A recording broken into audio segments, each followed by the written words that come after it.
Chapter 42. Another queen in want of help.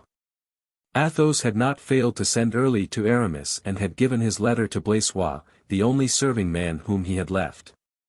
Blaisois found Bazin donning his beadle's gown, his services being required that day at Notre Dame. Athos had desired Blaisois to try to speak to Aramis himself. Blaisois, a tall, simple youth, who understood nothing but what he was expressly told, asked, therefore, for the Abbé d'Herblay, and in spite of Bazin's assurances that his master was not at home. He persisted in such a manner as to put Bazin into a passion. Blaisois, seeing Bazin in clerical guise, was a little discomposed at his denials and wanted to pass at all risks, believing too, that the man with whom he had to do was endowed with the virtues of his cloth, namely, patience and Christian charity. But Bazin, still the servant of a musketeer, when once the blood mounted to his fat cheeks, seized a broomstick and began belaboring Blaisois, saying, "You have insulted the church, my friend. You have insulted the church." At this moment Aramis, aroused by this unusual disturbance, cautiously opened the door of his room. And Blaisois, looking reproachfully at the Cerberus, drew the letter from his pocket and presented it to Aramis. "From the Comte de la Fere," said Aramis. "All right." And he retired into his room without even asking the cause of so much noise. Blaisois returned disconsolate to the hotel of the Grand Roi Charlemagne, and when Athos inquired if his commission was executed, he related his adventure. "You foolish fellow," said Athos, laughing. "And you did not tell him that you came from me?" "No, sir." At 10 o'clock Athos, with his habitual exactitude, was waiting on the Pont du Louvre and was almost immediately joined by Lord de Winter. They waited 10 minutes and then his lordship began to fear Aramis was not coming to join them. "Patience," said Athos, whose eyes were fixed in the direction of the Rue du Bac, "patience. I see an abbé cuffing a man, then bowing to a woman, it must be Aramis." It was indeed Aramis. Having run against a young shopkeeper who was gaping at the crows and who had splashed him, Aramis with one blow of his fist had distanced him 10 paces. At this moment one of his penitents passed, and as she was young and pretty, Aramis took off his cap to her with his most gracious smile. A most affectionate greeting, as one can well believe, took place between him and Lord de Winter. "Where are we going?" inquired Aramis. "Are we going to fight, perchance?" "I carry no sword this morning and cannot return home to procure one." "No," said Lord de Winter, "we are going to pay a visit to Her Majesty the Queen of England." "Oh, very well," replied Aramis. Then bending his face down to Athos's ear, "What is the object of this visit?" continued he. "Nay, I know not, some evidence required from us, perhaps." "May it not be about that cursed affair?" asked Aramis, "in which case I do not greatly care to go, for it will be to pocket a lecture, and since it is my function to give them to others I am rather averse to receiving them myself." "If it were so," answered Athos, "we should not be taken there by Lord de Winter, for he would come in for his share, he was one of us." "You're right, yes, let us go." On arriving at the Louvre Lord de Winter entered first, indeed, there was but one porter there to receive them at the gate. It was impossible in daylight, for the impoverished state of the habitation grudging charity had conceded to an unfortunate queen to pass unnoticed by Athos, Aramis, and even the Englishman. Large rooms, completely stripped of furniture, bare walls upon which, here and there, shone the old gold mouldings which had resisted time and neglect, windows with broken panes, impossible to close. No carpets, neither guards nor servants. This is what first met the eyes of Athos, to which he, touching his companion's elbow, directed his attention by his glances. "Mazarin is better lodged," said Aramis. "Mazarin is almost king," answered Athos. "Madame Henrietta is almost no longer queen." "If you would condescend to be clever, Athos," observed Aramis, "I really do think you would be wittier than poor Monsieur de Voiture." Athos smiled. The queen appeared to be impatiently expecting them. For at the first slight noise she heard in the hall leading to her room she came herself to the door to receive these courtiers in the corridors of misfortune. "Enter." You are welcome, gentlemen, she said. The gentlemen entered and remained standing, but at a motion from the queen they seated themselves. Athos was calm and grave, but Aramis was furious. The sight of such royal misery exasperated him, and his eyes examined every new trace of poverty that presented itself. You are examining the luxury I enjoy, said the queen, glancing sadly around her. Madam, replied Aramis, I must ask your pardon, but I know not how to hide my indignation at seeing how a daughter of Henry IV is treated at the court of France. Monsieur Aramis is not an officer, asked the queen of Lord de Winter. That gentleman is the Abbé d'Herblay, replied he. Aramis blushed. Madam, he said, I am an abbé, it is true, but I am so against my will. I never had a vocation for the bands. My cassock is fastened by one button only, and I am always ready to become a musketeer once more. This morning, being ignorant that I should have the honor of seeing your majesty, I encumbered myself with this dress, but you will find me none the less a man devoted to your majesty's service. In whatever way you may see fit to use me. The Abbé d'Herblay, resumed de Winter, is one of those gallant musketeers formerly belonging to His Majesty King Louis XIII, of whom I have spoken to you, madam. Then turning to Athos, he continued, and this gentleman is that noble Comte de la Fère, whose high reputation is so well known to your majesty. Gentlemen, said the queen, a few years ago I had around me ushers, treasures, armies, and by the lifting of a finger all these were busied in my service. Today, look around you, and it may astonish you, that in order to accomplish a plan which is dearer to me than life, I have only Lord de Winter, the friend of 20 years, and you, gentlemen, whom I see for the first time and whom I know but as my countrymen. It is enough, said Athos, bowing low, if the lives of 3 men can purchase yours, madam. I thank you, gentlemen. But hear me, continued she. I am not only the most miserable of queens, but the most unhappy of mothers, the most wretched of wives. My children, 2 of them, at least, the Duke of York and the Princess Elizabeth, are far away from me, exposed to the blows of the ambitious and our foes. My husband, the king, is leading in England so wretched an existence that it is no exaggeration to aver that he seeks death as a thing to be desired. Hold. Gentlemen, here is the letter conveyed to me by Lord de Winter. Read it. Obeying the queen, Athos read aloud the letter which we have already seen, in which King Charles demanded to know whether the hospitality of France would be accorded him. Well? Asked Athos, when he had closed the letter.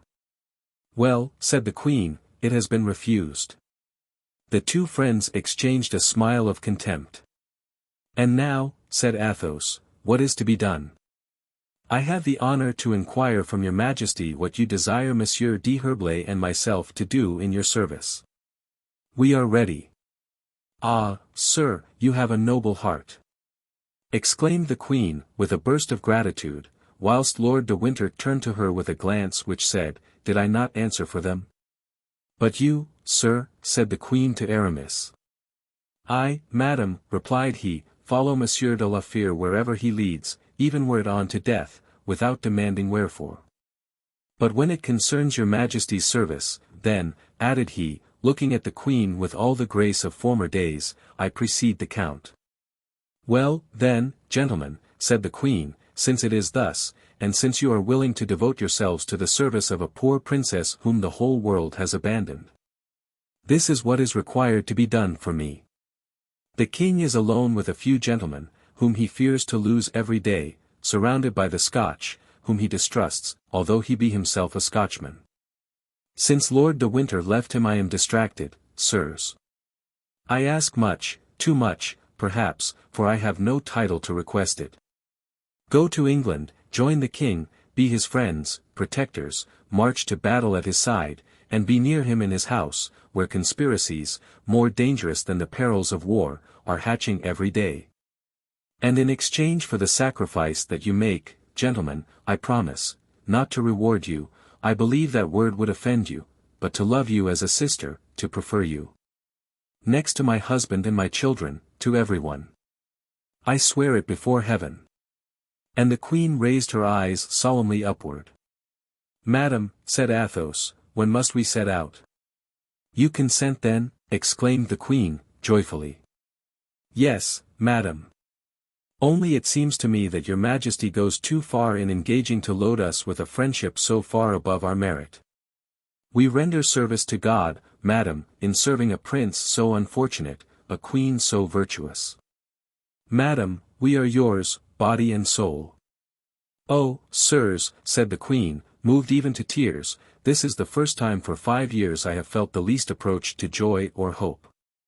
God, who can read my heart, all the gratitude I feel, will reward you. Save my husband. Save the king, and although you care not for the price that is placed upon a good action in this world, leave me the hope that we shall meet again, when I may be able to thank you myself. In the meantime, I remain here. Have you anything to ask of me? From this moment I become your friend, and since you are engaged in my affairs I ought to occupy myself in yours." "Madam," replied Athos, "I have only to ask your majesty's prayers." "And I," said Aramis, "I am alone in the world and have only your majesty to serve." The queen held out her hand, which they kissed, and she said in a low tone to De Winter, "If you need money, my lord, separate the jewels I have given you. Detach the diamonds and sell them to some Jew. You will receive for them 50 or 60,000 francs. Spend them if necessary, but let these gentlemen be treated as they deserve, that is to say, like kings." The queen had 2 letters ready, one written by herself, the other by her daughter, the Princess Henrietta. Both were addressed to King Charles. She gave the first to Athos and the other to Aramis, so that should they be separated by chance they might make themselves known to the king, after which they withdrew. At the foot of the staircase De Winter stopped. "Not to arouse suspicions, gentlemen," said he, "go your way and I will go mine, and this evening at 9 o'clock we will assemble again at the gate St. Denis. We will travel on horseback as far as our horses can go and afterward we can take the post. Once more, let me thank you, my good friends, both in my own name and the queen's." The 3 gentlemen then shook hands, Lord de Winter taking the Rue Saint-Honoré, and Athos and Aramis remaining together. "Well," said Aramis, when they were alone, "what do you think of this business, my dear count?" "Bad," replied Athos, "very bad. But you received it with enthusiasm." "As I shall ever receive the defense of a great principle, my dear D'Herblay. Monarchs are only strong by the assistance of the aristocracy, but aristocracy cannot survive without the countenance of monarchs. Let us, then, support monarchy, in order to support ourselves." "We shall be murdered there," said Aramis. "I hate the English, they are coarse, like every nation that swills beer." "Would it be better to remain here," said Athos, "and take a turn in the Bastille or the dungeon of Vincennes for having favored the escape of Monsieur de Beaufort?" "I' faith, Aramis, believe me, there is little left to regret. We avoid imprisonment and we play the part of heroes, the choice is easy." "It is true. But in everything, friend, one must always return to the same question, a stupid one, I admit, but very necessary. Have you any money?" "Something like 100 pistoles, that my farmer sent to me the day before I left Bragelonne, but out of that sum I ought to leave 50 for Raoul. A young man must live respectably." "I have then about 50 pistoles. And you?"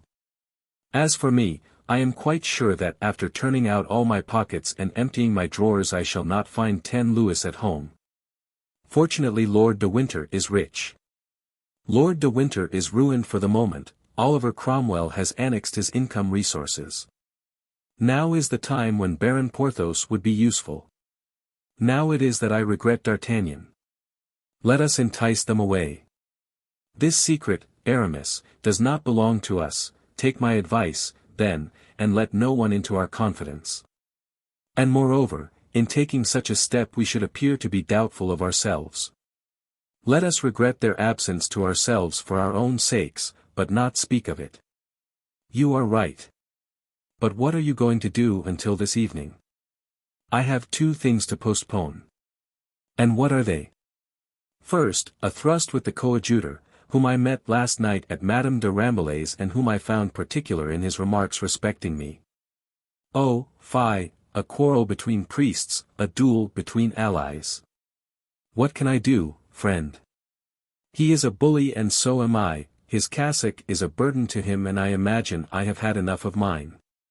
In fact, there is so much resemblance between us that I sometimes believe he is Aramis and I am the coadjutor. This kind of life fatigues and oppresses me.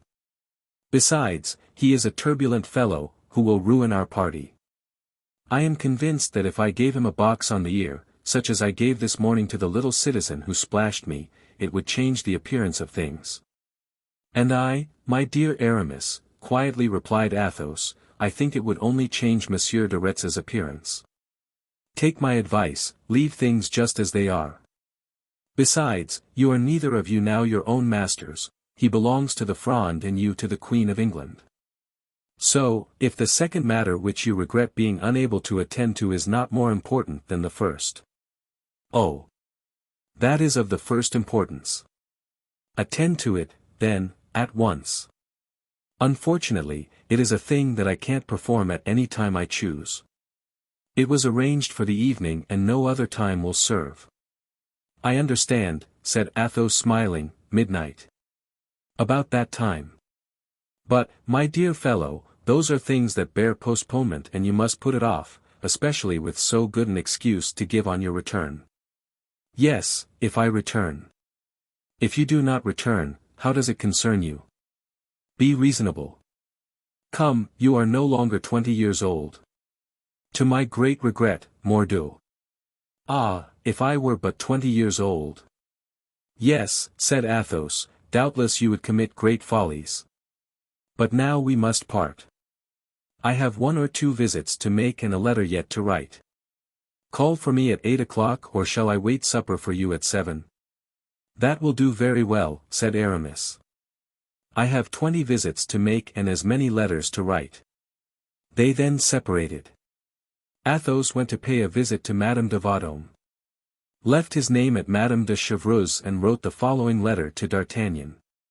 Dear friend, I am about to set off with Aramis on important business.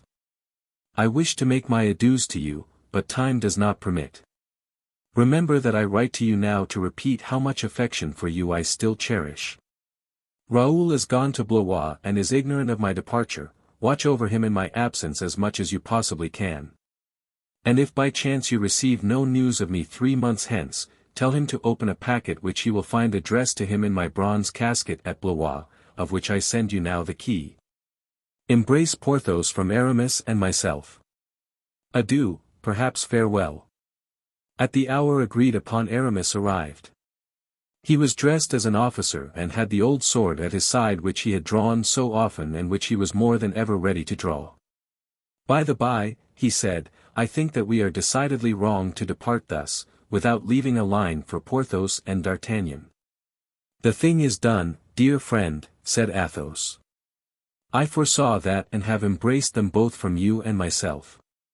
You are a wonderful man, my dear Count, said Aramis, you think of everything. Well, have you made up your mind to this journey? Quite, and now that I reflect about it, I am glad to leave Paris at this moment. And so am I, replied Athos. My only regret is not having seen D'Artagnan, but the rascal is so cunning, he might have guessed our project. When supper was over Blaisois entered. Sir, said he, here is Monsieur D'Artagnan's answer.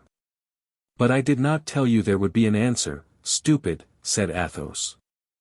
And I set off without waiting for one, but he called me back and gave me this, and he presented a little leather bag, plump and giving out a golden jingle. Athos opened it and began by drawing forth a little note, written in these terms. My dear Count, when one travels, and especially for 3 months, one never has a superfluity of money. Now, recalling former times of mutual distress, I send you half my purse, it is money to obtain which I made Mazarin sweat. Don't make a bad use of it, I entreat you. As to what you say about not seeing you again, I believe not a word of it.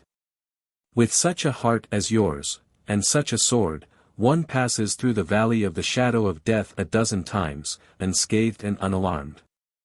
Au revoir, not farewell. It is unnecessary to say that from the day I saw Raoul I loved him, nevertheless, believe that I heartily pray that I may not become to him a father, however much I might be proud of such a son.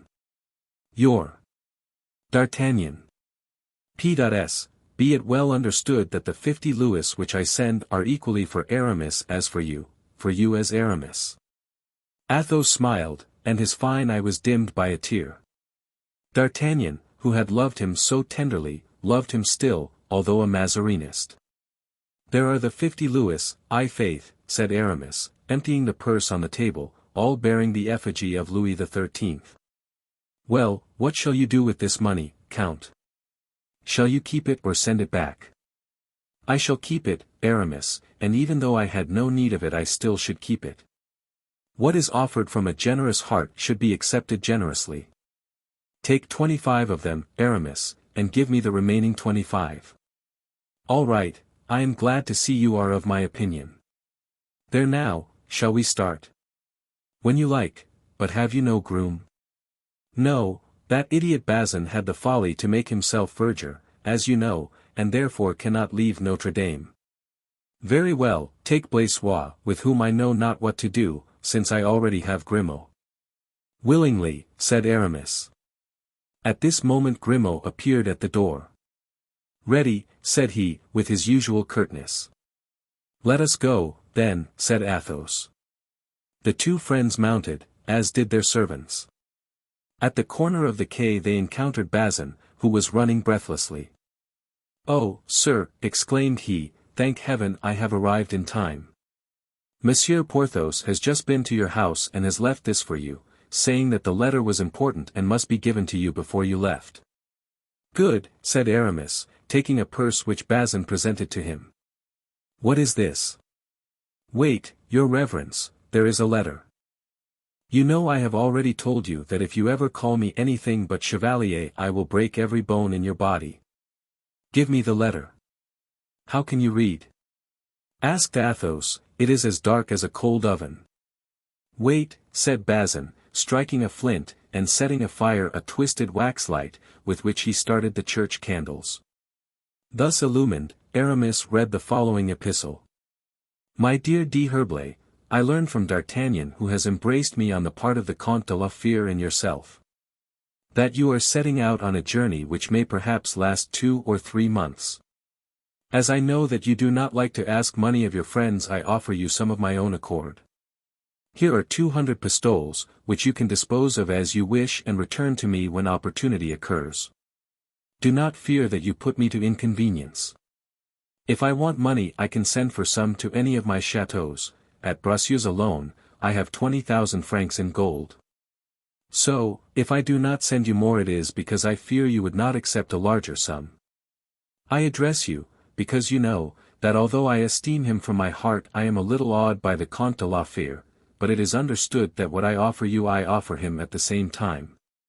I am, as I trust you do not doubt, your devoted Du Vallon de Bracieux de Pierrefonds. Well, said Aramis, what do you say to that? I say, my dear d'Herblay, that it is almost sacrilege to distrust Providence when one has such friends, and therefore we will divide the pistoles from Porthos, as we divided the louis sent by D'Artagnan.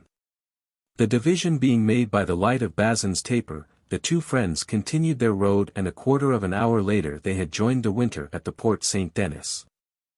Chapter 43. In which it is proved that first impulses are oftentimes the best. The three gentlemen took the road to Picardy. A road so well known to them and which recalled to Athos and Aramis some of the most picturesque adventures of their youth.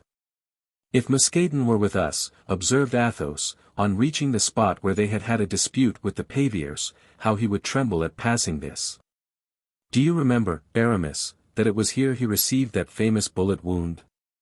By my faith, 'twould be excusable in him to tremble, replied Aramis, for even I feel a shudder at the recollection. Hold, just above that tree is the little spot where I thought I was killed. It was soon time for Grimaud to recall the past.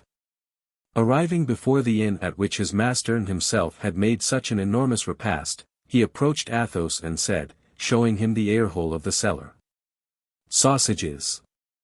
Athos began to laugh, for this juvenile escapade of his appeared to be as amusing as if someone had related it of another person. At last, after traveling 2 days and a night, they arrived at Boulogne toward the evening, favored by magnificent weather. Boulogne was a strong position, then almost a deserted town, built entirely on the heights. What is now called the lower town did not then exist.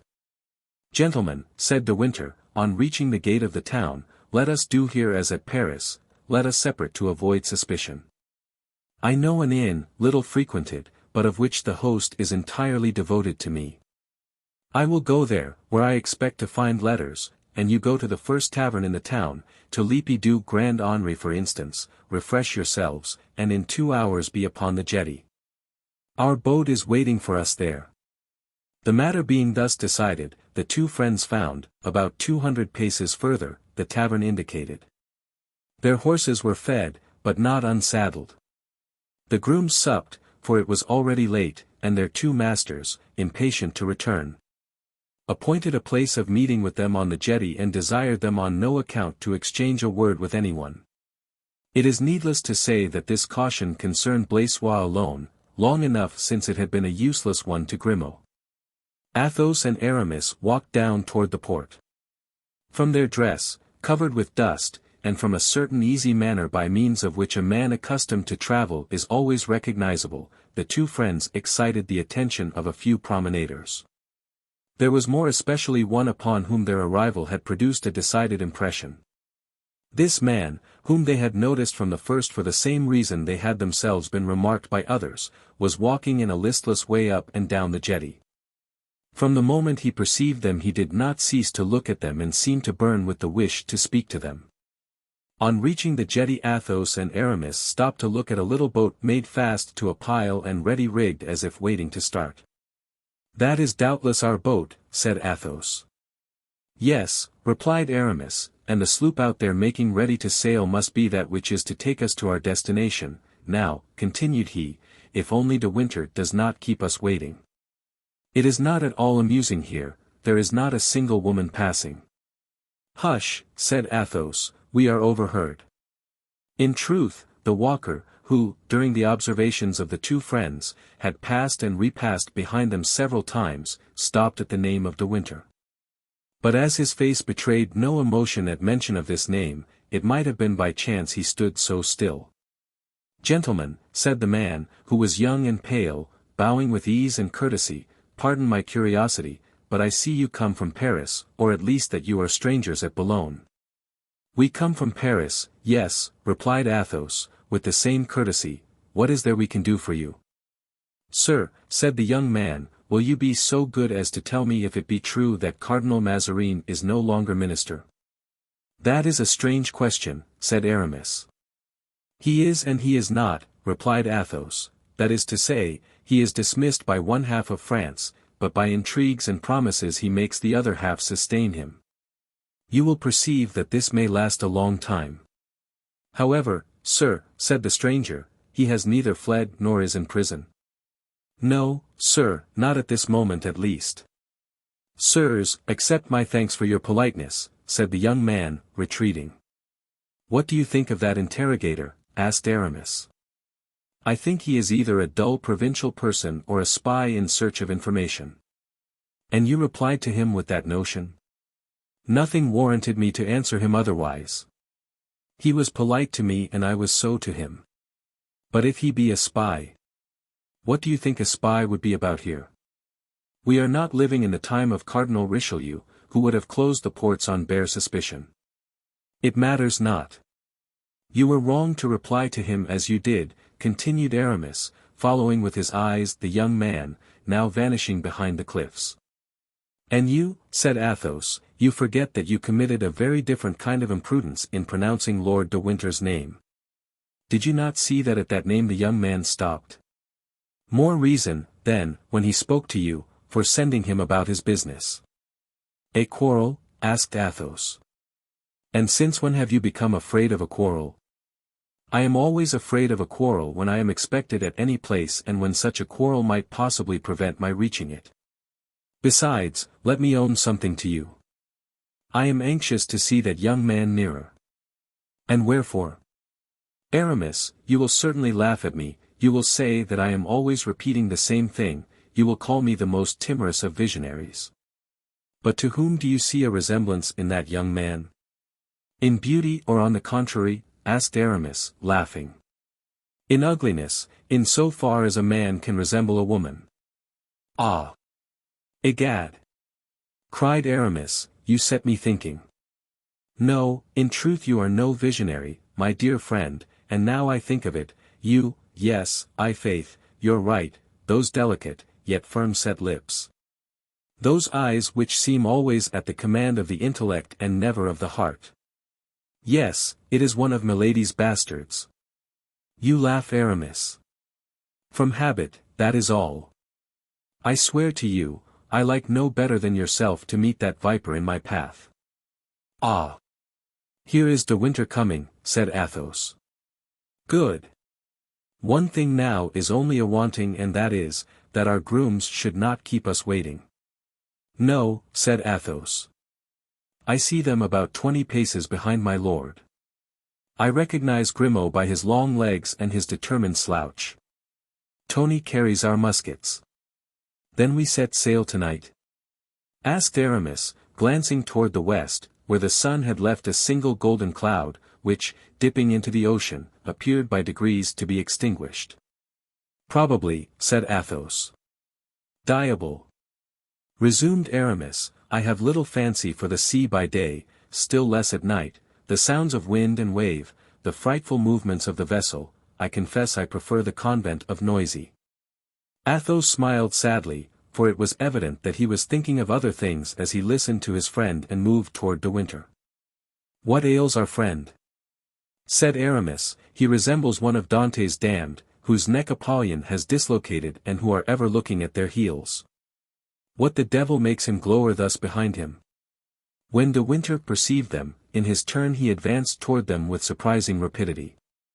What is the matter, my lord? Said Athos, and what puts you out of breath thus? Nothing, replied De Winter, nothing, and yet in passing the heights it seemed to me, and he again turned round. Athos glanced at Aramis. But let us go, continued De Winter, let us be off. The boat must be waiting for us, and there is our sloop at anchor, do you see it there? I wish I were on board already, and he looked back again. He has seen him, said Athos, in a low tone, to Aramis. They had reached the ladder which led to the boat. De Winter made the grooms who carried the arms and the porters with the luggage descend first and was about to follow them. At this moment Athos perceived a man walking on the seashore parallel to the jetty, and hastening his steps, as if to reach the other side of the port. Scarcely 20 steps from the place of embarking. He fancied in the darkness that he recognized the young man who had questioned him. Athos now descended the ladder in his turn, without losing sight of the young man. The latter, to make a shortcut, had appeared on a sluice. He certainly bodes us no good, said Athos, but let us embark, once out at sea, let him come. And Athos sprang into the boat, which was immediately pushed off and which soon sped seawards under the efforts of 4 stalwart rowers. But the young man had begun to follow, or rather to advance before the boat. She was obliged to pass between the point of the jetty, surmounted by a beacon just lighted, and a rock which jutted out. They saw him in the distance climbing the rock in order to look down upon the boat as it passed. But, said Aramis, that young fellow is decidedly a spy. Which is the young man? Asked De Winter, turning around. He who followed us and spoke to us awaits us there, behold. De Winter turned and followed the direction of Aramis's finger. The beacon bathed with light the little strait through which they were about to pass and the rock where the young man stood with bare head and crossed arms. It is he! Exclaimed De Winter, seizing the arm of Athos, it is he! I thought I recognized him and I was not mistaken. Whom do you mean? Asked Aramis. Milady's son, replied Athos. The monk! Exclaimed Grimaud. The young man heard these words and bent so forward over the rock that one might have supposed he was about to precipitate himself from it. Yes, it is I, my uncle, I, the son of Milady, I, the monk, I, the secretary and friend of Cromwell, I know you now, both you and your companions. In that boat sat 3 men, unquestionably brave, whose courage no man would have dared dispute. Nevertheless, at that voice, that accent and those gestures, they felt a chill access of terror cramp their veins. As for Grimaud, his hair stood on end and drops of sweat ran down his brow. "Ah!" exclaimed Aramis, "that is the nephew, the monk, and the son of Milady, as he says himself." "Alas, yes," murmured de Winter. "Then wait," said Aramis. And with the terrible coolness which on important occasions he showed, he took one of the muskets from Tony, shouldered and aimed it at the young man, who stood, like the accusing angel, upon the rock. "Fire!" cried Grimaud, unconsciously. Athos threw himself on the muzzle of the gun and arrested the shot which was about to be fired. "The devil take you," said Aramis. "I had him so well at the point of my gun I should have sent a ball into his breast." "It is enough to have killed the mother," said Athos, hoarsely. "The mother was a wretch, who struck at us all and at those dear to us." "Yes, but the son has done us no harm." Grimaud, who had risen to watch the effect of the shot, fell back hopeless, wringing his hands. The young man burst into a laugh. "Ah, it is certainly you," he cried. "I know you even better now." His mocking laugh and threatening words passed over their heads, carried by the breeze, until lost in the depths of the horizon. Aramis shuddered. "Be calm," exclaimed Athos, "for heaven's sake. Have we ceased to be men?" "No," said Aramis, "but that fellow is a fiend, and ask the uncle whether I was wrong to rid him of his dear nephew." De Winter only replied by a groan. "It was all up with him," continued Aramis. "Ah, I much fear that with all your wisdom such mercy yet will prove supernal folly." Athos took Lord de Winter's hand and tried to turn the conversation. "When shall we land in England?" he asked, but de Winter seemed not to hear his words and made no reply. "Hold, Athos," said Aramis, "perhaps there is yet time. See if he is still in the same place." Athos turned around with an effort. The sight of the young man was evidently painful to him, and there he still was, in fact, on the rock, the beacon shedding around him, as it were, a doubtful aureole. "Decidedly, Aramis," said Athos, "I think I was wrong not to let you fire." "Hold your tongue," replied Aramis, "you would make me weep, if such a thing were possible." At this moment they were hailed by a voice from the sloop and a few seconds later men, servants and baggage were aboard. The captain was only waiting for his passengers. Hardly had they put foot on deck ere her head was turned towards Hastings, where they were to disembark. At this instant the 3 friends turned, in spite of themselves, a last look on the rock, upon the menacing figure which pursued them and now stood out with a distinctness still. Then a voice reached them once more, sending this threat, "To our next meeting, sirs, in England." Chapter 44. Te Deum for the victory of Lens.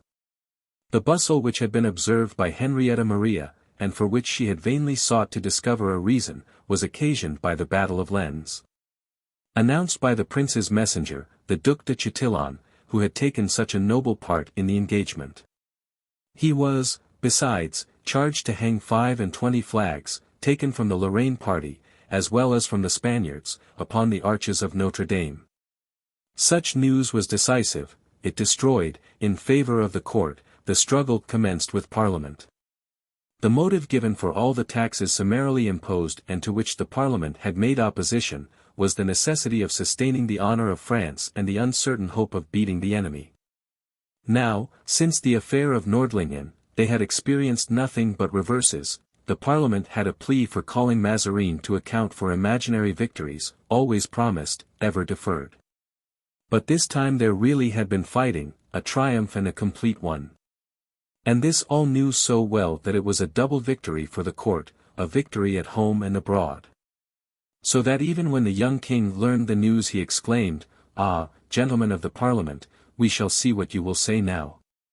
Upon which the queen had pressed the royal child to her heart, whose haughty and unruly sentiments were in such harmony with her own. A council was called on the same evening, but nothing transpired of what had been decided on. It was only known that on the following Sunday a Te Deum would be sung at Notre Dame in honor of the victory of Lens. The following Sunday, then, the Parisians arose with joy. At that period a Te Deum was a grand affair. This kind of ceremony had not then been abused and it produced a great effect. The shops were deserted, houses closed. Everyone wished to see the young king with his mother, and the famous Cardinal Mazarin whom they hated so much that no one wished to be deprived of his presence. Moreover, great liberty prevailed throughout the immense crowd. Every opinion was openly expressed and chorused, so to speak, of coming insurrection, as the 1,000 bells of all the Paris churches rang out the Te Deum. The police belonging to the city being formed by the city itself, nothing threatening presented itself to disturb this concert of universal hatred or freeze the frequent scoffs of slanderous lips. Nevertheless, at 8 o'clock in the morning the regiment of the Queen's Guards, commanded by Guitant, under whom was his nephew Comminges, marched publicly, preceded by drums and trumpets. Filing off from the Palais Royal as far as Notre Dame, a maneuver which the Parisians witnessed tranquilly, delighted as they were with military music and brilliant uniforms. Fouquet had put on his Sunday clothes, under the pretext of having a swollen face which he had managed to simulate by introducing a handful of cherry kernels into one side of his mouth, and had procured a whole holiday from Bazin. On leaving Bazin, Fouquet started off to the Palais Royal, where he arrived at the moment of the turning out of the regiment of guards. And as he had only gone there for the enjoyment of seeing it and hearing the music, he took his place at their head, beating the drum on 2 pieces of slate and passing from that exercise to that of the trumpet, which he counterfeited quite naturally with his mouth in a manner which had more than once called forth the praises of amateurs of imitative harmony. This amusement lasted from the Barrière des Surgeons to the place of Notre Dame, and Fouquet found in it very real enjoyment. But when at last the regiment separated, penetrated the heart of the city and placed itself at the extremity of the Rue Saint-Christophe, near the Rue Cocatrix, in which Broussel lived, then Fouquet remembered that he had not had breakfast. And after thinking in which direction he had better turn his steps in order to accomplish this important act of the day, he reflected deeply and decided that Councillor Broussel should bear the cost of this repast. In consequence he took to his heels, arrived breathlessly at the councillor's door, and knocked violently. His mother, the councillor's old servant, opened it. "What doest thou here, good for nothing?" she said, "and why art thou not at Notre Dame?" "I have been there, mother," said Fouquet, "but I saw things happen of which Master Broussel ought to be warned, and so with Monsieur Bazin's permission, you know, mother, Monsieur Bazin, the verger, I came to speak to Monsieur Broussel." "And what hast thou to say, boy, to Monsieur Broussel?" "I wish to tell him," replied Fouquet, screaming with all his might, "that there is a whole regiment of guards coming this way. And as I hear everywhere that at the court they are ill-disposed to him, I wish to warn him, that he may be on his guard." Broussel heard the scream of the young oddity, and, enchanted with this excess of zeal, came down to the first floor, for he was, in truth, working in his room on the second.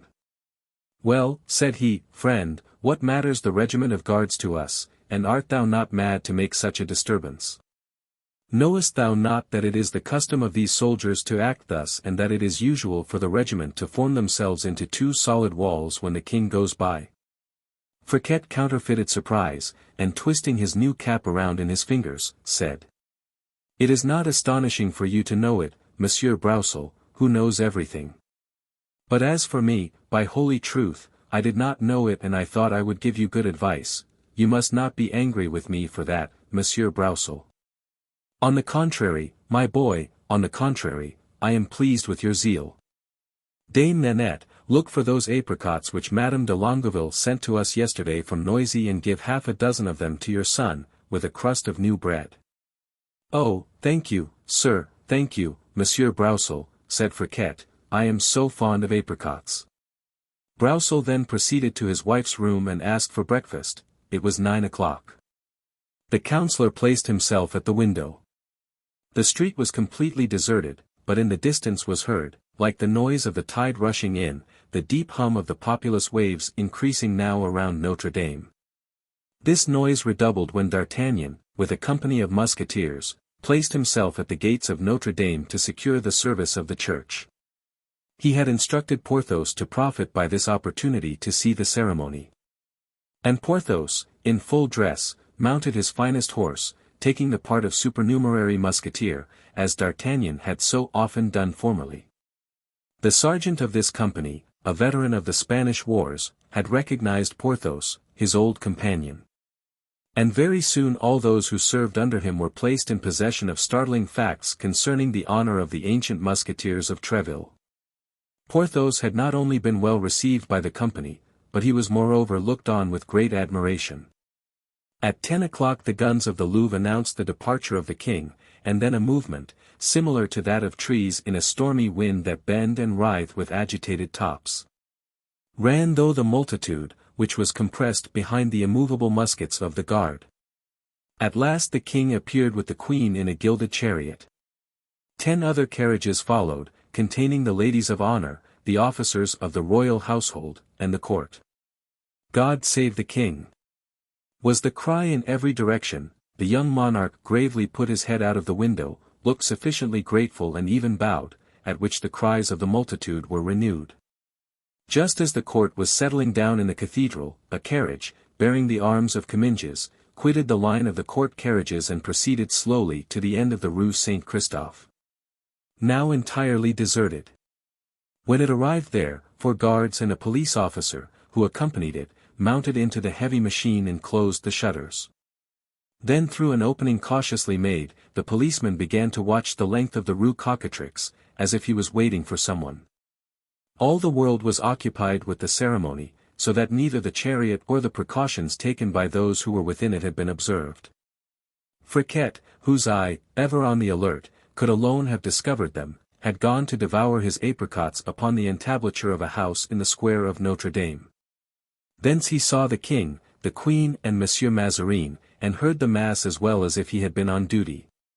Toward the end of the service, the queen, seeing Comminges standing near her, waiting for a confirmation of the order she had given him before quitting the Louvre, said in a whisper, "Go, Comminges, and may God aid you." Comminges immediately left the church and entered the Rue Saint-Christophe. Friquet, seeing this fine officer thus walk away, followed by 2 guards, amused himself by pursuing them and did this so much the more gladly as the ceremony ended at that instant and the king remounted his carriage. Hardly had the police officer observed Comminges at the end of the Rue Cocatrix when he said one word to the coachman, who at once put his vehicle into motion and drove up before Broussel's door. Comminges knocked at the door at the same moment, and Friquet was waiting behind Comminges until the door should be opened. "What dost thou there, rascal?" asked Comminges. "I want to go into Master Broussel's house, captain," replied Friquet, in that wheedling way that gamins of Paris know so well how to assume when necessary. "And on what floor does he live?" asked Comminges. "In the whole house," said Friquet. "The house belongs to him. He occupies the 2nd floor when he works and descends to the 1st to take his meals. He must be at dinner now." "It is noon." "Good," said Comminges. At this moment the door was opened, and having questioned the servant the officer learned that Master Broussel was at home and at dinner. Broussel was seated at the table with his family, having his wife opposite to him, his 2 daughters by his side, and his son, Louviers, whom we have already seen when the accident happened to the councillor, an accident from which he had quite recovered, at the bottom of the table.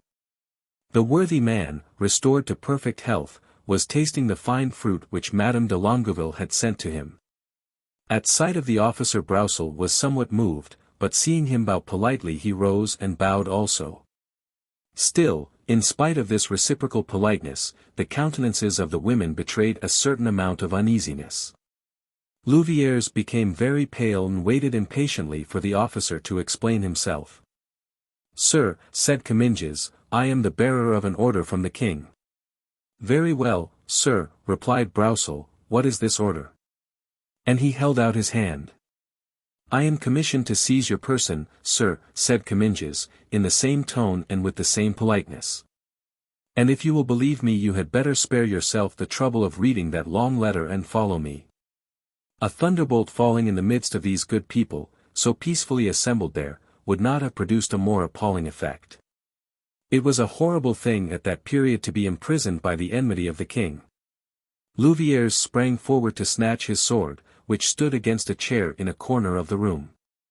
But a glance from the worthy Broussel, who in the midst of it all did not lose his presence of mind, checked this foolhardy action of despair. Madame Broussel, separated by the width of the table from her husband, burst into tears, and the young girls clung to their father's arms. "Come, sir," said Comminges, "make haste. You must obey the king." "Sir," said Broussel, "I am in bad health and cannot give myself up a prisoner in this state, I must have time." "It is impossible," said Comminges. "The order is strict and must be put into execution this instant." "Impossible," said Louviers, "sir, beware of driving us to despair." "Impossible," cried a shrill voice from the end of the room. Comminges turned and saw Dame Nanette, her eyes flashing with anger and a broom in her hand. "My good Nanette, be quiet, I beseech you," said Broussel. "Me? Keep quiet while my master is being arrested. He, the support, the liberator, the father of the people. Ah! Well, yes, you have to know me yet. Are you going?" added she to Comminges. The latter smiled. "Come, sir," said he, addressing Broussel, "silence that woman and follow me." "Silence me." "Me." "Me," said Nanette. "Ah! Yet one wants someone besides you for that, my fine king's cockatoo. You shall see." And Dame Nanette sprang to the window, threw it open, and in such a piercing voice that it might have been heard in the square of Notre Dame. "Help," she screamed, "my master is being arrested. The Councillor Broussel is being arrested. Help." "Sir," said Comminges, "declare yourself at once, will you obey or do you intend to rebel against the king?" I obey, sir," cried Broussel, trying to disengage himself from the grasp of his two daughters and by a look restrain his son, who seemed determined to dispute authority. "In that case," commanded Comminges, "silence that old woman." "Ah! Old woman," screamed Nanette. And she began to shriek more loudly, clinging to the bars of the window. "Help! Help! For Master Broussel, who is arrested because he has defended the people. Help!" Comminges seized the servant around the waist and would have dragged her from her post.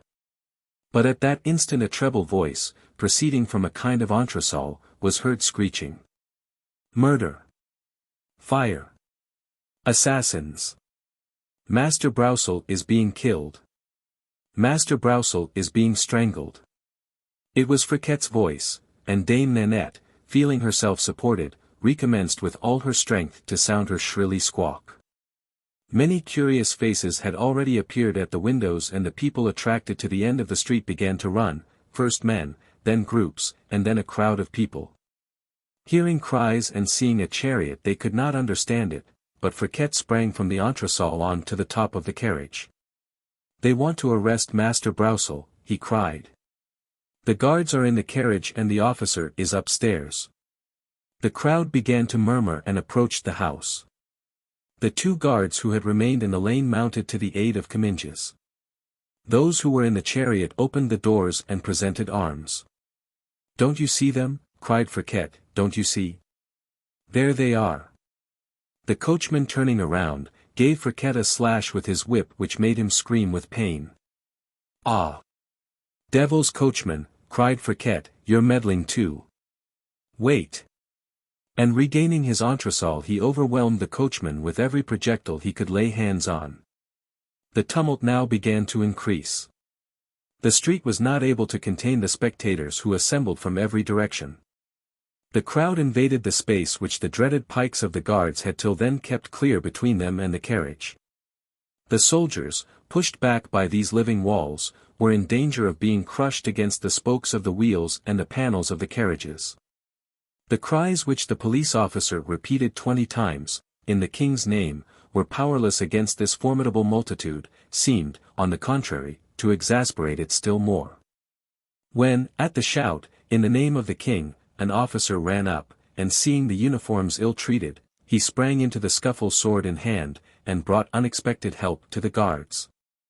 This gentleman was a young man, scarcely 16 years of age, now white with anger. He leaped from his charger, placed his back against the shaft of the carriage, making a rampart of his horse, drew his pistols from their holsters and fastened them to his belt, and began to fight with the back sword, like a man accustomed to the handling of his weapon. During 10 minutes he alone kept the crowd at bay. At last Comminges appeared, pushing Broussel before him.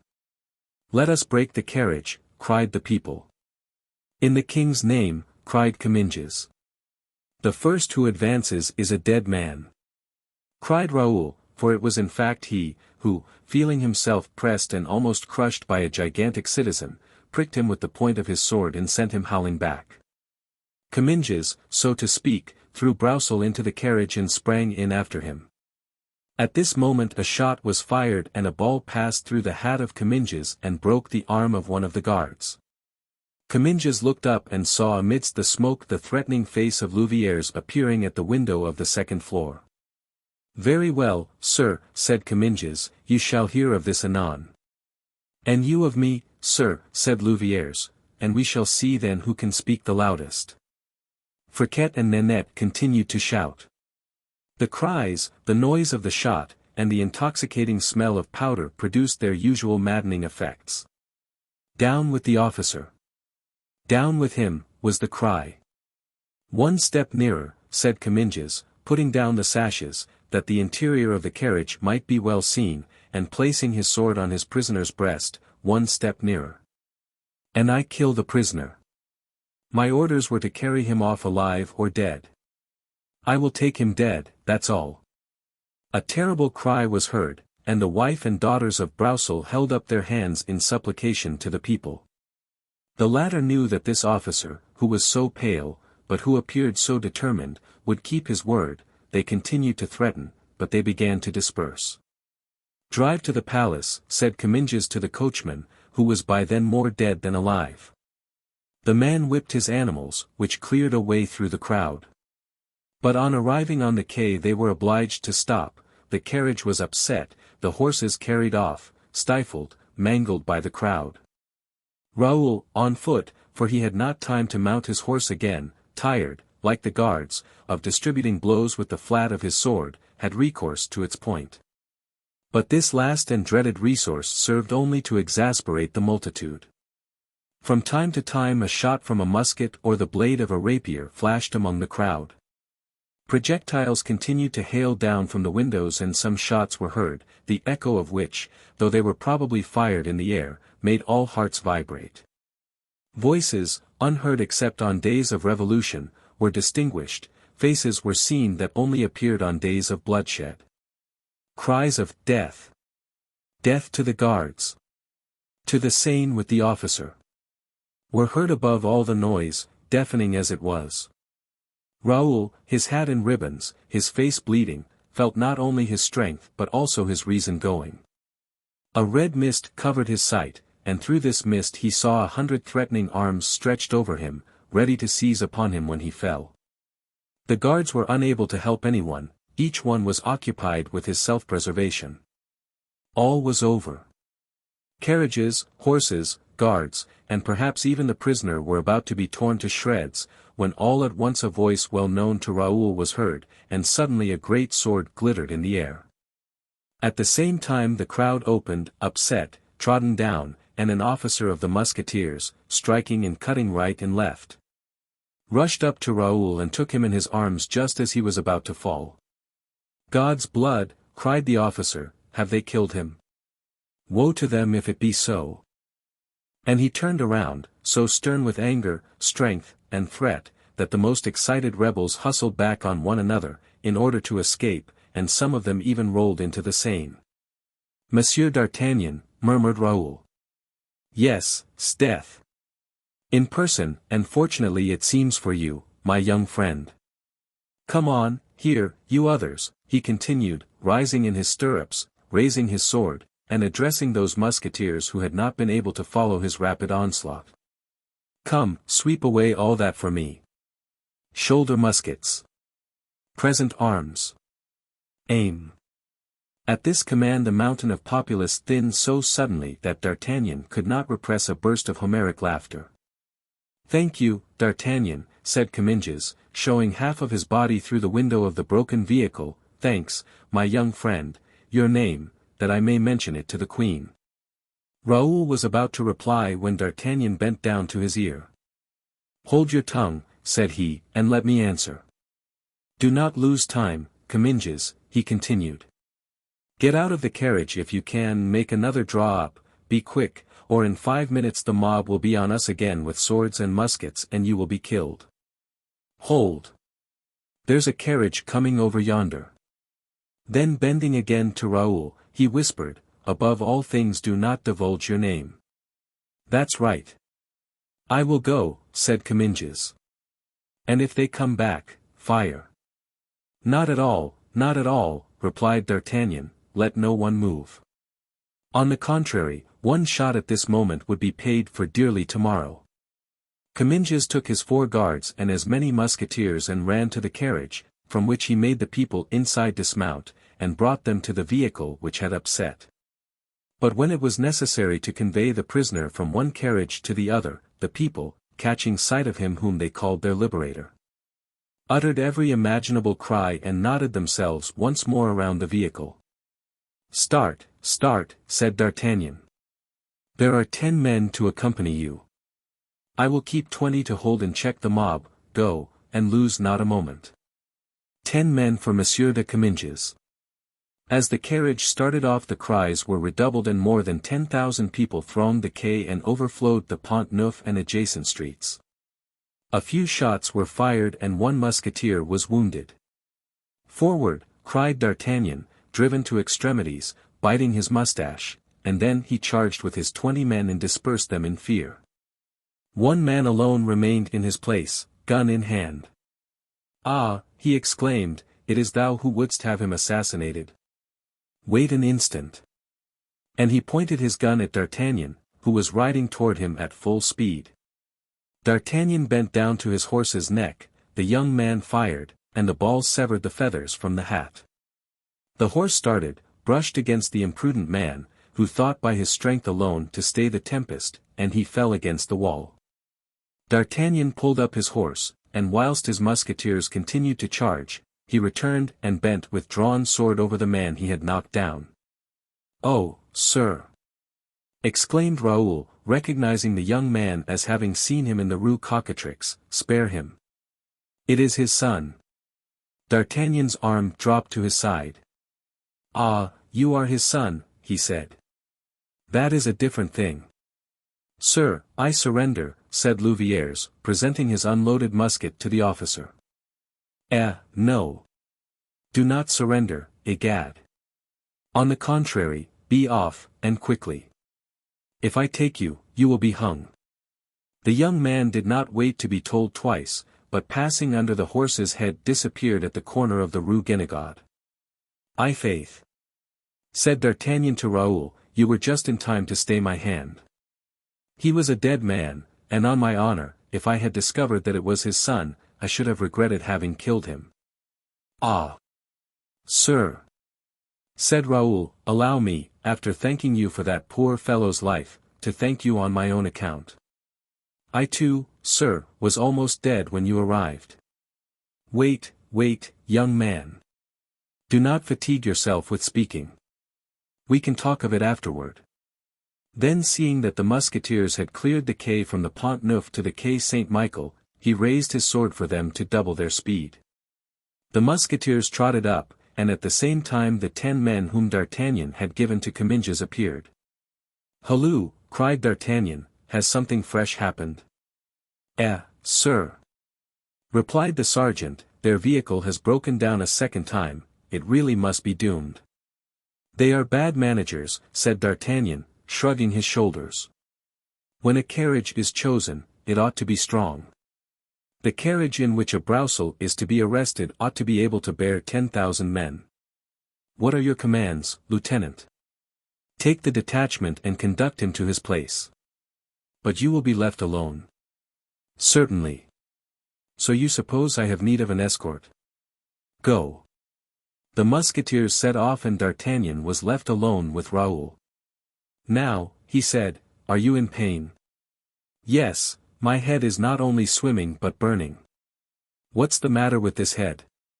Said D'Artagnan, raising the battered hat. Ah! Ah! A bruise. Yes, I think I received a flower pot upon my head. Brutes, said D'Artagnan. But were you not on horseback? You have spurs. Yes, but I got down to defend Monsieur de Comminges and my horse was taken away. Here it is, I see. At this very moment Friquet passed, mounted on Raoul's horse, waving his party-colored cap and crying, Broussel! Broussel! Halloo! Stop, rascal, cried D'Artagnan. Bring hither that horse. Friquet heard perfectly, but he pretended not to do so and tried to continue his road. D'Artagnan felt inclined for an instant to pursue Master Friquet, but not wishing to leave Raoul alone he contented himself with taking a pistol from the holster and cocking it. Friquet had a quick eye and a fine ear. He saw D'Artagnan's movement, heard the sound of the click, and stopped at once. Ah! It is you, your honor, he said, advancing toward D'Artagnan. And I am truly pleased to meet you. D'Artagnan looked attentively at Friquet and recognized the little chorister of the Rue de la Calandre. Ah, 'tis thou, rascal! Said he, come here, so thou hast changed thy trade, thou art no longer a choir boy nor a tavern boy, thou hast become a horse-stealer. Ah, your honor, how can you say so? Exclaimed Friquet. I was seeking the gentleman to whom this horse belongs, an officer, brave and handsome as a youthful Caesar, then, pretending to see Raoul for the first time. Ah! But if I mistake not, continued he, here he is, you won't forget the boy, sir. Raoul put his hand in his pocket. What are you about? Asked D'Artagnan. To give 10 francs to this honest fellow, replied Raoul, taking a pistole from his pocket. 10 kicks on his back, said D'Artagnan. Be off, you little villain, and forget not that I have your address. Friquet, who did not expect to be let off so cheaply, bounded off like a gazelle up the quai à la Rue Dauphine, and disappeared.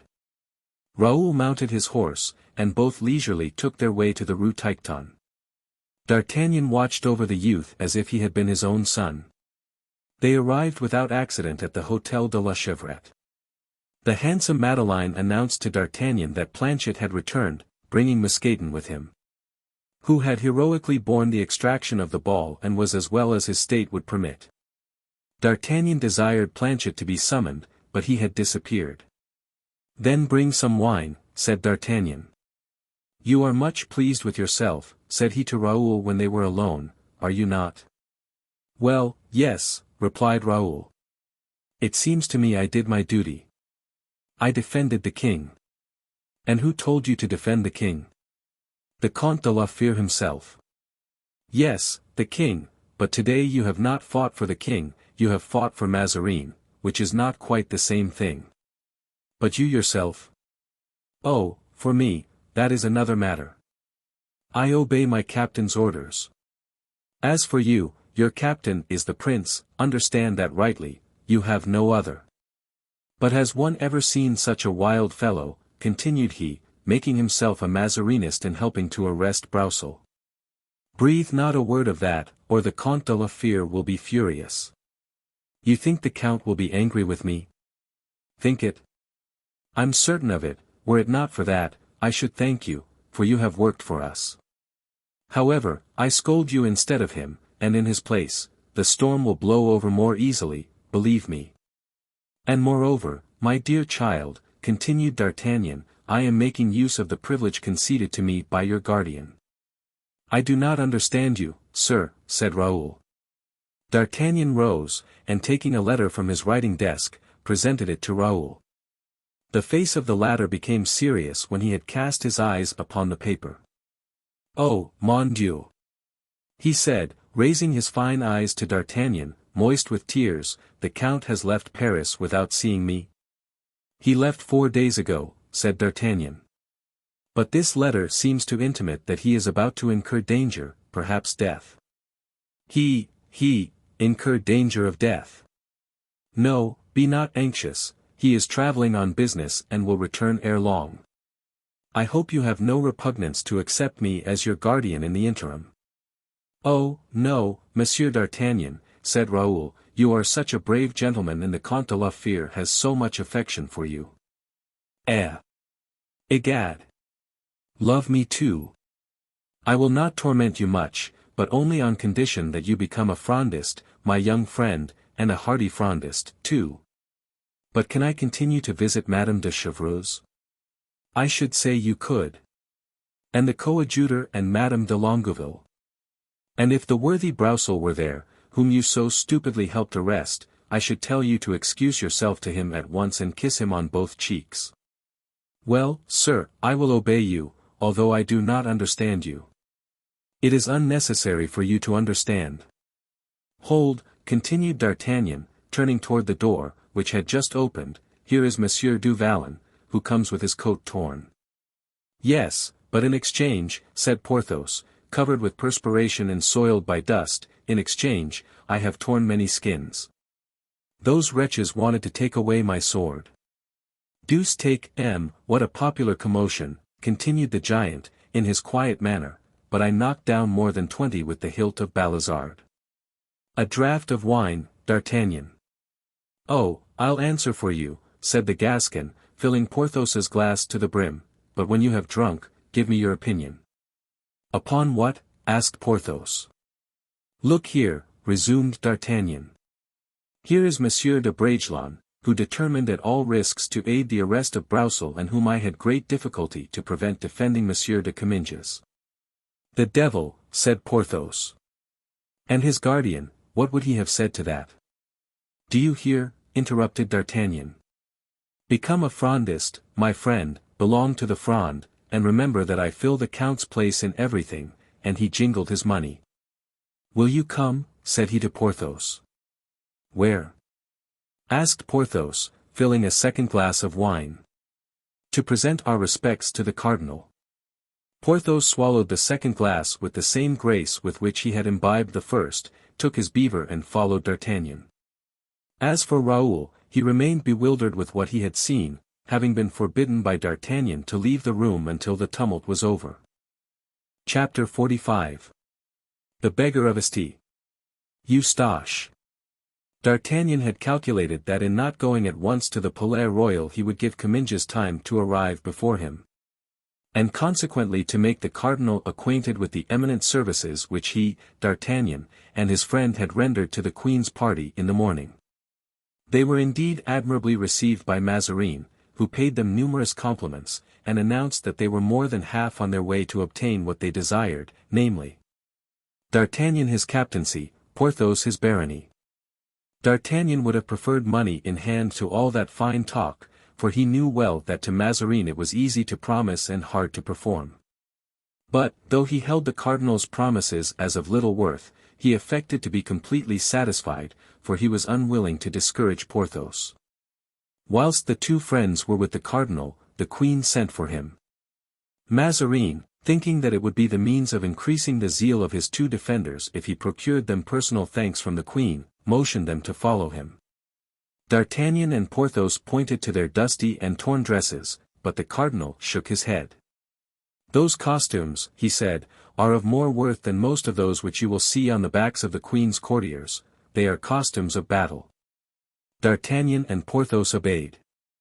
The court of Anne of Austria was full of gaiety and animation, for, after having gained a victory over the Spaniard, it had just gained another over the people. Broussel had been conducted out of Paris without further resistance, and was at this time in the prison of Saint-Germain. While Blancmesnil, who was arrested at the same time, but whose arrest had been made without difficulty or noise, was safe in the castle of Vincennes. Comminges was near the queen, who was questioning him upon the details of his expedition, and everyone was listening to his account, when D'Artagnan and Porthos were perceived at the door. Behind the cardinal. "Ah, madam," said Comminges, hastening to D'Artagnan, "here is one who can tell you better than myself, for he was my protector.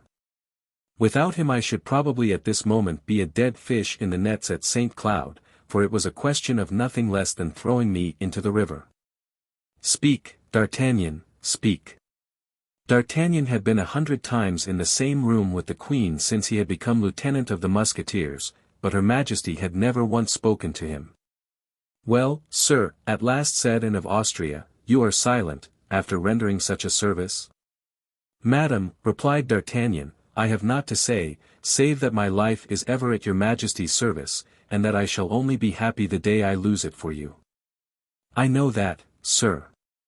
"I have known that," said the Queen, "a long time, therefore I am delighted to be able thus publicly to mark my gratitude and my esteem."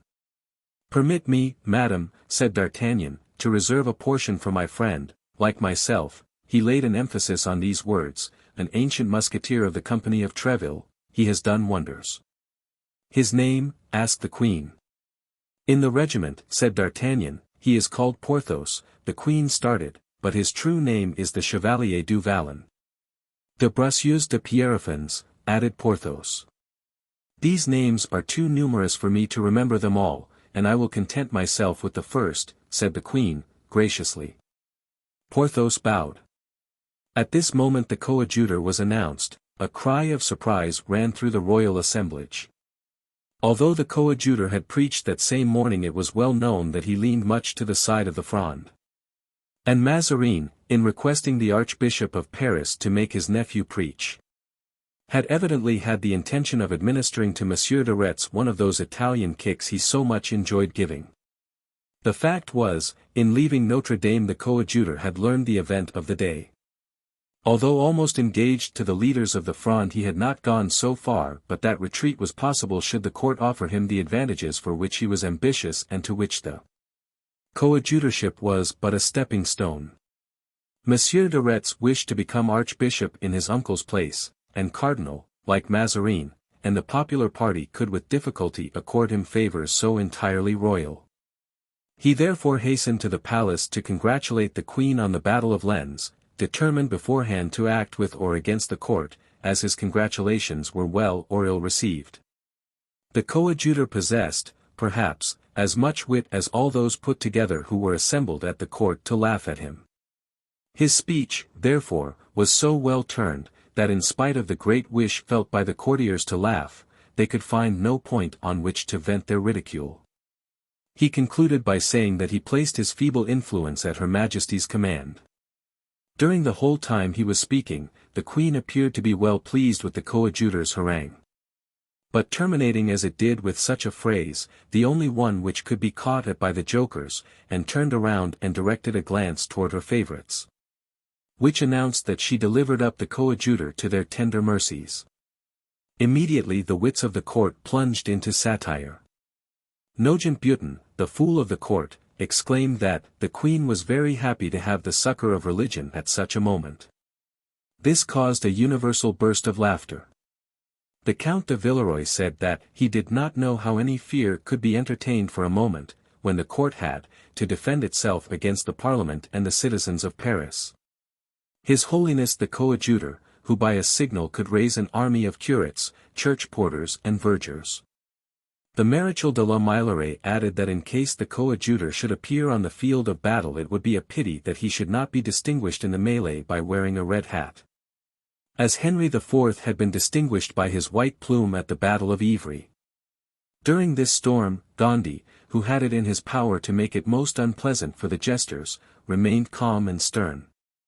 The Queen at last asked him if he had anything to add to the fine discourse he had just made to her. "Yes, madam," replied the coadjutor. "I have to beg you to reflect twice ere you cause a civil war in the kingdom." The Queen turned her back and the laughing recommenced. The coadjutor bowed and left the palace, casting upon the cardinal such a glance as is best understood by mortal foes. That glance was so sharp that it penetrated the heart of Mazarin, who, reading in it a declaration of war, seized D'Artagnan by the arm and said, "If occasion requires, monsieur, you will remember that man who has just gone out, will you not?" "Yes, my lord," he replied. Then, turning toward Porthos, "The devil," said he, "this has a bad look. I dislike these quarrels among men of the church." Gondy withdrew, distributing benedictions on his way, and finding a malicious satisfaction in causing the adherents of his foes to prostrate themselves at his feet. "Oh!" he murmured, as he left the threshold of the palace, "ungrateful court. Faithless court. Cowardly court. I will teach you how to laugh tomorrow, but in another manner." But whilst they were indulging in extravagant joy at the Palais Royal, to increase the hilarity of the Queen, Mazarin, a man of sense, and whose fear, moreover, gave him foresight, lost no time in making idle and dangerous jokes. He went out after the coadjutor, settled his account, locked up his gold, and had confidential workmen to contrive hiding places in his walls. On his return home the coadjutor was informed that a young man had come in after his departure and was waiting for him. He started with delight when, on demanding the name of this young man, he learned that it was Louviers. He hastened to his cabinet. Brousson's son was there, still furious, and still bearing bloody marks of his struggle with the king's officers. The only precaution he had taken in coming to the archbishopric was to leave his arquebuse in the hands of a friend. The coadjutor went to him and held out his hand. The young man gazed at him as if he would have read the secret of his heart. "My dear Monsieur Louviers," said the coadjutor, "believe me, I am truly concerned for the misfortune which has happened to you." "Is that true, and do you speak seriously?" asked Louviers. "From the depth of my heart," said Gondy. "In that case, my lord, the time for words has passed and the hour for action is at hand. My lord, in 3 days, if you wish it, my father will be out of prison and in 6 months you may be cardinal." The coadjutor started. "Oh! Let us speak frankly," continued Louviers, "and act in a straightforward manner. 30,000 crowns in alms is not given, as you have done for the last 6 months, out of pure Christian charity. That would be too grand. You are ambitious, it is natural, you are a man of genius and you know your worth. As for me, I hate the court and have but one desire at this moment, vengeance. Give us the clergy and the people, of whom you can dispose, and I will bring you the citizens and the parliament. With these 4 elements Paris is ours in a week. And believe me, Monsieur Coadjutor, the court will give from fear what it will not give from goodwill." It was now the coadjutor's turn to fix his piercing eyes on Louviers. "But, Monsieur Louviers, are you aware that it is simply civil war you are proposing to me? You have been preparing long enough, my lord, for it to be welcome to you now." "Never mind," said the coadjutor, "you must be well aware that this requires reflection." "And how many hours of reflection do you ask?" 12 hours, sir. Is it too long?" "It is now noon. At midnight I will be at your house. If I should not be in, wait for me." "Good. At midnight, my lord." "At midnight, my dear Monsieur Louviers." When once more alone Gondy sent to summon all the curates with whom he had any connection to his house. 2 hours later, 30 officiating ministers from the most populous, and consequently the most disturbed parishes of Paris had assembled there. Gondy related to them the insults he had received at the Palais Royal and retailed the jests of Bautin, the Count de Villeroy and Maréchal de la Meilleraie. The curates asked him what was to be done. "Simply this," said the coadjutor. "You are the directors of all consciences. Well, undermine in them the miserable prejudice of respect and fear of kings. Teach your flocks that the queen is a tyrant, and repeat often and loudly, so that all may know it, that the misfortunes of France are caused by Mazarin, her lover and her destroyer. Begin this work today, this instant even, and in 3 days I shall expect the result. For the rest, if any one of you have further or better counsel to expound, I will listen to him with the greatest pleasure." 3 curates remained, those of St. Mary, St. Sulpice and St. Eustache. The others withdrew. You think, then, that you can help me more efficaciously than your brothers, said Gondy. We hope so, answered the curates. Let us hear. Monsieur de Saint Mary, you begin. My lord, I have in my parish a man who might be of the greatest use to you. Who and what is this man? A shopkeeper in the Rue de Lombards, who has great influence upon the commerce of his quarter. What is his name? He is named Planchet, who himself also caused a rising about 6 weeks ago. But as he was searched for after this emeute he disappeared. And can you find him? I hope so. I think he has not been arrested, and as I am his wife's confessor, if she knows where he is I shall know it too. Very well, sir, find this man, and when you have found him bring him to me. We will be with you at 6 o'clock, my lord. Go, my dear curate, and may God assist you. And you, sir, continued Gondy, turning to the curate of St. Sulpice. I, my lord, said the latter, I know a man who has rendered great services to a very popular prince and who would make an excellent leader of revolt. Him I can place at your disposal. It is Count de Rochefort. I know him also, but unfortunately he is not in Paris. My lord, he has been for 3 days at the Rue Cassette. And wherefore has he not been to see me? He was told, my lord will pardon me. Certainly, speak. That your lordship was about to treat with the court. Gondy bit his lips. They are mistaken. Bring him here at 8 o'clock, sir, and may heaven bless you as I bless you. And now 'tis your turn, said the coadjutor, turning to the last that remained. Have you anything as good to offer me as the 2 gentlemen who have left us? Better, my lord. Diable. Think what a solemn engagement you are making. One has offered a wealthy shopkeeper, the other a count. You are going, then, to offer a prince, are you? I offer you a beggar, my lord. Ah! Ah, said Gondy, reflecting, you are right, sir. Someone who could raise the legion of paupers who choke up the crossings of Paris. Someone who would know how to cry aloud to them, that all France might hear it, that it is Mazarin who has reduced them to poverty. Exactly your man. Bravo! And the man? A plain and simple beggar, as I have said, my lord, who asks for alms, as he gives holy water, a practice he has carried on for 6 years on the steps of St. Eustache. And you say that he has a great influence over his compeers? Are you aware, my lord, that mendacity is an organized body, a kind of association of those who have nothing, or are supposed to have nothing, against those who have everything? An association in which everyone takes his share, one that elects a leader. Yes, I have heard it said, replied the coadjutor. Well, the man whom I offer you is a general syndic. And what do you know of him? Nothing, my lord, except that he is tormented with remorse. What makes you think so? On the 28th of every month he makes me say a mass for the repose of the soul of one who died a violent death. Yesterday I said this mass again. And his name? Maillard. But I do not think it is his right one. And think you that we should find him at this hour at his post? Certainly. Let us go and see your beggar, sir, and if he is such as you describe him, you are right, it will be you who have discovered the true treasure.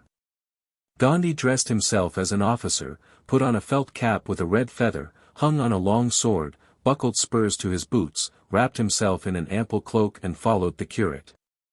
The coadjutor and his companion passed through all the streets lying between the archbishopric and the St. Eustache church, watching carefully to ascertain the popular feeling. The people were in an excited mood, but, like a swarm of frightened bees, seemed not to know at what point to concentrate. And it was very evident that if leaders of the people were not provided all this agitation would pass off in idle buzzing.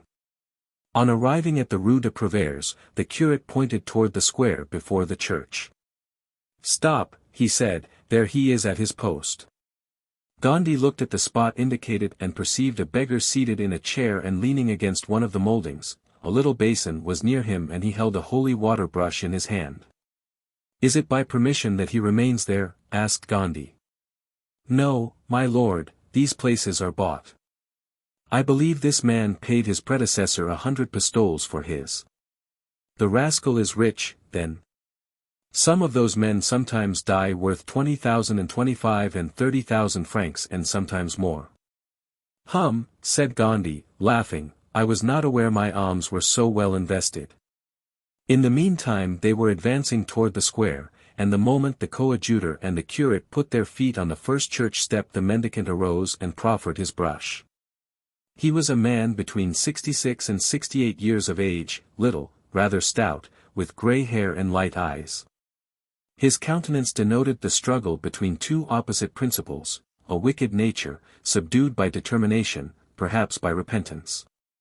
He started on seeing the cavalier with the curate. The latter and the coadjutor touched the brush with the tips of their fingers and made the sign of the cross. The coadjutor threw a piece of money into the hat, which was on the ground.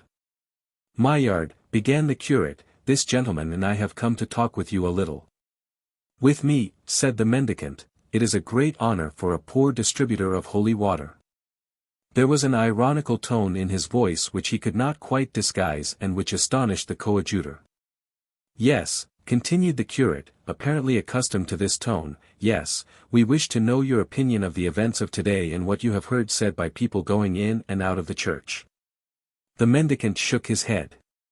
These are melancholy doings, your reverence, which always fall again upon the poor. As to what is said, everybody is discontented, everybody complains, but everybody means nobody. Explain yourself, my good friend, said the coadjutor. I mean that all these cries, all these complaints, these curses, produce nothing but storms and flashes and that is all, but the lightning will not strike until there is a hand to guide it. My friend, said Gondy, you seem to be a clever and a thoughtful man. Are you disposed to take a part in a little civil war, should we have one, and put at the command of the leader, should we find one? Your personal influence and the influence you have acquired over your comrades? Yes, sir, provided this war were approved of by the Church and would advance the end I wish to attain, I mean, the remission of my sins. The war will not only be approved of, but directed by the Church. As for the remission of your sins, we have the Archbishop of Paris, who has the very greatest power at the court of Rome, and even the coadjutor, who possesses some plenary indulgences. We will recommend you to him. Consider, Maillard, said the curate, that I have recommended you to this gentleman, who is a powerful lord, and that I have made myself responsible for you. I know, Monsieur le Curé, said the beggar, that you have always been very kind to me, and therefore I, in my turn, will be serviceable to you. And do you think your power as great with the fraternity as Monsieur le Curé told me it was just now? I think they have some esteem for me, said the mendicant with pride, and that not only will they obey me, but wherever I go they will follow me. And could you count on 50 resolute men, good, unemployed, but active souls, brawlers, capable of bringing down the walls of the Palais Royal by crying, down with Mazarin? As fell those at Jericho? I think, said the beggar, I can undertake things more difficult and more important than that. Ah, said Gondy, you will undertake, then, some night, to throw up some 10 barricades? I will undertake to throw up 50, and when the day comes, to defend them. "I-faith," exclaimed Gondy, "you speak with a certainty that gives me pleasure. And since Monsieur le Curé can answer for you—" "I answer for him," said the curate.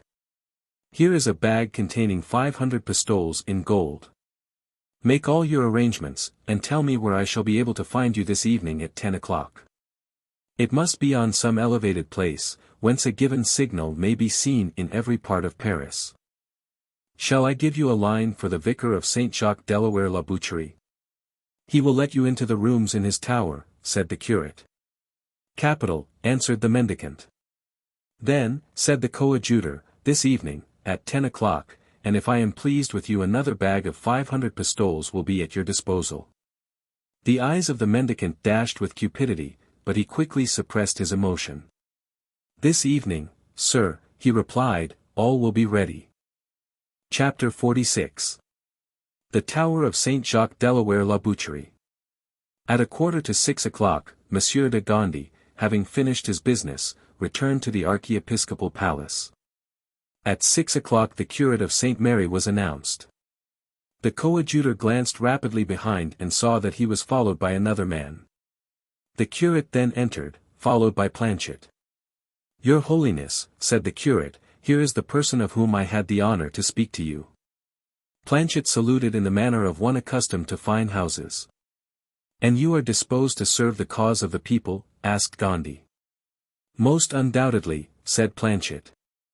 "I am a Frondist from my heart. You see in me, such as I am, a person sentenced to be hung. And on what account? I rescued from the hands of Mazarin's police a noble lord whom they were conducting back to the Bastille, where he had been for 5 years. Will you name him?" "Oh, you know him well, my lord, it is Count de Rochefort." "Ah!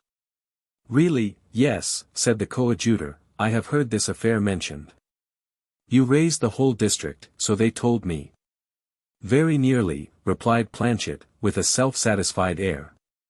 "And your business is?" "That of a confectioner, in the Rue de Lombards." "Explain to me how it happens that, following so peaceful a business, you had such warlike inclinations. Why does my lord, belonging to the church, now receive me in the dress of an officer, with a sword at his side and spurs to his boots?" "Not badly answered, I' faith," said Gondy, laughing. "But I have, you must know, always had, in spite of my bands, warlike inclinations. Well, my lord, before I became a confectioner I myself was 3 years sergeant in the Piedmontese regiment. And before I became sergeant I was for 18 months the servant of Monsieur d'Artagnan." "The lieutenant of musketeers?" asked Gondy. "Himself, my lord. But he is said to be a furious Mazarinist." "Phew," whistled Planchet. "What do you mean by that?" "Nothing, my lord. Monsieur d'Artagnan belongs to the service. Monsieur d'Artagnan makes it his business to defend the cardinal, who pays him, as much as we make it ours, we citizens, to attack him, whom he robs.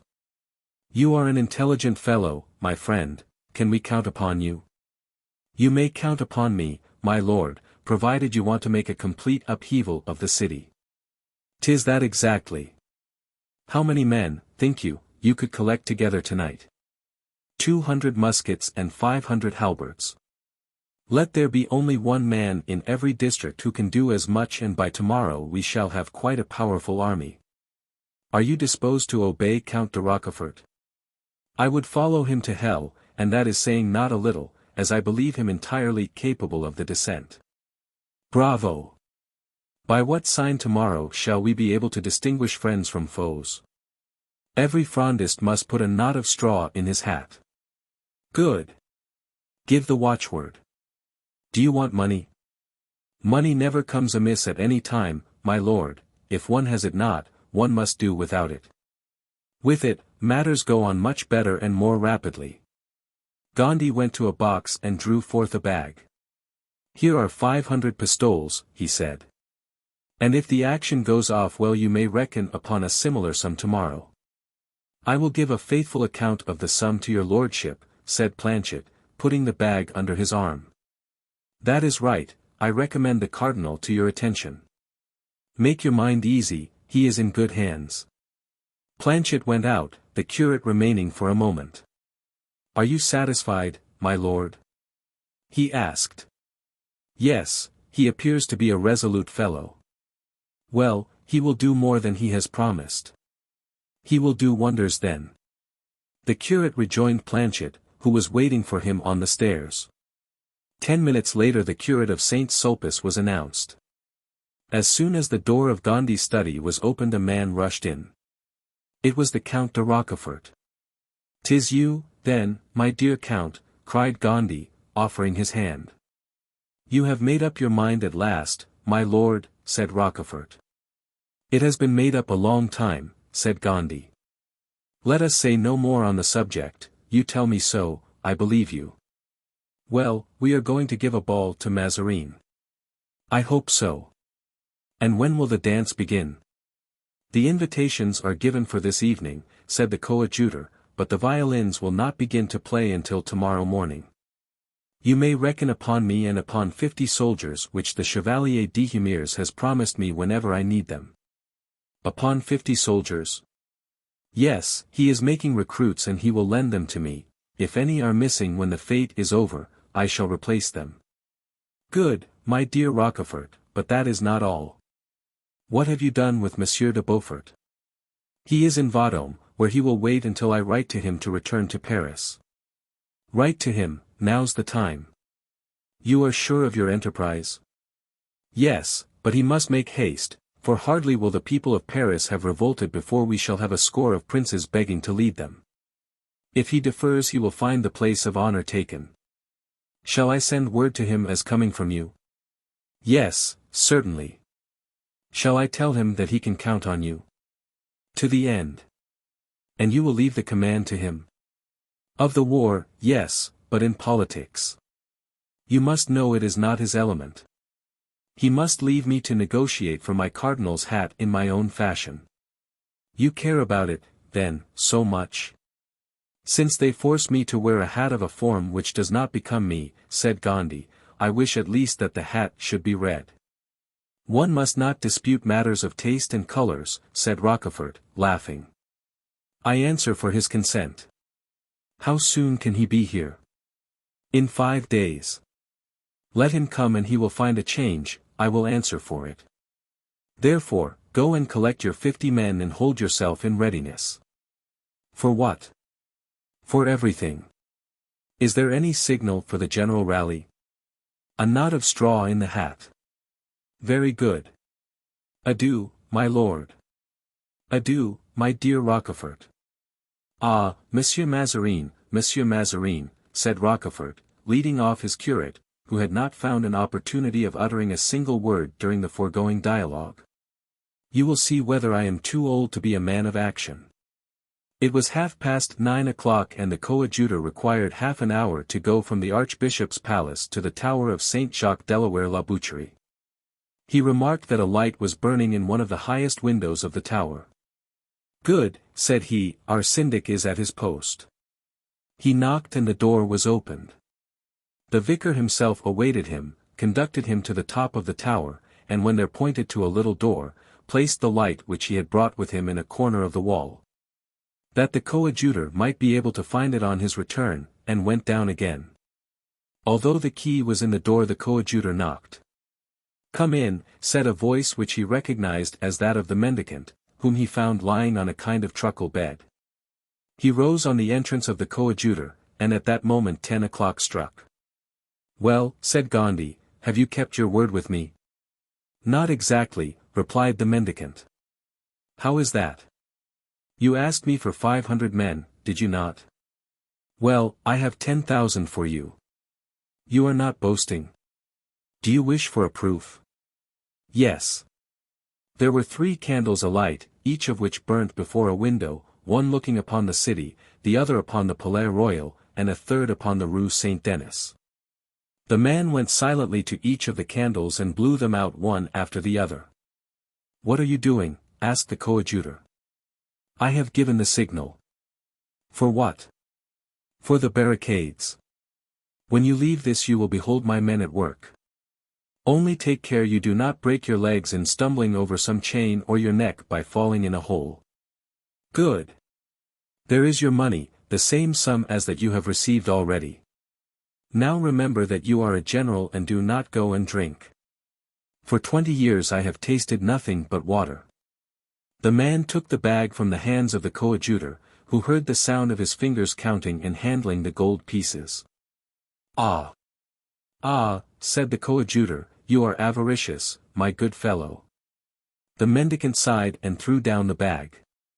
Must I always be the same, said he, and shall I never succeed in overcoming the old leaven? Oh, misery, oh, vanity. You take it, however.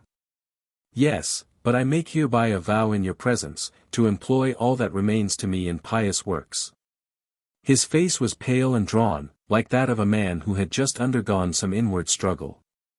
Singular man, muttered Gondy, taking his hat to go away, but on turning around he saw the beggar between him and the door. His first idea was that this man intended to do him some harm, but on the contrary he saw him fall on his knees before him with his hands clasped. "Your blessing, your holiness, before you go, I beseech you," he cried. "Your holiness," said Gandhi, "my friend, you take me for someone else." "No, your holiness, I take you for what you are, that is to say, the coadjutor. I recognized you at the first glance." Gandhi smiled. "And you want my blessing," he said. "Yes, I have need of it." The mendicant uttered these words in a tone of such humility, such earnest repentance, that Gandhi placed his hand upon him and gave him his benediction with all the unction of which he was capable. "Now," said Gandhi, "there is a communion between us. I have blessed you and you are sacred to me. Come, have you committed some crime, pursued by human justice, from which I can protect you?" The beggar shook his head. "The crime which I have committed, my lord, has no call upon human justice, and you can only deliver me from it by blessing me frequently, as you have just done."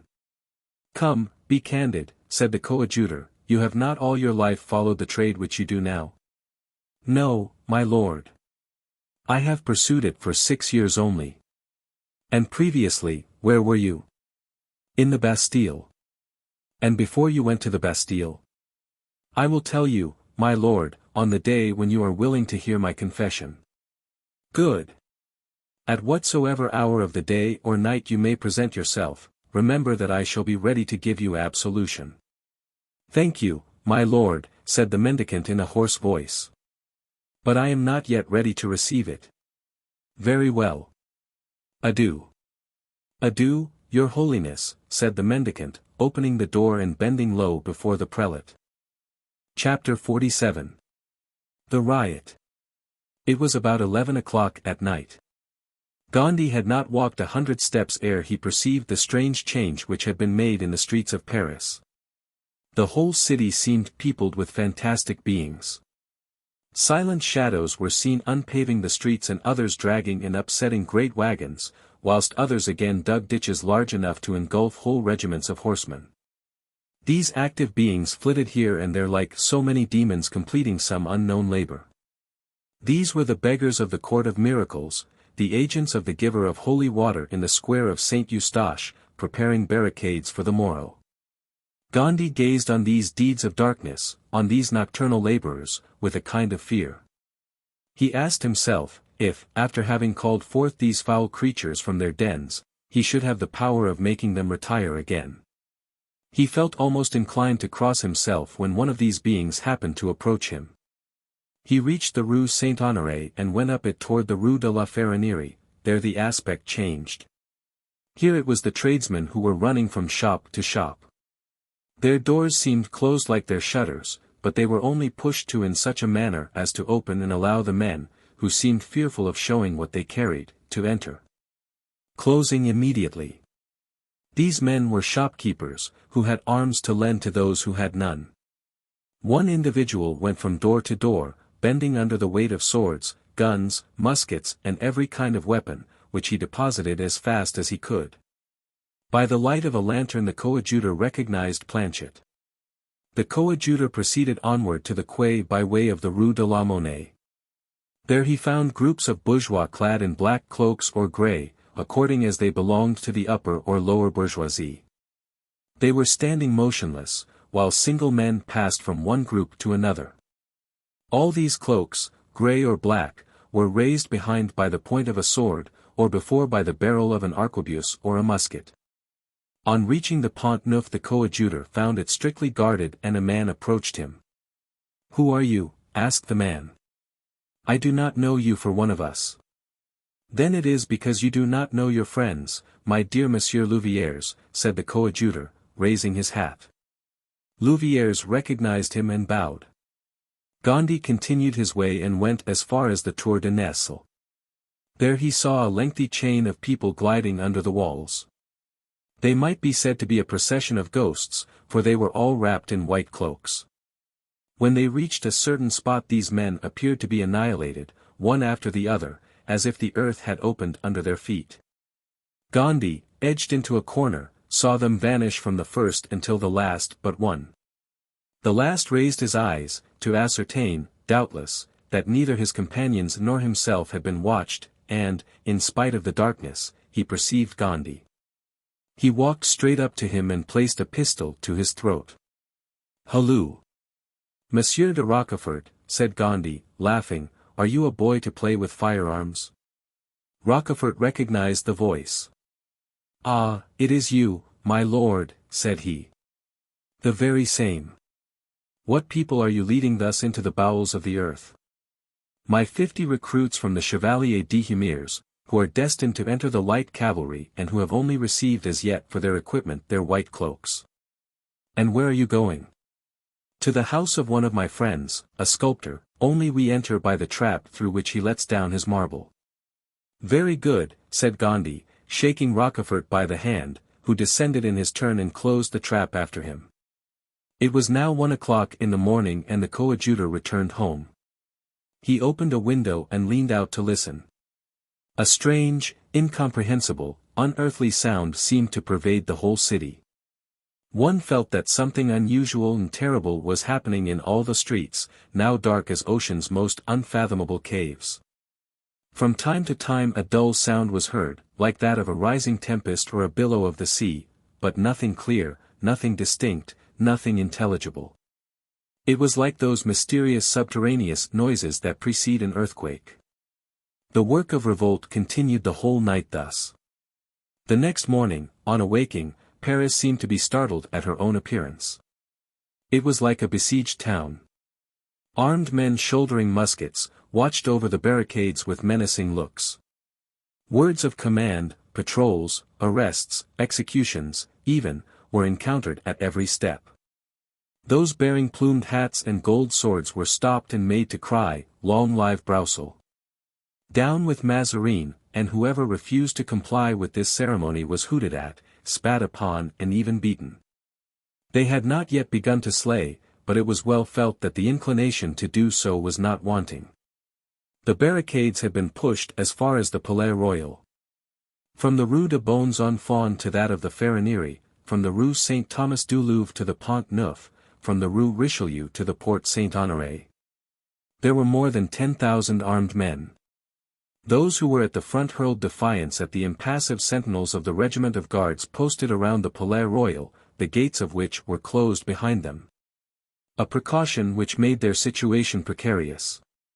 Among these thousands moved, in bands numbering from 100 to 200, pale and haggard men, clothed in rags, who bore a sort of standard on which was inscribed these words, "Behold the misery of the people." Wherever these men passed, frenzied cries were heard, and there were so many of these bands that the cries were to be heard in all directions. The astonishment of Mazarin and of Austria was great when it was announced to them that the city, which the previous evening they had left entirely tranquil, had awakened to such feverish commotion. Nor would either the one or the other believe the reports that were brought to them, declaring they would rather rely on the evidence of their own eyes and ears. Then a window was opened and when they saw and heard they were convinced. Mazarin shrugged his shoulders and pretended to despise the populace. But he turned visibly pale and ran to his closet, trembling all over, locked up his gold and jewels in his caskets and put his finest diamonds on his fingers. As for the queen, furious, and left to her own guidance, she went for the Maréchal de la Meilleraie and desired him to take as many men as he pleased and to go and see what was the meaning of this pleasantry. The marshal was ordinarily very adventurous and was wont to hesitate at nothing, and he had that lofty contempt for the populace which army officers usually profess. He took 150 men and attempted to go out by the Pont du Louvre, but there he met Rochefort and his 50 horsemen, attended by more than 500 men. The marshal made no attempt to force that barrier and returned up the quay. But at Pont Neuf he found Louviers and his bourgeois. This time the marshal charged, but he was welcomed by musket shots, while stones fell like hail from all the windows. He left there 3 men. He beat a retreat toward the market, but there he met Planchet with his halberdiers, their halberds were levelled at him threateningly. He attempted to ride over those grey cloaks, but the grey cloaks held their ground, and the marshal retired toward the Rue Saint-Honoré, leaving 4 of his guards dead on the field of battle. The marshal then entered the Rue Saint-Honoré, but there he was opposed by the barricades of the mendicant of St. Eustache. They were guarded, not only by armed men, but even by women and children. Master Friquet, the owner of a pistol and of a sword which Louviers had given him, had organized a company of rogues like himself and was making a tremendous racket. The marshal thought this barrier not so well fortified as the others and determined to break through it. He dismounted 20 men to make a breach in the barricade, whilst he and others, remaining on their horses, were to protect the assailants. The 20 men marched straight toward the barrier, but from behind the beams, from among the wagon wheels, and from the heights of the rocks a terrible fusillade burst forth. And at the same time Planchet's halberdiers appeared at the corner of the cemetery of the Innocents, and Louviers's bourgeois at the corner of the Rue de la Monnaie. The Maréchal de la Meilleraie was caught between two fires, but he was brave and made up his mind to die where he was. He returned blow for blow and cries of pain began to be heard in the crowd. The guards, more skillful, did greater execution, but the bourgeois, more numerous, overwhelmed them with a veritable hurricane of iron. Men fell around him as they had fallen at Rocroi or at Lerida. Fontrailles, his aide-de-camp, had an arm broken, his horse had received a bullet in his neck and he had difficulty in controlling him, maddened by pain. In short, he had reached that supreme moment when the bravest feel a shudder in their veins, when suddenly, in the direction of the Rue de l'Arbre Assisi, the crowd opened, crying, "Long live the coadjutor!" And Gondy, in surplice and cloak, appeared, moving tranquilly in the midst of the fusillade and bestowing his benedictions to the right and left, as undisturbed as if he were leading a procession of the Fête Dieu. All fell to their knees. The marshal recognized him and hastened to meet him. "Get me out of this, in heaven's name," he said, "or I shall leave my carcass here and those of all my men." A great tumult arose, in the midst of which even the noise of thunder could not have been heard. Gondy raised his hand and demanded silence. All were still. "My children," he said, "this is the Maréchal de la Meilleraie, as to whose intentions you have been deceived and who pledges himself, on returning to the Louvre, to demand of the Queen, in your name, our Broussels' release." "You pledge yourself to that, Marshal," added Gondy, turning to la Meilleraie. "Morbleu," cried the latter, "I should say that I do pledge myself to it. I had no hope of getting off so easily." "He gives you his word of honor," said Gondy. The marshal raised his hand in token of assent. "Long live the coadjutor," cried the crowd. Some voices even added, "Long live the marshal." But all took up the cry in chorus, "Down with Mazarin." The crowd gave place, the barricade was opened, and the marshal, with the remnant of his company, retreated, preceded by Friquet and his bandits. Some of them making a presence of beating drums and others imitating the sound of the trumpet. It was almost a triumphal procession, only, behind the guards the barricades were closed again. The marshal bit his fingers.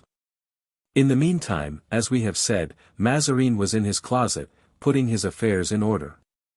He called for D'Artagnan, but in the midst of such tumult he little expected to see him, D'Artagnan not being on service. In about 10 minutes D'Artagnan appeared at the door, followed by the inseparable Porthos. "Ah, come in, Monsieur D'Artagnan," cried the cardinal, "and welcome your friend too. But what is going on in this accursed Paris?" "What is going on, my lord?" "Nothing good," replied D'Artagnan, shaking his head.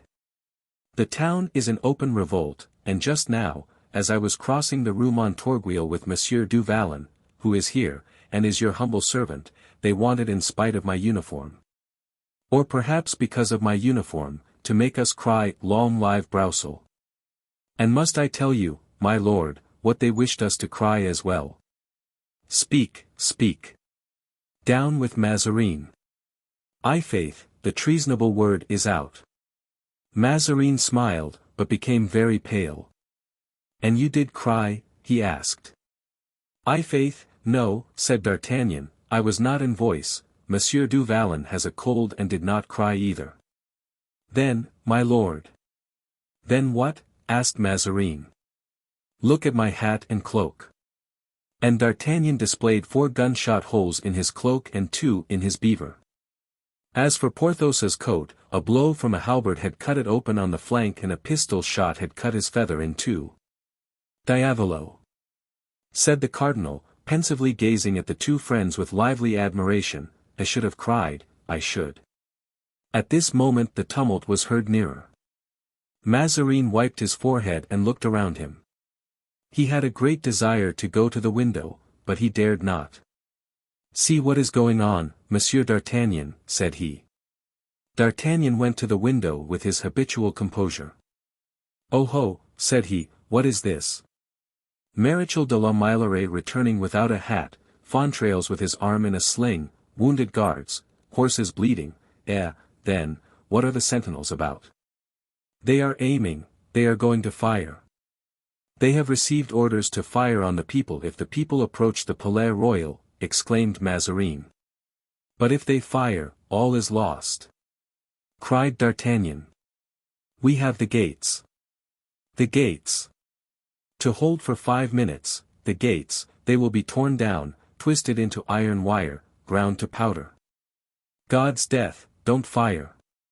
screamed D'Artagnan, throwing open the window. In spite of this recommendation, which, owing to the noise, could scarcely have been heard, 2 or 3 musket shots resounded, succeeded by a terrible discharge. The balls might be heard peppering the façade of the Palais Royal, and one of them, passing under D'Artagnan's arm, entered and broke a mirror, in which Porthos was complacently admiring himself. "Alack! Alack!" cried the cardinal, "a Venetian glass."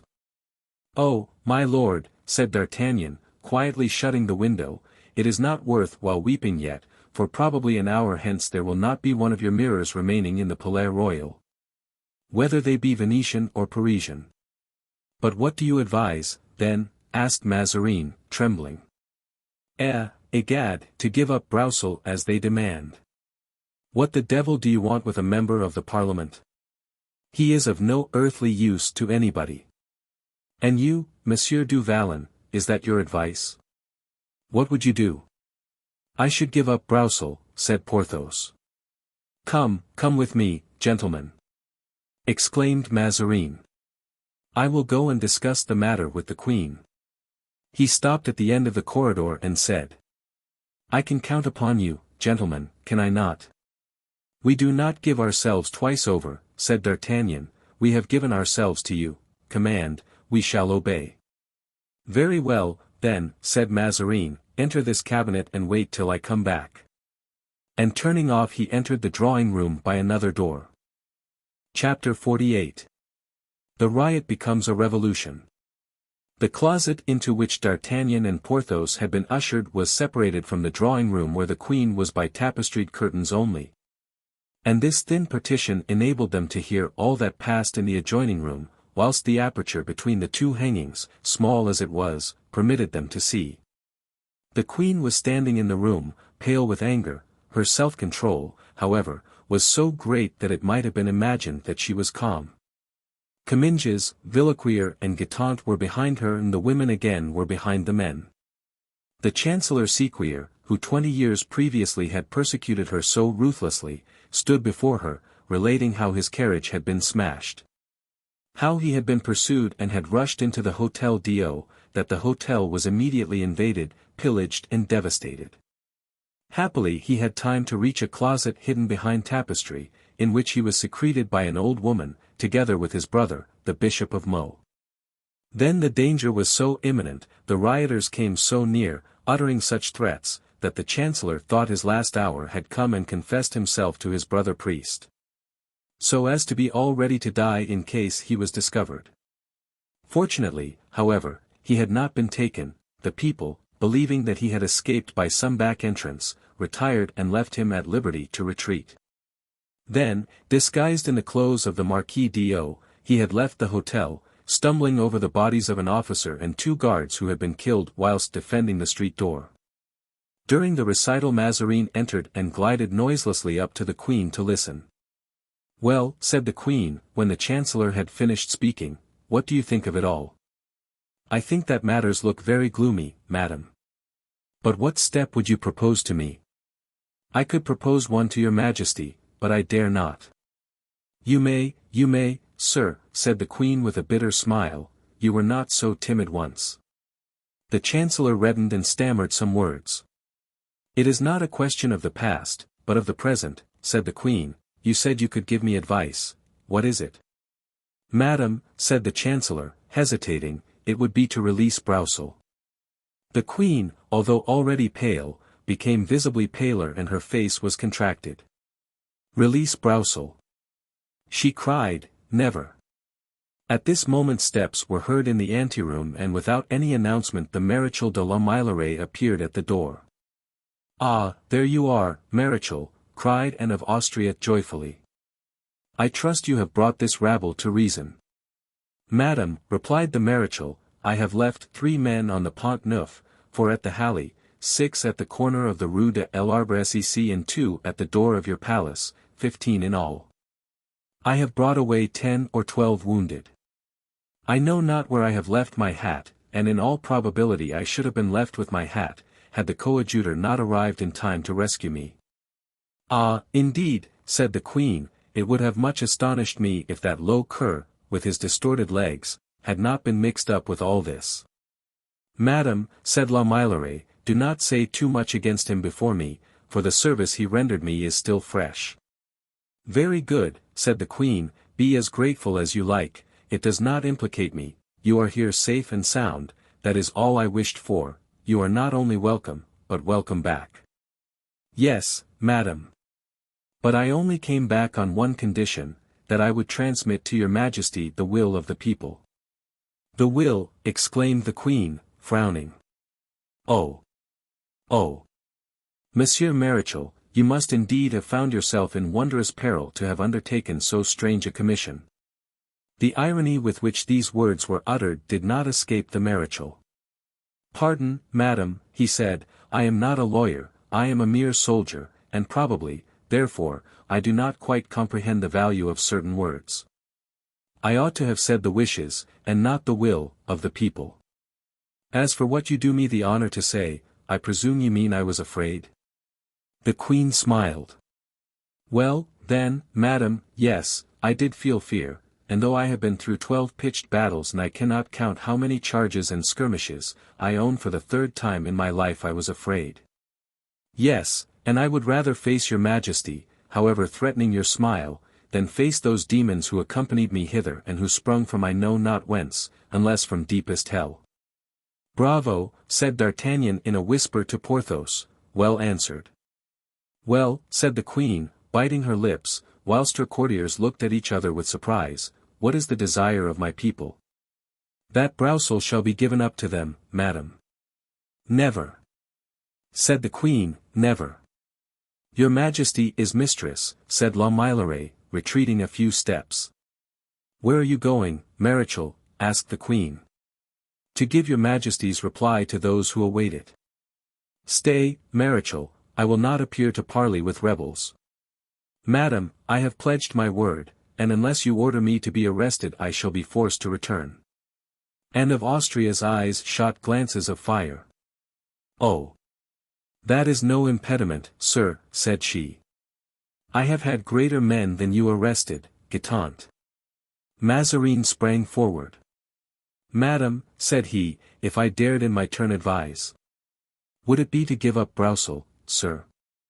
If so, you can spare yourself the trouble. No, said Mazarin, although, perhaps, that counsel is as good as any other. Then what may it be? To call for Monsieur le Coadjuteur. The coadjutor, cried the queen, that dreadful mischief-maker. It is he who has raised all this revolt. The more reason, said Mazarin, if he has raised it he can put it down.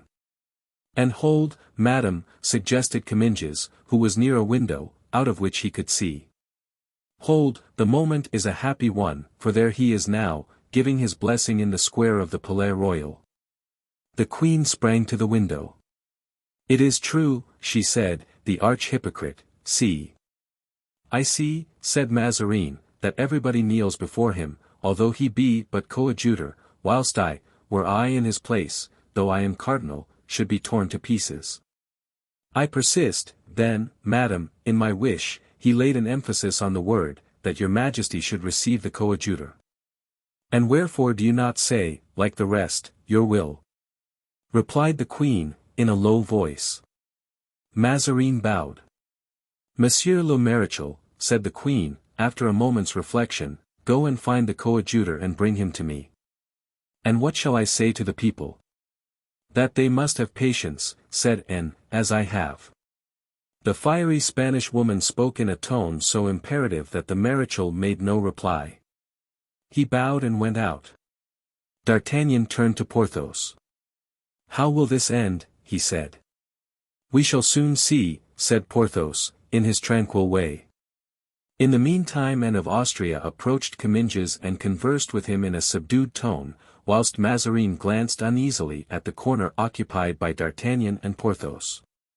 Ere long the door opened and the Maréchal entered, followed by the coadjutor. There, madam, he said, is Monsieur Gondy, who hastens to obey your majesty's summons. The queen advanced a few steps to meet him, and then stopped, cold, severe, unmoved, with her lower lip scornfully protruded. Gondy bowed respectfully. Well, sir, said the queen, what is your opinion of this riot? That it is no longer a riot, madam, he replied, but a revolt. The revolt is at the door of those who think my people can rebel, cried Anne, unable to dissimulate before the coadjutor, whom she looked upon, and probably with reason, as the promoter of the tumult. Revolt. Thus it is called by those who have wished for this demonstration and who are, perhaps, the cause of it, but, wait. The king's authority will put all this to rights. Was it to tell me that, madam, coldly replied Gondy, that your majesty admitted me to the honor of entering your presence? No, my dear coadjutor, said Mazarin. It was to ask your advice in the unhappy dilemma in which we find ourselves. Is it true, asked Gondy, feigning astonishment, that her majesty summoned me to ask for my opinion? Yes, said the queen, it is requested. The coadjutor bowed. Your majesty wishes, then, you to say what you would do in her place, Mazarin hastened to reply. The coadjutor looked at the queen, who replied by a sign in the affirmative. Were I in her majesty's place, said Gondy, coldly, I should not hesitate, I should release Broussel. And if I do not give him up, what think you will be the result? Exclaimed the queen. I believe that not a stone in Paris will remain unturned, put in the Maréchal. It was not your opinion that I asked, said the queen, sharply, without even turning around. If it is I whom your majesty interrogates, replied the coadjutor in the same calm manner, I reply that I hold Monsieur le Maréchal's opinion in every respect. The color mounted to the queen's face. Her fine blue eyes seemed to start out of her head, and her carmine lips, compared by all the poets of the day to a pomegranate in flower, were trembling with anger. Mazarin himself, who was well accustomed to the domestic outbreaks of this disturbed household, was alarmed. Give up Broussel, she cried, fine counsel, indeed. Upon my word. One can easily see it comes from a priest. Gondy remained firm, and the abuse of the day seemed to glide over his head as the sarcasms of the evening before had done. But hatred and revenge were accumulating in his heart silently and drop by drop. He looked coldly at the queen, who nudged Mazarin to make him say something in his turn. Mazarin, according to his custom, was thinking much and saying little. Ho! Ho! Said he, good advice, advice of a friend. I, too, would give up that good Monsieur Broussel, dead or alive, and all would be at an end. If you yield him dead, all will indeed be at an end, my lord, but quite otherwise than you mean. Did I say, dead or alive? Replied Mazarin. It was only a way of speaking. You know I am not familiar with the French language, which you, Monsieur le Coadjuteur, both speak and write so well. This is a council of state, D'Artagnan remarked to Porthos, but we held better ones at La Rochelle, with Athos and Aramis. At the Saint-Gervais bastion, said Porthos. There and elsewhere. The coadjutor let the storm pass over his head and resumed, still with the same tranquillity. Madam.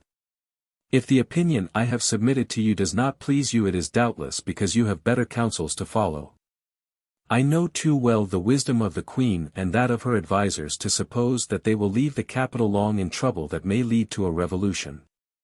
Thus, then, it is your opinion, said Anne of Austria, with a sneer and biting her lips with rage, that yesterday's riot, which today is already a rebellion, tomorrow may become a revolution. Yes, madam, replied the coadjutor, gravely. But if I am to believe you, sir, the people seem to have thrown off all restraint. It is a bad year for kings, said Gondy, shaking his head. Look at England, madam. Yes, but fortunately we have no Oliver Cromwell in France, replied the Queen. Who knows, said Gondy. Such men are like thunderbolts, one recognizes them only when they have struck. Everyone shuddered and there was a moment of silence, during which the Queen pressed her hand to her side, evidently to still the beatings of her heart. Porthos, murmured D'Artagnan, look well at that priest. Yes, said Porthos, I see him. What then? Well, he is a man. Porthos looked at D'Artagnan in astonishment.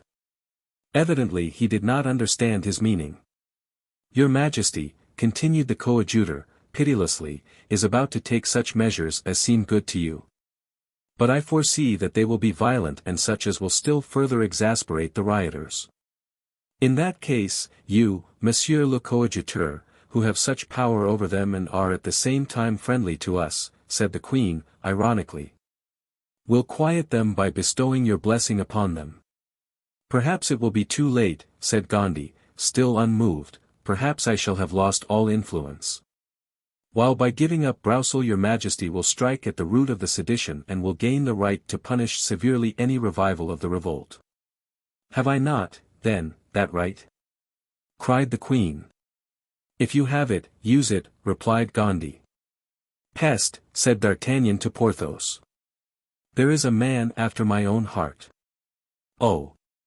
If he were minister and I were his D'Artagnan, instead of belonging to that beast of a Mazarin, Mordieu. What fine things we would do together. Yes, said Porthos. The Queen made a sign for everyone, except Mazarin, to quit the room, and Gondy bowed, as if to leave with the rest. Stay, sir, said Anne to him. Good, thought Gondy, she is going to yield. She is going to have him killed, said D'Artagnan to Porthos, but at all events it shall not be by me. I swear to heaven, on the contrary, that if they fall upon him I will fall upon them. And I, too, said Porthos. Good, muttered Mazarin, sitting down, we shall soon see something startling. The Queen's eyes followed the retreating figures and when the last had closed the door she turned away. It was evident that she was making unnatural efforts to subdue her anger. She fanned herself, smelled at her vinaigrette, and walked up and down. Gondy, who began to feel uneasy, examined the tapestry with his eyes, touched the coat of mail which he wore under his long gown, and felt from time to see if the handle of a good Spanish dagger, which was hidden under his cloak, was well within reach. And now, at last said the Queen, now that we are alone, repeat your counsel, Monsieur le Coadjuteur. It is this, madam, that you should appear to have reflected, and publicly acknowledge an error, which constitutes the extra strength of a strong government. Release Broussel from prison and give him back to the people. Oh, cried Anne, to humble myself thus. Am I, or am I not, the Queen? This screaming mob, are they, or are they not, my subjects? Have I friends? Have I guards? Ah! By Notre Dame! As Queen Catherine used to say, continued she, excited by her own words, rather than give up this infamous Broussel to them I will strangle him with my own hands. And she sprang toward Gondy, whom assuredly at that moment she hated more than Broussel, with outstretched arms. The coadjutor remained immovable and not a muscle of his face was discomposed. Only his glance flashed like a sword in returning the furious looks of the Queen. He were a dead man, said the Gascon, if there were still a Vitry at the court and if Vitry entered at this moment. But for my part, before he could reach the good prelate I would kill Vitry at once, the cardinal would be infinitely pleased with me." "Hush," said Porthos, "listen." "Madam," cried the cardinal, seizing hold of Anne and drawing her back, "Madam, what are you about?" Then he added in Spanish, "Anne, are you mad? You, a queen to quarrel like a washerwoman? And do you not perceive that in the person of this priest is represented the whole people of Paris and that it is dangerous to insult him at this moment, and if this priest wished it, in an hour you would be without a crown? Come, then, on another occasion you can be firm and strong, but today is not the proper time, today, flatter and caress, or you are only a common woman." At the first words of this address D'Artagnan had seized Porthos's arm, which he pressed with gradually increasing force. When Mazarin ceased speaking he said to Porthos in a low tone, "Never tell Mazarin that I understand Spanish, or I am a lost man and you are also." "All right," said Porthos. This rough appeal, marked by the eloquence which characterized Mazarin when he spoke in Italian or Spanish and which he lost entirely in speaking French, was uttered with such impenetrable expression that Gondy, clever physiognomist as he was, had no suspicion of its being more than a simple warning to be more subdued. The queen, on her part, thus chided, softened immediately and sat down, and in an almost weeping voice, letting her arms fall by her side, said, "Pardon me, sir, and attribute this violence to what I suffer. A woman, and consequently subject to the weaknesses of my sex, I am alarmed at the idea of civil war. A queen, accustomed to be obeyed, I am excited at the first opposition." "Madam," replied Gondy, bowing, "your Majesty is mistaken in qualifying my sincere advice as opposition. Your Majesty has none but submissive and respectful subjects. It is not the Queen with whom the people are displeased, they ask for Broussel and are only too happy, if you release him to them, to live under your government."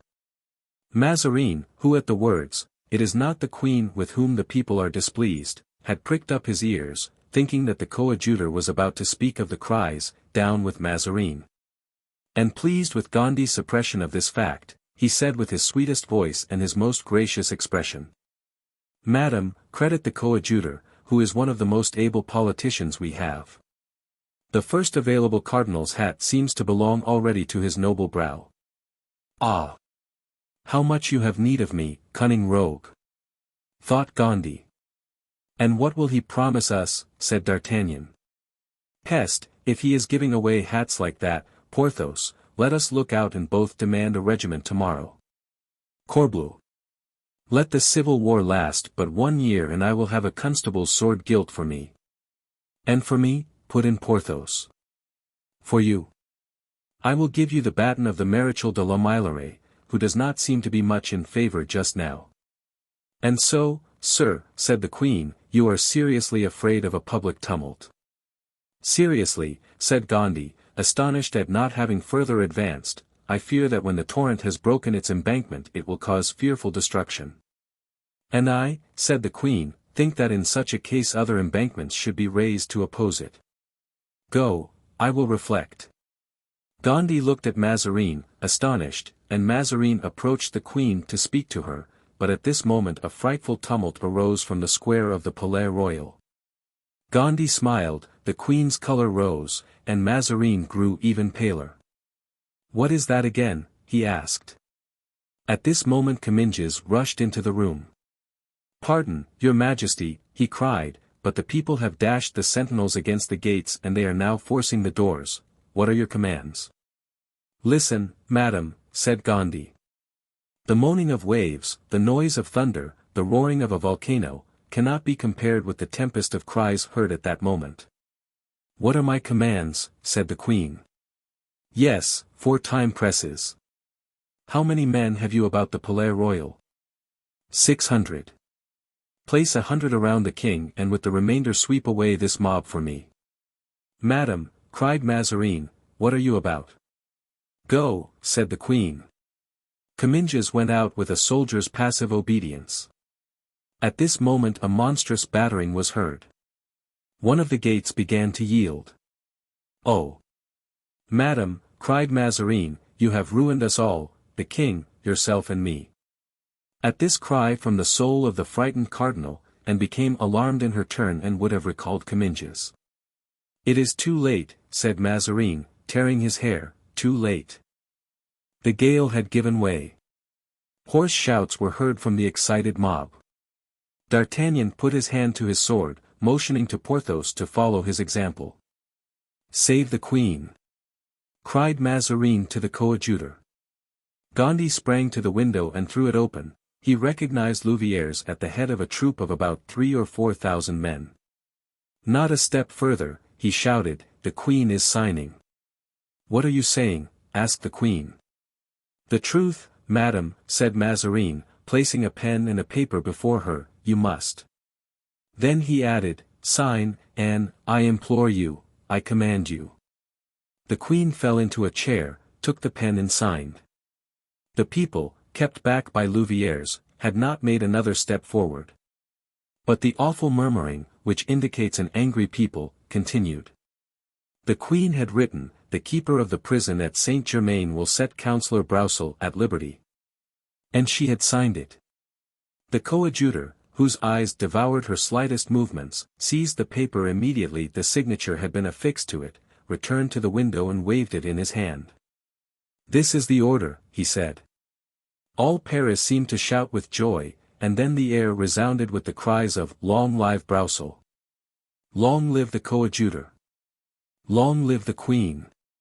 cried de Gondy, but the cries which replied to his were poor and few, and perhaps he had but uttered it to make Anne of Austria sensible of her weakness. "And now that you have obtained what you want, go," said she, "Monsieur de Gondy." "Whenever Her Majesty has need of me," replied the coadjutor, bowing, "Her Majesty knows I am at her command." "Ah, cursed priest!" cried Anne, when he had retired, stretching out her arm to the scarcely closed door, "one day I will make you drink the dregs of the atrocious gall you have poured out on me today." Mazarin wished to approach her. "Leave me," she exclaimed, "you are not a man," and she went out of the room. "It is you who are not a woman," muttered Mazarin. Then, after a moment of reverie, he remembered where he had left D'Artagnan and Porthos and that they must have overheard everything. He knit his brows and went direct to the tapestry, which he pushed aside. The closet was empty. At the queen's last word, D'Artagnan had dragged Porthos into the gallery. Thither Mazarin went in his turn and found the two friends walking up and down. "Why did you leave the closet, Monsieur d'Artagnan?" asked the cardinal. "Because," replied D'Artagnan, "the queen desired everyone to leave and I thought that this command was intended for us as well as for the rest." "And you have been here since?" "About a quarter of an hour," said D'Artagnan, motioning to Porthos not to contradict him. Mazarin saw the sign and remained convinced that D'Artagnan had seen and heard everything, but he was pleased with his falsehood. "Decidedly, Monsieur d'Artagnan, you are the man I have been seeking. You may reckon upon me and so may your friend." Then bowing to the two musketeers with his most gracious smile, he re-entered his closet more calmly, for on the departure of de Gondy the uproar had ceased as though by enchantment. Chapter 49. Misfortune refreshes the memory. Anne of Austria returned to her oratory, furious. "What?" she cried, wringing her beautiful hands, "what? The people have seen Monsieur de Condé, a prince of the blood royal, arrested by my mother-in-law, Maria de Medicis. They saw my mother-in-law, their former regent, expelled by the cardinal. They saw Monsieur de Vendôme, that is to say, the son of Henry IV, a prisoner at Vincennes, and whilst these great personages were imprisoned, insulted and threatened, they said nothing. And now for a Broussel, good God! What, then, is to become of royalty?" The queen unconsciously touched here upon the exciting question. The people had made no demonstration for the princes, but they had risen for Broussel. They were taking the part of a plebeian, and in defending Broussel they instinctively felt they were defending themselves. During this time Mazarin walked up and down the study, glancing from time to time at his beautiful Venetian mirror, starred in every direction. "Ah!" he said, "it is sad, I know well, to be forced to yield thus, but, pshaw! We shall have our revenge. What matters it about Brausel, it is a name, not a thing. Mazarin, clever politician as he was for once mistaken. Brausel was a thing, not a name. The next morning, therefore, when Brausel made his entrance into Paris in a large carriage, having his son Louviers at his side and Fouquet behind the vehicle, the people threw themselves in his way, and cries of "Long live Brausel! Long live our father!" resounded from all parts and was deaf to Mazarin's ears. And the cardinal's spies brought bad news from every direction, which greatly agitated the minister, but was calmly received by the queen. The latter seemed to be maturing in her mind some great stroke, a fact which increased the uneasiness of the cardinal, who knew the proud princess and dreaded much the determination of Anne of Austria. The coadjutor returned to Parliament more a monarch than king, queen, and cardinal, all three together. By his advice a decree from Parliament summoned the citizens to lay down their arms and demolish the barricades. They now knew that it required but 1 hour to take up arms again and 1 night to reconstruct the barricades. Rochefort had returned to the Chevalier de Humieres his 50 horsemen, less 2, missing at roll call. But the Chevalier was himself at heart a Frondist and would hear nothing said of compensation. The mendicant had gone to his old place on the steps of St. Eustache and was again distributing holy water with one hand and asking alms with the other. No one could suspect that those 2 hands had been engaged with others in drawing out from the social edifice the keystone of royalty. Louviers was proud and satisfied. He had taken revenge on Mazarin and had aided in his father's deliverance from prison.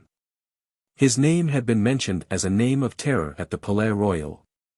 Laughingly he said to the councillor, restored to his family, "Do you think, father, that if now I should ask for a company the queen would give it to me?" D'Artagnan profited by this interval of calm to send away Raoul, whom he had great difficulty in keeping shut up during the riot, and who wished positively to strike a blow for one party or the other. Raoul had offered some opposition at first, but D'Artagnan made use of the Comte de la Fere's name, and after paying a visit to Madame de Chevreuse, Raoul started to rejoin the army. Rochefort alone was dissatisfied with the termination of affairs. He had written to the Duc de Beaufort to come, and the Duke was about to arrive, and he would find Paris tranquil. He went to the coadjutor to consult with him whether it would not be better to send word to the Duke to stop on the road, but Gondy reflected for a moment, and then said, "Let him continue his journey." "All is not then over?" asked Rochefort. "My dear Count, we have only just begun." "What induces you to think so?" "The knowledge that I have of the Queen's heart. She will not rest contented beaten." "Is she, then, preparing for a stroke?" "I hope so."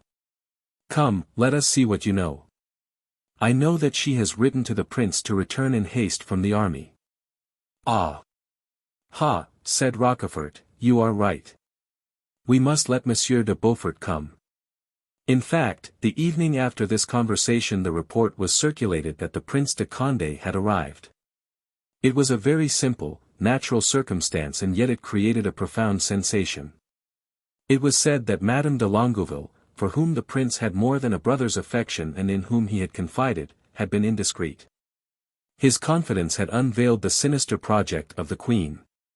Even on the night of the prince's return, some citizens, bolder than the rest, such as the sheriffs, captains and the quartermaster, went from house to house among their friends, saying, "Why do we not take the king and place him in the Hôtel de Ville? It is a shame to leave him to be educated by our enemies, who will give him evil counsel, whereas, brought up by the coadjutor, for instance, he would imbibe national principles and love his people." That night the question was secretly agitated, and on the morrow the grey and black cloaks, the patrols of armed shop people, and the bands of mendicants reappeared.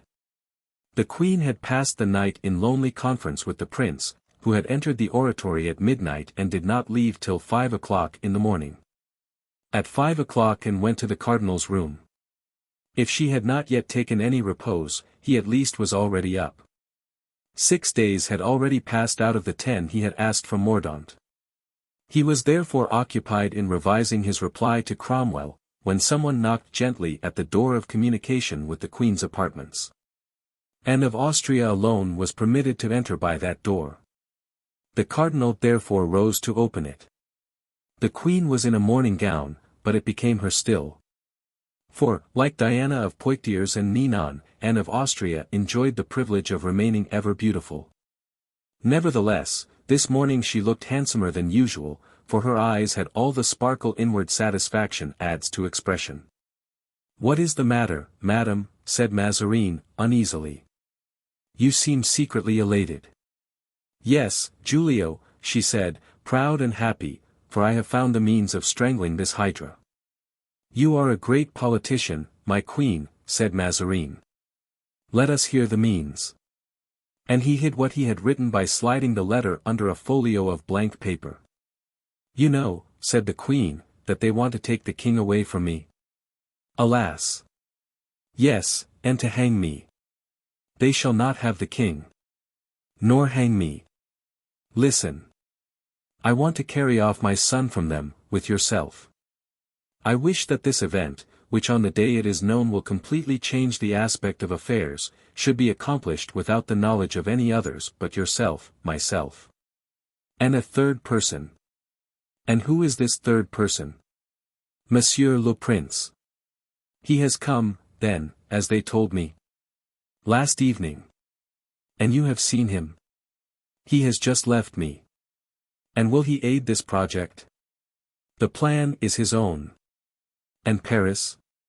"He will starve it out and force it to surrender at discretion." "The plan is not wanting in grandeur, I see but one impediment." "What is it?" "Impossibility." "A senseless word." "Nothing is impossible." "On paper." "In execution." "We have money." "A little," said Mazarin, trembling, lest Anne should ask to draw upon his purse. "Troops?" 5 or 6,000 men. "Courage?" "Plenty." "Then the thing is easy." "Oh! Do think of it, Giulio. Paris, this odious Paris, waking up one morning without queen or king, surrounded, besieged, famished, having for its sole resource its stupid parliament and their coadjutor with crooked limbs." "Charming." "Charming," said Mazarin. "I can imagine the effect, I do not see the means. I will find the means myself. You are aware it will be war, civil war, furious, devouring, implacable." "Oh! Yes, yes, war," said Anne of Austria. "Yes, I will reduce this rebellious city to ashes. I will extinguish the fire with blood. I will perpetuate the crime and punishment by making a frightful example. Paris, I detest, I loathe it." "Very fine, Anne. You are now sanguinary, but take care. We are not in the time of Malatesta and Castruccio Castracani. You will get yourself decapitated, my beautiful queen, and that would be a pity. You laugh." "Faintly. It is dangerous to go to war with a nation. Look at your brother monarch, Charles I. He is badly off, very badly. We are in France, and I am Spanish. So much the worse. I had much rather you were French and myself also, they would hate us both less. Nevertheless, you consent?" "Yes, if the thing be possible." It is I who tell you so. Make preparations for departure." I am always prepared to go, only, as you know, I never do go, and perhaps shall go this time as little as before. In short, if I go, will you go too?" "I will try." "You torment me, Giulio, with your fears, and what are you afraid of, then?" "Of many things." "What are they?" Mazarin's face, smiling as it was, became clouded. "Anne," said he, "you are but a woman, and as a woman you may insult men at your ease, knowing that you can do it with impunity. You accuse me of fear. I have not so much as you have, since I do not fly as you do. Against whom do they cry out? Is it against you or against myself? Whom would they hang, yourself or me? Well, I can weather the storm, I, whom, notwithstanding, you tax with fear, not with bravado, that is not my way, but I am firm. Imitate me. Make less hubbub and think more deeply. You cry very loud, you end by doing nothing, you talk of flying. Mazarin shrugged his shoulders and taking the queen's hand led her to the window. Look, he said. Well? Said the queen, blinded by her obstinacy. Well, what do you see from this window? If I am not mistaken, those are citizens, helmeted and mailed, armed with good muskets, as in the time of the League. And whose eyes are so intently fixed on this window that they will see you if you raise that curtain much. And now come to the other side, what do you see? Creatures of the people, armed with halberds, guarding your doors. You will see the same at every opening from this palace to which I should lead you. Your doors are guarded, the air-holes of your cellars are guarded, and I could say to you, as that good Aramis said to me of the Duc de Beaufort, you must be either bird or mouse to get out. He did get out, nevertheless. Do you think of escaping in the same way? I am a prisoner, then. Parbleu, said Mazarin, I have been proving it to you this last hour. And he quietly resumed his dispatch at the place where he had been interrupted. And, trembling with anger and scarlet with humiliation, left the room, shutting the door violently after her. Mazarin did not even turn around. When once more in her own apartment and fell into a chair and wept, then suddenly struck with an idea. I am saved, she exclaimed, rising, oh, yes. Yes. I know a man who will find the means of taking me from Paris, a man I have too long forgotten. Then falling into a reverie, she added, however, with an expression of joy, ungrateful woman that I am, for 20 years I have forgotten this man, whom I ought to have made a Marechal of France. My mother-in-law expended gold, caresses, dignities on Concini, who ruined her. The king made Vitry Marechal of France for an assassination, while I have left in obscurity, in poverty, the noble D'Artagnan, who saved me. And running to a table, on which were paper, pens, and ink, she hastily began to write. Chapter 50. The Interview. It had been D'Artagnan's practice, ever since the riots, to sleep in the same room as Porthos, and on this eventful morning he was still there, sleeping. And dreaming that a yellow cloud had overspread the sky and was raining gold pieces into his hat, which he held out till it was overflowing with pistoles. As for Porthos, he dreamed that the panels of his carriage were not capacious enough to contain the armorial bearings he had ordered to be painted on them. They were both aroused at 7 o'clock by the entrance of an unliveried servant, who brought a letter for D'Artagnan. From whom? asked the Gascon. From the Queen, replied the servant. Ho! Said Porthos, raising himself in his bed, what does she say? D'Artagnan requested the servant to wait in the next room, and when the door was closed he sprang up from his bed and read rapidly, whilst Porthos looked at him with starting eyes, not daring to ask a single question. Friend Porthos, said D'Artagnan, handing the letter to him, this time, at least, you are sure of your title of baron, and I, of my captaincy. Read for yourself and judge. Porthos took the letter and with a trembling voice read the following words. The Queen wishes to speak to Monsieur D'Artagnan, who must follow the bearer. Well, exclaimed Porthos. I see nothing in that very extraordinary. But I see much that is very extraordinary in it, replied D'Artagnan. It is evident, by their sending for me, that matters are becoming complicated. Just reflect a little what an agitation the Queen's mind must be in for her to have remembered me after 20 years. It is true, said Porthos. Sharpen your sword, Baron, load your pistols, and give some corn to the horses, for I will answer for it, something lightning-like will happen ere tomorrow. But, stop.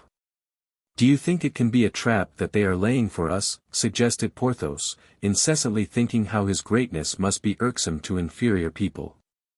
If it is a snare, replied D'Artagnan, I shall scent it out, be assured. If Mazarin is an Italian, I am a Gascon. And D'Artagnan dressed himself in an instant. Whilst Porthos, still in bed, was hooking on his cloak for him, a second knock at the door was heard. Come in, exclaimed D'Artagnan, and another servant entered. From his Eminence, Cardinal Mazarin, presenting a letter. D'Artagnan looked at Porthos. A complicated affair, said Porthos. Where will you begin? It is arranged capitally. His Eminence expects me in half an hour. Good. My friend, said D'Artagnan, turning to the servant, tell his Eminence that in half an hour I shall be at his command. It is very fortunate, resumed the Gascon, when the valet had retired, that he did not meet the other one. Do you not think that they have sent for you, both for the same thing? I do not think it, I am certain of it. Quick, quick, D'Artagnan. Remember that the Queen awaits you, and after the Queen, the Cardinal, and after the Cardinal, myself. D'Artagnan summoned Anne of Austria's servant and signified that he was ready to follow him into the Queen's presence. The servant conducted him by the Rue de Petits Champs and turning to the left entered the little garden gate leading into the Rue Richelieu. Then they gained the private staircase and D'Artagnan was ushered into the oratory. A certain emotion, for which he could not account, made the lieutenant's heart beat. He had no longer the assurance of youth, experience had taught him the importance of past events. Formerly he would have approached the Queen as a young man who bends before a woman, but now it was a different thing. He answered her summons as an humble soldier obeys an illustrious general. The silence of the oratory was at last disturbed by the slight rustling of silk, and D'Artagnan started when he perceived the tapestry raised by a white hand, which, by its form, its color and its beauty he recognized as that royal hand which had one day been presented to him to kiss. The Queen entered. "It is you, Monsieur D'Artagnan," she said, fixing a gaze full of melancholy interest on the countenance of the officer, "and I know you well. Look at me well in your turn. I am the Queen, do you recognize me?" "No, madame," replied D'Artagnan.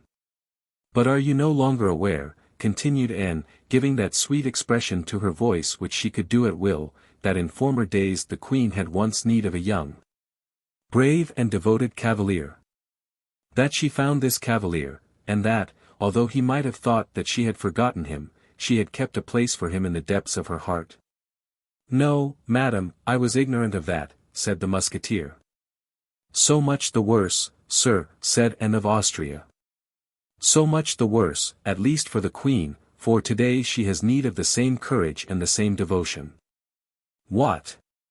exclaimed D'Artagnan, "does the Queen, surrounded as she is by such devoted servants, such wise counselors, men, in short, so great by merit or position, does she deign to cast her eyes on an obscure soldier?"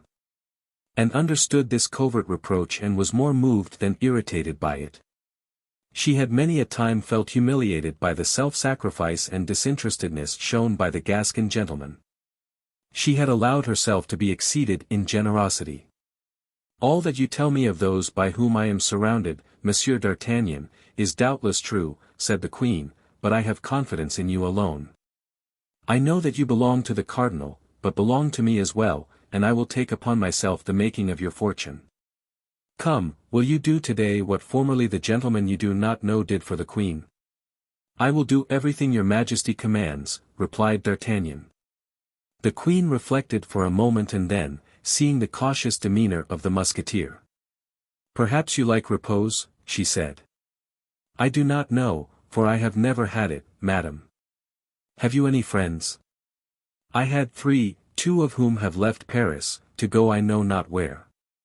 One alone is left to me, but he is one of those known, I believe, to the cavalier of whom your Majesty did me the honor to speak." "Very good," said the Queen. "You and your friend are worth an army. What am I to do, madam?" "Return at 5 o'clock and I will tell you, but do not breathe to a living soul, sir, the rendezvous which I give you." "No, madam."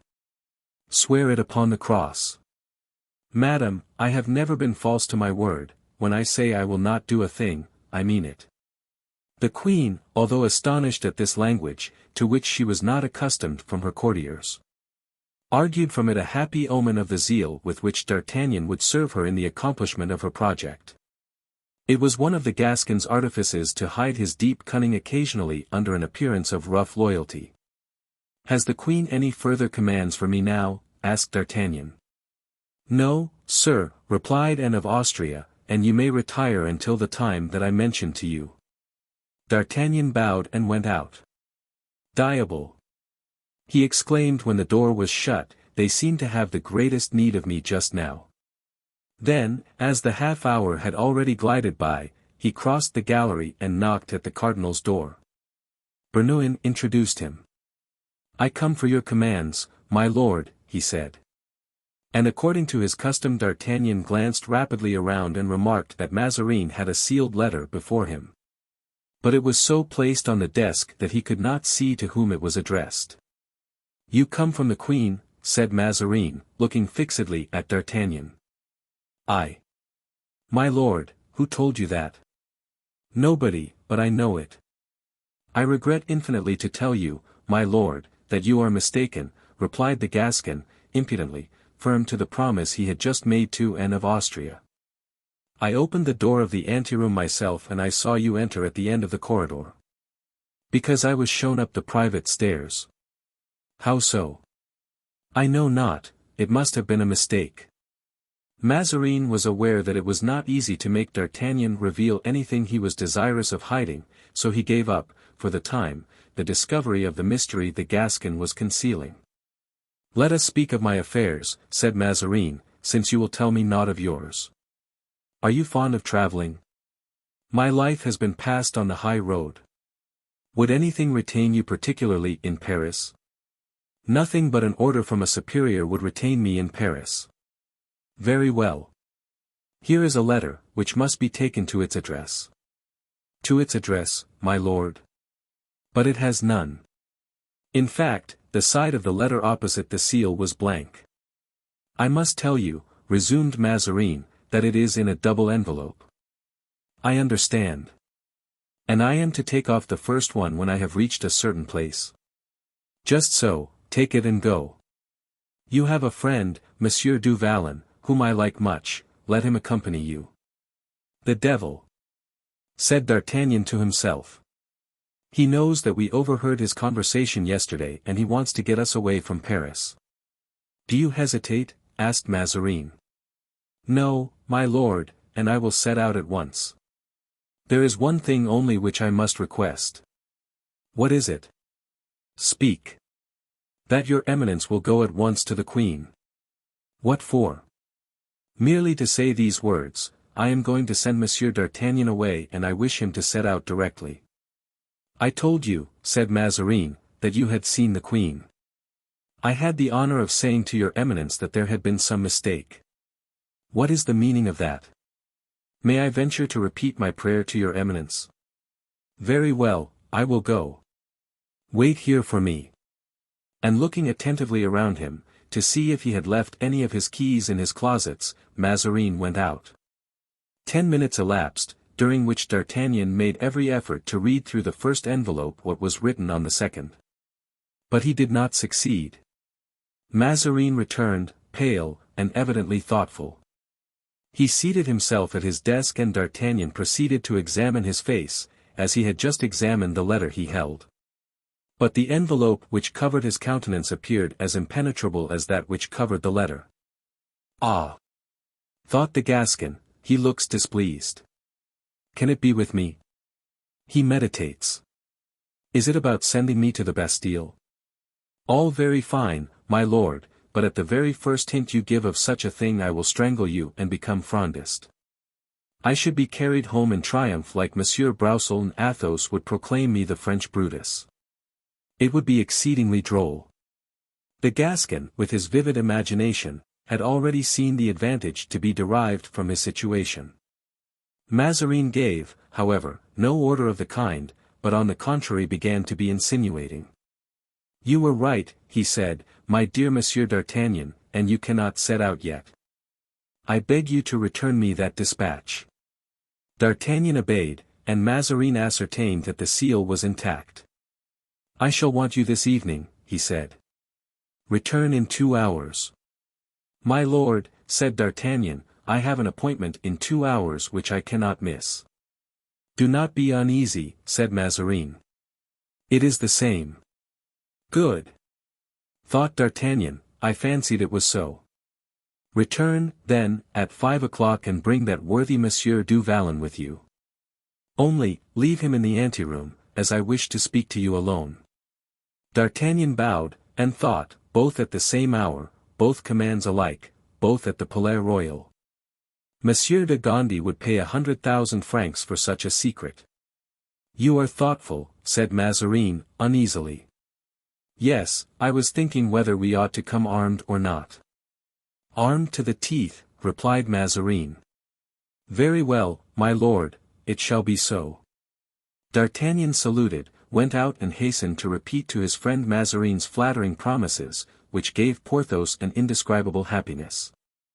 Chapter 51. The Flight. When D'Artagnan returned to the Palais Royal at 5 o'clock, it presented, in spite of the excitement which reigned in the town, a spectacle of the greatest rejoicing. Nor was that surprising. The Queen had restored Broussel and Blancmesnil to the people and had therefore nothing to fear, since the people had nothing more just then to ask for.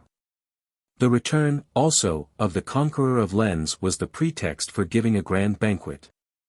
The princes and princesses were invited and their carriages had crowded the court since noon. Then after dinner the Queen was to have a play in her apartment. Anne of Austria had never appeared more brilliant than on that day, radiant with grace and wit. Mazarin disappeared as they rose from table. He found D'Artagnan waiting for him already at his post in the anteroom. The cardinal advanced to him with a smile and taking him by the hand led him into his study. My dear M. D'Artagnan, said the minister, sitting down, I am about to give you the greatest proof of confidence that a minister can give an officer. I hope, said D'Artagnan, bowing, that you give it, my lord, without hesitation and with the conviction that I am worthy of it. More worthy than anyone in Paris, my dear friend. Therefore I apply to you. We are about to leave this evening, continued Mazarin. My dear M. D'Artagnan, the welfare of the state is deposited in your hands. He paused. Explain yourself, my lord, I am listening. The Queen has resolved to make a little excursion with the King to Saint-Germain. Aha! Said D'Artagnan, that is to say, the Queen wishes to leave Paris. A woman's caprice, you understand. Yes, I understand perfectly, said D'Artagnan. It was for this she summoned you this morning and that she told you to return at 5 o'clock.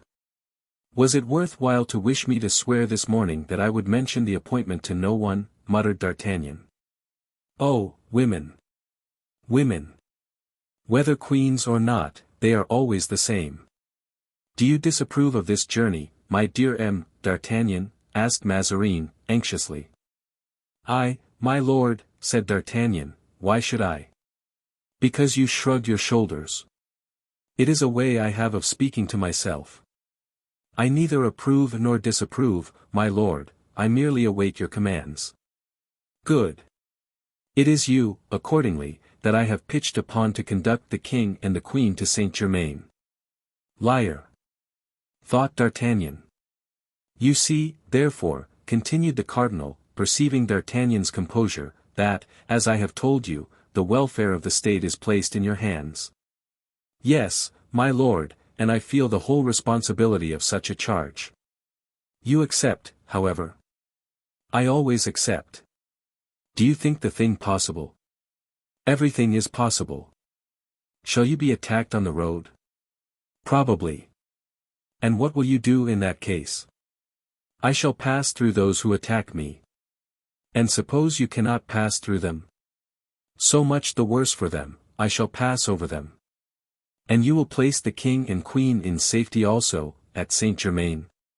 Yes. On your life? On my life.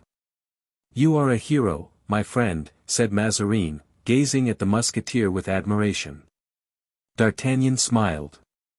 And I? Asked Mazarin, after a moment's silence. How? And you, my lord? If I wish to leave? That would be much more difficult. Why so? Your eminence might be recognized. Even under this disguise? Asked Mazarin, raising a cloak which covered an armchair, upon which lay a complete dress for an officer, of pearl grey and red, entirely embroidered with silver. If your eminence is disguised it will be almost easy. Ah, said Mazarin, breathing more freely. But it will be necessary for your eminence to do what the other day you declared you should have done in our place, cry, down with Mazarin. I will, down with Mazarin.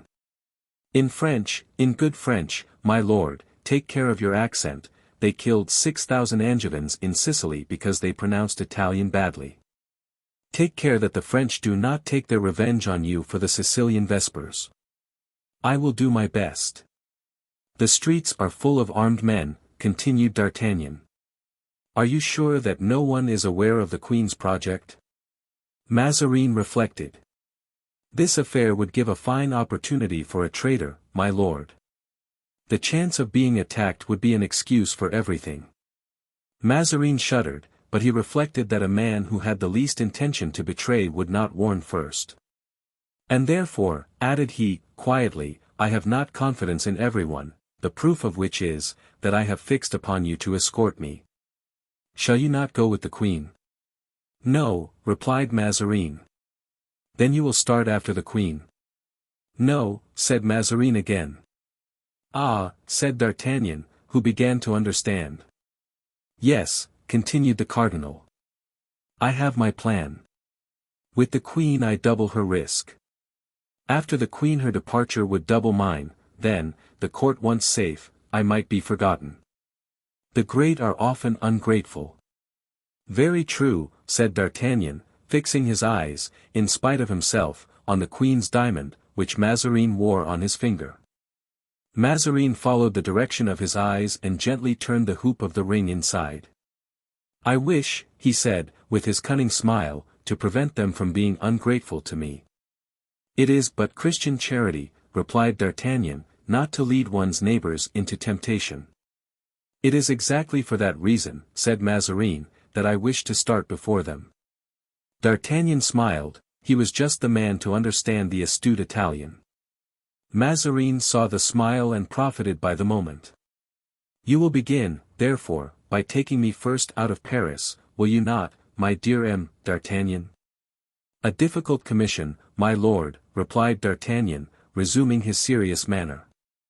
But, said Mazarin, you did not make so many difficulties with regard to the king and queen.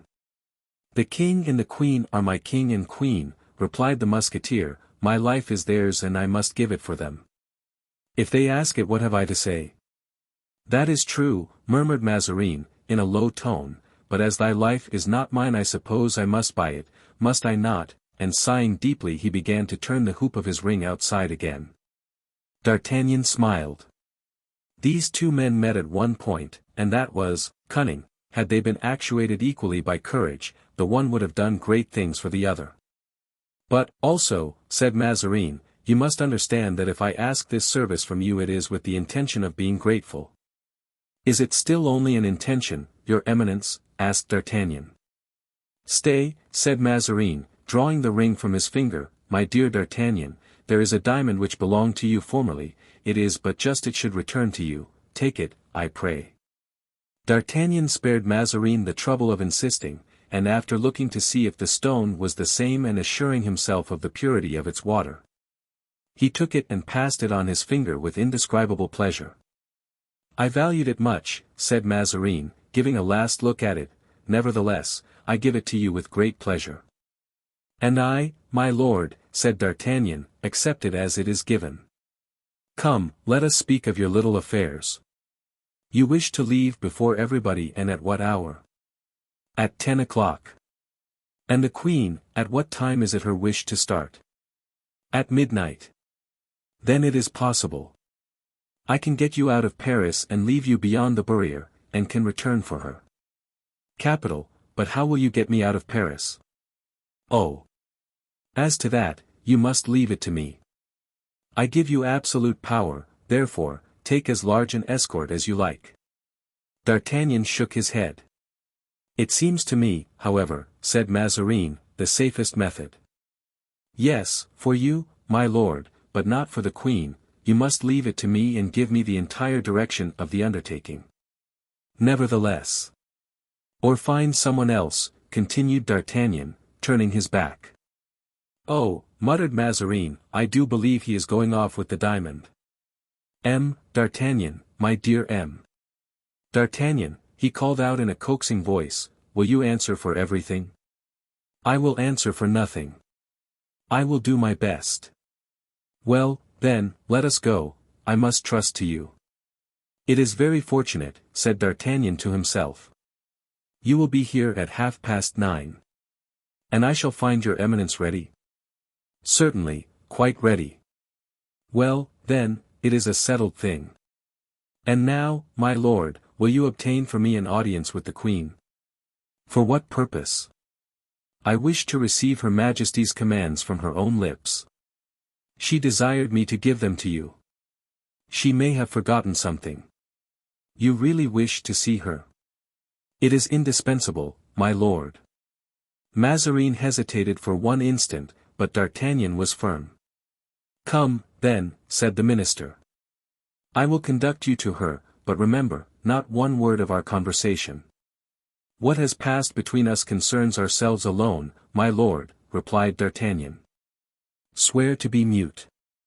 I never swear, my lord, I say yes or no, and, as I am a gentleman, I keep my word. Come, then, I see that I must trust unreservedly to you. Believe me, my lord, it will be your best plan. Come, said Mazarin, conducting D'Artagnan into the Queen's oratory and desiring him to wait there. He did not wait long, for in 5 minutes the Queen entered in full gala costume. Thus dressed she scarcely appeared 35 years of age. She was still exceedingly handsome. It is you, Monsieur D'Artagnan, she said, smiling graciously. I thank you for having insisted on seeing me. I ought to ask your Majesty's pardon, but I wish to receive your commands from your own mouth. Do you accept the commission which I have entrusted to you? With gratitude. Very well, be here at midnight. I will not fail. Monsieur D'Artagnan, continued the Queen, I know your disinterestedness too well to speak of my own gratitude at such a moment. But I swear to you that I shall not forget this second service as I forgot the first. Your Majesty is free to forget or to remember, as it pleases you, and I know not what you mean, said D'Artagnan, bowing. Go, sir, said the Queen, with her most bewitching smile, go and return at midnight. And D'Artagnan retired, but as he passed out he glanced at the curtain through which the Queen had entered and at the bottom of the tapestry he remarked the tip of a velvet slipper. Good, thought he, Mazarin has been listening to discover whether I betrayed him. In truth, that Italian puppet does not deserve the services of an honest man. D'Artagnan was not less exact to his appointment and at 9:30 he entered the anteroom. He found the cardinal dressed as an officer, and he looked very well in that costume, which, as we have already said, he wore elegantly, only he was very pale and trembled slightly. Quite alone? He asked. Yes, my lord. And that worthy Monsieur du Vallon, are we not to enjoy his society? Certainly, my lord, he is waiting in his carriage at the gate of the garden of the Palais Royal. And we start in his carriage, then? Yes, my lord. And with us no other escort but you two? Is it not enough? One of us would suffice. Really, my dear Monsieur D'Artagnan, said the cardinal, your coolness startles me. I should have thought, on the contrary, that it ought to have inspired you with confidence. And Bernouin, do I not take him with me? There is no room for him, he will rejoin your Eminence. Let us go, said Mazarin, since everything must be done as you wish. My lord, there is time to draw back, said D'Artagnan, and your Eminence is perfectly free. Not at all, said Mazarin, let us be off. And so they descended the private stair, Mazarin leaning on the arm of D'Artagnan, a hand the musketeer felt trembling. At last, after crossing the courts of the Palais Royal, where there still remained some of the conveyances of late guests, they entered the garden and reached the little gate. Mazarin attempted to open it by a key which he took from his pocket, but with such shaking fingers that he could not find the keyhole. Give it to me, said D'Artagnan, who when the gate was open deposited the key in his pocket, reckoning upon returning by that gate. The steps were already down and the door open. Mousqueton stood at the door and Porthos was inside the carriage. "Mount, my lord," said D'Artagnan to Mazarin, who sprang into the carriage without waiting for a second bidding. D'Artagnan followed him, and Mousqueton, having closed the door, mounted behind the carriage with many groans. He had made some difficulties about going, under pretext that he still suffered from his wound, but D'Artagnan had said to him, "Remain if you like, my dear Monsieur Mouston. But I warn you that Paris will be burnt down tonight." Upon which Mousqueton had declared, without asking anything further, that he was ready to follow his master and Monsieur d'Artagnan to the end of the world. The carriage started at a measured pace, without betraying by the slightest sign that it contained people in a hurry. The cardinal wiped his forehead with his handkerchief and looked around him. On his left was Porthos, whilst D'Artagnan was on his right, each guarded a door and served as a rampart to him on either side. Before him, on the front seat, lay 2 pairs of pistols, one in front of Porthos and the other of D'Artagnan. About 100 paces from the Palais Royal a patrol stopped the carriage. "Who goes?" asked the captain. "Mazarin," replied D'Artagnan, bursting into a laugh. The cardinal's hair stood on end. But the joke appeared an excellent one to the citizens, who, seeing the conveyance without escort and unarmed, would never have believed in the possibility of so great an imprudence. "A good journey to ye," they cried, allowing it to pass. "Hem," said D'Artagnan, "what does my lord think of that reply?" "Man of talent," cried Mazarin. "In truth," said Porthos, "I understand. But now—" About the middle of the Rue de Petit Champs they were stopped by a second patrol. "Who goes there?" inquired the captain of the patrol. "Keep back, my lord," said D'Artagnan. And Mazarin buried himself so far behind the 2 friends that he disappeared, completely hidden between them. "Who goes there?" cried the same voice, impatiently, whilst D'Artagnan perceived that they had rushed to the horses' heads. But putting his head out of the carriage, Planchet," said he. The chief approached, and it was indeed Planchet. D'Artagnan had recognized the voice of his old servant. "How, sir," said Planchet, "is it you?" "Mon Dieu! Yes, my good friend, this worthy Porthos has just received a sword wound and I am taking him to his country house at St. Cloud." "Oh! Really," said Planchet. "Porthos," said D'Artagnan, "if you can still speak, say a word, my dear Porthos, to this good Planchet." "Planchet, my friend," said Porthos, in a melancholy voice, "I am very ill. Should you meet a doctor you will do me a favor by sending him to me." "Oh! Good heaven," said Planchet, "what a misfortune! And how did it happen?" "I will tell you all about it," replied Mousqueton. Porthos uttered a deep groan. "Make way for us, Planchet," said D'Artagnan in a whisper to him, "or he will not arrive alive. The lungs are attacked, my friend." Planchet shook his head with the air of a man who says, "In that case things look ill." Then he exclaimed, turning to his men, "Let them pass, they are friends." The carriage resumed its course, and Mazarin, who had held his breath, ventured to breathe again. "Bracconi," muttered he. A few steps in advance of the gate of Saint-Honoré they met a third troop. This latter party was composed of ill-looking fellows, who resembled bandits more than anything else. They were the men of the Beggar of St. Eustache. "Attention, Porthos," cried D'Artagnan. Porthos placed his hand on the pistols. "What is it?" asked Mazarin. "My lord, I think we are in bad company." A man advanced to the door with a kind of scythe in his hand. "Que vive?" he asked. Rascal," said D'Artagnan, "do you not recognize His Highness the Prince's carriage?"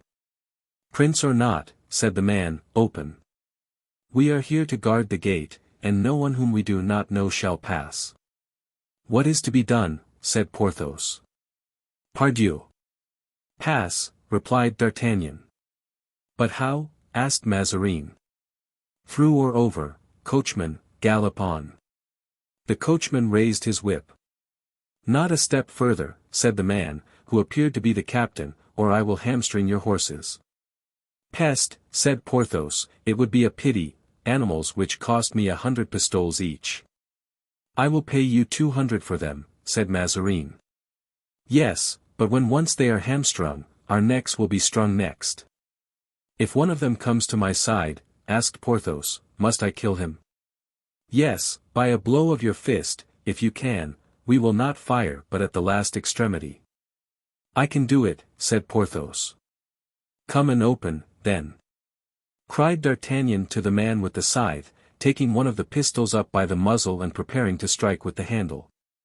And as the man approached, D'Artagnan, in order to have more freedom for his actions, leaned half out of the door.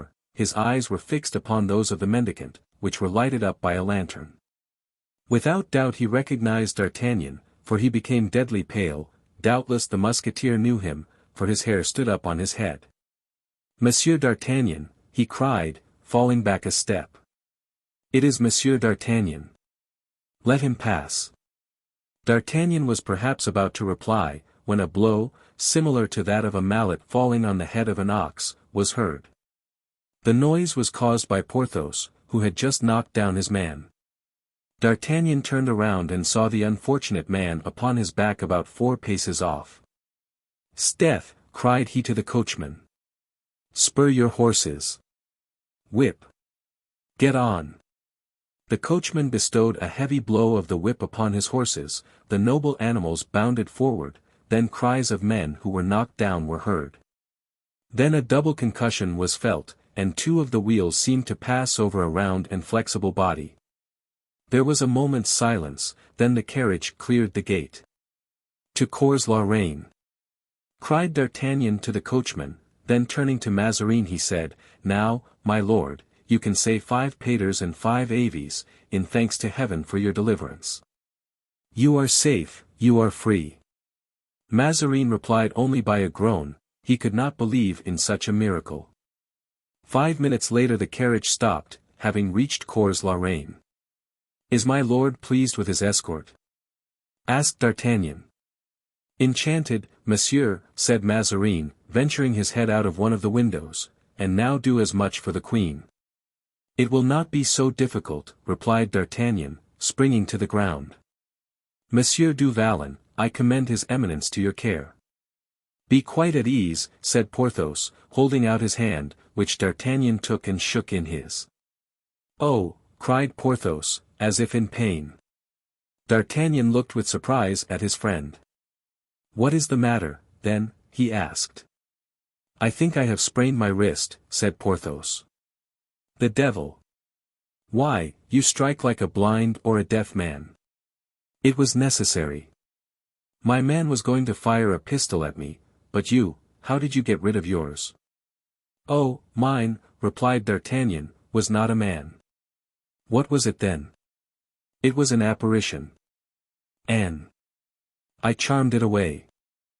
Without further explanation D'Artagnan took the pistols which were upon the front seat, placed them in his belt, wrapped himself in his cloak.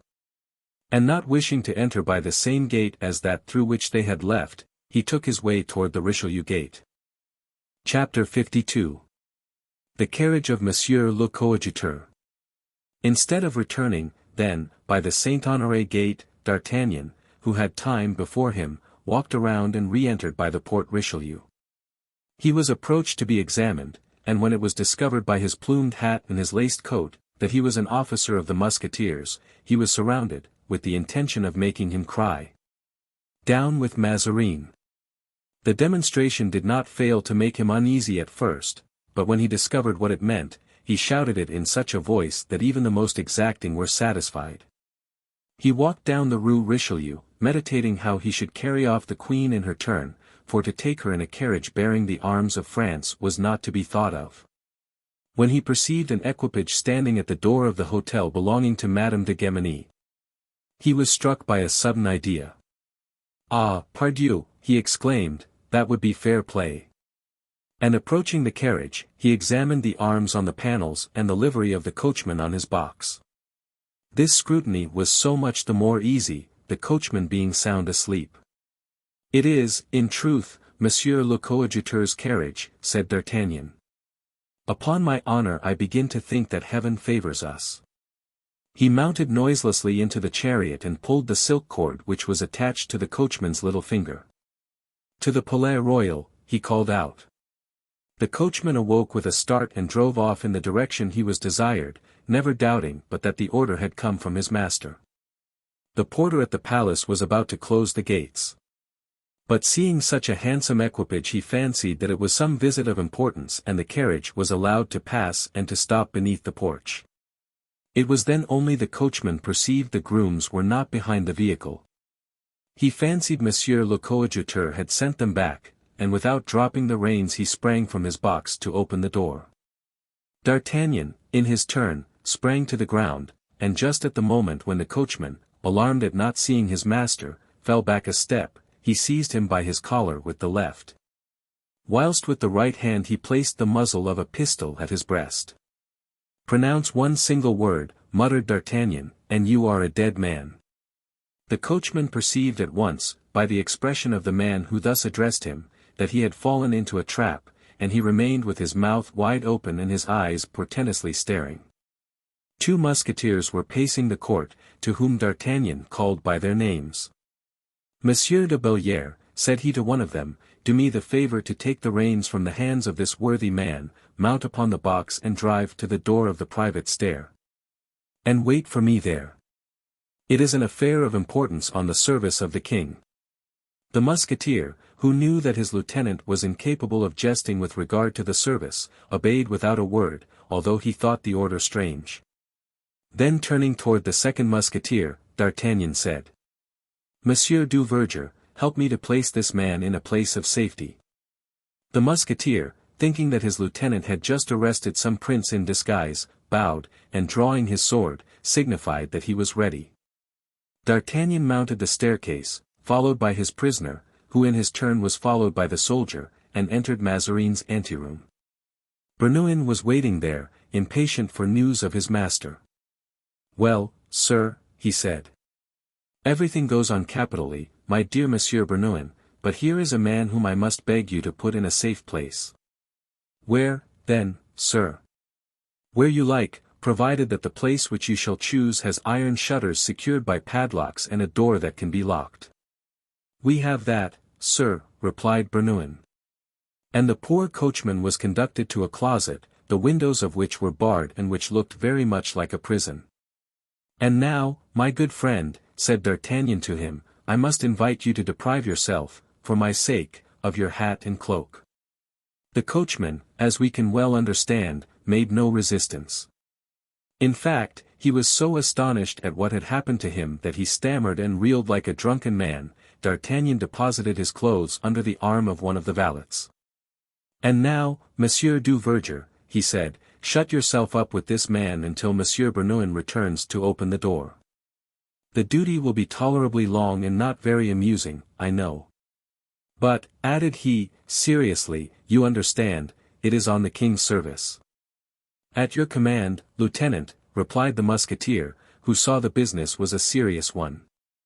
"By the by," continued D'Artagnan, "should this man attempt to fly or to call out, pass your sword through his body." The musketeer signified by a nod that these commands should be obeyed to the letter, and D'Artagnan went out, followed by Bernouin.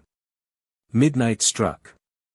"Lead me into the queen's oratory," said D'Artagnan, "announce to her I am here, and put this parcel, with a well-loaded musket, under the seat of the carriage which is waiting at the foot of the private stair."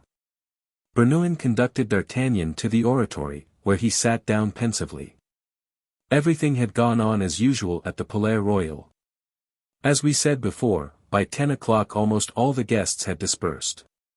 Those who were to fly with the court had the word of command and they were each severally desired to be from 12 o'clock to 1 at Cours la Reine. At 10 o'clock Anne of Austria had entered the king's room. Monsieur had just retired, and the youthful Louis, remaining the last, was amusing himself by placing some lead soldiers in a line of battle, a game which delighted him much. Two royal pages were playing with him. "Laporte," said the queen, "it is time for his majesty to go to bed." The king asked to remain up, having, he said, no wish to sleep, but the queen was firm. "Are you not going tomorrow morning at 6 o'clock, Louis, to bathe at Conflans? I think you wish to do so of your own accord." "You are right, madam," said the king, "and I am ready to retire to my room when you have kissed me. Laporte, give the light to Monsieur the Chevalier de Coislin." The queen touched with her lips the white, smooth brow the royal child presented to her with a gravity which already partook of etiquette. "Go to sleep soon, Louis," said the queen, "for you must be awakened very early."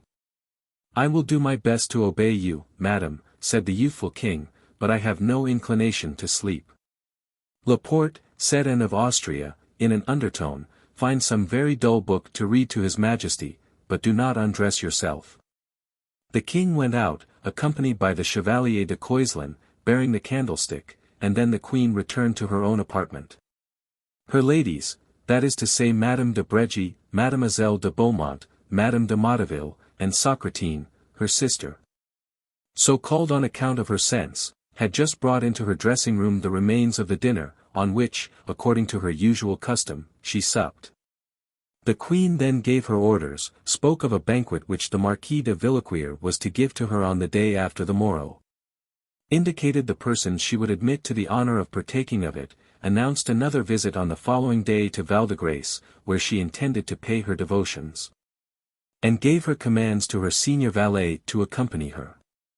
When the ladies had finished their supper the queen feigned extreme fatigue and passed into her bedroom. Madame de Motteville, who was on a special duty that evening, followed to aid and undress her.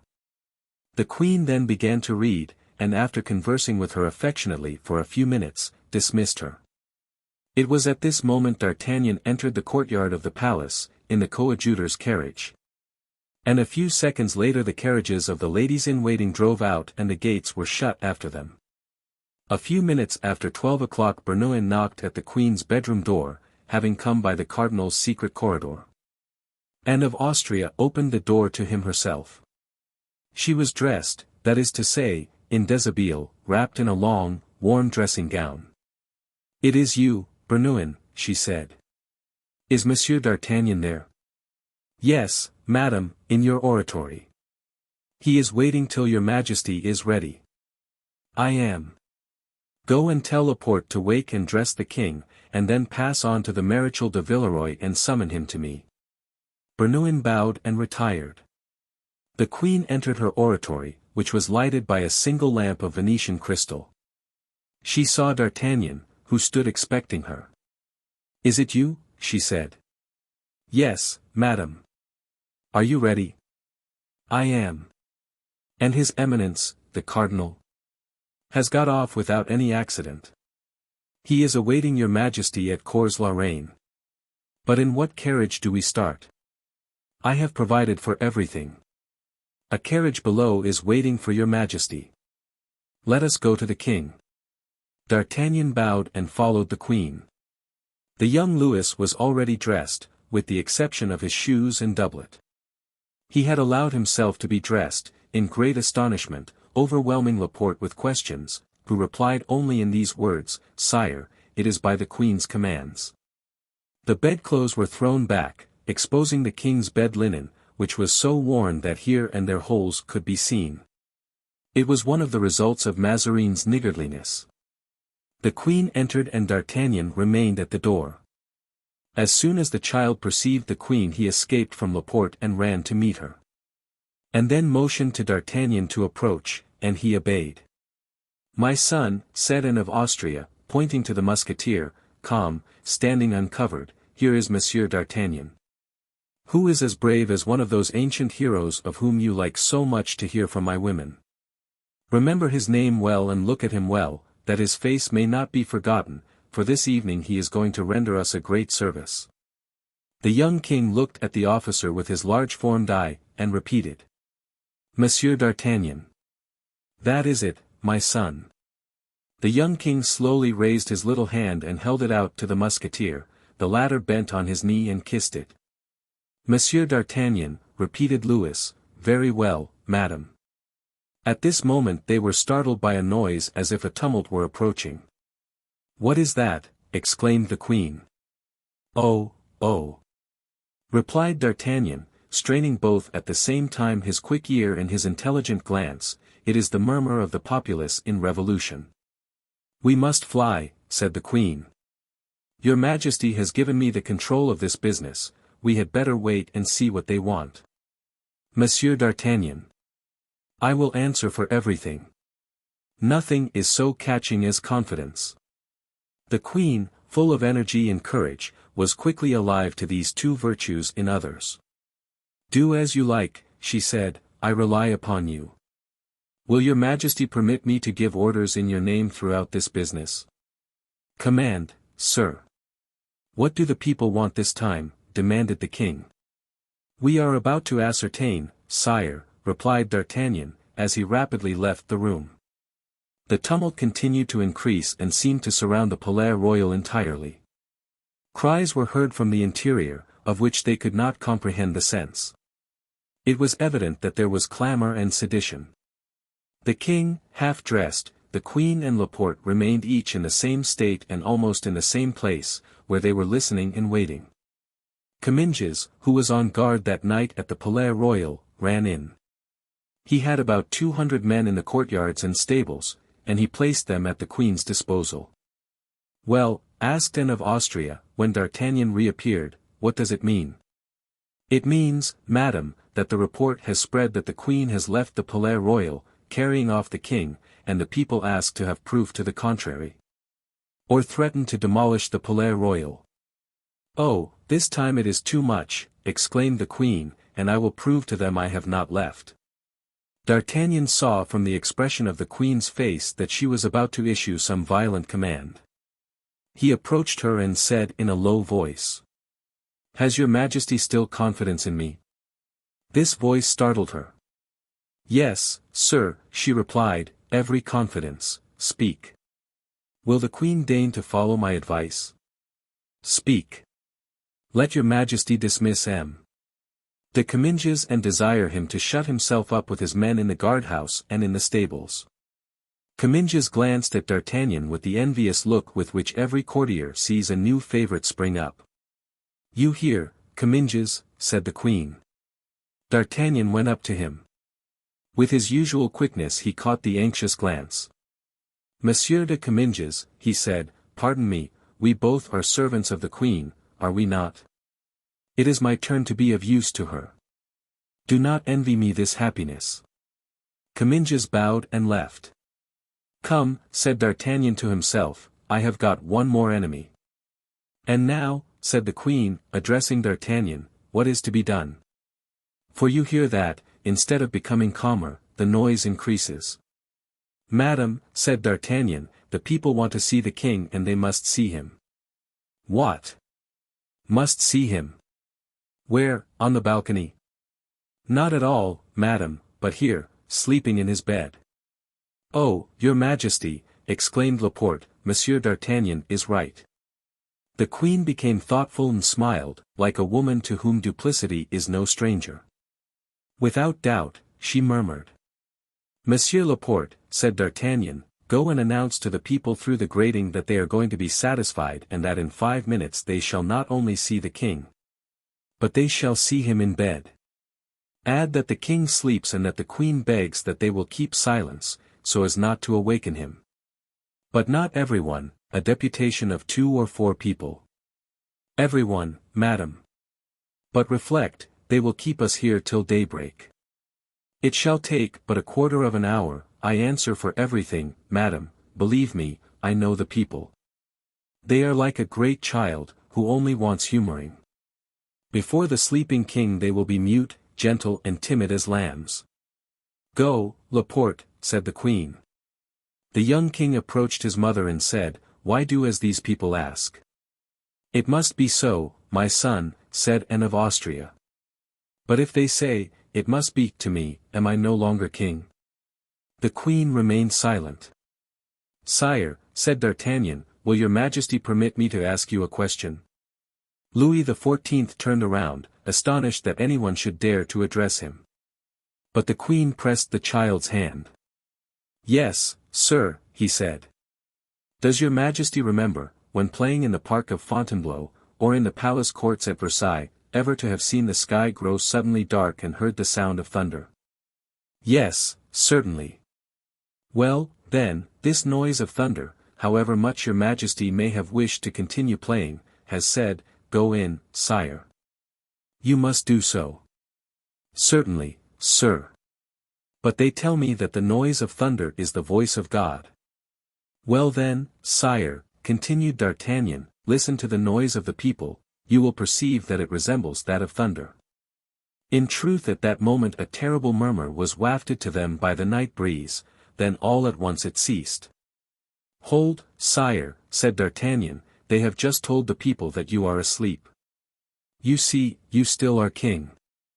The queen looked with surprise at this strange man, whose brilliant courage made him the equal of the bravest, and who was, by his fine and quick intelligence, the equal of the most astute. Laporte entered. Well, Laporte? Asked the queen. Madam, he replied, Monsieur d'Artagnan's prediction has been accomplished, they are calm, as if by enchantment. The doors are about to be opened and in 5 minutes they will be here.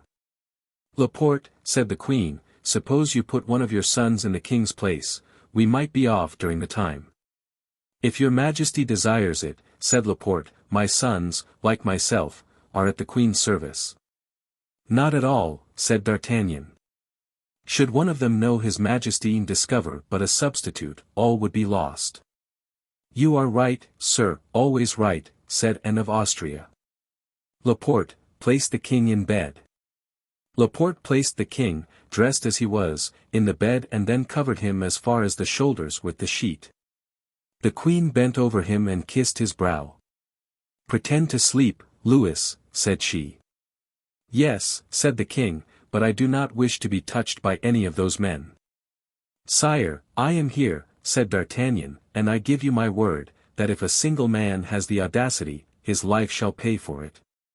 And now what is to be done, asked the queen, for I hear them. Monsieur Laporte, go to them and again recommend silence. Madam, wait at the door, whilst I shall be at the head of the king's bed, ready to die for him. Laporte went out. The queen remained standing near the hangings, whilst D'Artagnan glided behind the curtains. Then the heavy and collected steps of a multitude of men were heard, and the queen herself raised the tapestry hangings and put her finger on her lips. On seeing the queen, the men stopped short, respectfully. Enter, gentlemen, enter, said the queen. There was then amongst that crowd a moment's hesitation, which looked like shame. They had expected resistance, they had expected to be thwarted, to have to force the gates, to overturn the guards. The gates had opened of themselves, and the king, ostensibly at least, had no other guard at his bedhead but his mother. The foremost of them stammered and attempted to fall back. Enter, gentlemen, said Laporte, since the queen desires you so to do. Then one more bold than the rest ventured to pass the door and to advance on tiptoe. This example was imitated by the rest, until the room filled silently, as if these men had been the humblest, most devoted courtiers. Far beyond the door the heads of those who were not able to enter could be seen, all craning to their utmost height to try and see. D'Artagnan saw it all through an opening he had made in the curtain, and in the very first man who entered he recognized Planchet. Sir, said the queen to him, thinking he was the leader of the band, you wished to see the king and therefore I determined to show him to you myself. Approach and look at him and say if we have the appearance of people who wish to run away. No, certainly, replied Planchet, rather astonished at the unexpected honor conferred upon him. You will say, then, to my good and faithful Parisians, continued Anne, with a smile, the expression of which did not deceive D'Artagnan, that you have seen the king in bed, asleep. And the queen also ready to retire. I shall tell them, madam, and those who accompany me will say the same thing, but... But what? Asked Anne of Austria. Will your majesty pardon me, said Planchet, but is it really the king who is lying there? Anne of Austria started. If, she said, there is one among you who knows the king, let him approach and say whether it is really his majesty lying there. A man wrapped in a cloak, in the folds of which his face was hidden, approached and leaned over the bed and looked. For 1 second, D'Artagnan thought the man had some evil design and he put his hand to his sword. But in the movement made by the man in stooping a portion of his face was uncovered and D'Artagnan recognized the coadjutor. "It is certainly the king," said the man, rising again. "God bless his majesty." "Yes," repeated the leader in a whisper, "God bless his majesty." And all these men, who had entered enraged, passed from anger to pity and blessed the royal infant in their turn. "Now," said Planchet, "let us thank the queen. My friends, retire." They all bowed, and retired by degrees as noiselessly as they had entered. Planchet, who had been the first to enter, was the last to leave. The queen stopped him. "What is your name, my friend?" she said. Planchet, much surprised at the inquiry, turned back. "Yes," continued the queen, "I think myself as much honored to have received you this evening as if you had been a prince, and I wish to know your name." "Yes," thought Planchet, "to treat me as a prince. No, thank you." D'Artagnan trembled lest Planchet, seduced, like the crow in the fable, should tell his name, and that the queen, knowing his name, would discover that Planchet had belonged to him. "Madam," replied Planchet, respectfully, "I am called Delorier, at your service." "Thank you, Monsieur Delorier," said the queen, "and what is your business?" "Madam, I am a clothier in the Rue Bourdonnais." "That is all I wish to know," said the queen. "Much obliged to you, Monsieur Delorier. You will hear again from me." Come, thought D'Artagnan, emerging from behind the curtain, decidedly Monsieur Planchet is no fool, it is evident he has been brought up in a good school. The different actors in this strange scene remained facing one another, without uttering a single word. The queen standing near the door, D'Artagnan half out of his hiding place, the king raised on his elbow, ready to fall down on his bed again at the slightest sound that would indicate the return of the multitude, but instead of approaching. The noise became more and more distant and very soon it died entirely away.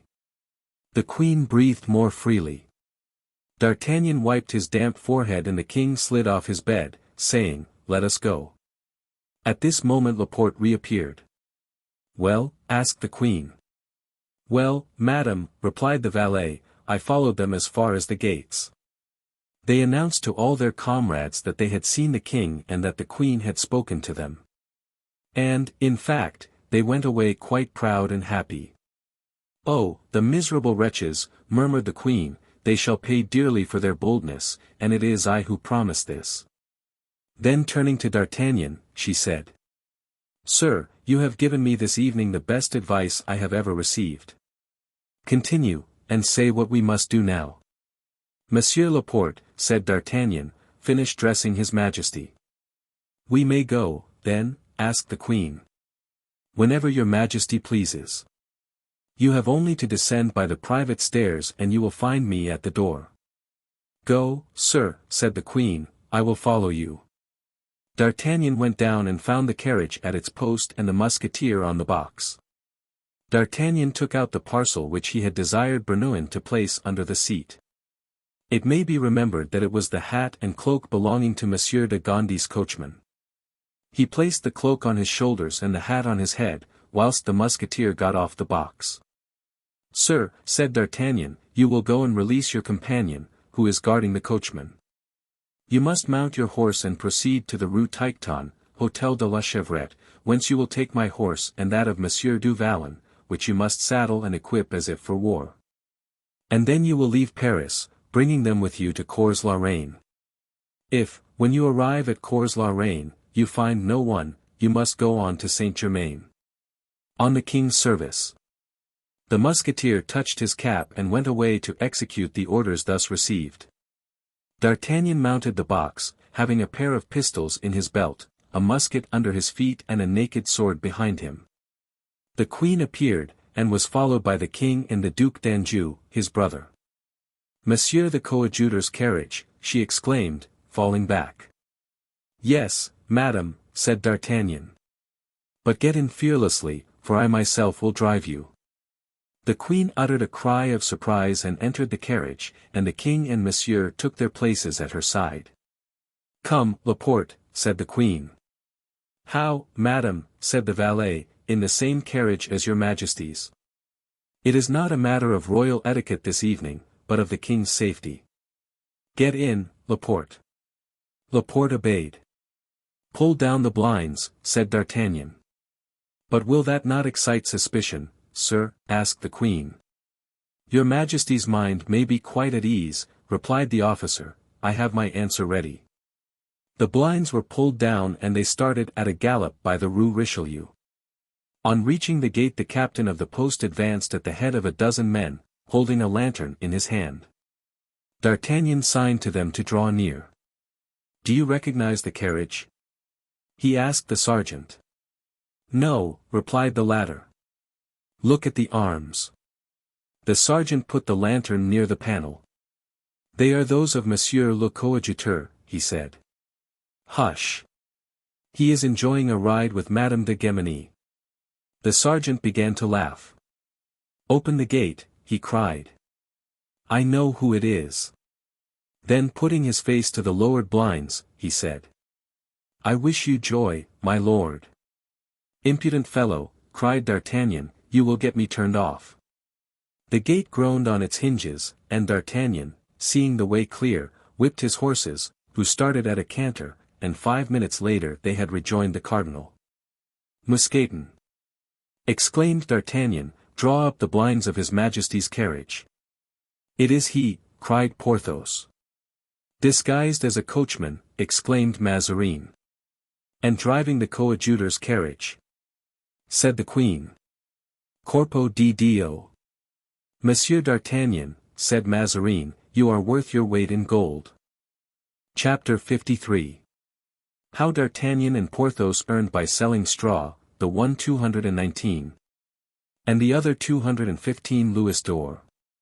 Mazarin was desirous of setting out instantly for Saint-Germain. But the queen declared that she should wait for the people whom she had appointed to meet her. However, she offered the Cardinal Laporte's place, which he accepted and went from one carriage to the other. It was not without foundation that a report of the king's intention to leave Paris by night had been circulated. 10 or 12 persons had been in the secret since 6 o'clock, and howsoever great their prudence might be, they could not issue the necessary orders for the departure without suspicion being generated. Besides, each individual had one or two others for whom he was interested. And as there could be no doubt but that the queen was leaving Paris full of terrible projects of vengeance, everyone had warned parents and friends of what was about to transpire. So that the news of the approaching exit ran like a train of lighted gunpowder along the streets. The first carriage which arrived after that of the queen was that of the Prince de Condé, with the princess and dowager princess. Both these ladies had been awakened in the middle of the night and did not know what it all was about. The second contained the Duke and Duchess of Orleans, the tall young Mademoiselle, and the Abbé de la Rivière. And the third, the Duc de Longueville and the Prince de Conti, brother and brother-in-law of Condé. They all alighted and hastened to pay their respects to the king and queen in their coach. The queen fixed her eyes upon the carriage they had left, and seeing that it was empty, she said, "But where is Madame de Longueville?" "Ah, yes, where is my sister?" asked the prince. "Madame de Longueville is ill," said the duke, "and she desired me to excuse her to your majesty."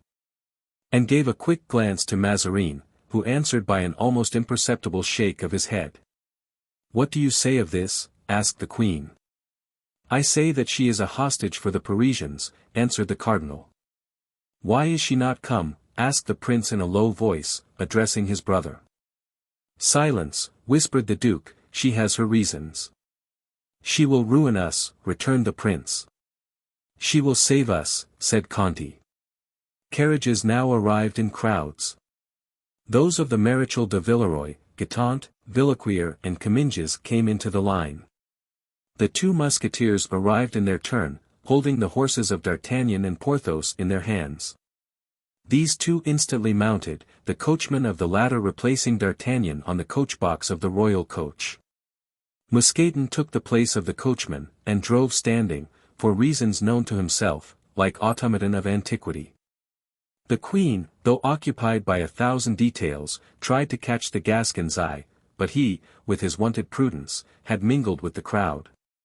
"Let us be the avant-garde," said he to Porthos, "and find good quarters at Saint Germain. Nobody will think of us, and for my part one am greatly fatigued." "As for me," replied Porthos, "I am falling asleep, which is strange, considering we have not had any fighting. Truly the Parisians are idiots." "Or rather, we are very clever," said D'Artagnan. "Perhaps. And how is your wrist?" "Better, but do you think that we've got them this time?" "Got what?" "You your command, and I my title." "I faith. Yes, I should expect so. Besides, if they forget, I shall take the liberty of reminding them." The queen's voice. "She is speaking," said Porthos. "I think she wants to ride on horseback." "Oh, she would like it, but—" "But what?" "The cardinal won't allow it." "Gentlemen," he said, addressing the 2 musketeers, "accompany the royal carriage, we are going forward to look for lodgings." D'Artagnan started off for Saint Germain, followed by Porthos. "We will go on, gentlemen," said the queen. And the royal carriage drove on, followed by the other coaches and about 50 horsemen. They reached Saint Germain without any accident. On descending, the queen found the prince awaiting her, bareheaded, to offer her his hand. "What an awakening for the Parisians," said the queen, radiant. "It is war," said the prince. "Well, then, let it be war. Have we not on our side the conqueror of Rocroi, of Nordlingen, of Lens?" The prince bowed low. It was then 3 o'clock in the morning. The queen walked first, everyone followed her. About 200 persons had accompanied her in her flight. "Gentlemen," said the queen, laughing, "pray take up your abode in the chateau. It is large, and there will be no want of room for you all. But, as we never thought of coming here, I am informed that there are, in all, only 3 beds in the whole establishment, one for the king, one for me. And one for the cardinal," muttered the prince. Am I, then, to sleep on the floor?" asked Gaston d'Orleans, with a forced smile. "No, my prince," replied Mazarin, "the 3rd bed is intended for your highness." "But your eminence?" replied the prince. "I," answered Mazarin, "I shall not sleep at all, I have work to do." Gaston desired that he should be shown into the room wherein he was to sleep, without in the least concerning himself as to where his wife and daughter were to repose.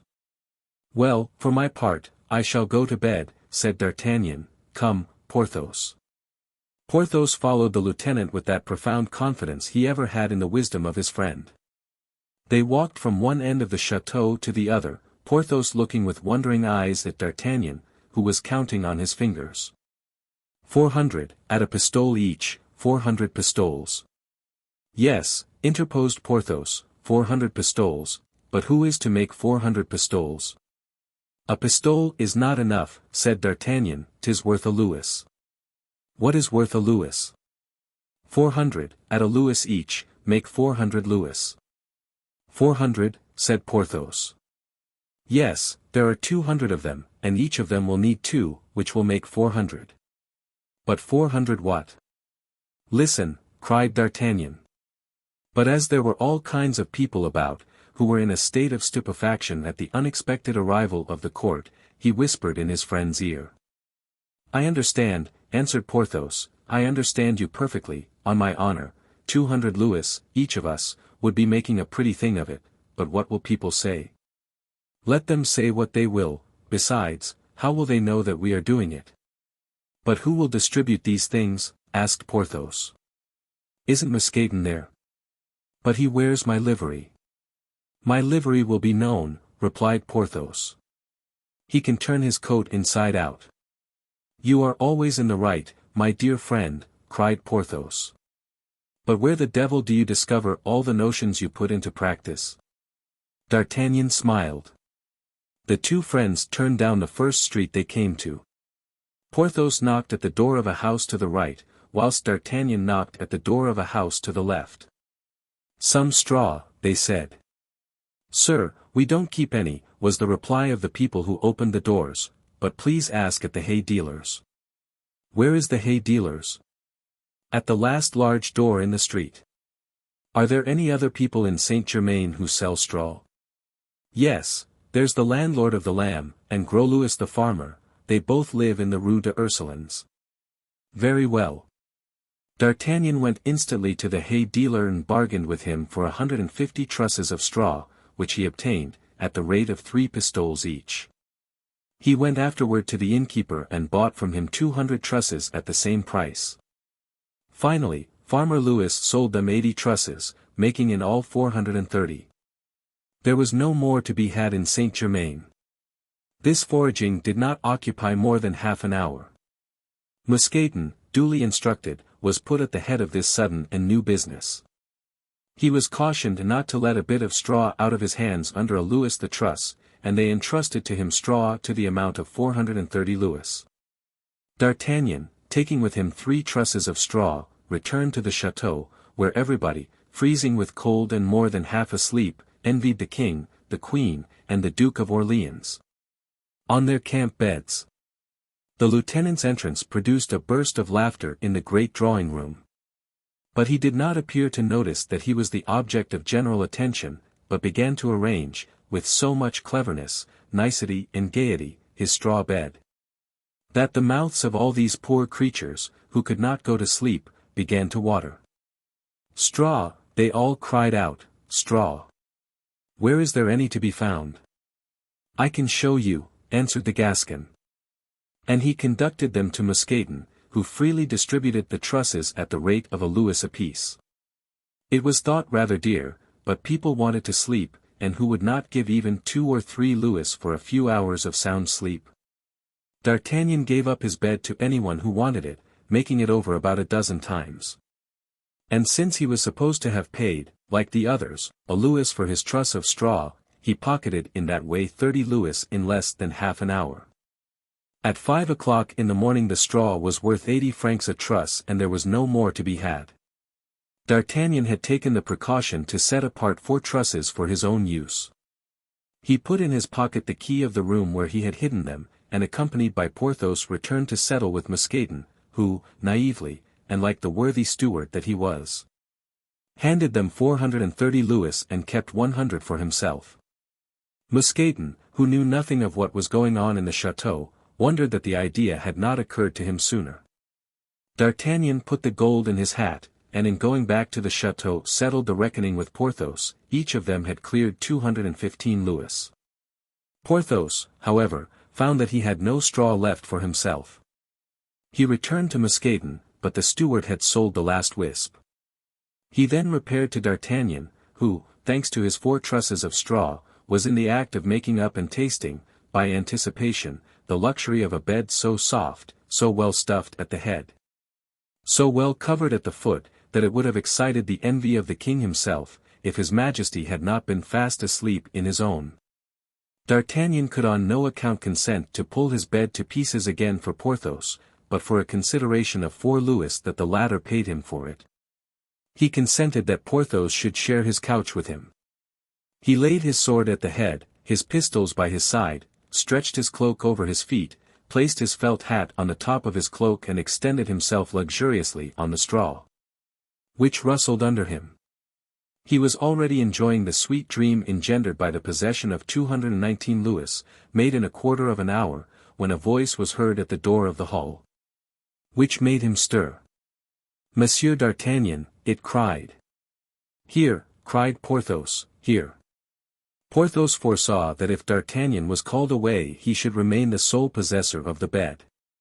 An officer approached. I am come to fetch you, Monsieur d'Artagnan. From whom? His Eminence sent me. Tell my lord that I'm going to sleep, and I advise him, as a friend, to do the same. His Eminence is not gone to bed and will not go to bed, and wants you instantly. The devil take Mazarin, who does not know when to sleep at the proper time. What does he want with me? Is it to make me a captain? In that case I will forgive him. And the musketeer rose, grumbling, took his sword, hat, pistols, and cloak, and followed the officer, whilst Porthos, alone and sole possessor of the bed, endeavored to follow the good example of falling asleep, which his predecessor had set him. Monsieur d'Artagnan, said the cardinal, on perceiving him, I have not forgotten with what zeal you have served me. I am going to prove to you that I have not. Good, thought the Gascon, this is a promising beginning. Monsieur d'Artagnan, he resumed, do you wish to become a captain? Yes, my lord. And your friend still longs to be made a baron? At this very moment, my lord, he no doubt dreams that he is one already. Then, said Mazarin, taking from his portfolio the letter which he had already shown D'Artagnan, take this dispatch and carry it to England. D'Artagnan looked at the envelope. There was no address on it. Am I not to know to whom to present it? You will know when you reach London. At London you may tear off the outer envelope. And what are my instructions? To obey in every particular the man to whom this letter is addressed. You must set out for Boulogne. At the Royal Arms of England you will find a young gentleman named Mordaunt. Yes, my lord. And what am I to do with this young gentleman? Follow wherever he leads you. D'Artagnan looked at the cardinal with a stupefied air. There are your instructions, said Mazarin, go. Go. 'Tis easy to say so, but that requires money, and I haven't any. Ah, replied Mazarin, so you have no money? None, my lord. But the diamond I gave you yesterday? I wish to keep it in remembrance of your eminence. Mazarin sighed. 'Tis very dear living in England, my lord, especially as envoy extraordinary. Zounds! Replied Mazarin, the people there are very sedate, and their habits, since the Revolution, simple, but no matter. He opened a drawer and took out a purse. What do you say to 1,000 crowns? D'Artagnan pouted out his lower lip in a most extraordinary manner. I reply, my lord, 'tis but little, as certainly I shall not go alone. I suppose not. Monsieur du Vallon, that worthy gentleman, for, with the exception of yourself, Monsieur d'Artagnan, there's not a man in France that I esteem and love so much as him.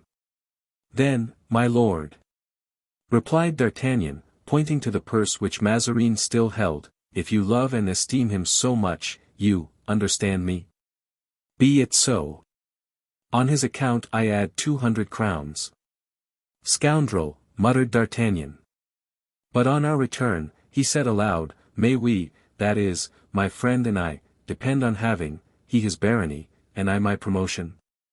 On the honor of Mazarin. I should like another sort of oath better, said D'Artagnan to himself, then aloud, may I not offer my duty to Her Majesty the Queen? Her Majesty is asleep and you must set off directly, replied Mazarin, go, pray, sir. One word more, my lord, if there's any fighting where I'm going, must I fight? You are to obey the commands of the personage to whom I have addressed the enclosed letter. 'Tis well, said D'Artagnan, holding out his hand to receive the money. I offer my best respects and services to you, my lord. D'Artagnan then, returning to the officer, said, Sir, have the kindness also to awaken Monsieur du Vallon and to say, 'tis by his eminence's order, and that I shall await him at the stables. The officer went off with an eagerness that showed the Gascon that he had some personal interest in the matter. Porthos was snoring most musically when someone touched him on the shoulder.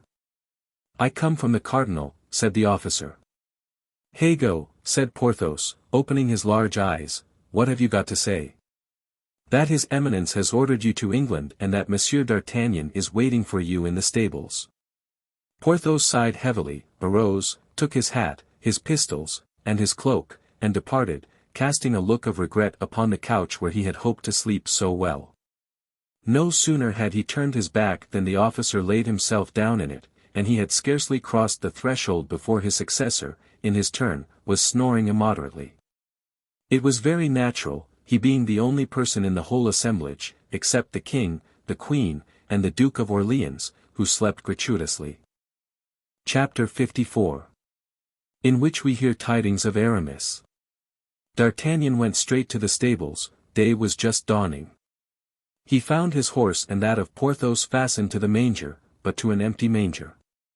He took pity on these poor animals and went to a corner of the stable, where he saw a little straw, but in doing so he struck his foot against a human body, which uttered a cry and arose on its knees, rubbing its eyes. It was Mousqueton, who, having no straw to lie upon, had helped himself to that of the horses. "Mousqueton," cried D'Artagnan, "let us be off. Let us set off." Mousqueton, recognizing the voice of his master's friend, got up suddenly, and in doing so let fall some louis which he had appropriated to himself illegally during the night. "Ho! Ho!" exclaimed D'Artagnan, picking up a louis and displaying it. "Here's a louis that smells confoundedly of straw." Mousqueton blushed so confusedly that the Gascon began to laugh at him and said, "Porthos would be angry, my dear Monsieur Mousqueton, but I pardon you.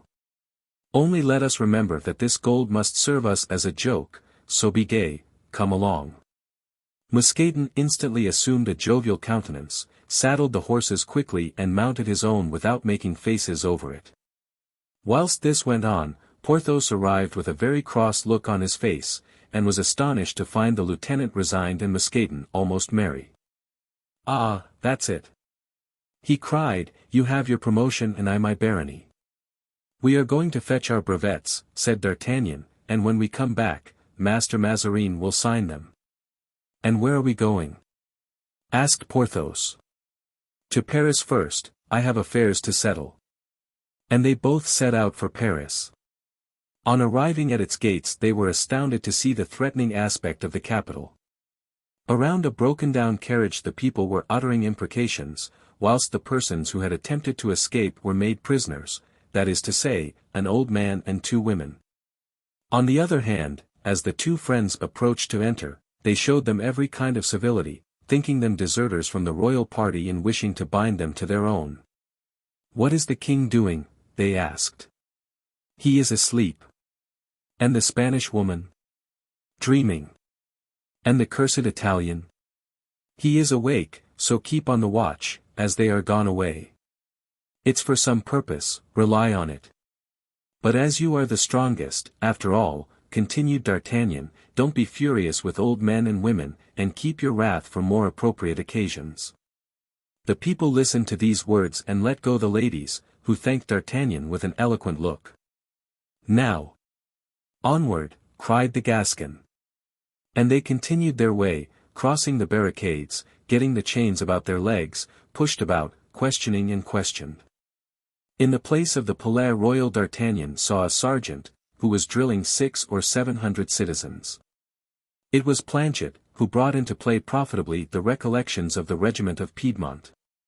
In passing before D'Artagnan he recognized his former master. "Good day, Monsieur D'Artagnan," said Planchet proudly. "Good day, Monsieur de Laurier," replied D'Artagnan. Planchet stopped short, staring at D'Artagnan. The first row, seeing their sergeant stopped in their turn, and so on to the very last. "These citizens are dreadfully ridiculous," observed D'Artagnan to Porthos and went on his way. 5 minutes afterward he entered the hotel of La Chevrette, where pretty Madeleine, the hostess, came to him. "My dear Mistress Turquaine," said the Gascon, "if you happen to have any money, lock it up quickly; if you happen to have any jewels, hide them directly. If you happen to have any debtors, make them pay you, or any creditors, don't pay them." "Why, prithee?" asked Madeleine. "Because Paris is going to be reduced to dust and ashes like Babylon, of which you have no doubt heard tell." "And are you going to leave me at such a time?" "This very instant." "And where are you going?" "Ah, if you could tell me that, you would be doing me a service." "Ah, me. Ah, me. Have you any letters for me?" inquired D'Artagnan, wishing to signify to the hostess that her lamentations were superfluous and that therefore she had better spare him demonstrations of her grief. "There's one just arrived," and she handed the letter to D'Artagnan. "From Athos," cried D'Artagnan, recognizing the handwriting. "Ah," said Porthos, "let us hear what he says." D'Artagnan opened the letter and read as follows. "Dear D'Artagnan, dear Du Vallon, my good friends, perhaps this may be the last time that you will ever hear from me. Aramis and I are very unhappy, but God, our courage, and the remembrance of our friendship sustain us. Think often of Raoul.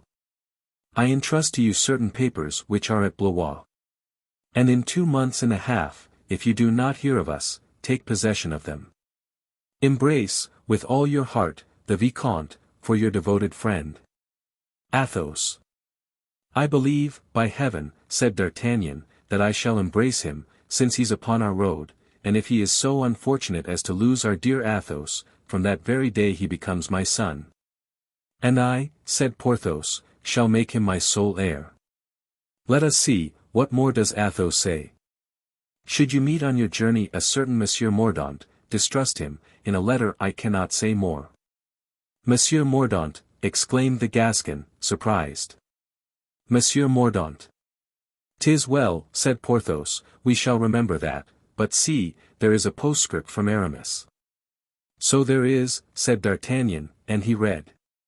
We conceal the place where we are, dear friends, knowing your brotherly affection and that you would come and die with us were we to reveal it. Confound it, interrupted Porthos, with an explosion of passion which sent Mousqueton to the other end of the room, are they in danger of dying? D'Artagnan continued. Athos bequeaths to you Raoul, and I bequeath to you my revenge. If by any good luck you lay your hand on a certain man named Mordaunt, tell Porthos to take him into a corner and to wring his neck. I dare not say more in a letter. Aramis. If that is all, it is easily done, said Porthos. On the contrary, observed D'Artagnan, with a vexed look, it would be impossible. How so? It is precisely this Monsieur Mordaunt whom we are going to join at Boulogne and with whom we cross to England. Well, suppose instead of joining this Monsieur Mordaunt we were to go and join our friends, said Porthos, with a gesture fierce enough to have frightened an army. I did think of it, but this letter has neither date nor postmark. True, said Porthos. And he began to wander about the room like a man beside himself, gesticulating and half drawing his sword out of the scabbard. As to D'Artagnan, he remained standing like a man in consternation, with the deepest affliction depicted on his face. Ah, this is not right, Athos insults us, he wishes to die alone. It is bad, bad, bad. Mousqueton, witnessing this despair, melted into tears in a corner of the room. Come, said D'Artagnan, all this leads to nothing. Let us go on. We will embrace Raoul, and perhaps he will have news of Athos. Stop, an idea, cried Porthos. Indeed, my dear D'Artagnan, I don't know how you manage, but you are always full of ideas. Let us go and embrace Raoul. Woe to that man who should happen to contradict my master at this moment, said Mousqueton to himself, I wouldn't give a farthing for his life. They set out. On arriving at the Rue Saint-Denis, the friends found a vast concourse of people. It was the Duc de Beaufort, who was coming from the Vendomois and whom the coadjutor was showing to the Parisians, intoxicated with joy. With the Duke's aid they already considered themselves invincible. The two friends turned off into a side street to avoid meeting the prince, and so reached the Saint-Denis gate. Is it true, said the guard to the two cavaliers, that the Duc de Beaufort has arrived in Paris? Nothing more certain. And the best proof of it is, said D'Artagnan, that he has dispatched us to meet the Duc de Vendôme, his father, who is coming in his turn. Long live de Beaufort! Cried the guards, and they drew back respectfully to let the two friends pass. Once across the barriers these two knew neither fatigue nor fear. Their horses flew, and they never ceased speaking of Athos and Aramis. The camp had entered Saint-Omer. The friends made a little detour and went to the camp, and gave the army an exact account of the flight of the king and queen. They found Raoul near his tent, reclining on a truss of hay, of which his horse stole some mouthfuls. The young man's eyes were red and he seemed dejected. The Maréchal de Gramont and the Comte de Guéchet had returned to Paris and he was quite lonely. And as soon as he saw the two cavaliers he ran to them with open arms. Oh, is it you, dear friends? Did you come here to fetch me? Will you take me away with you? Do you bring me tidings of my guardian? Have you not received any? Said D'Artagnan to the youth. Alas! Sir, no, and I do not know what has become of him, so that I am really so unhappy that I weep. In fact, tears rolled down his cheeks. Porthos turned aside, in order not to show by his honest round face what was passing in his mind. Deuce take it! Cried D'Artagnan, more moved than he had been for a long time. Don't despair, my friend, if you have not received any letters from the Count, we have received one. Oh, really, cried Raoul. And a comforting one, too, added D'Artagnan, seeing the delight that his intelligence gave the young man. Have you it? Asked Raoul. Yes, that is, I had it, replied the Gascon, making believe to find it. Wait, it ought to be there in my pocket. It speaks of his return, does it not, Porthos? All Gascon as he was, D'Artagnan could not bear alone the weight of that falsehood. Yes, replied Porthos, coughing. Give it to me, said the young man. I read it a little while since. Can I have lost it? Ah! Confound it! Yes, my pocket has a hole in it. Oh, yes, Monsieur Raoul, said Mousqueton, the letter was very consoling. These gentlemen read it to me and I wept for joy. But at any rate, you know where he is, Monsieur d'Artagnan? Asked Raoul, somewhat comforted. Ah! That's the thing, replied the Gascon. Undoubtedly I know it, but it is a mystery. Not to me, I hope. No, not to you, so I am going to tell you where he is. Porthos devoured D'Artagnan with wondering eyes. Where the devil shall I say that he is, so that he cannot try to rejoin him? Thought D'Artagnan. Well, where is he, sir? Asked Raoul, in a soft and coaxing voice. He is at Constantinople. Among the Turks, exclaimed Raoul, alarmed. Good heavens! How can you tell me that? Does that alarm you? Cried D'Artagnan. Pooh! What are the Turks to such men as the Comte de la Fere and the Abbé d'Herblay? Ah, his friend is with him, said Raoul. That comforts me a little. Has he wit or not, this demon D'Artagnan? Said Porthos, astonished at his friend's deception. Now, sir, said D'Artagnan, wishing to change the conversation, here are 50 pistoles that the Count has sent you by the same courier. I suppose you have no more money and that they will be welcome. I have still 20 pistoles, sir. Well, take them, that makes 70. And if you wish for more, said Porthos, putting his hand to his pocket. Thank you, sir, replied Raoul, blushing, thank you 1,000 times. At this moment Olivain appeared. Apropos, said D'Artagnan, loud enough for the servant to hear him, are you satisfied with Olivain? Yes, in some respects, tolerably well. Olivain pretended to have heard nothing and entered the tent. What fault do you find with the fellow? He is a glutton.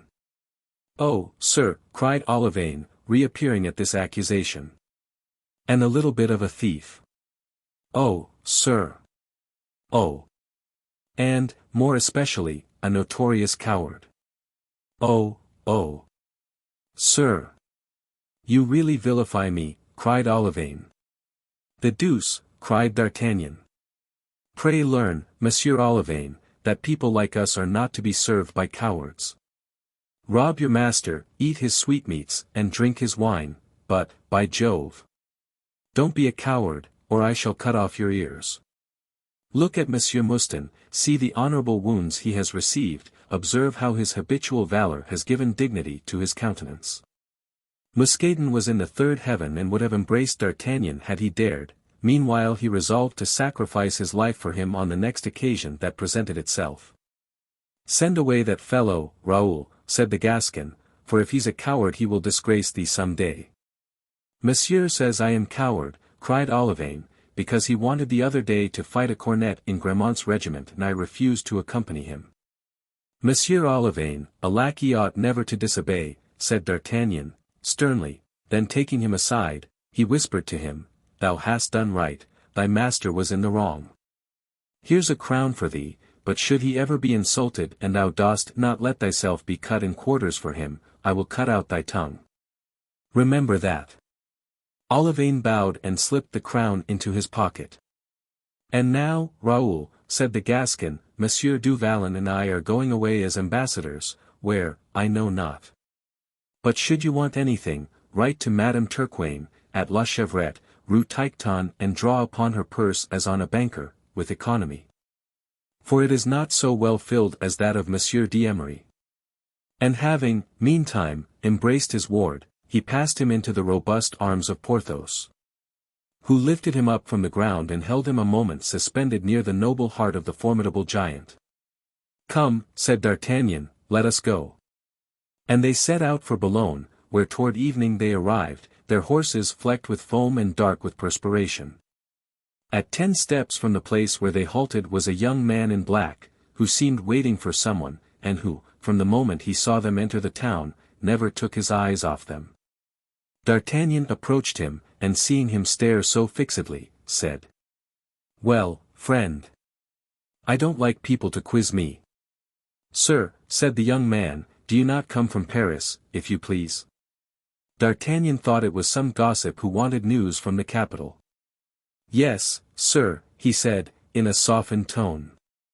Are you not going to put up at the arms of England? Yes, sir.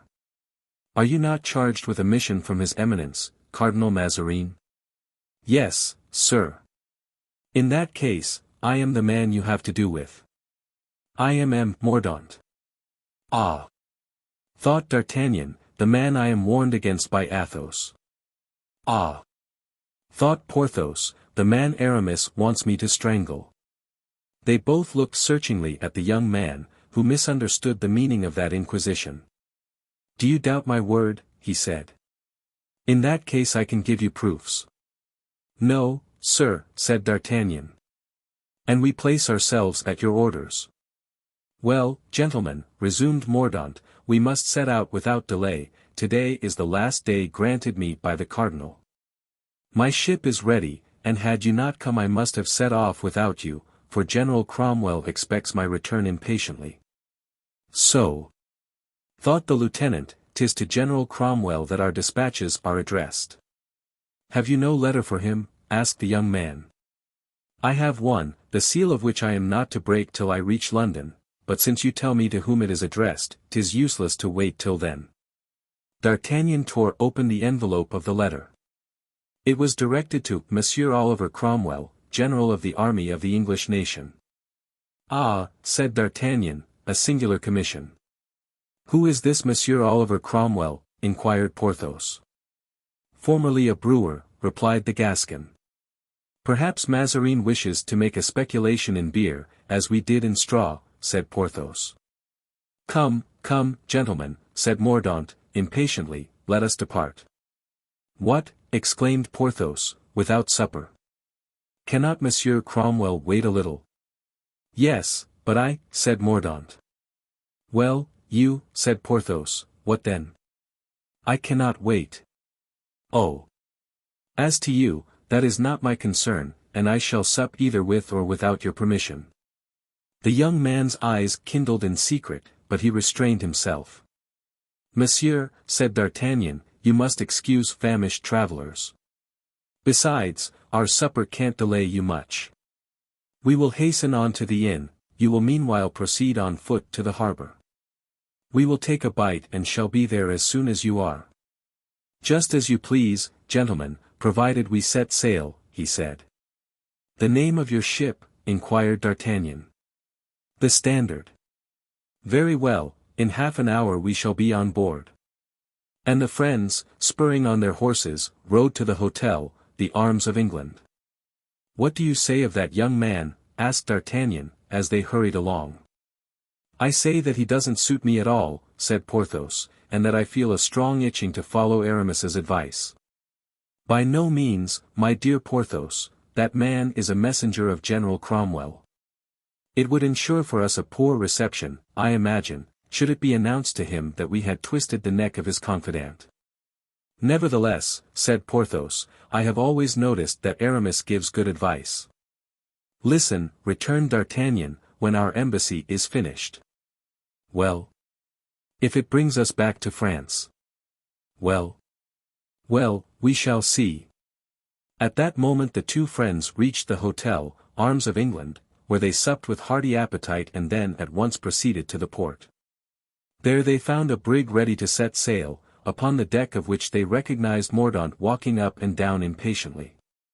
"It is singular," said D'Artagnan, whilst the boat was taking them to the Standard, "it is astonishing how that young man resembles someone I must have known, but who it was I cannot yet remember." A few minutes later they were on board, but the embarkation of the horses was a longer matter than that of the men, and it was 8 o'clock before they raised anchor.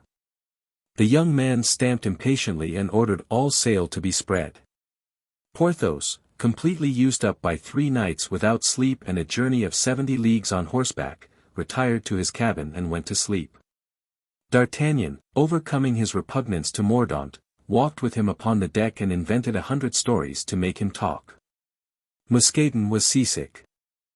Chapter 55. The Scotchman. And now our readers must leave the Standard to sail peaceably, not toward London, where D'Artagnan and Porthos believed they were going, but to Durham, whither Mordaunt had been ordered to repair by the letter he had received during his sojourn at Boulogne, and accompany us to the Royalist camp, on this side of the Tyne, near Newcastle.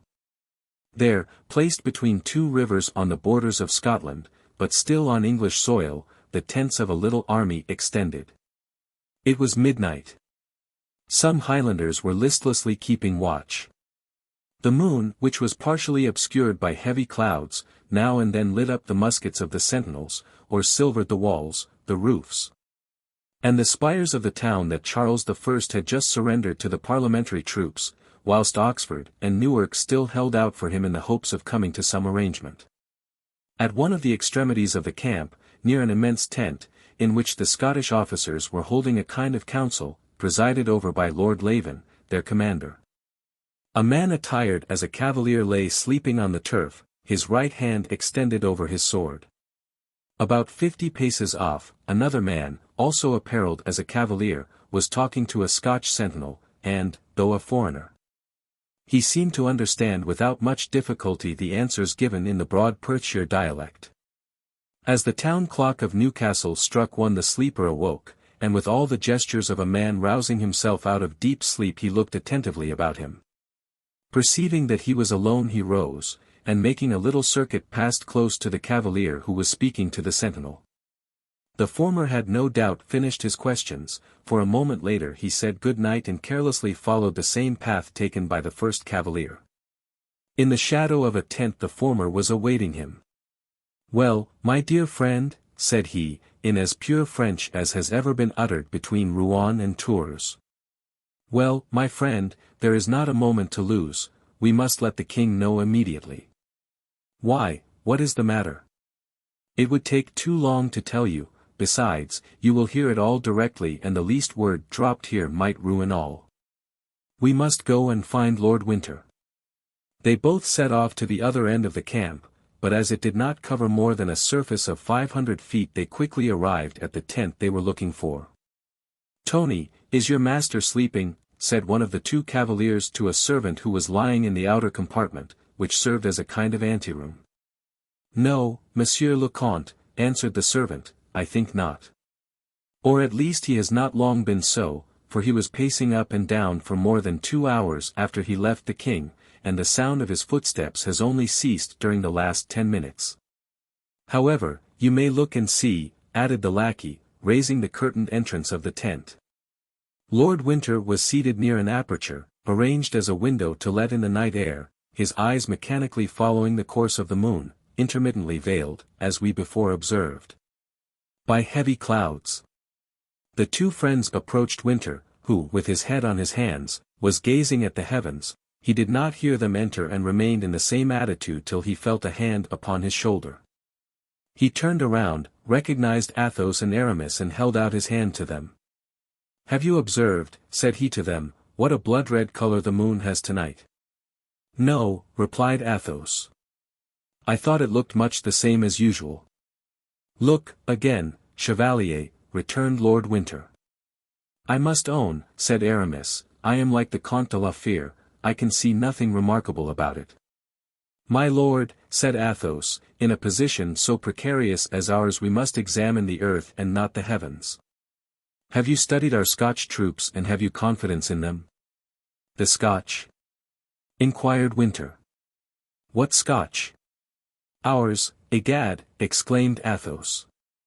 Those in whom the king has confided, Lord Laven's Highlanders. No, said Winter, then he paused. But tell me, can you not perceive the russet tint which marks the heavens? Not the least in the world, said Aramis and Athos at once. Tell me, continued Winter, always possessed by the same idea, is there not a tradition in France that Henry IV, the evening before the day he was assassinated, when he was playing at chess with M. de Bassompierre, saw clots of blood upon the chessboard? Yes, said Athos, and the Maréchal has often told me so himself. Then it was so, murmured Winter, and the next day Henry IV was killed. But what has this vision of Henry IV to do with you, my lord? Inquired Aramis. Nothing. And indeed I am mad to trouble you with such things, when your coming to my tent at such an hour announces that you are the bearers of important news. Yes, my lord, said Athos, I wish to speak to the king. To the king. But the king is asleep. I have something important to reveal to him. Can it not be put off till tomorrow? He must know it this moment, and perhaps it is already too late. Come, then, said Lord Winter. Lord Winter's tent was pitched by the side of the royal marquee, a kind of corridor communicating between the two. This corridor was guarded, not by a sentinel, but by a confidential servant, through whom, in case of urgency, Charles could communicate instantly with his faithful subject. These gentlemen are with me, said Winter. The lackey bowed and let them pass. As he had said, on a camp bed, dressed in his black doublet, booted, unbelted, with his felt hat beside him, lay the king, overcome by sleep and fatigue. They advanced, and Athos, who was the first to enter, gazed a moment in silence on that pale and noble face, framed in its long and now untidy, matted hair. The blue veins showing through the transparent temples, his eyes seemingly swollen by tears. Athos sighed deeply, the sigh woke the king, so lightly did he sleep. He opened his eyes. Ah, said he, raising himself on his elbow, is it you, Comte de Rochefort? Yes, sire, replied Athos. You watch while I sleep and you have come to bring me some news. Alas, sire, answered Athos, your majesty has guessed aright. It is bad news. Yes, sire. Never mind. The messenger is welcome. You never come to me without conferring pleasure. You whose devotion recognizes neither country nor misfortune, you who are sent to me by Henrietta. Whatever news you bring, speak out. Sire, Cromwell has arrived this night at Newcastle. Ah, exclaimed the king, to fight? No, sire, but to buy your majesty. What did you say? I said, sire, that £400,000 are owing to the Scottish army. For unpaid wages, yes, I know it. For the last year my faithful Highlanders have fought for honor alone. Athos smiled. Well, sir, though honor is a fine thing, they are tired of fighting for it, and tonight they have sold you for £200,000, that is to say, for half what is owing them. Impossible, cried the king, the Scotch sell their king for £200,000. And who is the Judas who has concluded this infamous bargain? Lord Laven. Are you certain of it, sir? I heard it with my own ears. The king sighed deeply, as if his heart would break, and then buried his face in his hands. Oh! The Scotch, he exclaimed, the Scotch I called my faithful, to whom I trusted myself when I could have fled to Oxford. The Scotch, my brothers. But are you well assured, sir? Lying behind the tent of Lord Laven, I raised it and saw all, heard all. And when is this to be consummated? Today, this morning, so your majesty must perceive there is no time to lose. To do what? Since you say I am sold. To cross the Tyne, reach Scotland and rejoin Lord Montrose, who will not sell you. And what shall I do in Scotland? A war of partisans, unworthy of a king. The example of Robert Bruce will absolve you, sire. No, no. I have fought too long. They have sold me, they shall give me up, and the eternal shame of treble treason shall fall on their heads. Sire, said Athos, perhaps a king should act thus, but not a husband and a father. I have come in the name of your wife and daughter and of the children you have still in London, and I say to you, live, sire, it is the will of heaven. The king raised himself, buckled on his belt, and passing his handkerchief over his moist forehead, said. Well, what is to be done? Sire, have you in the army one regiment on which you can implicitly rely? Winter, said the king, do you believe in the fidelity of yours? Sire, they are but men, and men are become both weak and wicked. I will not answer for them. I would confide my life to them, but I should hesitate ere I trusted them with your majesties. Well, said Athos, since you have not a regiment, we are 3 devoted men. It is enough. Let your majesty mount on horseback and place yourself in the midst of us. We will cross the Tyne, reach Scotland, and you will be saved. Is this your counsel also, Winter? Inquired the king. Yes, sire. And yours, Monsieur d'Herblay? Yes, sire. As you wish, then. Winter, give the necessary orders. Winter then left the tent. In the meantime the king finished his toilet. The first rays of daybreak penetrated the aperture of the tent as Winter re-entered it. All is ready, sire, said he. For us, also, inquired Athos. Grimaud and Blaisois are holding your horses, ready saddled. In that case, exclaimed Athos, let us not lose an instant, but set off. Come, added the king. Sire, said Aramis, will not your majesty acquaint some of your friends of this? Friends, answered Charles, sadly, I have but 3, one of 20 years, who has never forgotten me, and 2 of a week's standing, whom I shall never forget. Come, gentlemen, come. The king quitted his tent and found his horse ready waiting for him. It was a chestnut that the king had ridden for 3 years and of which he was very fond. The horse neighed with pleasure at seeing him. Ah, said the king, I was unjust, here is a creature that loves me. You at least will be faithful to me, Arthur. The horse, as if it understood these words, bent its red nostrils toward the king's face, and parting his lips displayed all its teeth, as if with pleasure. Yes, yes, said the king, caressing it with his hand, yes, my Arthur, thou art a fond and faithful creature. After this little scene Charles threw himself into the saddle, and turning to Athos, Aramis and Winter, said. Now, gentlemen, I am at your service. But Athos was standing with his eyes fixed on a black line which bordered the banks of the Tyne and seemed to extend double the length of the camp. What is that line? Cried Athos, whose vision was still rather obscured by the uncertain shades and demi-tints of daybreak. What is that line? I did not observe it yesterday. It must be the fog rising from the river, said the king. Sire, it is something more opaque than the fog. Indeed, said Winter, it appears to me like a bar of red color. It is the enemy, who have made a sortie from Newcastle and are surrounding us, exclaimed Athos. The enemy, cried the king. Yes, the enemy. It is too late. Stop a moment. Does not that sunbeam yonder, just by the side of the town, glitter on the Ironsides? This was the name given the cuirassiers, whom Cromwell had made his bodyguard. Ah! said the king, we shall soon see whether my Highlanders have betrayed me or not. What are you going to do? Exclaimed Athos. To give them the order to charge, and run down these miserable rebels. And the king, putting spurs to his horse, set off to the tent of Lord Laven. Follow him, said Athos. Come! exclaimed Aramis. Is the king wounded? Cried Lord Winter. I see spots of blood on the ground. And he set off to follow the two friends. He was stopped by Athos. "Go and call out your regiment," said he, "I can foresee that we shall have need of it directly."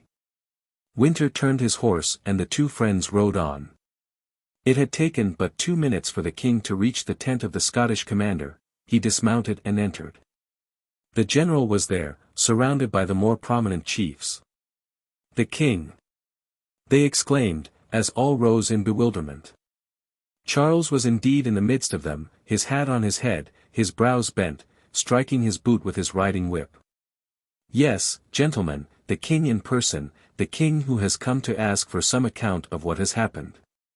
"What is the matter, sire?" exclaimed Lord Leven. "It is this, sir," said the king, angrily, "that General Cromwell has reached Newcastle, that you knew it and I was not informed of it.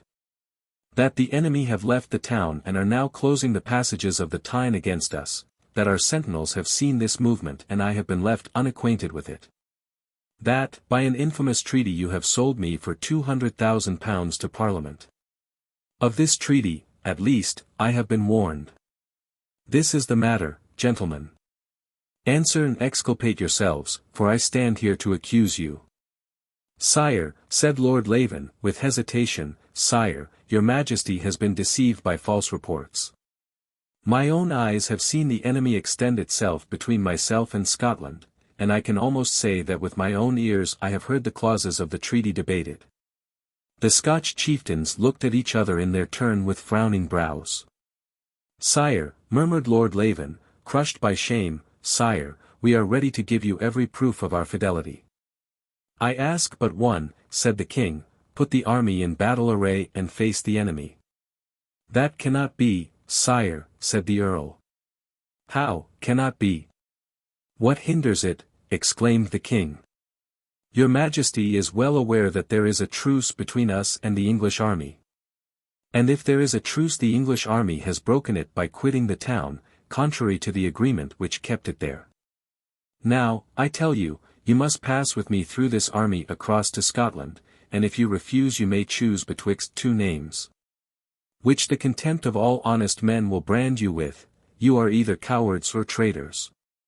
The eyes of the Scotch flashed fire, and, as often happens on such occasions, from shame they passed to effrontery and 2 heads of clans advanced upon the king. "Yes," said they, "we have promised to deliver Scotland and England from him who for the last 25 years has sucked the blood and gold of Scotland and England. We have promised and we will keep our promise. Charles Stuart, you are our prisoner."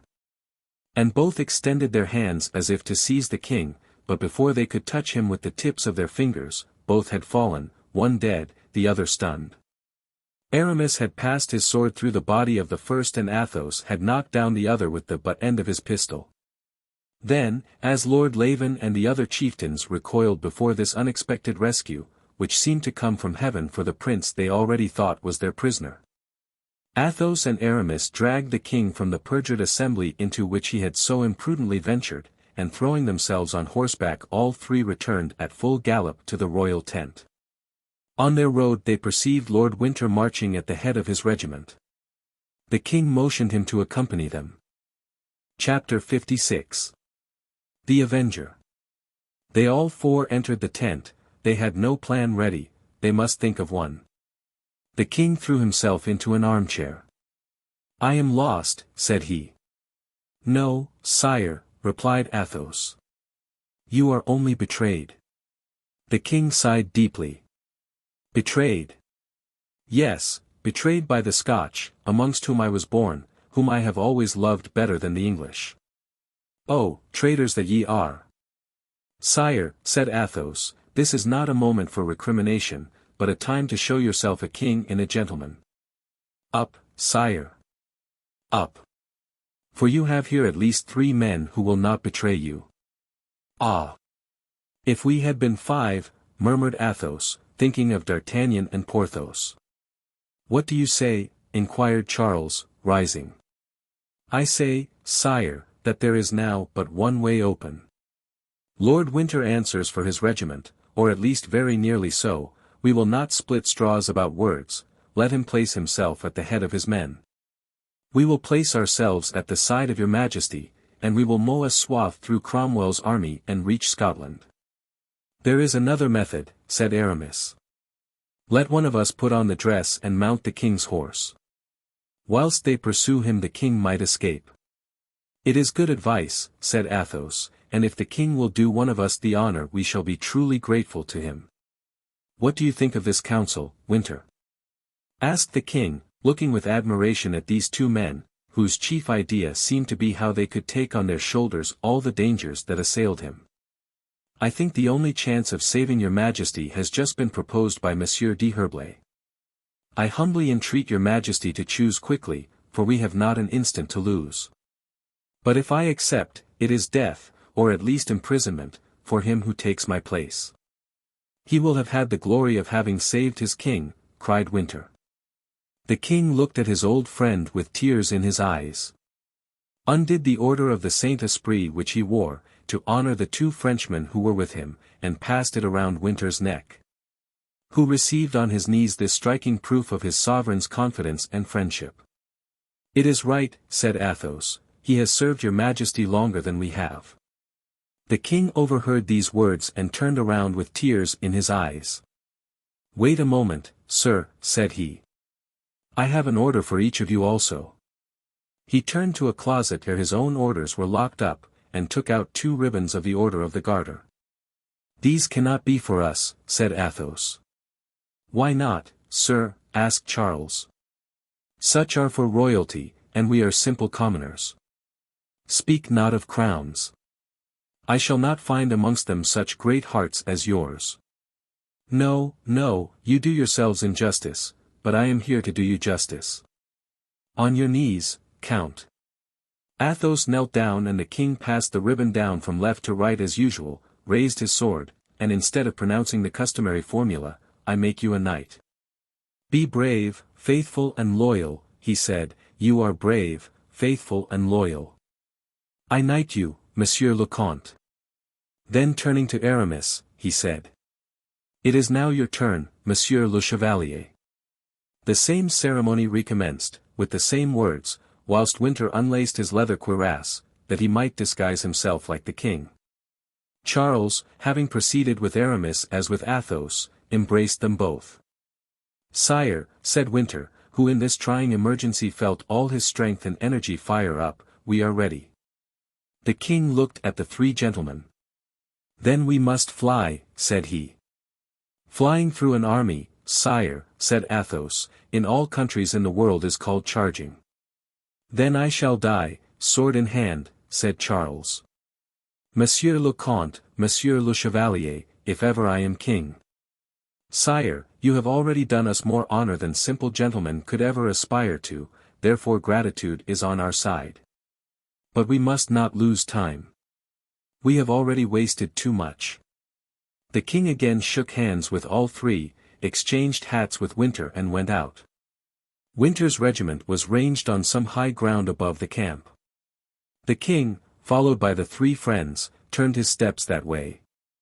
The Scotch camp seemed as if at last awakened. The soldiers had come out of their tents and taken up their station in battle array. Do you see that? Said the king. Perhaps they are penitent and preparing to march. If they are penitent, said Athos, let them follow us. Well, said the king, what shall we do? Let us examine the enemy's army. At the same instant the eyes of the little group were fixed on the same line which at daybreak they had mistaken for fog and which the morning sun now plainly showed was an army in order of battle. The air was soft and clear, as it generally is at that early hour of the morning. The regiments, the standards, and even the colors of the horses and uniforms were now clearly distinct. On the summit of a rising ground, a little in advance of the enemy, appeared a short and heavy-looking man. This man was surrounded by officers. He turned a spyglass toward the little group amongst which the king stood. Does this man know your majesty personally? Inquired Aramis. Charles smiled. That man is Cromwell, said he. Then draw down your hat, sire, that he may not discover the substitution. Ah, said Athos, how much time we have lost. Now, said the king, give the word and let us start." "Will you not give it, sire?" asked Athos. "No, I make you my lieutenant general," said the king. "Listen, then, Lord Winter." "Proceed, sire, I beg. What we are going to say does not concern your majesty." The king, smiling, turned a few steps back. "This is what I propose to do," said Athos. "We will divide our regiments into 2 squadrons. You will put yourself at the head of the first. We and His Majesty will lead the second. If no obstacle occurs we will both charge together, force the enemy's line and throw ourselves into the Tyne, which we must cross, either by fording or swimming. If, on the contrary, any repulse should take place, you and your men must fight to the last man, whilst we and the king proceed on our road. Once arrived at the brink of the river, should we even find them 3 ranks deep, as long as you and your regiment do your duty, we will look to the rest." "To horse," said Lord Winter. "To horse," re-echoed Athos, "everything is arranged and decided." "Now, gentlemen," cried the king, "forward! And rally to the old cry of France, Montjoy and St. Denis. The war cry of England is too often in the mouths of traitors." They mounted, the king on Winter's horse and Winter on that of the king. Then Winter took his place at the head of the first squadron, and the king, with Athos on his right and Aramis on his left, at the head of the second. The Scotch army stood motionless and silent, seized with shame at sight of these preparations. Some of the chieftains left the ranks and broke their swords in 2. "There," said the king, "that consoles me, they are not all traitors." At this moment Winter's voice was raised with the cry of "Forward!" The first squadron moved off. The second followed, and descended from the plateau. A regiment of cuirassiers, nearly equal as to numbers, issued from behind the hill and came full gallop toward it. The king pointed this out. "Sire," said Athos, "we foresaw this, and if Lord Winter's men but do their duty, we are saved, instead of lost." At this moment they heard above all the galloping and neighing of the horses Winter's voice crying out, "Sword in hand!" At these words every sword was drawn, and glittered in the air like lightning. "Now, gentlemen," said the king in his turn, excited by this sight, "come, gentlemen, sword in hand." But Aramis and Athos were the only ones to obey this command and the king's example. "We are betrayed," said the king in a low voice. "Wait a moment," said Athos, "perhaps they do not recognize your majesty's voice, and await the order of their captain. Have they not heard that of their colonel? But look! Look!" cried the king, drawing up his horse with a sudden jerk, which threw it on its haunches, and seizing the bridle of Athos's horse. "Ah, cowards! Traitors!" screamed Lord Winter, whose voice they heard, whilst his men, quitting their ranks, dispersed all over the plain. About 15 men were ranged around him and awaited the charge of Cromwell's cuirassiers. "Let us go and die with them," said the king. "Let us go," said Athos and Aramis. "All faithful hearts with me," cried out Winter. This voice was heard by the 2 friends, who set off, full gallop. "No quarter!" cried a voice in French, answering to that of Winter, which made them tremble. As for Winter, at the sound of that voice he turned pale, and was, as it were, petrified. It was the voice of a cavalier mounted on a magnificent black horse, who was charging at the head of the English regiment, of which, in his ardor, he was 10 steps in advance. "'Tis he!" murmured Winter, his eyes glazed, and he allowed his sword to fall to his side. "The king! The king!" cried out several voices, deceived by the blue ribbon and chestnut horse of Winter. "Take him alive!" "No! It is not the king!" exclaimed the cavalier. "Lord Winter, you are not the king, you are my uncle." At the same moment Mordaunt, for it was he, levelled his pistol at Winter. It went off and the ball entered the heart of the old cavalier, who with one bound on his saddle fell back into the arms of Athos, murmuring, "He is avenged. Think of my mother!" shouted Mordaunt, as his horse plunged and darted off at full gallop. "Wretch!" exclaimed Aramis, raising his pistol as he passed by him, but the powder flashed in the pan and it did not go off. At this moment the whole regiment came up and they fell upon the few men who had held out, surrounding the two Frenchmen. Athos, after making sure that Lord Winter was really dead, let fall the corpse and said, "Come, Aramis, now for the honor of France." And the two Englishmen who were nearest to them fell, mortally wounded. At the same moment a fearful hurrah rent the air and 30 blades glittered about their heads. Suddenly a man sprang out of the English ranks, fell upon Athos, twined arms of steel around him, and tearing his sword from him, said in his ear, "Silence! Yield, you yield to me, do you not?"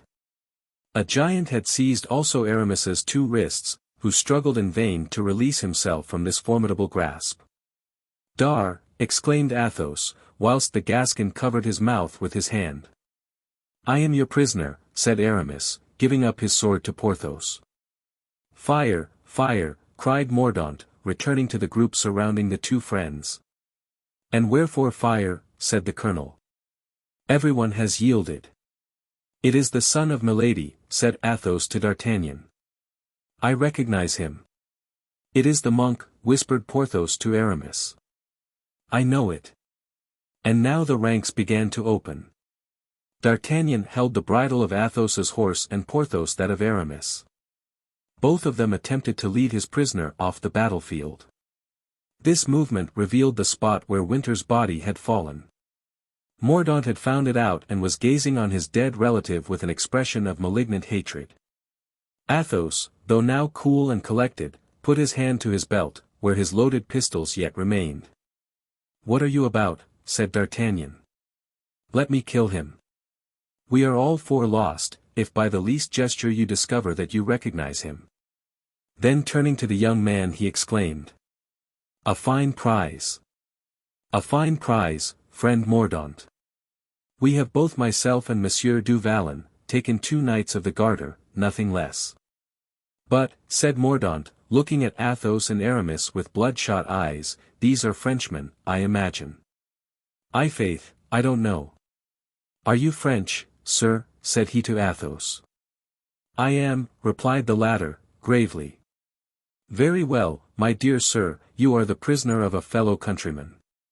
"But the king, where is the king?" exclaimed Athos, anxiously. D'Artagnan vigorously seized his prisoner's hand, saying, "Eh! The king? We have secured him." "Yes," said Aramis, "through an infamous act of treason." Porthos pressed his friend's hand and said to him, "Yes, sir, all is fair in war, stratagem as well as force, look yonder."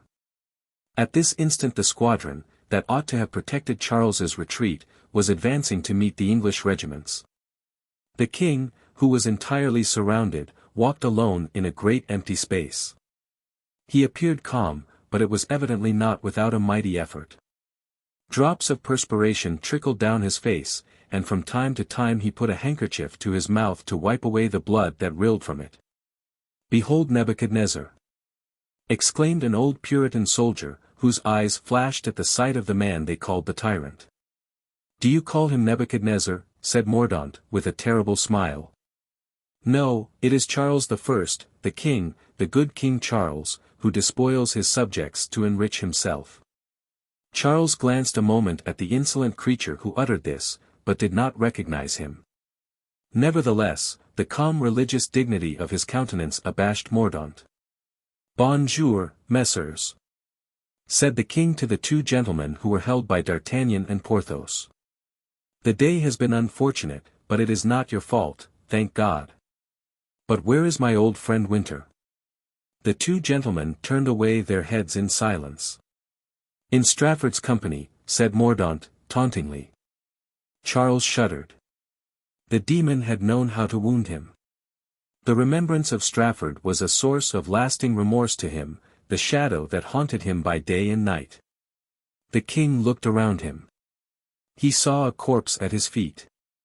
It was Winter's. He uttered not a word, nor shed a tear, but a deadly pallor spread over his face. He knelt down on the ground, raised Winter's head, and unfastening the order of the Saint-Esprit, placed it on his own breast. "Lord Winter is killed, then?" inquired D'Artagnan, fixing his eyes on the corpse. "Yes," said Athos, "by his own nephew. Come, he was the first of us to go, peace be to him." "He was an honest man," said D'Artagnan. "Charles Stuart," said the colonel of the English regiment, approaching the king, who had just put on the insignia of royalty, "do you yield yourself a prisoner?" "Colonel Tomlison," said Charles, "kings cannot yield, the man alone submits to force." "Your sword." The king drew his sword and broke it on his knee. At this moment a horse without a rider, covered with foam, his nostrils extended and eyes all fire, galloped up, and recognizing his master, stopped and neighed with pleasure. It was Arthur. The king smiled, patted it with his hand and jumped lightly into the saddle. "Now, gentlemen," said he, "conduct me where you will." Turning back again, he said, "I thought I saw Winter move. If he still lives, by all you hold most sacred, do not abandon him." "Never fear, King Charles," said Mordaunt, "the bullet pierced his heart." "Do not breathe a word nor make the least sign to me or Porthos," said D'Artagnan to Athos and Aramis, "that you recognize this man, for Milady is not dead. Her soul lives in the body of this demon." The detachment now moved toward the town with the royal captive. But on the road an aide-de-camp, from Cromwell, sent orders that Colonel Tomlison should conduct him to Holdenby Castle. At the same time couriers started in every direction over England and Europe to announce that Charles Stuart was the prisoner of Oliver Cromwell. Chapter 57. Oliver Cromwell. "Have you been to the general?" said Mordaunt to D'Artagnan and Porthos. "You know he sent for you after the action." "We want first to put our prisoners in a place of safety," replied D'Artagnan. "Do you know, sir, these gentlemen are each of them worth £1,500. "Oh, be assured," said Mordaunt, looking at them with an expression he vainly endeavored to soften, "my soldiers will guard them, and guard them well, I promise you." "I shall take better care of them myself," answered D'Artagnan. "Besides, all they require is a good room, with sentinels, or their simple parole that they will not attempt escape. I will go and see about that, and then we shall have the honor of presenting ourselves to the general and receiving his commands for his eminence." "You think of starting at once, then?" inquired Mordaunt. "Our mission is ended, and there is nothing more to detain us now but the good pleasure of the great man to whom we were sent."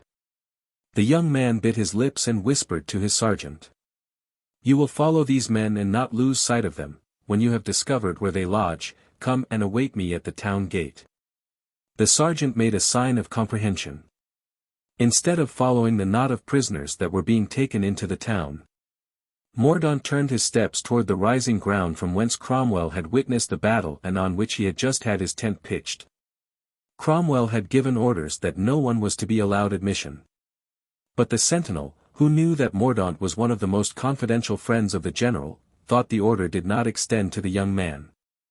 Mordaunt, therefore, raised the canvas, and saw Cromwell seated before a table, his head buried in his hands, his back being turned. Whether he heard Mordaunt or not as he entered, Cromwell did not move. Mordaunt remained standing near the door. At last, after a few moments, Cromwell raised his head, and, as if he divined that someone was there, turned slowly around. "I said I wished to be alone," he exclaimed, on seeing the young man. "They thought this order did not concern me, sir. Nevertheless, if you wish it, I am ready to go." "Ah! Is it you, Mordaunt?" said Cromwell, the cloud passing away from his face. "Since you are here, it is well, you may remain. I come to congratulate you." "To congratulate me, what for?" "On the capture of Charles Stuart. You are now master of England." "I was much more really so 2 hours ago." "How so, General?" "Because England had need of me to take the tyrant, and now the tyrant is taken." "Have you seen him?" "Yes, sir," said Mordaunt. "What is his bearing?" Mordaunt hesitated, but it seemed as though he was constrained to tell the truth. "Calm and dignified," said he. "What did he say?" "Some parting words to his friends." "His friends, murmured Cromwell. Has he any friends? Then he added aloud, did he make any resistance? No, sir, with the exception of 2 or 3 friends everyone deserted him. He had no means of resistance. To whom did he give up his sword? He did not give it up, he broke it. He did well, but instead of breaking it, he might have used it to still more advantage. There was a momentary pause. I heard that the colonel of the regiment that escorted Charles was killed, said Cromwell, staring very fixedly at Mordaunt. Yes, sir. By whom? Inquired Cromwell. By me. What was his name? Lord Winter. Your uncle, exclaimed Cromwell. My uncle, answered Mordaunt, but traitors to England are no longer members of my family. Cromwell observed the young man a moment in silence, then, with that profound melancholy Shakespeare describes so well. Mordaunt, he said, you are a terrible servant. When the Lord commands, said Mordaunt, his commands are not to be disputed. Abraham raised the knife against Isaac, and Isaac was his son. Yes, said Cromwell, but the Lord did not suffer that sacrifice to be accomplished. I have looked around me, said Mordaunt, and I have seen neither goat nor kid caught among the bushes of the plain. Cromwell bowed. You are strong among the strong, Mordaunt, he said. And the Frenchmen, how did they behave? Most fearlessly. Yes, yes, murmured Cromwell, the French fight well, and if my glass was good and I mistake not, they were foremost in the fight. They were, replied Mordaunt. After you, however, said Cromwell. It was the fault of their horses, not theirs. Another pause. And the Scotch? They kept their word and never stirred, said Mordaunt. Wretched men. Their officers wish to see you, sir. I have no time to see them. Are they paid? Yes, tonight. Let them be off and return to their own country, there to hide their shame, if its hills are high enough, I have nothing more to do with them nor they with me. And now go, Mordaunt. Before I go, said Mordaunt, I have some questions and a favor to ask you, sir. A favor from me? Mordaunt bowed. I come to you, my leader, my head, my father, and I ask you, master, are you contented with me? Cromwell looked at him with astonishment. The young man remained immovable. Yes, said Cromwell. You have done, since I knew you, not only your duty, but more than your duty, you have been a faithful friend, a cautious negotiator, a brave soldier. Do you remember, sir, it was my idea, the Scotch treaty, for giving up the king? Yes, the idea was yours. I had no such contempt for men before. Was I not a good ambassador in France? Yes, for Mazarin has granted what I desire. Have I not always fought for your glory and interests? Too ardently, perhaps, it is what I have just reproached you for. But what is the meaning of all these questions? To tell you, my lord, that the moment has now arrived when, with a single word, you may recompense all these services. Oh! Said Oliver, with a slight curl of his lip, I forgot that every service merits some reward and that up to this moment you have not been paid. Sir, I can take my pay at this moment, to the full extent of my wishes. How is that? I have the payment under my hand, I almost possess it. What is it? Have they offered you money? Do you wish a step, or some place in the government?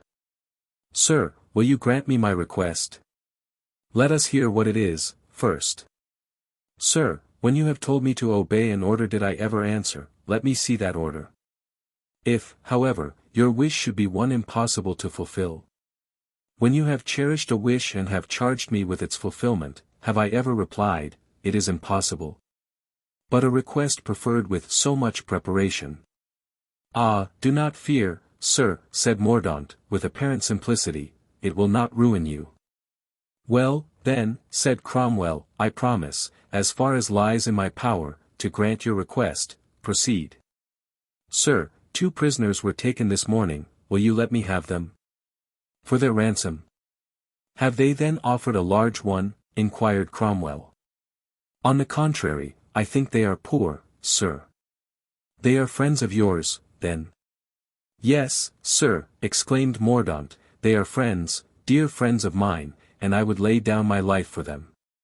Very well, Mordaunt, exclaimed Cromwell, pleased at having his opinion of the young man raised once more, I will give them to you, I will not even ask who they are, do as you like with them. Thank you, sir, exclaimed Mordaunt, thank you, my life is always at your service, and should I lose it I should still owe you something, thank you. You have indeed repaid me munificently for my services. He threw himself at the feet of Cromwell, and in spite of the efforts of the Puritan general, who did not like this almost kingly homage, he took his hand and kissed it. What? Said Cromwell, arresting him for a moment as he arose, is there nothing more you wish? Neither gold nor rank. You have given me all you can give me, and from today your debt is paid. And Mordaunt darted out of the general's tent, his heart beating and his eyes sparkling with joy. Cromwell gazed a moment after him. He has slain his uncle, he murmured. Alas! What are my servants? Possibly this one, who asks nothing or seems to ask nothing, has asked more in the eyes of heaven than those who tax the country and steal the bread of the poor. Nobody serves me for nothing. Charles, who is my prisoner, may still have friends, but I have none. And with a deep sigh he again sank into the reverie that had been interrupted by Mordaunt. Chapter 58. Jesus Seigneur. Whilst Mordaunt was making his way to Cromwell's tent, D'Artagnan and Porthos had brought their prisoners to the house which had been assigned to them as their dwelling at Newcastle. The order given by Mordaunt to the sergeant had been heard by D'Artagnan, who accordingly, by an expressive glance, warned Athos and Aramis to exercise extreme caution. The prisoners, therefore, had remained silent as they marched along in company with their conquerors, which they could do with the less difficulty since each of them had occupation enough in answering his own thoughts. It would be impossible to describe Mousqueton's astonishment when from the threshold of the door he saw the four friends approaching, followed by a sergeant with a dozen men. He rubbed his eyes, doubting if he really saw before him Athos and Aramis. And forced at last to yield to evidence, he was on the point of breaking forth in exclamations when he encountered a glance from the eyes of Porthos, the repressive force of which he was not inclined to dispute. Mousqueton remained glued to the door, awaiting the explanation of this strange occurrence. What upset him completely was that the four friends seemed to have no acquaintance with one another. The house to which D'Artagnan and Porthos conducted Athos and Aramis was the one assigned to them by General Cromwell and of which they had taken possession on the previous evening. It was at the corner of two streets and had in the rear, bordering on the side street, stables and a sort of garden. The windows on the ground floor, according to a custom in provincial villages, were barred, so that they strongly resembled the windows of a prison. The two friends made the prisoners enter the house first, whilst they stood at the door, desiring Mousqueton to take the four horses to the stable. "Why don't we go in with them?" asked Porthos. "We must first see what the sergeant wishes us to do," replied D'Artagnan. The sergeant and his men took possession of the little garden. D'Artagnan asked them what they wished and why they had taken that position. "We have had orders," answered the man, "to help you in taking care of your prisoners." There could be no fault to find with this arrangement, on the contrary, it seemed to be a delicate attention, to be gratefully received. D'Artagnan, therefore, thanked the man and gave him a crown piece to drink to General Cromwell's health. The sergeant answered that Puritans never drank, and put the crown piece in his pocket. "Ah," said Porthos, "what a fearful day, my dear D'Artagnan." "What? A fearful day, when today we find our friends?" "Yes, but under what circumstances? 'Tis true that our position is an awkward one, but let us go in and see more clearly what is to be done." "Things look black enough," replied Porthos. "I understand now why Aramis advised me to strangle that horrible Mordaunt." "Silence," cried the Gascon, "do not utter that name." "But," argued Porthos, "I speak French and they are all English." D'Artagnan looked at Porthos with that air of wonder which a cunning man cannot help feeling at displays of crass stupidity. But as Porthos on his side could not comprehend his astonishment, he merely pushed him indoors, saying, "Let us go in." They found Athos in profound despondency. Aramis looked first at Porthos and then at D'Artagnan, without speaking, but the latter understood his meaningful look. "You want to know how we came here? 'Tis easily guessed. Mazarin sent us with a letter to General Cromwell." "But how came you to fall into company with Mordaunt, whom I bade you distrust?" asked Athos. "And whom I advised you to strangle, Porthos," said Aramis. "Mazarin again. Cromwell had sent him to Mazarin. Mazarin sent us to Cromwell. There is a certain fatality in it." "Yes, you are right, D'Artagnan, a fatality that will separate and ruin us. So, my dear Aramis, say no more about it and let us prepare to submit to destiny." "Zounds! On the contrary, let us speak about it, for it was agreed among us, once for all, that we should always hold together, though engaged on opposing sides." "Yes," added Athos, "I now ask you, D'Artagnan, what side you are on." "Ah! Behold for what end the wretched Mazarin has made use of you. Do you know in what crime you are today engaged? In the capture of a king, his degradation and his murder." "Oh! Oh!" cried Porthos, "do you think so?" "You are exaggerating, Athos, we are not so far gone as that," replied the lieutenant. "Good heavens! We are on the very eve of it. I say, why is the king taken prisoner? Those who wish to respect him as a master would not buy him as a slave. Do you think it is to replace him on the throne that Cromwell has paid for him £200,000 sterling? They will kill him, you may be sure of it." "I don't maintain the contrary," said D'Artagnan. "But what's that to us? I am here because I am a soldier and have to obey orders. I have taken an oath to obey, and I do obey. But you who have taken no such oath, why are you here and what cause do you represent?" "That most sacred in the world," said Athos, "the cause of misfortune, of religion, royalty. A friend, a wife, a daughter, have done us the honor to call us to their aid. We have served them to the best of our poor means, and God will recompense the will, forgive the want of power. You may see matters differently, D'Artagnan, and think otherwise. I will not attempt to argue with you, but I blame you." "Heyday!" cried D'Artagnan, "what matters it to me, after all, if Cromwell, who's an Englishman, revolts against his king, who is a Scotchman? I am myself a Frenchman. I have nothing to do with these things, why hold me responsible?" "Yes," said Porthos. "Because all gentlemen are brothers, because you are a gentleman, because the kings of all countries are the first among gentlemen, because the blind populace, ungrateful and brutal, always takes pleasure in pulling down what is above them. And you, D'Artagnan, a man sprung from the ancient nobility of France, bearing an honorable name, carrying a good sword, have helped to give up a king to beer sellers, shopkeepers, and wagoners. Ah! D'Artagnan! Perhaps you have done your duty as a soldier, but as a gentleman, I say that you are very culpable." D'Artagnan was chewing the stalk of a flower, unable to reply and thoroughly uncomfortable, for when turned from the eyes of Athos he encountered those of Aramis. "And you, Porthos," continued the Count, as if in consideration for D'Artagnan's embarrassment, "you, the best heart, the best friend, the best soldier that I know, you, with a soul that makes you worthy of a berth on the steps of a throne, and who, sooner or later, must receive your reward from an intelligent king, you, my dear Porthos, you, a gentleman in manners, in tastes and in courage, you are as culpable as D'Artagnan." Porthos blushed, but with pleasure rather than with confusion, and yet, bowing his head, as if humiliated, he said, "Yes, yes, my dear Count, I feel that you are right." Athos arose. "Come," he said, stretching out his hand to D'Artagnan, "come, don't be sullen, my dear son, for I have said all this to you, if not in the tone, at least with the feelings of a father. It would have been easier to me merely to have thanked you for preserving my life and not to have uttered a word of all this. Doubtless, Athos. But here it is, you have sentiments, the devil knows what, such as everyone can't entertain.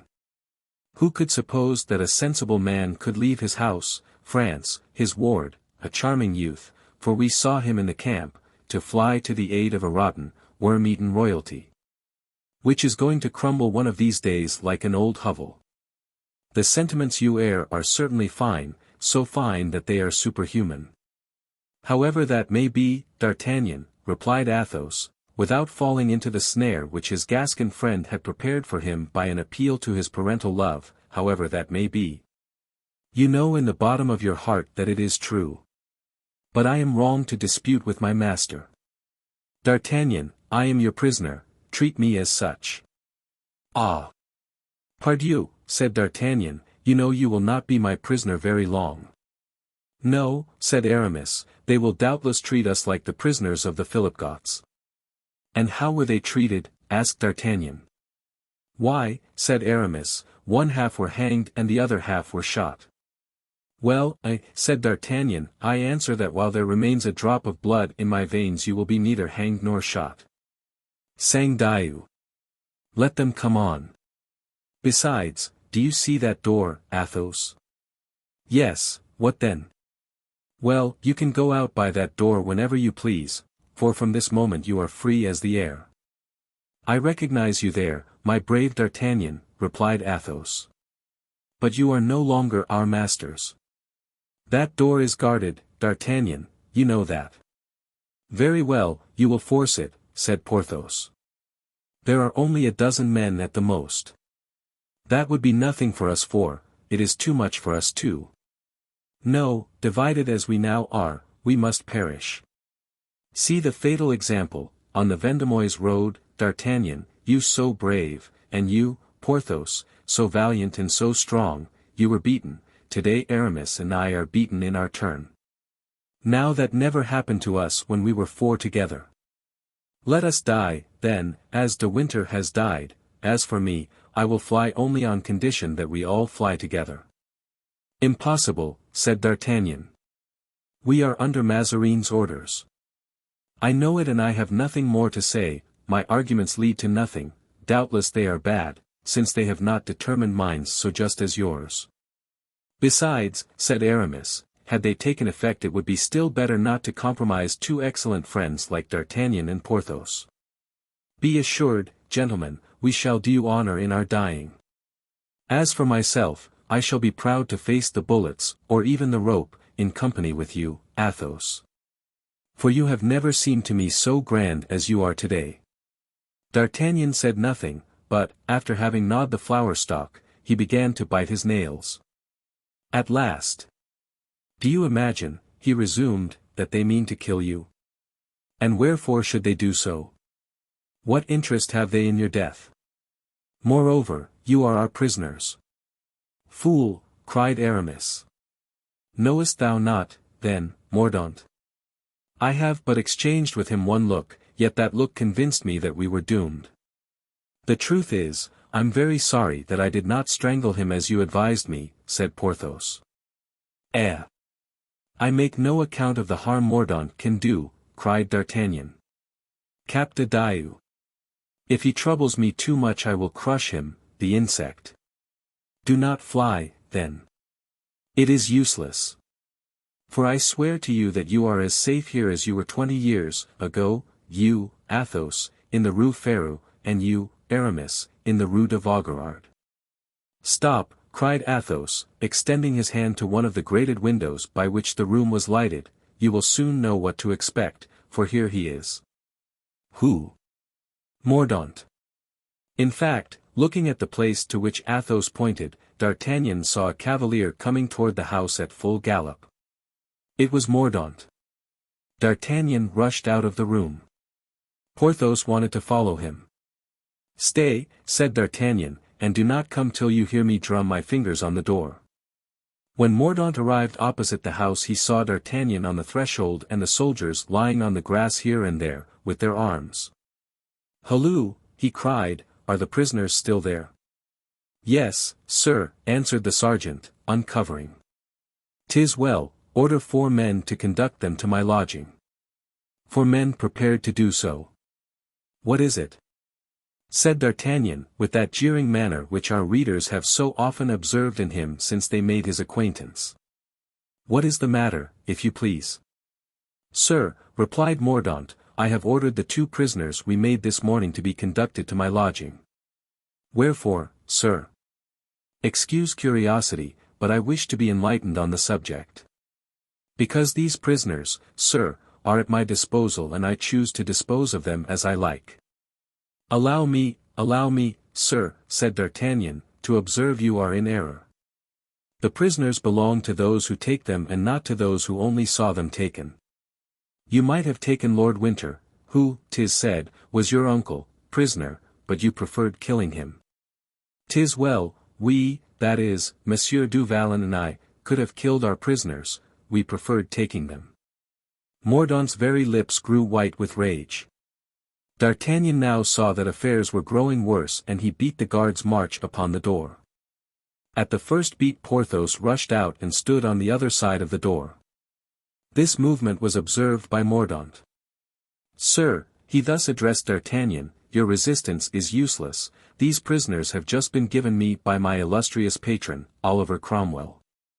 These words struck D'Artagnan like a thunderbolt. The blood mounted to his temples, his eyes became dim. He saw from what fountainhead the ferocious hopes of the young man arose, and he put his hand to the hilt of his sword. As for Porthos, he looked inquiringly at D'Artagnan. This look of Porthos's made the Gascon regret that he had summoned the brute force of his friend to aid him in an affair which seemed to require chiefly cunning. Violence, he said to himself, would spoil all. D'Artagnan, my friend, prove to this young serpent that thou art not only stronger, but more subtle than he is. Ah! He said, making a low bow, why did you not begin by saying that, Monsieur Mordaunt? What? Are you sent by General Oliver Cromwell, the most illustrious captain of the age? I have this instant left him, replied Mordaunt, alighting, in order to give his horse to a soldier to hold. Why did you not say so at once, my dear sir? All England is with Cromwell. And since you ask for my prisoners, I bend, sir, to your wishes. They are yours, take them. Mordaunt, delighted, advanced, Porthos looking at D'Artagnan with open-mouthed astonishment. Then D'Artagnan trod on his foot and Porthos began to understand that this was merely acting. Mordaunt put his foot on the first step of the door and, with his hat in hand, prepared to pass by the 2 friends, motioning to the 4 men to follow him. But, pardon, said D'Artagnan, with the most charming smile and putting his hand on the young man's shoulder. If the illustrious General Oliver Cromwell has disposed of our prisoners in your favor, he has, of course, made that act of donation in writing. Mordaunt stopped short. He has given you some little writing for me, the least bit of paper which may show that you come in his name. Be pleased to give me that scrap of paper so that I may justify, by a pretext at least, my abandoning my countrymen. Otherwise, you see, although I am sure that General Oliver Cromwell can intend them no harm, it would have a bad appearance. Mordaunt recoiled. He felt the blow and discharged a terrible look at D'Artagnan, who responded by the most amiable expression that ever graced a human countenance. When I tell you a thing, sir, said Mordaunt, you insult me by doubting it. I, cried D'Artagnan, I doubt what you say. God keep me from it, my dear Monsieur Mordaunt. On the contrary, I take you to be a worthy and accomplished gentleman. And then, sir, do you wish me to speak freely to you, continued D'Artagnan, with his frank expression. Speak out, sir, said Mordaunt. Monsieur du Vallon, yonder, is rich and has 40,000 francs yearly, so he does not care about money. I do not speak for him, but for myself. Well, sir. What more? Well, I'm not rich.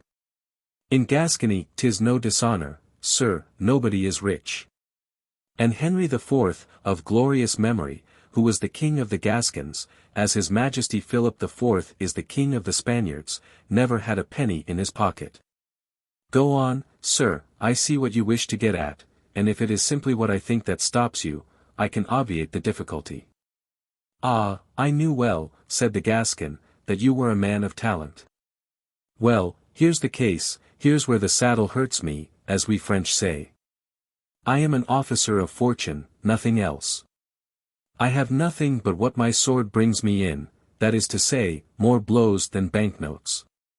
Now, on taking prisoners, this morning, 2 Frenchmen, who seemed to me of high birth, in short, 2 Knights of the Garter, I said to myself, my fortune is made. I say too, because in such circumstances, Monsieur du Vallon, who is rich, always gives me his prisoners.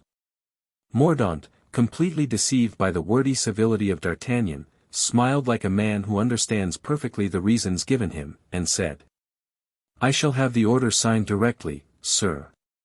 And with it 2,000 pistoles. Meanwhile, let me take these men away. No, replied D'Artagnan, what signifies a delay of half an hour?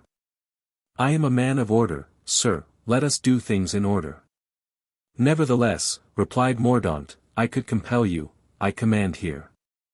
Ah, sir, said D'Artagnan, I see that although we have had the honor of travelling in your company you do not know us. We are gentlemen, we are, both of us, able to kill you and your 8 men, we 2 only. For heaven's sake don't be obstinate, for when others are obstinate I am obstinate likewise, and then I become ferocious and headstrong, and there's my friend, who is even more headstrong and ferocious than myself. Besides, we are sent here by Cardinal Mazarin, and at this moment represent both the king and the cardinal, and are, therefore, as ambassadors, able to act with impunity. A thing that General Oliver Cromwell, who is assuredly as great a politician as he is a general, is quite the man to understand. Ask him then, for the written order. What will that cost you, my dear Monsieur Mordaunt? Yes, the written order, said Porthos, who now began to comprehend what D'Artagnan was aiming at, we ask only for that.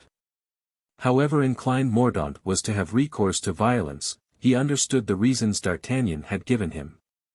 Besides, completely ignorant of the friendship which existed between the 4 Frenchmen, all his uneasiness disappeared when he heard of the plausible motive of the ransom. He decided, therefore, not only to fetch the order, but the 2,000 pistoles, at which he estimated the prisoners. He therefore mounted his horse and disappeared.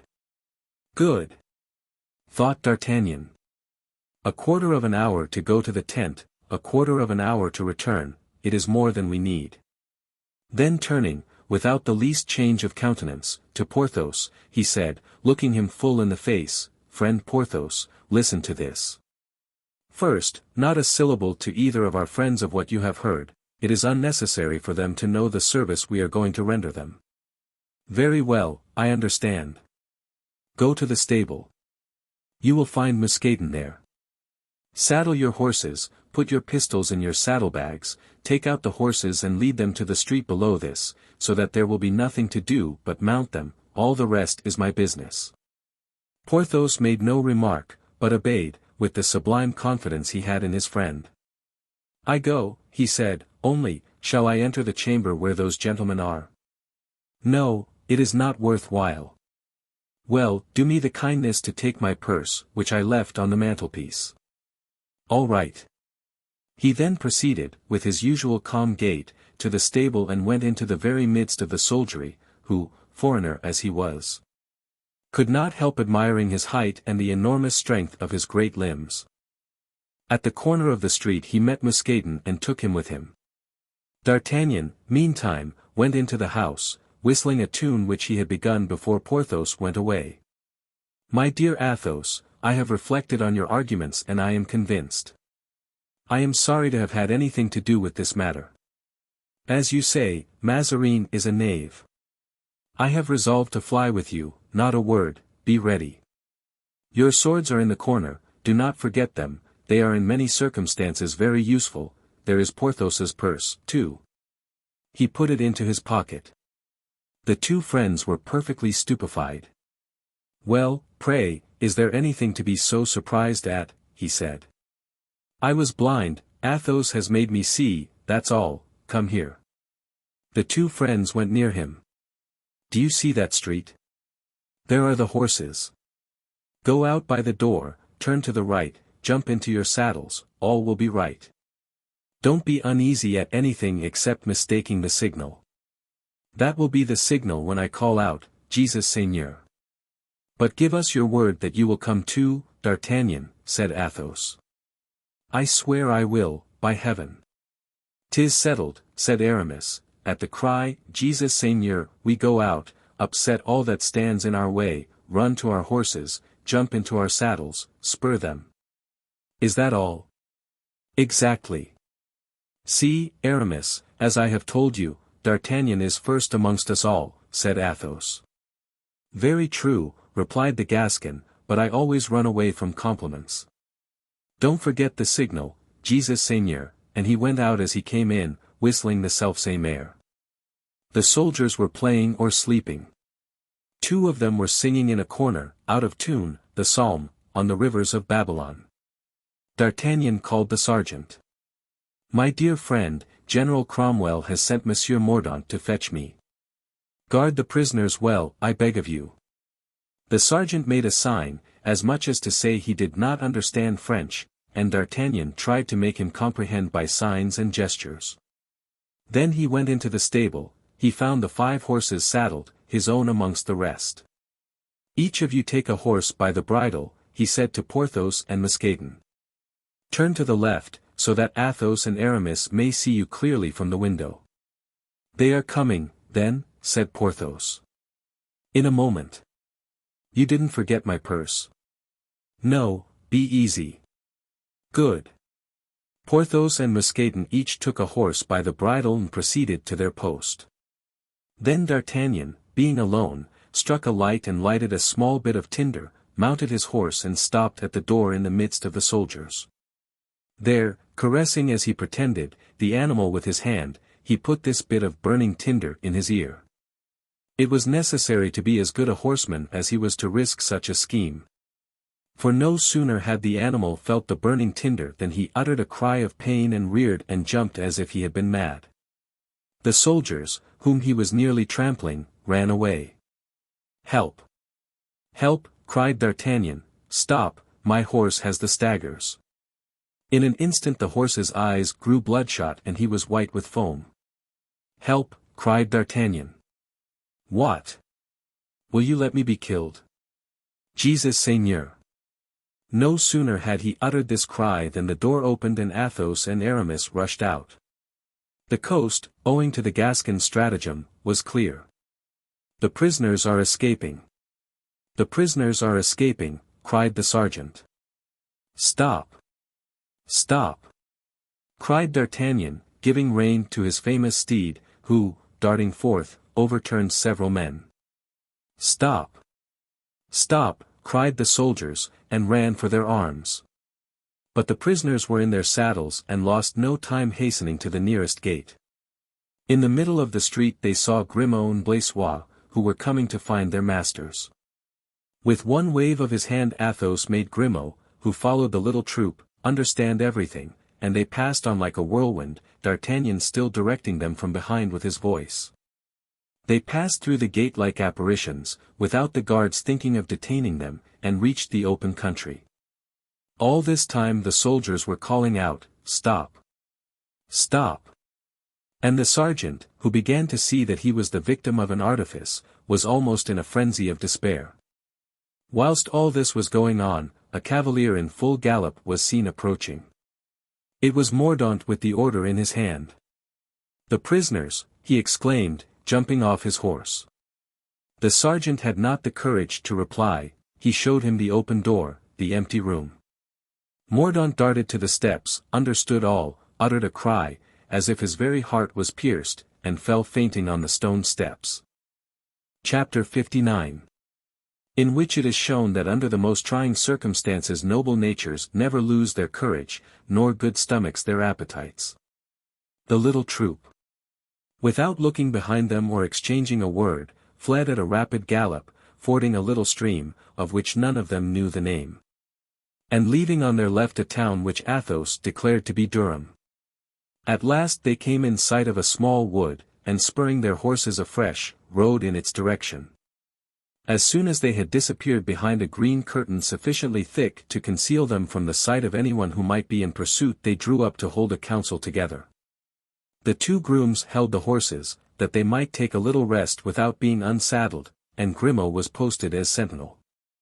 "Come first of all," said Athos to D'Artagnan, "my friend, that I may shake hands with you, you, our rescuer, you, the true hero of us all." "Athos is right, you have my adoration," said Aramis, in his turn pressing his hand. "To what are you not equal, with your superior intelligence, infallible eye, your arm of iron and your enterprising mind?" "Now," said the Gascon, "that is all well, I accept for Porthos and myself everything, thanks and compliments, we have plenty of time to spare." The two friends, recalled by D'Artagnan to what was also due to Porthos, pressed his hand in their turn. "And now," said Athos, "it is not our plan to run anywhere and like madmen, but we must map up our campaign. What shall we do? What are we going to do, i'faith? It is not very difficult to say." "Tell us, then, D'Artagnan."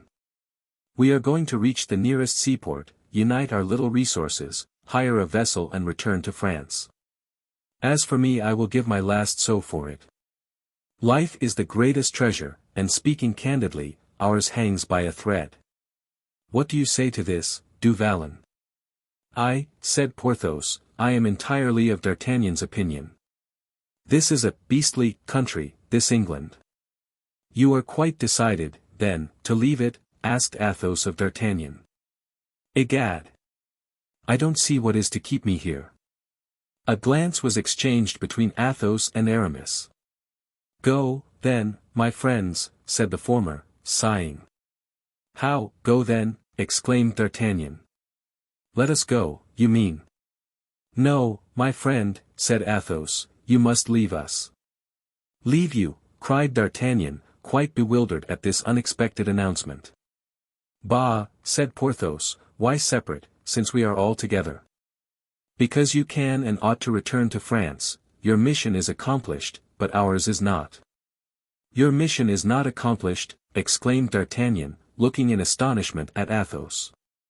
"No, my friend," replied Athos, in his gentle but decided voice, "we came here to defend King Charles, we have but ill defended him, it remains for us to save him." "To save the king?" said D'Artagnan, looking at Aramis as he had looked at Athos. Aramis contented himself by making a sign with his head. D'Artagnan's countenance took an expression of the deepest compassion. He began to think he had to do with madmen. "You cannot be speaking seriously, Athos," said he, "the king is surrounded by an army, which is conducting him to London. This army is commanded by a butcher, or the son of a butcher, it matters little, Colonel Harrison. His Majesty, I can assure you, will be tried on his arrival in London. I have heard enough from the lips of Oliver Cromwell to know what to expect." A second look was exchanged between Athos and Aramis. "And when the trial is ended there will be no delay in putting the sentence into execution," continued D'Artagnan. "And to what penalty do you think the king will be condemned?" asked Athos. "The penalty of death, I greatly fear. They have gone too far for him to pardon them, and there is nothing left to them but one thing, and that is to kill him. Have you never heard what Oliver Cromwell said when he came to Paris and was shown the dungeon at Vincennes where Monsieur de Vendôme was imprisoned?" "What did he say?" asked Porthos. "Princes must be knocked on the head." "I remember it," said Athos. "And you fancy he will not put his maxim into execution, now that he has got hold of the king?" "On the contrary, I am certain he will do so. But then that is all the more reason why we should not abandon the august head so threatened." "Athos, you are becoming mad." "No, my friend," Athos gently replied, "but de Winter sought us out in France and introduced us, Monsieur d'Herblay and myself, to Madame Henrietta. Her Majesty did us the honor to ask our aid for her husband. We engaged our word included everything. It was our strength, our intelligence, our life, in short, that we promised. It remains now for us to keep our word. Is that your opinion, d'Herblay?" "Yes," said Aramis, "we have promised." Then, continued Athos, we have another reason. It is this, listen, in France at this moment everything is poor and paltry. We have a king 10 years old, who doesn't yet know what he wants, we have a queen blinded by a belated passion. We have a minister who governs France as he would govern a great farm, that is to say, intent only on turning out all the gold he can by the exercise of Italian cunning and invention. We have princes who set up a personal and egotistic opposition, who will draw from Mazarin's hands only a few ingots of gold or some shreds of power granted as bribes. I have served them without enthusiasm, God knows that I estimated them at their real value, and that they are not high in my esteem, but on principle. Today I am engaged in a different affair. I have encountered misfortune in a high place, a royal misfortune, a European misfortune, I attach myself to it. If we can succeed in saving the king it will be good. If we die for him it will be grand. So you know beforehand you must perish, said D'Artagnan. We fear so, and our only regret is to die so far from both of you. What will you do in a foreign land, an enemy's country? I travelled in England when I was young, I speak English like an Englishman, and Aramis, too, knows something of the language. Ah! If we had you, my friends. With you, D'Artagnan, with you, Porthos, all four reunited for the first time for 20 years, we would dare not only England, but the three kingdoms put together. And did you promise the Queen, resumed D'Artagnan, petulantly, to storm the Tower of London, to kill 100,000 soldiers? To fight victoriously against the wishes of the nation and the ambition of a man, and when that man is Cromwell? Do not exaggerate your duty. In heaven's name, my dear Athos, do not make a useless sacrifice. When I see you merely, you look like a reasonable being. When you speak, I seem to have to do with a madman. Come, Porthos, join me, say frankly, what do you think of this business? Nothing good, replied Porthos. Come, continued D'Artagnan, who, irritated that instead of listening to him Athos seemed to be attending to his own thoughts, you have never found yourself the worse for my advice. Well, then, believe me, Athos, your mission is ended, and ended nobly, return to France with us. Friend, said Athos, our resolution is irrevocable. Then you have some other motive unknown to us. Athos smiled and D'Artagnan struck his hands together in anger and muttered the most convincing reasons that he could discover. But to all these reasons Athos contented himself by replying with a calm, sweet smile and Aramis by nodding his head.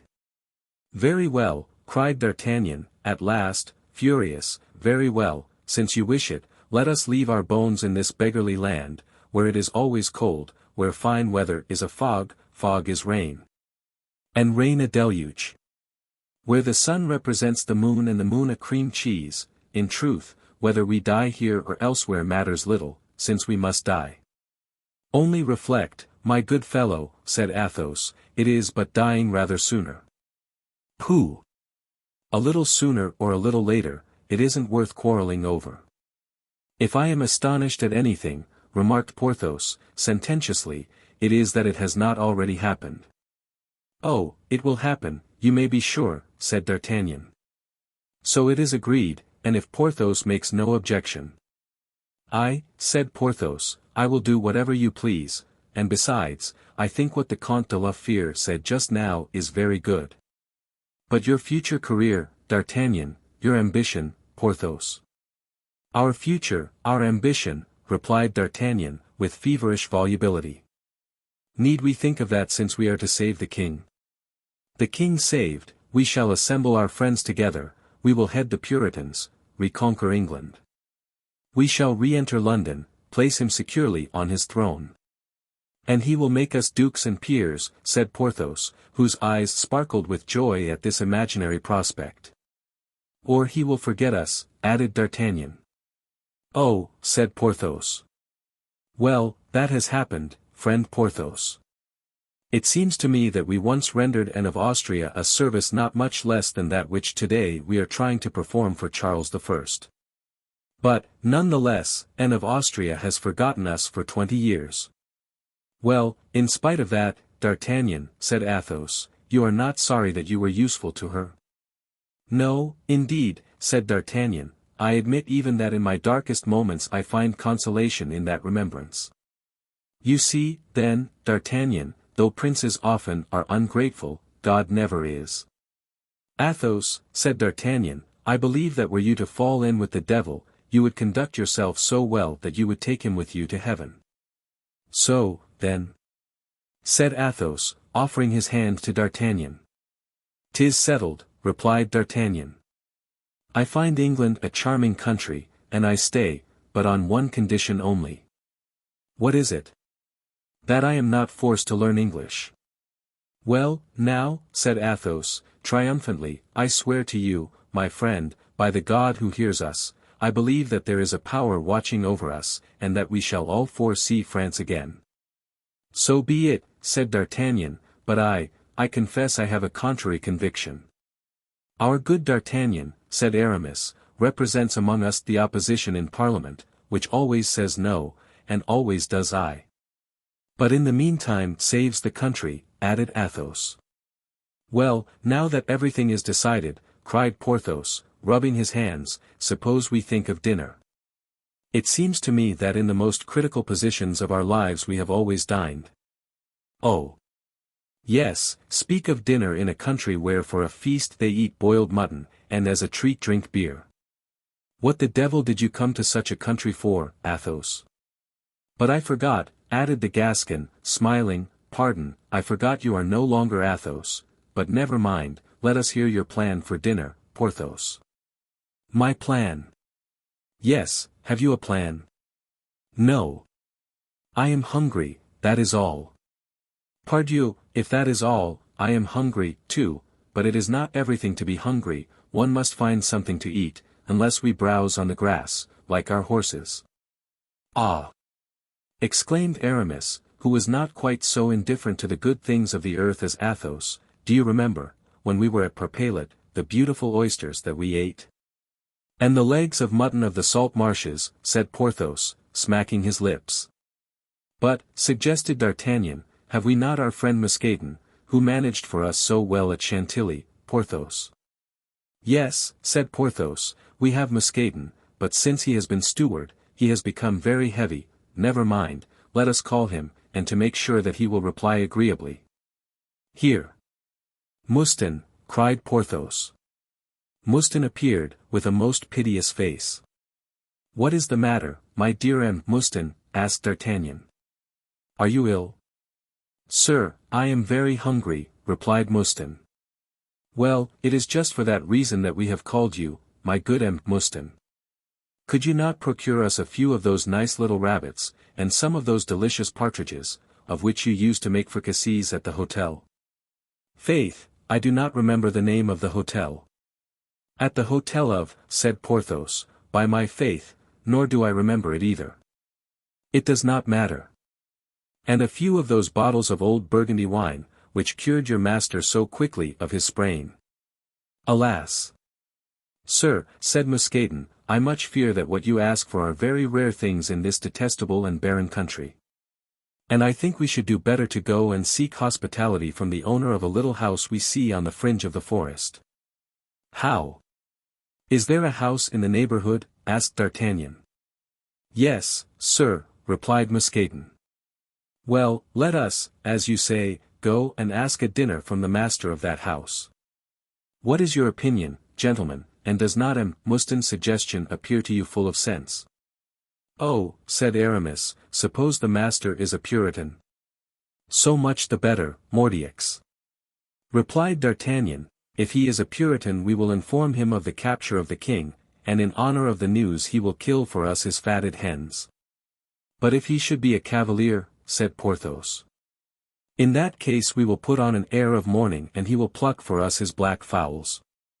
You are very happy, exclaimed Athos, laughing, in spite of himself, at the sally of the irresistible Gascon, for you see the bright side of everything. What would you have? Said D'Artagnan. I come from a land where there is not a cloud in the sky. It is not like this, then, said Porthos, stretching out his hand to assure himself whether a chill sensation he felt on his cheek was not really caused by a drop of rain. Come, come, said D'Artagnan, more reason why we should start on our journey. Hullo, Grimaud. Grimaud appeared. Well, Grimaud, my friend, have you seen anything? Asked the Gascon. Nothing, replied Grimaud. Those idiots, cried Porthos, they have not even pursued us. Oh! If we had been in their place. Yes, they are wrong, said D'Artagnan. I would willingly have said 2 words to Mordaunt in this little desert. It is an excellent spot for bringing down a man in proper style. I think, decidedly, observed Aramis, gentlemen, that the son hasn't his mother's energy. What, my good fellow, replied Athos, wait a while. We have scarcely left him 2 hours ago, he does not know yet in what direction we came nor where we are. We may say that he is not equal to his mother when we put foot in France, if we are not poisoned or killed before then. Meanwhile, let us dine, suggested Porthos. "I' faith, yes," said Athos, "for I am hungry." "Look out for the black fowls," cried Aramis. And the 4 friends, guided by Mousqueton, took up the way toward the house, already almost restored to their former gaiety. For they were now, as Athos had said, all 4 once more united and of single mind. Chapter 60. Respect to Fallen Majesty. As our fugitives approached the house, they found the ground cut up, as if a considerable body of horsemen had preceded them. Before the door the traces were yet more apparent, these horsemen, whoever they might be, had halted there.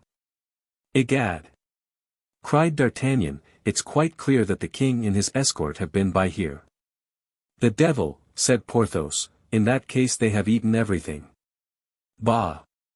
said D'Artagnan, "they will have left a chicken, at least." He dismounted and knocked on the door. There was no response. He pushed open the door and found the first room empty and deserted. "Well?" cried Porthos. "I can see nobody," said D'Artagnan. "Aha! What? Blood!" At this word the 3 friends leaped from their horses and entered. D'Artagnan had already opened the door of the second room, and from the expression of his face it was clear that he there beheld some extraordinary object. The 3 friends drew near and discovered a young man stretched on the ground, bathed in a pool of blood. It was evident that he had attempted to regain his bed, but had not had sufficient strength to do so. Athos, who imagined that he saw him move, was the first to go up to him. "Well?" inquired D'Artagnan. "Well, if he is dead," said Athos, "he has not been so long, for he is still warm. But no, his heart is beating. Ho, there, my friend." The wounded man heaved a sigh. D'Artagnan took some water in the hollow of his hand and threw it upon his face. The man opened his eyes, made an effort to raise his head, and fell back again. The wound was in the top of his skull and blood was flowing copiously. Aramis dipped a cloth into some water and applied it to the gash. Again the wounded man opened his eyes and looked in astonishment at these strangers, who appeared to pity him. "You are among friends," said Athos, in English. "So cheer up, and tell us, if you have the strength to do so, what has happened." "The king," muttered the wounded man, "the king is a prisoner." "You have seen him?" asked Aramis, in the same language. The man made no reply. "Make your mind easy," resumed Athos, "we are all faithful servants of his majesty." "Is what you tell me true?" asked the wounded man. "On our honor as gentlemen." "Then I may tell you all. I am brother to Perry, his majesty's lackey." Athos and Aramis remembered that this was the name by which De Winter had called the man they had found in the passage of the king's tent. "We know him," said Athos, "he never left the king." "Yes, that is he. Well, he thought of me, when he saw the king was taken, and as they were passing before the house he begged in the king's name that they would stop, as the king was hungry. They brought him into this room and placed sentinels at the doors and windows. Perry knew this room, as he had often been to see me when the king was at Newcastle. He knew that there was a trapdoor communicating with a cellar, from which one could get into the orchard. He made a sign, which I understood, but the king's guards must have noticed it and held themselves on guard. I went out as if to fetch wood, passed through the subterranean passage into the cellar, and whilst Parry was gently bolting the door, pushed up the board and beckoned to the king to follow me. Alas! He would not. But Parry clasped his hands and implored him, and at last he agreed. I went on first, fortunately. The king was a few steps behind me, when suddenly I saw something rise up in front of me like a huge shadow. I wanted to cry out to warn the king, but that very moment I felt a blow as if the house was falling on my head, and fell insensible. When I came to myself again, I was stretched in the same place. I dragged myself as far as the yard. The king and his escort were no longer there. I spent perhaps an hour in coming from the yard to this place, then my strength gave out and I fainted again. And now how are you feeling? Very ill, replied the wounded man. Can we do anything for you? Asked Athos. Help to put me on the bed, I think I shall feel better there. Have you anyone to depend on for assistance? My wife is at Durham and may return at any moment. But you, is there nothing that you want? We came here with the intention of asking for something to eat. Alas, they have taken everything, there isn't a morsel of bread in the house. You here, D'Artagnan, said Athos. We shall have to look elsewhere for our dinner. It is all one to me now, said D'Artagnan, I am no longer hungry. Faith! Neither am I, said Porthos. They carried the man to his bed and called Grimaud to dress the wound. In the service of the four friends Grimaud had had so frequent occasion to make lint and bandages that he had become something of a surgeon. In the meantime the fugitives had returned to the first room, where they took counsel together. Now, said Aramis, we know how the matter stands. The king and his escort have gone this way. We had better take the opposite direction, eh? Athos did not reply, he reflected. Yes, said Porthos, let us take the opposite direction. If we follow the escort we shall find everything devoured and die of hunger. What a confounded country this England is. This is the first time I have gone without my dinner for 10 years, and it is generally my best meal. What do you think, D'Artagnan? Asked Athos. Do you agree with Aramis? Not at all, said D'Artagnan, I am precisely of the contrary opinion. What? You would follow the escort, exclaimed Porthos, in dismay. No, I would join the escort. Athos's eyes shone with joy. Join the escort, cried Aramis. Let D'Artagnan speak, said Athos, you know he always has wise advice to give. Clearly, said D'Artagnan, we must go where they will not look for us. Now, they will be far from looking for us among the Puritans, therefore, with the Puritans we must go. Good, my friend, good, said Athos. It is excellent advice. I was about to give it when you anticipated me. That, then, is your opinion? Asked Aramis. Yes. They will think we are trying to leave England and will search for us at the ports, meanwhile we shall reach London with the king. Once in London we shall be hard to find, without considering, continued Athos, throwing a glance at Aramis, the chances that may come to us on the way. Yes, said Aramis, I understand. I, however, do not understand, said Porthos. But no matter, since it is at the same time the opinion of D'Artagnan and of Athos, it must be the best. But, said Aramis, shall we not be suspected by Colonel Harrison? Egad, cried D'Artagnan, he's just the man I count upon. Colonel Harrison is one of our friends. We have met him twice at General Cromwell's. He knows that we were sent from France by Monsieur Mazarin, he will consider us as brothers. Besides, is he not a butcher's son? Well, then, Porthos shall show him how to knock down an ox with a blow of the fist, and I how to trip up a bull by taking him by the horns. That will ensure his confidence. Athos smiled. You are the best companion that I know, D'Artagnan, he said, offering his hand to the Gascon, and I am very happy in having found you again, my dear son. This was, as we have seen, the term which Athos applied to D'Artagnan in his more expansive moods. At this moment Grimaud came in. He had stanched the wound and the man was better. The four friends took leave of him and asked if they could deliver any message for him to his brother. "Tell him," answered the brave man, "to let the king know that they have not killed me outright. However insignificant I am sure that his majesty is concerned for me and blames himself for my death." "Be easy," said D'Artagnan, "he will know all before night." The little troop recommenced their march, and at the end of 2 hours perceived a considerable body of horsemen about half a league ahead. "My dear friends," said D'Artagnan, "give your swords to Monsieur Mouston, who will return them to you at the proper time and place, and do not forget you are our prisoners." It was not long before they joined the escort. The king was riding in front, surrounded by troopers, and when he saw Athos and Aramis a glow of pleasure lighted his pale cheeks.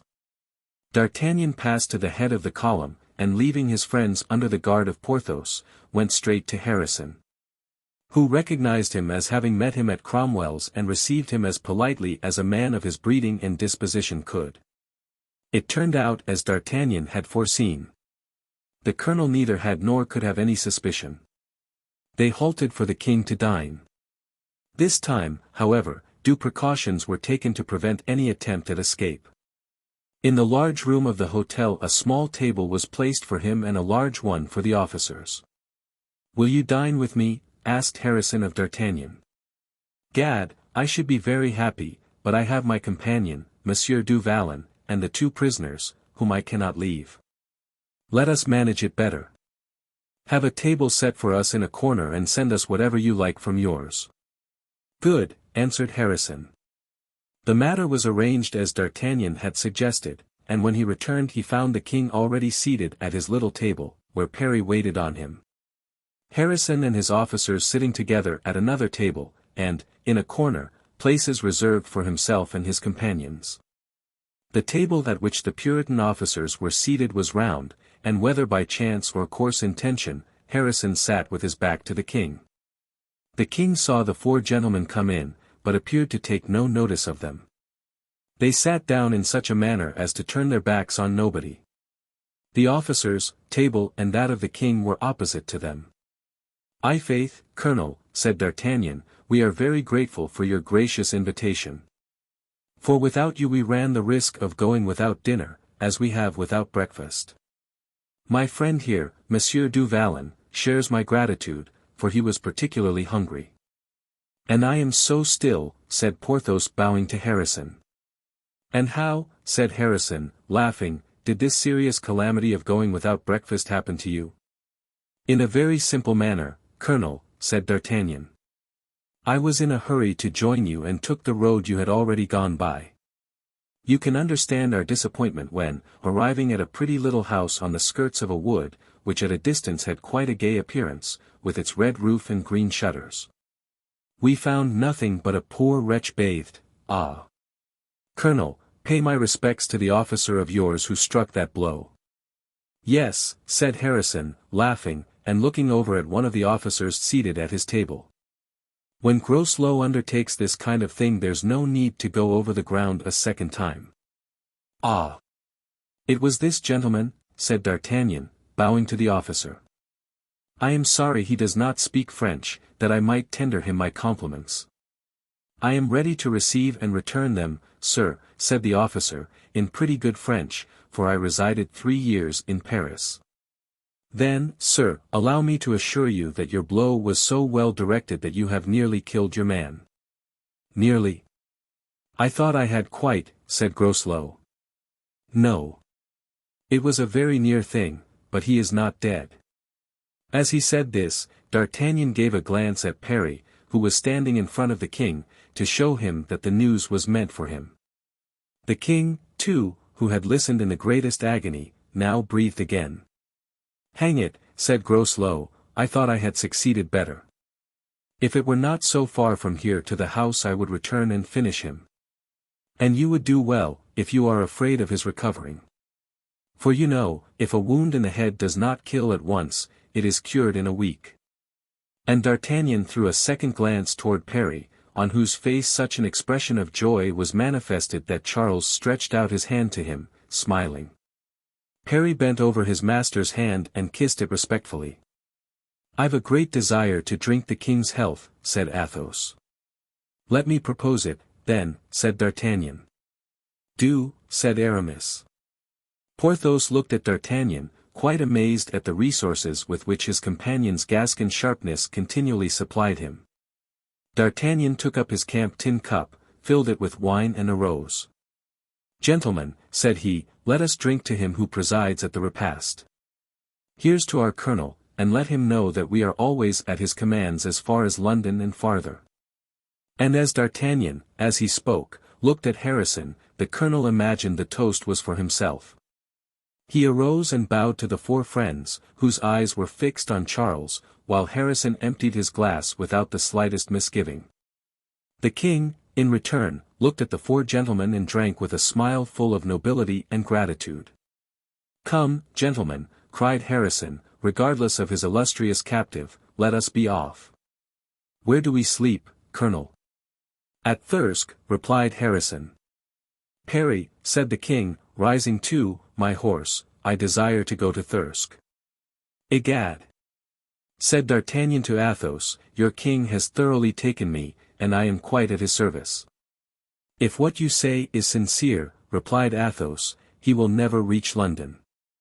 "How so?" "Because before then we shall have carried him off." "Well, this time, Athos," said D'Artagnan, "upon my word, you are mad." "Have you some plan in your head then?" asked Aramis. "Aye," said Porthos, "the thing would not be impossible with a good plan." "I have none," said Athos, "but D'Artagnan will discover one." D'Artagnan shrugged his shoulders and they proceeded. Chapter 61. D'Artagnan hits on a plan. As night closed and they arrived at Thirsk, the four friends appeared to be entire strangers to one another and indifferent to the precautions taken for guarding the king. They withdrew to a private house, and as they had reason every moment to fear for their safety, they occupied but one room and provided an exit, which might be useful in case of an attack. The lackeys were sent to their several posts, except that Grimaud lay on a truss of straw across the doorway. D'Artagnan was thoughtful and seemed for the moment to have lost his usual loquacity. Porthos, who could never see anything that was not self-evident, talked to him as usual.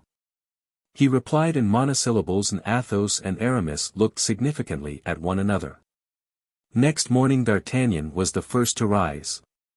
He had been down to the stables, already taken a look at the horses and given the necessary orders for the day, whilst Athos and Aramis were still in bed and Porthos snoring. At 8 o'clock the march was resumed in the same order as the night before. Except that D'Artagnan left his friends and began to renew the acquaintance which he had already struck up with Monsieur Groslow. Groslow, whom D'Artagnan's praises had greatly pleased, welcomed him with a gracious smile. "Really, sir," D'Artagnan said to him, "I am pleased to find one with whom to talk in my own poor tongue. My friend, Monsieur du Vallon, is of a very melancholy disposition, so much so, that one can scarcely get 3 words out of him all day. As for our 2 prisoners, you can imagine that they are but little in the vein for conversation." "They are hot royalists," said Groslow.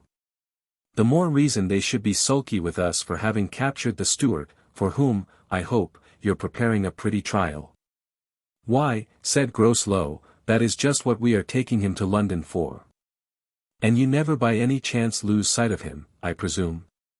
"I should think not, indeed. You see he has a truly royal escort." "Aye, there's no fear in the daytime, but at night?" "We redouble our precautions." "And what method of surveillance do you employ?" 8 men remain constantly in his room." "The deuce, he is well guarded, then." "But besides these 8 men, you doubtless place some guard outside?" "Oh, no. Just think. What would you have 2 men without arms do against 8 armed men?" "2 men, how do you mean?" "Yes, the king and his lackey." "Oh. Then they allow the lackey to remain with him?" "Yes." Stuart begged this favor and Harrison consented. Under pretense that he's a king, it appears he cannot dress or undress without assistance. Really, Captain, said D'Artagnan, determined to continue on the laudatory tack on which he had commenced. The more I listen to you, the more surprised I am at the easy and elegant manner in which you speak French. You have lived 3 years in Paris. May I ask what you were doing there? My father, who is a merchant, placed me with his correspondent, who in turn sent his son to join our house in London. Were you pleased with Paris, sir? Yes, but you are much in want of a revolution like our own, not against your king, who is a mere child, but against that Lazar of an Italian, the Queen's favorite. Ah! I am quite of your opinion, sir, and we should soon make an end of Mazarin if we had only a dozen officers like yourself, without prejudices, vigilant and incorruptible. But, said the officer, I thought you were in his service and that it was he who sent you to General Cromwell. That is to say, I am in the king's service, and that knowing he wanted to send someone to England, I solicited the appointment. So great was my desire to know the man of genius who now governs the 3 kingdoms. So that when he proposed to us to draw our swords in honor of Old England, you see how we snapped up the proposition. Yes, I know that you charged by the side of Mordaunt. On his right and left, sir. Ah! There's another brave and excellent young man. Do you know him? Asked the officer. Yes, very well. Monsieur du Vallon and myself came from France with him. It appears, too, you kept him waiting a long time at Boulogne. What would you have? I was like you, and had a king in keeping. Aha, said Groslow, what king? Our own, to be sure, the little one, Louis XIV. And how long had you to take care of him? 3 nights, and, by my troth, I shall always remember those 3 nights with a certain pleasure. How do you mean? I mean that my friends, officers in the guards and musketeers, came to keep me company, and we passed the night in feasting, drinking, dicing. Ah, true, said the Englishman, with a sigh, you Frenchmen are born boon companions. And don't you play, too, when you are on guard? Never, said the Englishman. In that case you must be horribly bored, and have my sympathy. The fact is, I look to my turn for keeping guard with horror. It's tiresome work to keep awake a whole night. Yes, but with a jovial partner and dice, and guineas clinking on the cloth, the night passes like a dream. You don't like playing, then? On the contrary, I do. Lansquenet, for instance. Devoted to it. I used to play almost every night in France. And since your return to England? I have not handled a card or dice box. I sincerely pity you, said D'Artagnan, with an air of profound compassion. Look here, said the Englishman. Well? Tomorrow I am on guard. In Stuart's room? Yes. Come and pass the night with me. Impossible. Impossible. Why so? I play with Monsieur du Vallon every night. Sometimes we don't go to bed at all. Well, what of that? Why, he would be annoyed if I did not play with him. Does he play well? I have seen him lose as much as 2,000 pistoles, laughing all the while till the tears rolled down. Bring him with you, then. But how about our prisoners? Let your servants guard them. Yes, and give them a chance of escaping, said D'Artagnan.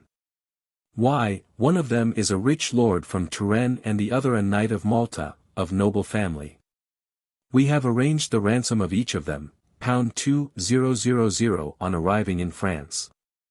We are reluctant to leave for a single moment men whom our lackeys know to be millionaires. It is true we plundered them a little when we took them, and I will even confess that it is their purse that Monsieur du Vallon and I draw on in our nightly play. Still, they may have concealed some precious stone, some valuable diamond, so that we are like those misers who are unable to absent themselves from their treasures. We have made ourselves the constant guardians of our men, and while I sleep Monsieur du Vallon watches. Ah! Ah, said Groslow. You see, then, why I must decline your polite invitation, which is especially attractive to me, because nothing is so wearisome as to play night after night with the same person. The chances always balance, and at the month's end nothing is gained or lost.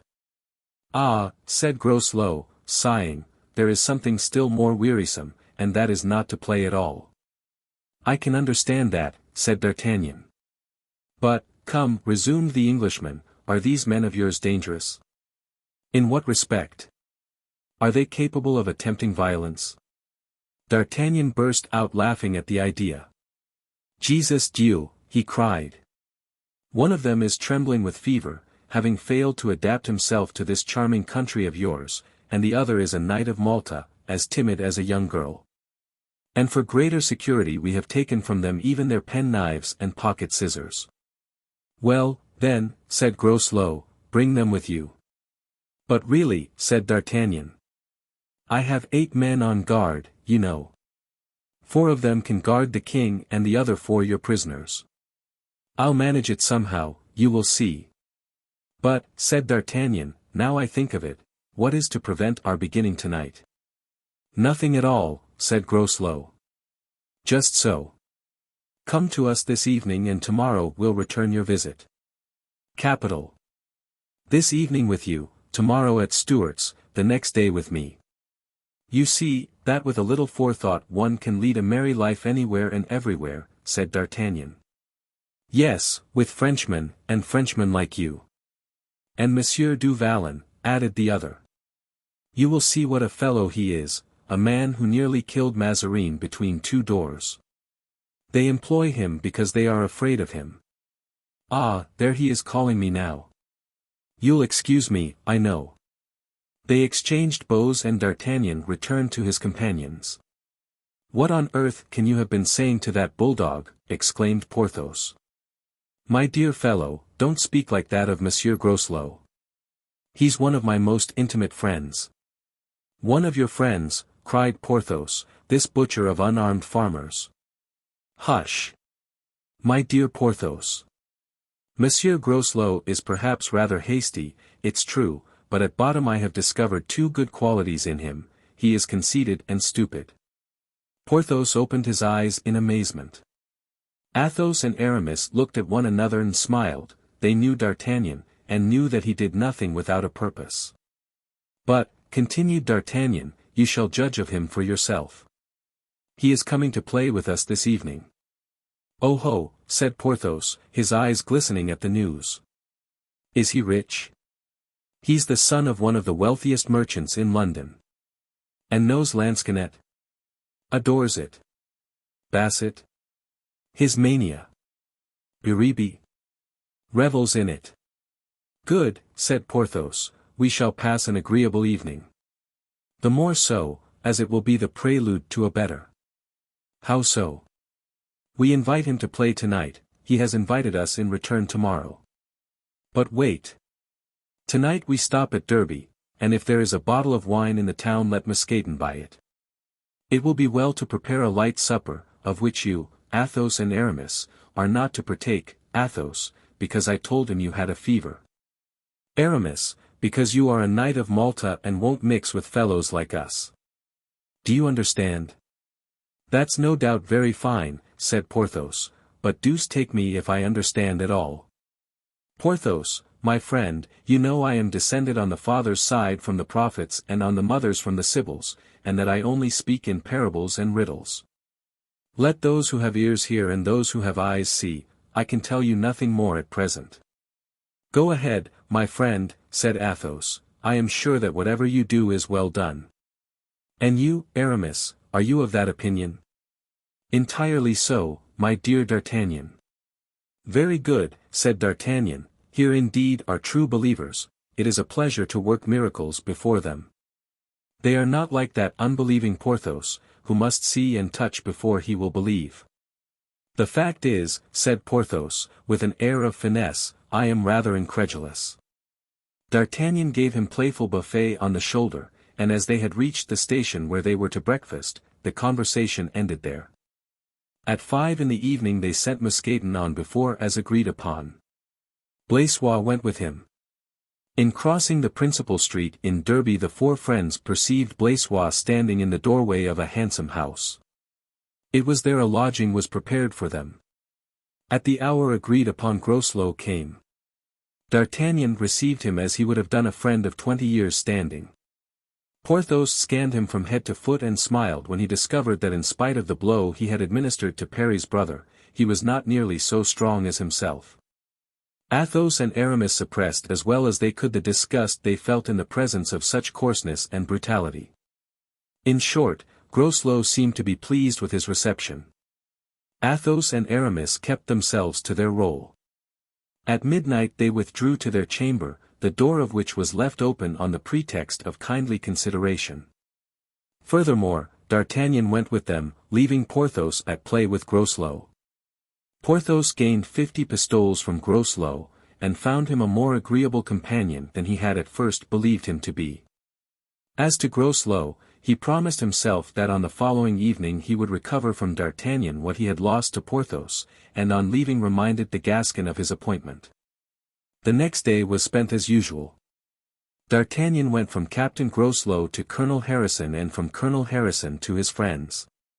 To anyone not acquainted with him he seemed to be in his normal condition, but to his friends, to Athos and Aramis, was apparent a certain feverishness in his gaiety. "What is he contriving?" asked Aramis. "Wait," said Athos.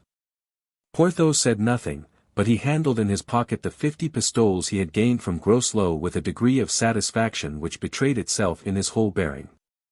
Arrived at Riston, D'Artagnan assembled his friends. His face had lost the expression of careless gaiety it had worn like a mask the whole day. Athos pinched Aramis's hand. "The moment is at hand," he said. "Yes," returned D'Artagnan, who had overheard him, "tonight, gentlemen, we rescue the king." "D'Artagnan," said Athos, "this is no joke, I trust. It would quite cut me up." "You are a very odd man, Athos," he replied, "to doubt me thus. Where and when have you seen me trifle with a friend's heart and a king's life? I have told you, and I repeat it, that tonight we rescue Charles I. You left it to me to discover the means and I have done so." Porthos looked at D'Artagnan with an expression of profound admiration. Aramis smiled as one who hopes. Athos was pale, and trembled in every limb. "Speak," said Athos. "We are invited," replied D'Artagnan, "to pass the night with M. Groslow. But do you know where?" "No." "In the king's room." "The king's room?" cried Athos. "Yes, gentlemen, in the king's room. Groslow is on guard there this evening, and to pass the time away he has invited us to keep him company." "All four of us?" asked Athos. "Pardieu! Certainly, all four. We couldn't leave our prisoners, could we?" "Ah! Ah!" said Aramis. "Tell us about it," said Athos, palpitating. "We are going, then, we two with our swords, you with daggers. We four have got to master these 8 fools and their stupid captain.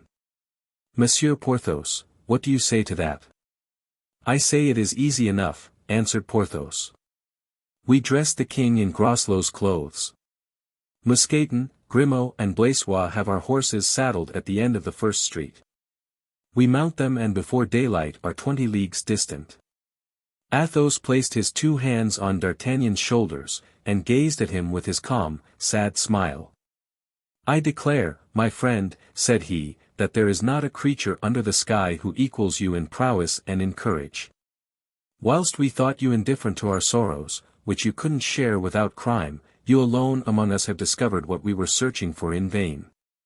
I repeat it, D'Artagnan, you are the best one among us. I bless and love you, my dear son." "And to think that I couldn't find that out," said Porthos, scratching his head, "it is so simple." "But," said Aramis, "if I understand rightly we are to kill them all, eh?" Athos shuddered and turned pale. "Mordioux," answered D'Artagnan, "I believe we must. I confess I can discover no other safe and satisfactory way." "Let us see," said Aramis, "how are we to act? I have arranged 2 plans. Firstly, at a given signal, which shall be the words, at last, you each plunge a dagger into the heart of the soldier nearest to you. We, on our side, do the same. That will be 4 killed. We shall then be matched, for against the remaining 5. If these 5 men give themselves up we gag them, if they resist, we kill them.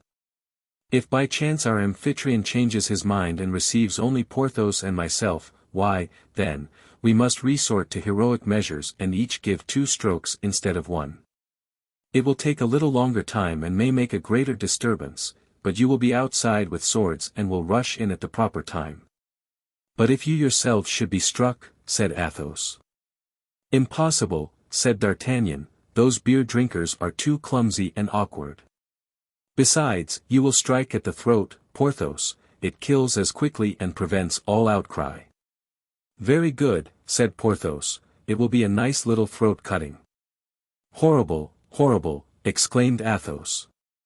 Nonsense, said D'Artagnan, you would do as much, Mr. Humanity, in a battle. But if you think the king's life is not worth what it must cost, there's an end of the matter, and I send to Groslow to say I am ill. No, you are right, said Athos. At this moment a soldier entered to inform them that Groslow was waiting for them. Where? asked D'Artagnan. In the room of the English Nebuchadnezzar, replied the staunch Puritan. Good, replied Athos, whose blood mounted to his face at the insult offered to royalty, tell the captain we are coming. The Puritan then went out. The lackeys had been ordered to saddle 8 horses and to wait, keeping together and without dismounting, at the corner of a street about 20 steps from the house where the king was lodged. It was 9 o'clock in the evening, the sentinels had been relieved at 8 and Captain Groslow had been on guard for an hour. D'Artagnan and Porthos, armed with their swords, and Athos and Aramis, each carrying a concealed poniard, approached the house which for the time being was Charles Stuart's prison. The 2 latter followed their captors in the humble guise of captives, without arms. Odie's bodikins, said Groslow, as the 4 friends entered, I had almost given you up. D'Artagnan went up to him and whispered in his ear. The fact is, we, that is, Monsieur du Vallon and I, hesitated a little. And why? D'Artagnan looked significantly toward Athos and Aramis. Aha, said Groslow, on account of political opinions. No matter. On the contrary, he added, laughing, if they want to see their Stuart they shall see him. Are we to pass the night in the king's room? asked D'Artagnan. No, but in the one next to it, and as the door will remain open it comes to the same thing. Have you provided yourself with money? I assure you I intend to play the devil's game tonight. D'Artagnan rattled the gold in his pockets. Very good, said Groslow, and opened the door of the room. I will show you the way, and he went in first. D'Artagnan turned to look at his friends. Porthos was perfectly indifferent, Athos, pale, but resolute. Aramis was wiping a slight moisture from his brow. The 8 guards were at their posts. For in the king's room, 2 at the door between the rooms and 2 at that by which the friends had entered. Athos smiled when he saw their bare swords, he felt it was no longer to be a butchery, but a fight, and he resumed his usual good humor. Charles was perceived through the door, lying dressed upon his bed, at the head of which Parry was seated, reading in a low voice a chapter from the Bible. A candle of coarse tallow on a black table lighted up the handsome and resigned face of the king and that of his faithful retainer, far less calm.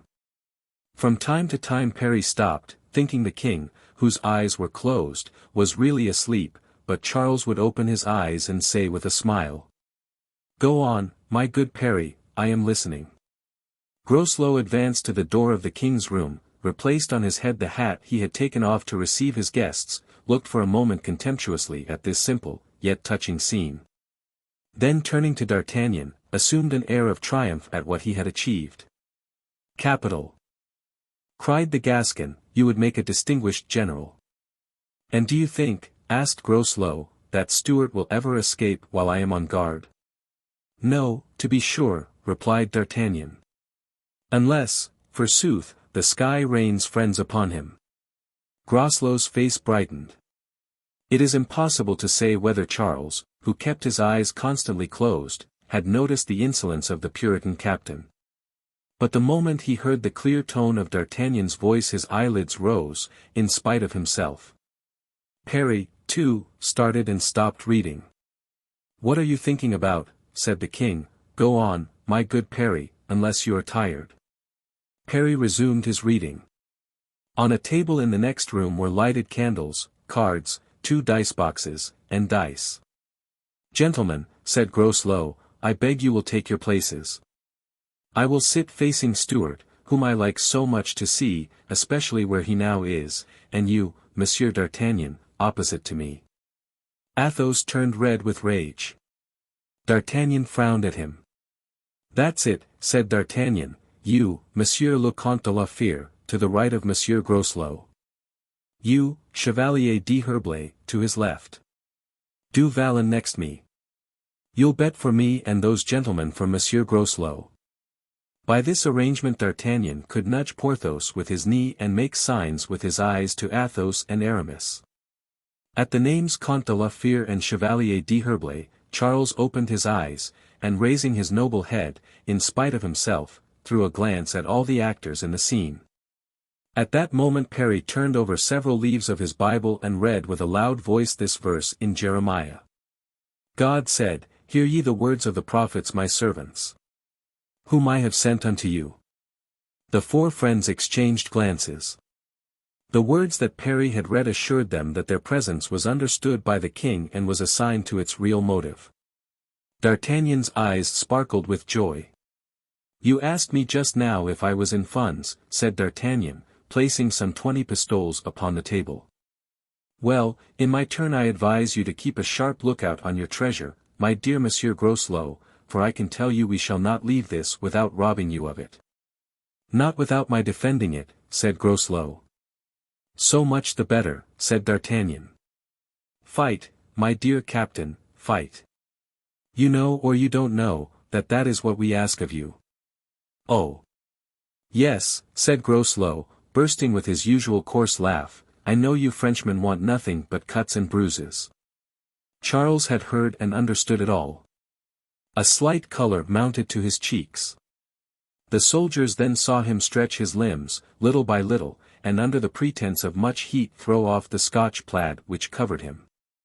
Athos and Aramis started with delight to find that the king was lying with his clothes on. The game began. The luck had turned, and Groslow, having won some 100 pistoles, was in the merriest possible humor.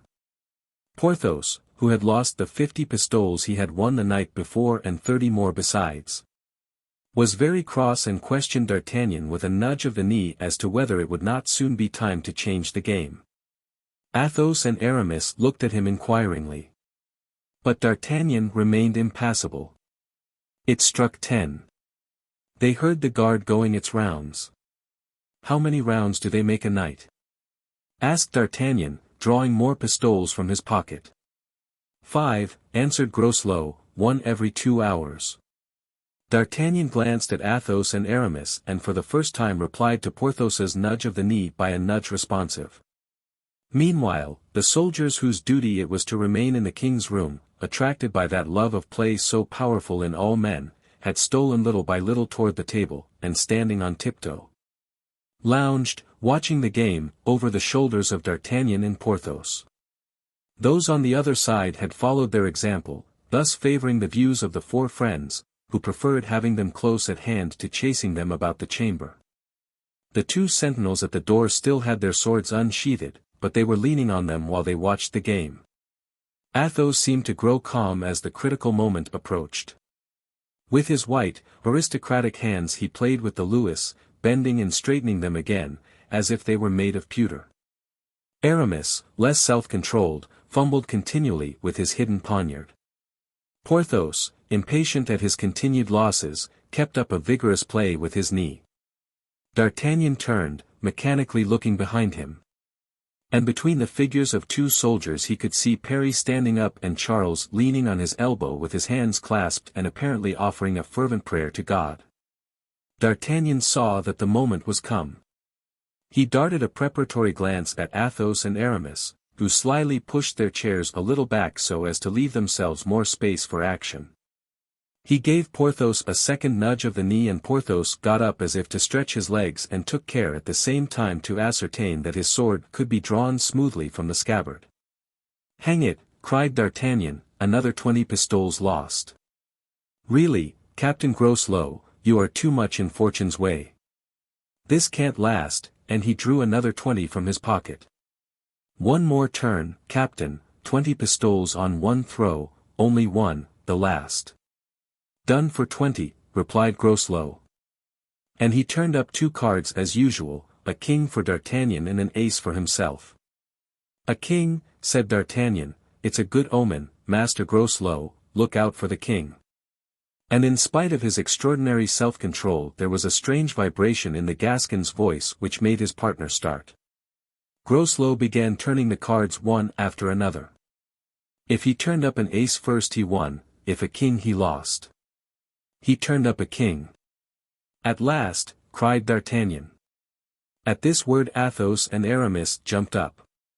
Porthos drew back a step. Daggers and swords were just about to shine, when suddenly the door was thrown open and Harrison appeared in the doorway, accompanied by a man enveloped in a large cloak.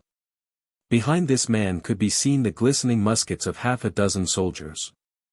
Groslow jumped up, ashamed at being surprised in the midst of wine, cards, and dice. But Harrison paid not the least attention to him, and entering the king's room, followed by his companion. "Charles Stuart," said he. "An order has come to conduct you to London without stopping day or night. Prepare yourself, then, to start at once." "And by whom is this order given?" asked the king. "By General Oliver Cromwell. And here is Mr. Mordaunt, who has brought it and is charged with its execution." "Mordaunt," muttered the 4 friends, exchanging glances. D'Artagnan swept up the money that he and Porthos had lost and buried it in his huge pocket. Athos and Aramis placed themselves behind him. At this movement Mordaunt turned around, recognized them, and uttered an exclamation of savage delight. "I'm afraid we are prisoners," whispered D'Artagnan to his friend. "Not yet," replied Porthos. "Colonel, Colonel," cried Mordaunt, "you are betrayed. These 4 Frenchmen have escaped from Newcastle, and no doubt want to carry off the king. Arrest them." "Ah! My young man," said D'Artagnan, drawing his sword, "that is an order sooner given than executed. Fly, friends, fly," he added, whirling his sword around him. The next moment he darted to the door and knocked down 2 of the soldiers who guarded it, before they had time to cock their muskets. Athos and Aramis followed him. Porthos brought up the rear, and before soldiers, officers, or colonel had time to recover their surprise all 4 were in the street. "Fire!" cried Mordaunt, "fire upon them." 3 or 4 shots were fired, but with no other result than to show the 4 fugitives turning the corner of the street safe and sound. The horses were at the place fixed upon, and they leaped lightly into their saddles. "Forward!" cried D'Artagnan, "and spur for your dear lives." They galloped away and took the road they had come by in the morning, namely, in the direction towards Scotland. A few hundred yards beyond the town D'Artagnan drew rein. "Halt!" he cried, "this time we shall be pursued. We must let them leave the village and ride after us on the northern road, and when they have passed we will take the opposite direction. There was a stream close by and a bridge across it. D'Artagnan led his horse under the arch of the bridge. The others followed. 10 minutes later they heard the rapid gallop of a troop of horsemen. A few minutes more and the troop passed over their heads. Chapter 62. London. As soon as the noise of the hoofs was lost in the distance D'Artagnan remounted the bank of the stream and scoured the plain, followed by his 3 friends, directing their course, as well as they could guess, toward London. "This time," said D'Artagnan, when they were sufficiently distant to proceed at a trot, "I think all is lost and we have nothing better to do than to reach France. What do you say, Athos, to that proposition? Isn't it reasonable?" "Yes, dear friend," Athos replied, "but you said a word the other day that was more than reasonable, it was noble and generous. You said, "Let us die here." I recall to you that word. "Oh," said Porthos, "death is nothing, it isn't death that can disquiet us, since we don't know what it is. What troubles me is the idea of defeat. As things are turning out, I foresee that we must give battle to London, to the provinces, to all England, and certainly in the end we can't fail to be beaten."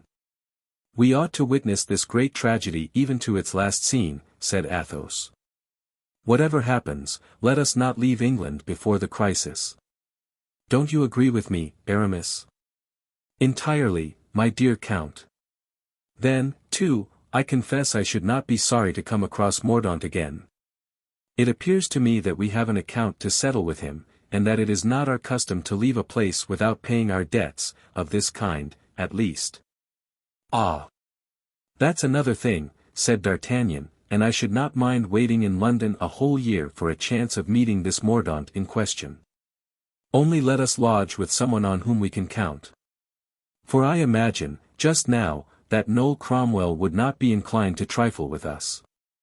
Athos, do you know any inn in the whole town where one can find white sheets, roast beef reasonably cooked, and wine which is not made of hops and gin?" "I think I know what you want," replied Athos. "De Winter took us to the house of a Spaniard, who, he said, had become naturalized as an Englishman by the guineas of his new compatriots. What do you say to it, Aramis?" "Why, the idea of taking quarters with Senor Perez seems to me very reasonable, and for my part one agree to it. We will invoke the remembrance of that poor De Winter, for whom he seemed to have a great regard. We will tell him that we have come as amateurs to see what is going on. We will spend with him a guinea each per day, and I think that by taking all these precautions we can be quite undisturbed. You forget, Aramis, one precaution of considerable importance." "What is that?" "The precaution of changing our clothes." "Changing our clothes," exclaimed Porthos. "I don't see why, we are very comfortable in those we wear." "To prevent recognition," said D'Artagnan. "Our clothes have a cut which would proclaim the Frenchman at first sight. Now, I don't set sufficient store on the cut of my jerkin to risk being hung at Tyburn or sent for change of scene to the Indies. I shall buy a chestnut-colored suit. I've remarked that your Puritans revel in that color." "But can you find your man?" said Aramis to Athos. "Oh! To be sure, yes. He lives at the Bedford Tavern, Greenhall Street. Besides, I can find my way about the city with my eyes shut." "I wish we were already there," said D'Artagnan, "and my advice is that we reach London before daybreak, even if we kill our horses." "Come on, then," said Athos, "for unless I am mistaken in my calculations we have only 8 or 10 leagues to go." The friends urged on their horses and arrived, in fact, at about 5 o'clock in the morning. They were stopped and questioned at the gate by which they sought to enter the city, but Athos replied, in excellent English, that they had been sent forward by Colonel Harrison to announce to his colleague, Monsieur Bridge, the approach of the king. That reply led to several questions about the king's capture, and Athos gave details so precise and positive that if the gatekeepers had any suspicions they vanished completely. The way was therefore open to the 4 friends with all sorts of Puritan congratulations. Athos was right. He went direct to the Bedford Tavern, and the host, who recognized him, was delighted to see him again with such a numerous and promising company. Though it was scarcely daylight our 4 travelers found the town in a great bustle, owing to the reported approach of Harrison and the king. The plan of changing their clothes was unanimously adopted. The landlord sent out for every description of garment, as if he wanted to fit up his wardrobe. Athos chose a black coat, which gave him the appearance of a respectable citizen. Aramis, not wishing to part with his sword, selected a dark blue cloak of a military cut. Porthos was seduced by a wine-colored doublet and sea-green breeches. D'Artagnan, who had fixed on his color beforehand, had only to select the shade, and looked in his chestnut suit exactly like a retired sugar dealer. "Now," said D'Artagnan, "for the actual man. We must cut off our hair, that the populace may not insult us. As we no longer wear the sword of the gentleman we may as well have the head of the Puritan. This, as you know, is the important point of distinction between the Covenanter and the Cavalier. After some discussion this was agreed to, and Mousqueton played the role of barber. "We look hideous," said Athos. "And smack of the Puritan to a frightful extent," said Aramis. "My head feels actually cold," said Porthos. "As for me, I feel anxious to preach a sermon," said D'Artagnan. "Now," said Athos, "that we cannot even recognize one another and have therefore no fear of others recognizing us, let us go and see the king's entrance." They had not been long in the crowd before loud cries announced the king's arrival. A carriage had been sent to meet him, and the gigantic Porthos, who stood a head above the entire rabble, soon announced that he saw the royal equipage approaching. D'Artagnan raised himself on tiptoe, and as the carriage passed, saw Harrison at one window and Mordaunt at the other. The next day, Athos, leaning out of his window, which looked upon the most populous part of the city, heard the Act of Parliament, which summoned the ex-king, Charles I, to the bar, publicly cried. "Parliament indeed," cried Athos. "Parliament can never have passed such an act as that." At this moment the landlord came in. "Did Parliament pass this act?" Athos asked of him in English. "Yes, my lord, the pure Parliament." "What do you mean by the pure Parliament? Are there, then, two parliaments?" "My friend," D'Artagnan interrupted, "as I don't understand English and we all understand Spanish, have the kindness to speak to us in that language, which, since it is your own, you must find pleasure in using when you have the chance." "Ah! Excellent," said Aramis. As to Porthos, all his attention was concentrated on the allurements of the breakfast table. "You were asking, then," said the host in Spanish. "I asked," said Athos, in the same language, "if there are two parliaments, a pure and an impure." "Why, how extraordinary!" said Porthos, slowly raising his head and looking at his friends with an air of astonishment. "I understand English, then." "I understand what you say." "That is because we are talking Spanish, my dear friend," said Athos. "Oh, the devil," said Porthos, "I am sorry for that, it would have been one language more." "When I speak of the pure Parliament," resumed the host, "I mean the one which Colonel Bridge has weeded." "Ah! Really," said D'Artagnan, "these people are very ingenious. When I go back to France I must suggest some such convenient course to Cardinal Mazarin and the coadjutor. One of them will weed the Parliament in the name of the court, and the other in the name of the people, and then there won't be any Parliament at all." "And who is this Colonel Bridge?" asked Aramis, "and how does he go to work to weed the Parliament?" "Colonel Bridge," replied the Spaniard, "is a retired wagoner, a man of much sense, who made one valuable observation whilst driving his team, namely, that where there happened to be a stone on the road, it was much easier to remove the stone than try and make the wheel pass over it. Now, of 251 members who composed the Parliament, there were 191 who were in the way and might have upset his political wagon. He took them up, just as he formerly used to take up the stones from the road, and threw them out of the house." "Neat," remarked D'Artagnan. "Very." "And all these 191 were royalists?" asked Athos. "Without doubt, Seigneur, and you understand that they would have saved the king." "To be sure," said Porthos, with majestic common sense, "they were in the majority." "And you think," said Aramis, "he will consent to appear before such a tribunal?" "He will be forced to do so," smiled the Spaniard. "Now, Athos," said D'Artagnan, "do you begin to believe that it's a ruined cause, and that what with your Harrisons, Joyces, Bridges, and Cromwells, we shall never get the upper hand?" "The king will be delivered at the tribunal," said Athos. "The very silence of his supporters indicates that they are at work." D'Artagnan shrugged his shoulders. "But," said Aramis, "if they dare to condemn their king, it can only be to exile or imprisonment." D'Artagnan whistled a little air of incredulity. "We shall see," said Athos, "for we shall go to the sittings, I presume." "You will not have long to wait," said the landlord, "they begin tomorrow." So, then, they drew up the indictments before the king was taken. Of course, said D'Artagnan, they began the day he was sold. And you know, said Aramis, that it was our friend Mordaunt who made, if not the bargain, at least the overtures. And you know, added D'Artagnan, that whenever I catch him I will kill him, this Mordaunt. And I, too, exclaimed Porthos. And I, too, added Aramis. Touching unanimity, cried D'Artagnan, which well becomes good citizens like us. Let us take a turn around the town and imbibe a little fog.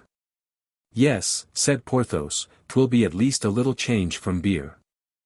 Chapter 63. The Trial.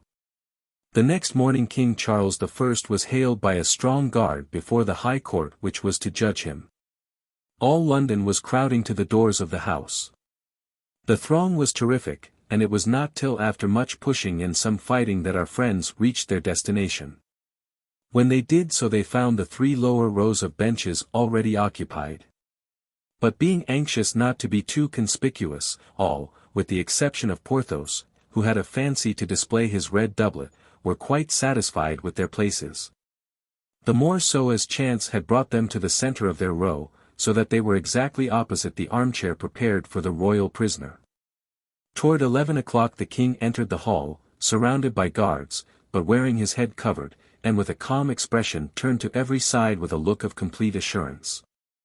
As if he were there to preside at an assembly of submissive subjects, rather than to meet the accusations of a rebel court.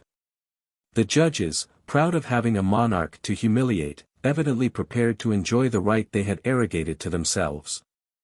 And sent an officer to inform the king that it was customary for the accused to uncover his head. Charles, without replying a single word, turned his head in another direction and pulled his felt hat over it. Then when the officer was gone he sat down in the armchair opposite the president and struck his boots with a little cane which he carried in his hand. Parry, who accompanied him, stood behind him. D'Artagnan was looking at Athos, whose face betrayed all those emotions which the king, possessing more self-control, had banished from his own. This agitation, in one so cold and calm as Athos, frightened him. I hope, he whispered to him, that you will follow his Majesty's example and not get killed for your folly in this den.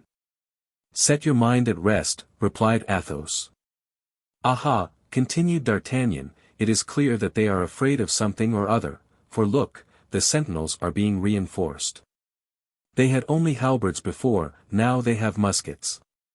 The halberds were for the audience in the rear, the muskets are for us. 30, 40, 50, 65 men, said Porthos, counting the reinforcements. Ah, said Aramis, but you forget the officer. D'Artagnan grew pale with rage. He recognized Mordaunt, who with bare sword was marshalling the musketeers behind the king and opposite the benches. Do you think they have recognized us? Said D'Artagnan. In that case I should beat a retreat. I don't care to be shot in a box. No, said Aramis, he has not seen us. He sees no one but the king. Mon Dieu! How he stares at him, the insolent dog! Does he hate his Majesty as much as he does us? Pardy, answered Athos, we only carried off his mother, the king has spoiled him of his name and property. True, said Aramis, but silence. The president is speaking to the king. Steward, Bradshaw was saying, listen to the roll call of your judges and address to the court any observations you may have to make.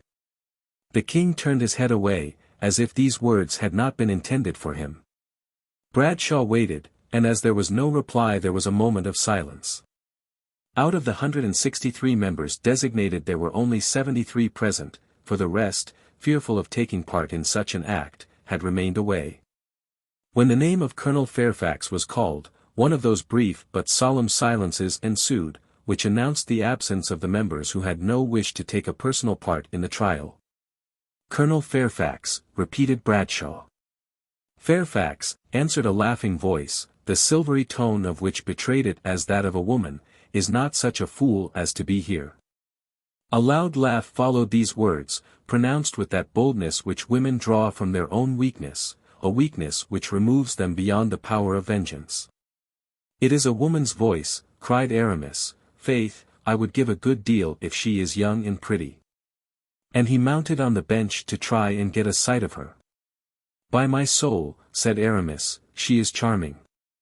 Look, D'Artagnan, everybody is looking at her, and in spite of Bradshaw's gaze she has not turned pale. It is Lady Fairfax herself, said D'Artagnan. Don't you remember, Porthos, we saw her at General Cromwell's? The roll call continued. These rascals will adjourn when they find that they are not in sufficient force, said the Comte de la Fere. You don't know them. Athos, look at Mordaunt's smile. Is that the look of a man whose victim is likely to escape him? Ah, cursed basilisk, it will be a happy day for me when I can cross something more than a look with you. The king is really very handsome, said Porthos, and look, too, though he is a prisoner, how carefully he is dressed. The feather in his hat is worth at least 25 pistoles. Look at it, Aramis. The roll call finished, the president ordered them to read the act of accusation. Athos turned pale. A second time he was disappointed in his expectation. Notwithstanding the judges were so few, the trial was to continue. The king then, was condemned in advance. I told you so, Athos, said D'Artagnan, shrugging his shoulders.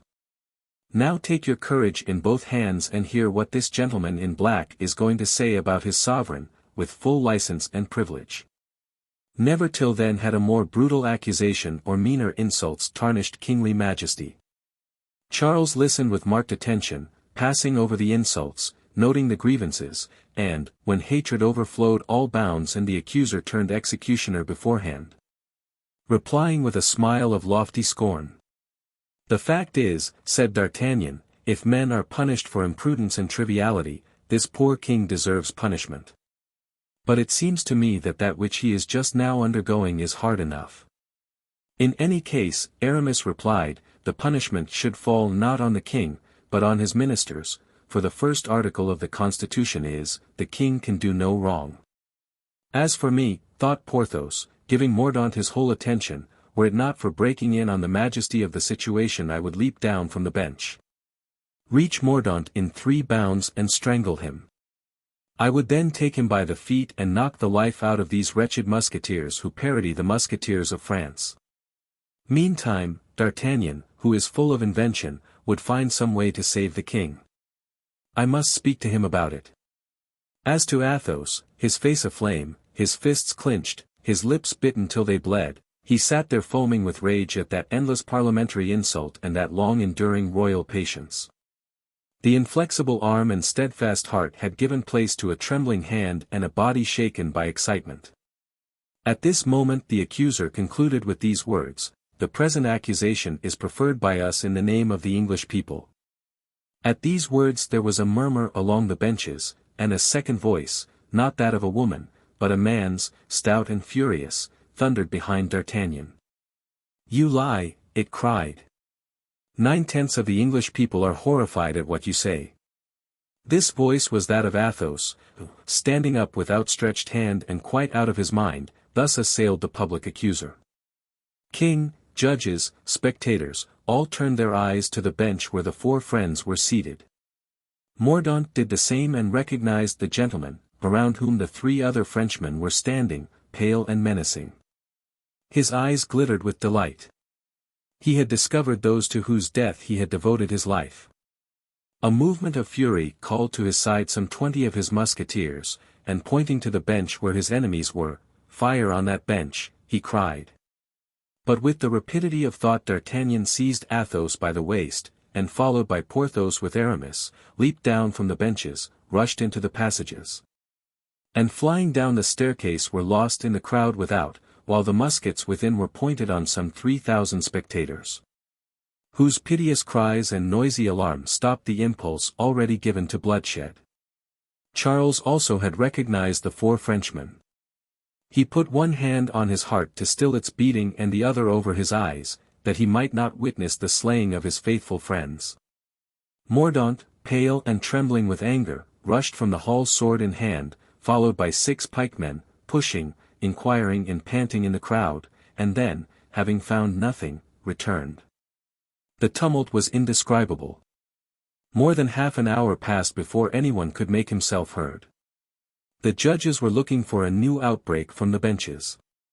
The spectators saw the muskets leveled at them, and divided between fear and curiosity, remained noisy and excited. Quiet was at length restored. "What have you to say in your defense?" asked Bradshaw of the king. Then rising, with his head still covered, in the tone of a judge rather than a prisoner, Charles began.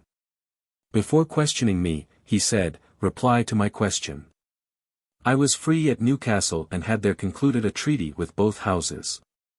Instead of performing your part of this contract, as I performed mine, you bought me from the Scotch, cheaply, I know, and that does honor to the economic talent of your government.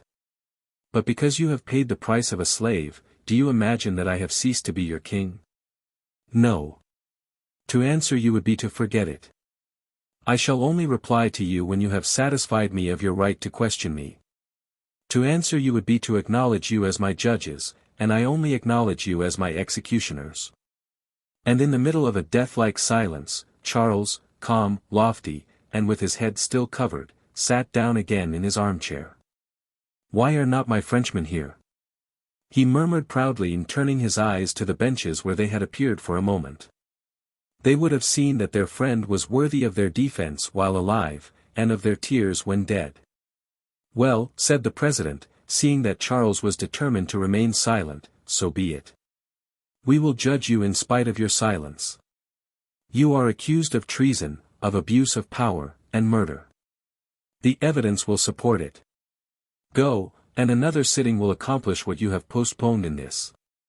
Charles rose and turned toward Parry, whom he saw pale and with his temples dewed with moisture. "Well, my dear Parry," said he, "what is the matter, and what can affect you in this manner?" "Oh, my king," said Parry, with tears in his eyes and in a tone of supplication, "do not look to the left as we leave the hall." "And why, Parry?"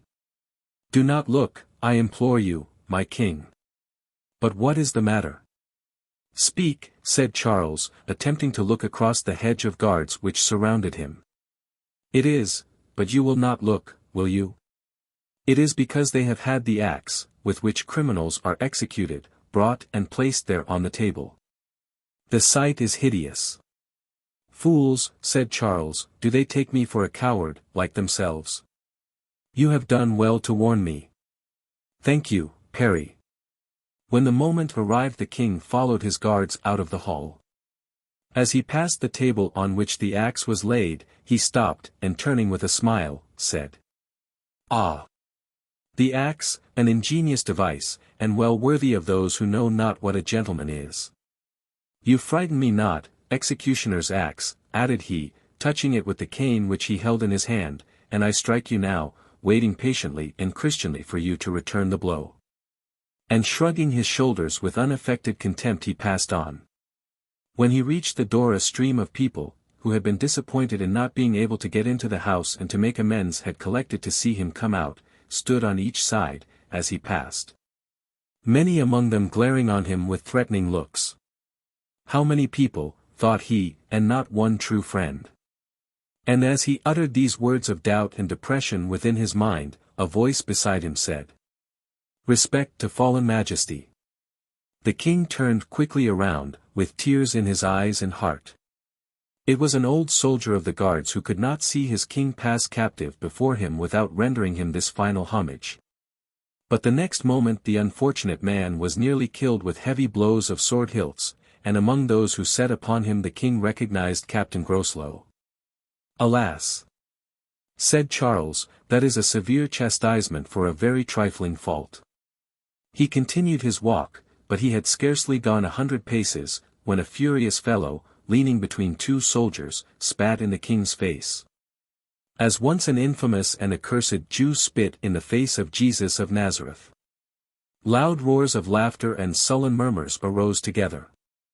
The crowd opened and closed again, undulating like a stormy sea, and the king imagined that he saw shining in the midst of this living wave the bright eyes of Athos. Charles wiped his face and said with a sad smile, "Poor wretch, for half a crown he would do as much to his own father." The king was not mistaken. Athos and his friends, again mingling with the throng, were taking a last look at the martyr king. When the soldier saluted Charles, Athos's heart bounded for joy. And that unfortunate, on coming to himself, found 10 guineas that the French gentleman had slipped into his pocket. But when the cowardly insulter spat in the face of the captive monarch, Athos grasped his dagger. But D'Artagnan stopped his hand and in a hoarse voice cried, "Wait." Athos stopped.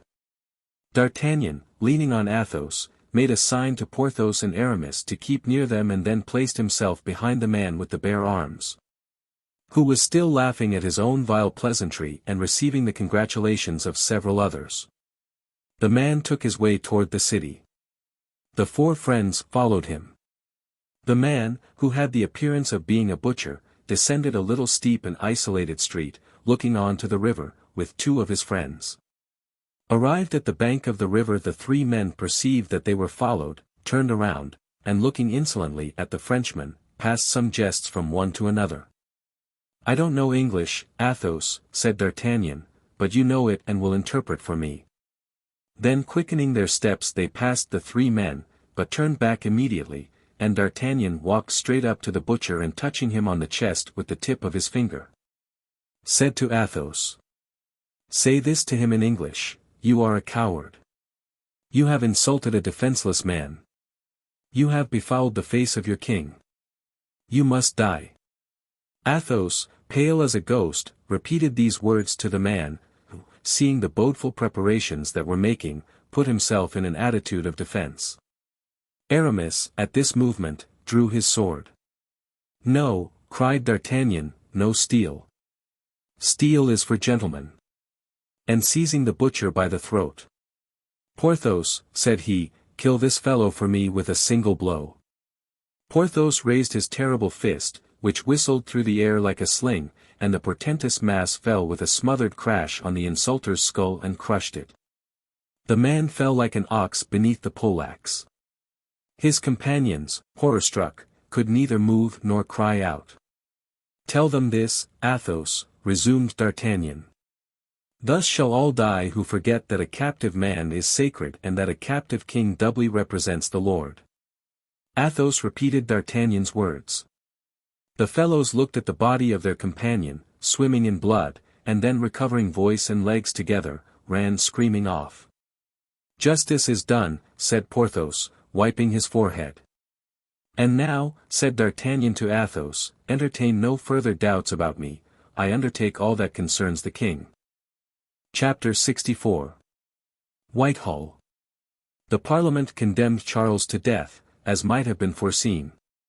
Political judgments are generally vain formalities, for the same passions which give rise to the accusation ordain to the condemnation. Such is the atrocious logic of revolutions. Although our friends were expecting that condemnation, it filled them with grief.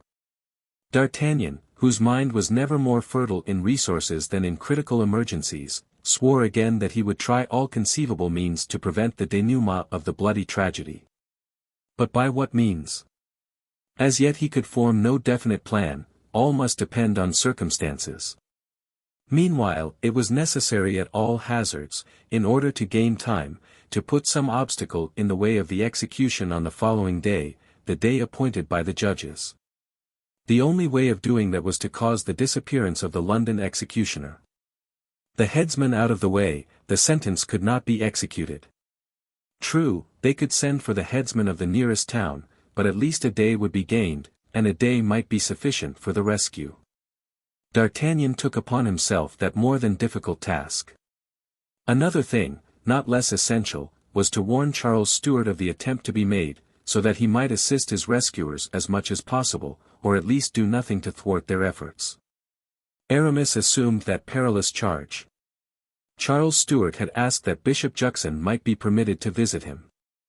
Mordaunt had called on the bishop that very evening to apprise him of the religious desire expressed by the king and also of Cromwell's permission. Aramis determined to obtain from the bishop, through fear or by persuasion, consent that he should enter in the bishop's place, and clad in his sacerdotal robes, the prison at Whitehall. Finally, Athos undertook to provide, in any event, the means of leaving England, in case either of failure or of success. The night having come, they made an appointment to meet at 11 o'clock at the hotel, and each started out to fulfill his dangerous mission. The Palace of Whitehall was guarded by 3 regiments of cavalry and by the fierce anxiety of Cromwell, who came and went or sent his generals or his agents continually. Alone in his usual room, lighted by 2 candles, the condemned monarch gazed sadly on the luxury of his past greatness. Just as at the last hour one sees the images of life more mildly brilliant than of yore. Parry had not quitted his master, and since his condemnation had not ceased to weep. Charles, leaning on a table, was gazing at a medallion of his wife and daughter. He was waiting first for Juxon, then for martyrdom. At times he thought of those brave French gentlemen who had appeared to him from a distance of 100 leagues, fabulous and unreal, like the forms that appear in dreams. In fact, he sometimes asked himself if all that was happening to him was not a dream, or at least the delirium of a fever. He rose and took a few steps as if to rouse himself from his torpor, and went as far as the window. He saw glittering below him the muskets of the guards. He was thereupon constrained to admit that he was indeed awake and that his bloody dream was real. Charles returned in silence to his chair, rested his elbow on the table, bowed his head upon his hand and reflected. Alas! He said to himself, if I only had for a confessor one of those lights of the church, whose soul has sounded all the mysteries of life, all the littlenesses of greatness. Perhaps his utterance would overawe the voice that wails within my soul.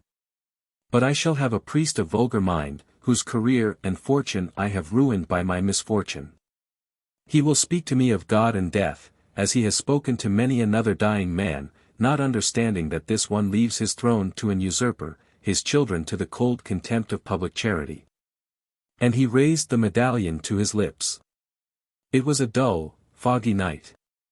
A neighboring church clock slowly struck the hour. The flickering light of the 2 candles showed fitful phantom shadows in the lofty room. These were the ancestors of Charles, standing back dimly in their tarnished frames. An awful sadness enveloped the heart of Charles. He buried his brow in his hands and thought of the world, so beautiful when one is about to leave it. Of the caresses of children, so pleasing and so sweet, especially when one is parting from his children never to see them again. Then of his wife, the noble and courageous woman who had sustained him to the last moment. He drew from his breast the diamond cross and the star of the Garter which she had sent him by those generous Frenchmen. He kissed it, and then, as he reflected that she would never again see those things till he lay cold and mutilated in the tomb, there passed over him one of those icy shivers which may be called forerunners of death. Then, in that chamber which recalled to him so many royal souvenirs, whither had come so many courtiers, the scene of so much flattering homage, alone with a despairing servant, whose feeble soul could afford no support to his own, the king at last yielded to sorrow, and his courage sank to a level with that feebleness, those shadows, and that wintry cold. That king, who was so grand, so sublime in the hour of death, meeting his fate with a smile of resignation on his lips, now in that gloomy hour wiped away a tear which had fallen on the table and quivered on the gold-embroidered cloth. Suddenly the door opened, an ecclesiastic in episcopal robes entered, followed by 2 guards, to whom the king waved an imperious gesture. The guards retired, the room resumed its obscurity. Juxon, cried Charles, Juxon, thank you, my last friend, you come at a fitting moment. The bishop looked anxiously at the man sobbing in the inglenook. Come, Parry, said the king, cease your tears. If it's Parry, said the bishop, I have nothing to fear, so allow me to salute your majesty and to tell you who I am and for what I am come. At this sight and this voice Charles was about to cry out, when Aramis placed his finger on his lips and bowed low to the King of England. The Chevalier, murmured Charles. Yes, sire, interrupted Aramis, raising his voice, Bishop Juxon, the faithful knight of Christ, obedient to your majesty's wishes. Charles clasped his hands, amazed and stupefied to find that these foreigners, without other motive than that which their conscience imposed on them, thus combated the will of a people and the destiny of a king. You, he said, you.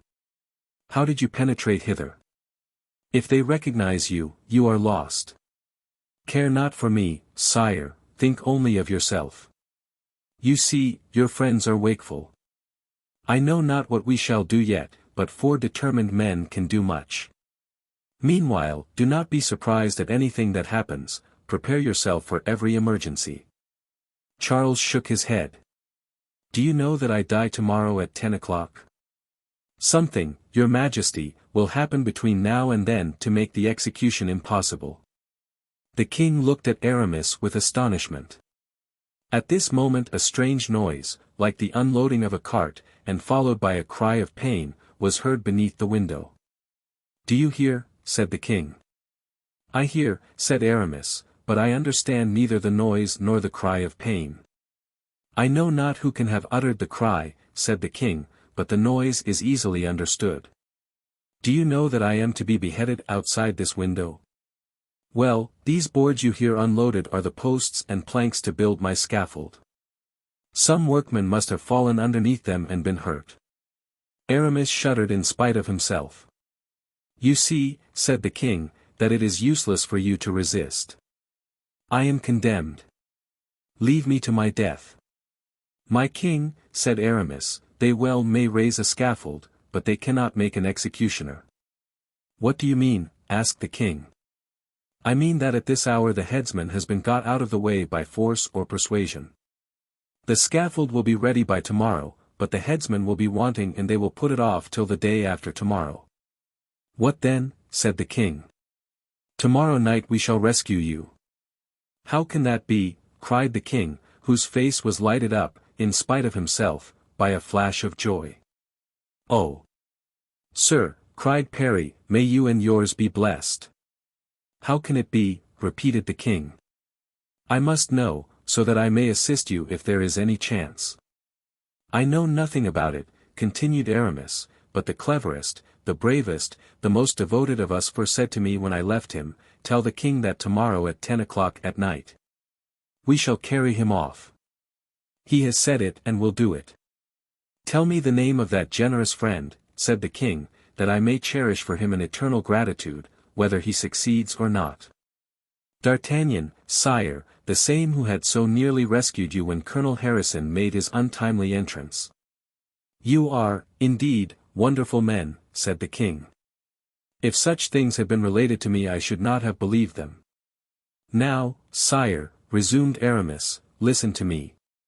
Do not forget for a single instant that we are watching over your safety. Observe the smallest gesture, the least bit of song, the least sign from anyone near you, watch everything, hear everything, interpret everything. Oh, chevalier! Cried the king, what can I say to you? There is no word, though it should come from the profoundest depth of my heart, that can express my gratitude. If you succeed I do not say that you will save a king, no, in presence of the scaffold as I am, royalty, I assure you, is a very small affair. But you will save a husband to his wife, a father to his children. Chevalier, take my hand, it is that of a friend who will love you to his last sigh. Aramis stooped to kiss the king's hand, but Charles clasped his and pressed it to his heart. At this moment a man entered, without even knocking at the door. Aramis tried to withdraw his hand, but the king still held it. The man was one of those Puritans, half preacher and half soldier, who swarmed around Cromwell. What do you want, sir? Said the king. I desire to know if the confession of Charles Stuart is at an end, said the stranger. And what is it to you? Replied the king, we are not of the same religion. All men are brothers, said the Puritan. One of my brothers is about to die and I come to prepare him. Bear with him, whispered Aramis, it is doubtless some spy. After my reverend Lord Bishop, said the king to the man, I shall hear you with pleasure, sir.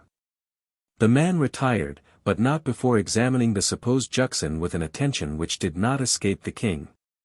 Chevalier, said the king, when the door was closed, I believe you are right and that this man only came here with evil intentions. Take care that no misfortune befalls you when you leave. I thank your majesty, said Aramis, but under these robes I have a coat of mail, a pistol and a dagger. Go, then, sir, and God keep you." The king accompanied him to the door, where Aramis pronounced his benediction upon him, and passing through the anterooms, filled with soldiers, jumped into his carriage and drove to the bishop's palace. Juxon was waiting for him impatiently. "Well," said he, on perceiving Aramis. "Everything has succeeded as I expected. Spies, guards, satellites, all took me for you, and the king blesses you while waiting for you to bless him. May God protect you, my son. For your example has given me at the same time hope and courage." Aramis resumed his own attire and left Juxon with the assurance that he might again have recourse to him. He had scarcely gone 10 yards in the street when he perceived that he was followed by a man, wrapped in a large cloak. He placed his hand on his dagger and stopped. The man came straight toward him. It was Porthos. "My dear friend," cried Aramis. "You see, we had each our mission," said Porthos. "Mine was to guard you and I am doing so. Have you seen the king?" "Yes, and all goes well. We are to meet our friends at the hotel at 11. It was then striking 10:30 by St. Paul's. Arrived at the hotel, it was not long before Athos entered. "All's well," he cried, as he entered. "I have hired a cedar wherry, as light as a canoe, as easy on the wing as any swallow. It is waiting for us at Greenwich, opposite the Isle of Dogs, manned by a captain and 4 men, who for the sum of £50 sterling will keep themselves at our disposition 3 successive nights. Once on board we drop down the Thames and in 2 hours are on the open sea. In case I am killed, the captain's name is Roger and the skiff is called the Lightning. A handkerchief, tied at the 4 corners, is to be the signal." Next moment D'Artagnan entered. "Empty your pockets," said he. "I want £100, and as for my own," and he emptied them inside out. The sum was collected in a minute. D'Artagnan ran out and returned directly after. "There," said he, "it's done. Oof. And not without a deal of trouble, too." "Has the executioner left London?" asked Athos. "Ah, you see that plan was not sure enough. He might go out by one gate and return by another." "Where is he, then?" "In the cellar." "The cellar, what cellar?" "Our landlord's, to be sure. Mousqueton is propped against the door and here's the key." "Bravo!" said Aramis. "How did you manage it?" "Like everything else, with money, but it cost me dear." "How much?" asked Athos. £500. "And where did you get so much money?" said Athos. "Had you, then, that sum?" "The Queen's famous diamond," answered D'Artagnan, with a sigh. "Ah, true," said Aramis. "I recognized it on your finger."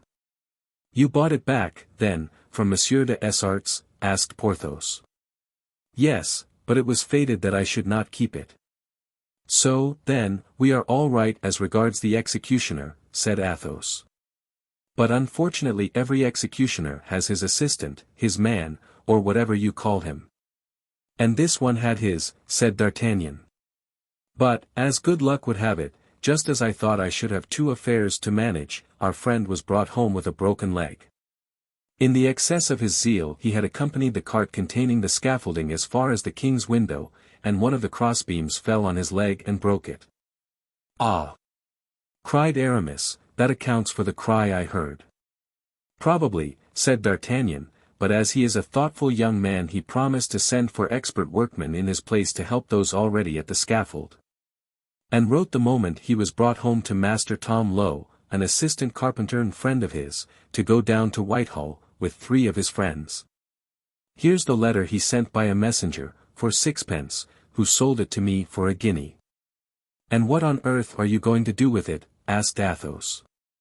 "Can't you guess, my dear Athos? You, who speak English like John Bull himself, are Master Tom Lowe, we, your 3 companions. Do you understand it now?" Athos uttered a cry of joy and admiration, ran to a closet and drew forth workmen's clothes, which the 4 friends immediately put on. They then left the hotel, Athos carrying a saw, Porthos a vice, Aramis an axe and D'Artagnan a hammer and some nails. The letter from the executioner's assistant satisfied the master carpenter that those were the men he expected. Chapter 65. The Workman. Toward midnight Charles heard a great noise beneath his window. It arose from blows of hammer and hatchet, clinking of pincers and cranching of saws. Lying dressed upon his bed, the noise awoke him with a start and found a gloomy echo in his heart. He could not endure it, and sent Parry to ask the sentinel to beg the workmen to strike more gently and not disturb the last slumber of one who had been their king. The sentinel was unwilling to leave his post, but allowed Parry to pass. Arriving at the window Parry found an unfinished scaffold, over which they were nailing a covering of black serge. Raised to the height of 20 feet, so as to be on a level with the window, it had 2 lower stories. Parry, odious as was this sight to him, sought for those among some 8 or 10 workmen who were making the most noise, and fixed on 2 men, who were loosening the last hooks of the iron balcony. "My friends," said Parry, mounting the scaffold and standing beside them, "would you work a little more quietly? The king wishes to get asleep." One of the 2, who was standing up, was of gigantic size and was driving a pick with all his might into the wall, whilst the other, kneeling beside him, was collecting the pieces of stone. The face of the first was lost to Parry in the darkness, but as the second turned around and placed his finger on his lips Parry started back in amazement. very well," said the workman aloud, in excellent English. "Tell the king that if he sleeps badly tonight he will sleep better tomorrow night." These blunt words, so terrible if taken literally, were received by the other workmen with a roar of laughter. But Parry withdrew, thinking he was dreaming. Charles was impatiently awaiting his return. At the moment he re-entered, the sentinel who guarded the door put his head through the opening, curious as to what the king was doing. The king was lying on his bed, resting on his elbow. Parry closed the door and approaching the king, his face radiant with joy. "Sire," he said, in a low voice, "do you know who these workmen are who are making so much noise?" "I know." "How would you have me know?" Parry bent his head and whispered to the king, "It is the Comte de la Fere and his friends." "Raising my scaffold," cried the king, astounded. "Yes, and at the same time making a hole in the wall." The king clasped his hands and raised his eyes to heaven. Then leaping down from his bed he went to the window, and pulling aside the curtain tried to distinguish the figures outside, but in vain. Parry was not wrong. It was Athos he had recognized, and Porthos who was boring a hole through the wall. This hole communicated with a kind of loft, the space between the floor of the king's room and the ceiling of the one below it. Their plan was to pass through the hole they were making into this loft and cut out from below a piece of the flooring of the king's room, so as to form a kind of trapdoor. Through this the king was to escape the next night, and, hidden by the black covering of the scaffold, was to change his dress for that of a workman, slip out with his deliverers. Past the sentinels, who would suspect nothing, and so reach the skiff that was waiting for him at Greenwich. Day gilded the tops of the houses. The aperture was finished and Athos passed through it, carrying the clothes destined for the king wrapped in black cloth, and the tools with which he was to open a communication with the king's room. He had only 2 hours' work to do to open communication with the king and, according to the calculations of the 4 friends, they had the entire day before them, since, the executioner being absent, another must be sent for to Bristol. D'Artagnan returned to change his workman's clothes for his chestnut-colored suit, and Porthos to put on his red doublet. As for Aramis, he went off to the bishop's palace to see if he could possibly pass in with Juxon to the king's presence. All 3 agreed to meet at noon in Whitehall Place to see how things went on. Before leaving the scaffold Aramis had approached the opening where Athos was concealed to tell him that he was about to make an attempt to gain another interview with the king. "Adieu, then, and be of good courage," said Athos. "Report to the king the condition of affairs.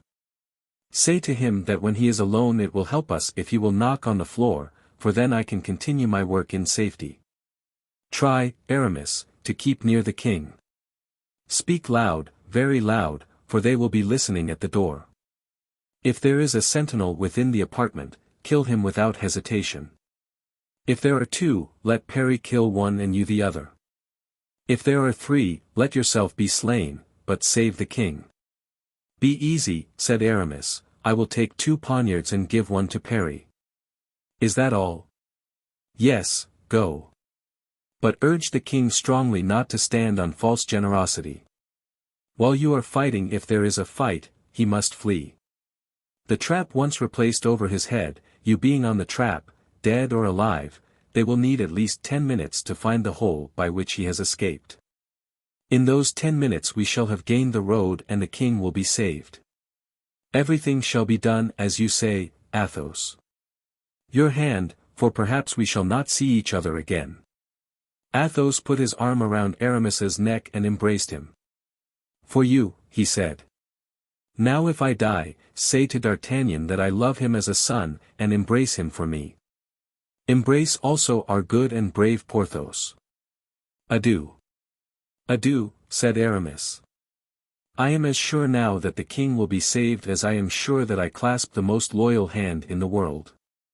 Aramis parted from Athos, went down from the scaffold in his turn and took his way to the hotel, whistling the air of a song in praise of Cromwell. He found the other 2 friends sitting at table before a good fire, drinking a bottle of port and devouring a cold chicken. Porthos was cursing the infamous parliamentarians. D'Artagnan ate in silence, revolving in his mind the most audacious plans. Aramis related what had been agreed upon. D'Artagnan approved with a movement of the head and Porthos with his voice. Bravo, he said, besides, we shall be there at the time of the flight. What with D'Artagnan, Grimaud and Mousqueton, we can manage to dispatch 8 of them. I say nothing about Blaisois, for he is only fit to hold the horses. 2 minutes a man makes 4 minutes. Mousqueton will lose another, that's 5. And in 5 minutes we shall have galloped a quarter of a league. Aramis swallowed a hasty mouthful, gulped a glass of wine and changed his clothes. Now, said he, I'm off to the bishop's. Take care of the executioner, D'Artagnan. All right. Grimaud has relieved Mousqueton and has his foot on the cellar door. Well, don't be inactive. Inactive, my dear fellow. Ask Porthos. I pass my life upon my legs. Aramis again presented himself at the bishop's.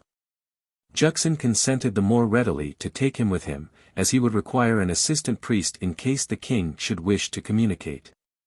Dressed as Aramis had been the night before, the bishop got into his carriage, and the former, more disguised by his pallor and sad countenance than his deacon's dress, got in by his side. The carriage stopped at the door of the palace. It was about 9 o'clock in the morning. Nothing was changed. The anterooms were still full of soldiers, the passages still lined by guards. The king was already sanguine, but when he perceived Aramis his hope turned to joy. He embraced Juxon and pressed the hand of Aramis. The bishop affected to speak in a loud voice, before everyone, of their previous interview. The king replied that the words spoken in that interview had borne their fruit, and that he desired another under the same conditions. Juxon turned to those present and begged them to leave him and his assistant alone with the king. Everyone withdrew. As soon as the door was closed. Sire, said Aramis, speaking rapidly, you are saved, the London executioner has vanished. His assistant broke his leg last night beneath your majesty's window, the cry we heard was his, and there is no executioner nearer at hand than Bristol. But the Comte de la Fere, asked the king. 2 feet below you, take the poker from the fireplace and strike 3 times on the floor. He will answer you. The king did so, and the moment after, 3 muffled knocks, answering the given signal, sounded beneath the floor. So, said Charles, he who knocks down there is the Comte de la Fere, sire, said Aramis. He is preparing a way for your majesty to escape. Parry, for his part, will raise this slab of marble and a passage will be opened. Oh, Juxon, said the king, seizing the bishop's 2 hands in his own, promise that you will pray all your life for this gentleman and for the other that you hear beneath your feet. And for 2 others also, who, wherever they may be, are on the watch for my safety. Sire, replied Juxon, you shall be obeyed. Meanwhile, the miner underneath was heard working away incessantly, when suddenly an unexpected noise resounded in the passage. Aramis seized the poker and gave the signal to stop. The noise came nearer and nearer. It was that of a number of men steadily approaching. The 4 men stood motionless. All eyes were fixed on the door, which opened slowly and with a kind of solemnity. A parliamentary officer, clothed in black and with a gravity that augured ill, entered, bowed to the king, and unfolding a parchment, read the sentence. As is usually done to criminals before their execution. What is this? Said Aramis to Juxon. Juxon replied with a sign which meant that he knew no more than Aramis about it. Then it is for today? Asked the king. Was not your majesty warned that it was to take place this morning? Then I must die like a common criminal by the hand of the London executioner.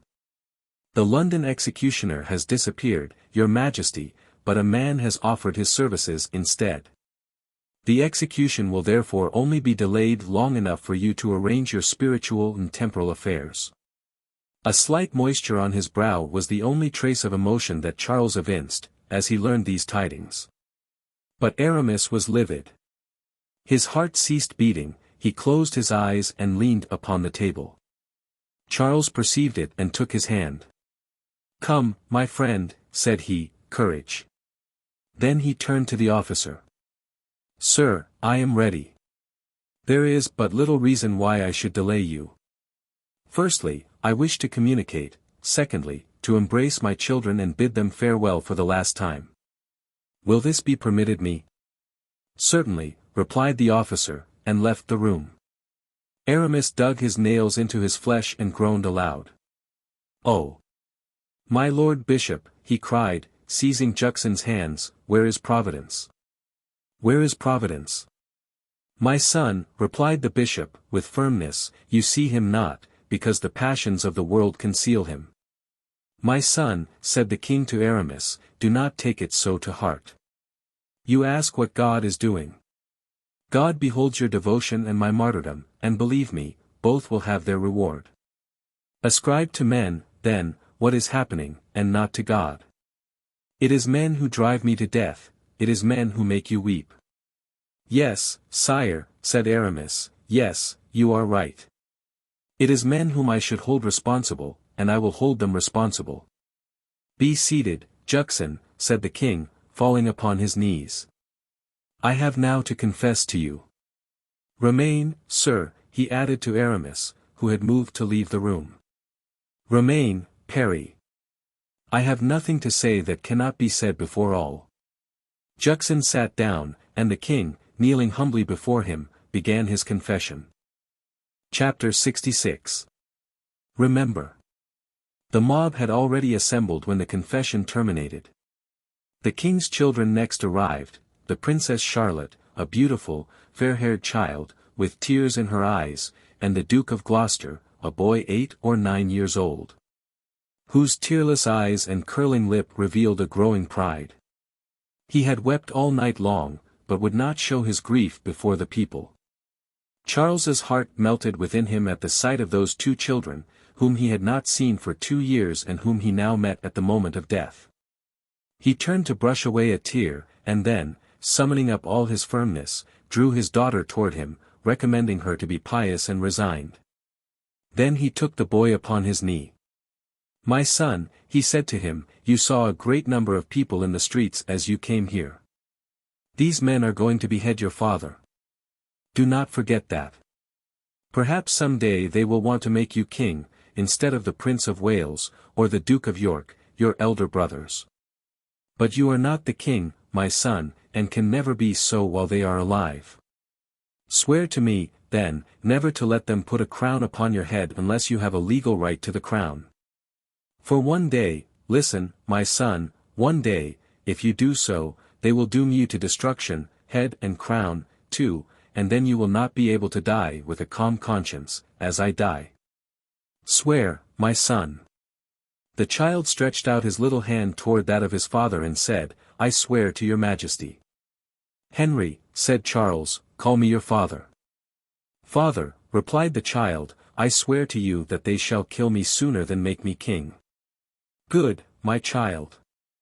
Now kiss me, and you, too, Charlotte. Never forget me." "Oh! Never, never!" cried both the children, throwing their arms around their father's neck. "Farewell," said Charles, "farewell, my children. Take them away, Juxon, their tears will deprive me of the courage to die." Juxon led them away, and this time the doors were left open. Meanwhile, Athos, in his concealment, waited in vain the signal to recommence his work. 2 long hours he waited in terrible inaction.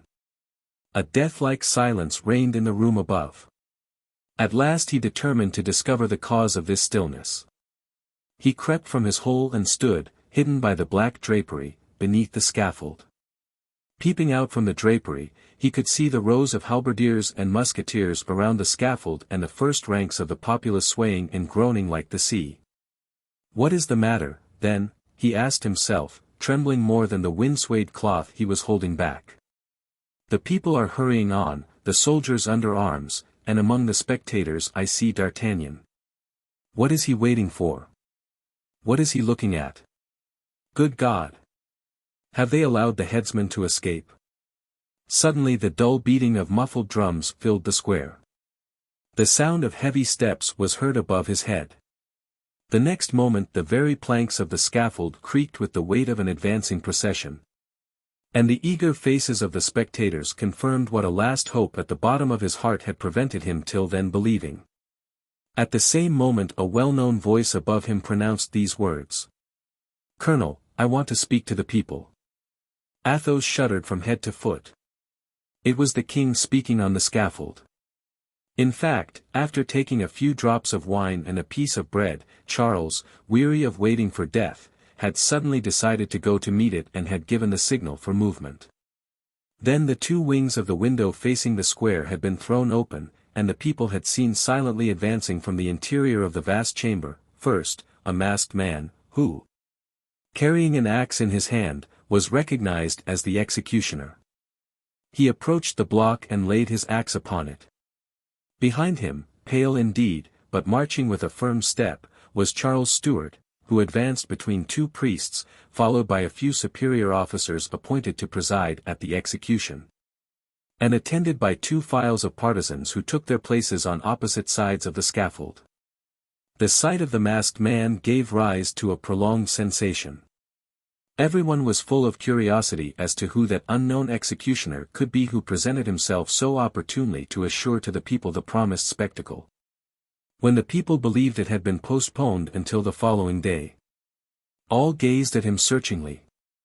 But they could discern nothing but a man of middle height, dressed in black, apparently of a certain age, for the end of a grey beard peeped out from the bottom of the mask that hid his features. The king's request had undoubtedly been acceded to by an affirmative sign, for in firm, sonorous accents, which vibrated in the depths of Athos's heart, the king began his speech, explaining his conduct and counseling the welfare of the kingdom. "Oh," said Athos to himself, "is it indeed possible that I hear what I hear and that I see what I see? Is it possible that God has abandoned his representative on earth and left him to die thus miserably? And I have not seen him. I have not said adieu to him." A noise was heard like that the instrument of death would make if moved upon the block. "Do not touch the axe," said the king, and resumed his speech. At the end of his speech the king looked tenderly around upon the people. Then unfastening the diamond ornament which the queen had sent him, he placed it in the hands of the priest who accompanied Juxon. Then he drew from his breast a little cross set in diamonds, which, like the order, had been the gift of Henrietta Maria. "Sir," said he to the priest, "I shall keep this cross in my hand till the last moment. Take it from me when I am dead." "Yes, sire," said a voice, which Athos recognized as that of Aramis. He then took his hat from his head and threw it on the ground. One by one he undid the buttons of his doublet, took it off and deposited it by the side of his hat. Then, as it was cold, he asked for his gown, which was brought to him. All the preparations were made with a frightful calmness. One would have thought the king was going to bed and not to his coffin. "Will these be in your way?" he said to the executioner, raising his long locks. "If so, they can be tied up." Charles accompanied these words with a look designed to penetrate the mask of the unknown headsman. His calm, noble gaze forced the man to turn away his head. But after the searching look of the king he encountered the burning eyes of Aramis. The king, seeing that he did not reply, repeated his question. "It will do," replied the man, in a tremulous voice, "if you separate them across the neck." The king parted his hair with his hands, and looking at the block he said, "This block is very low, is there no other to be had?" "It is the usual block," answered the man in the mask. "Do you think you can behead me with a single blow?" asked the king. "I hope so," was the reply. There was something so strange in these 3 words that everybody, except the king, shuddered. "I do not wish to be taken by surprise," added the king. "I shall kneel down to pray, do not strike then." "When shall I strike?" "When I shall lay my head on the block and say, 'Remember.' Then strike boldly." "Gentlemen," said the king to those around him, "I leave you to brave the tempest, I go before you to a kingdom which knows no storms. Farewell." He looked at Aramis and made a special sign to him with his head. "Now," he continued, "withdraw a little and let me say my prayer, I beseech you." "You, also, stand aside," he said to the masked man.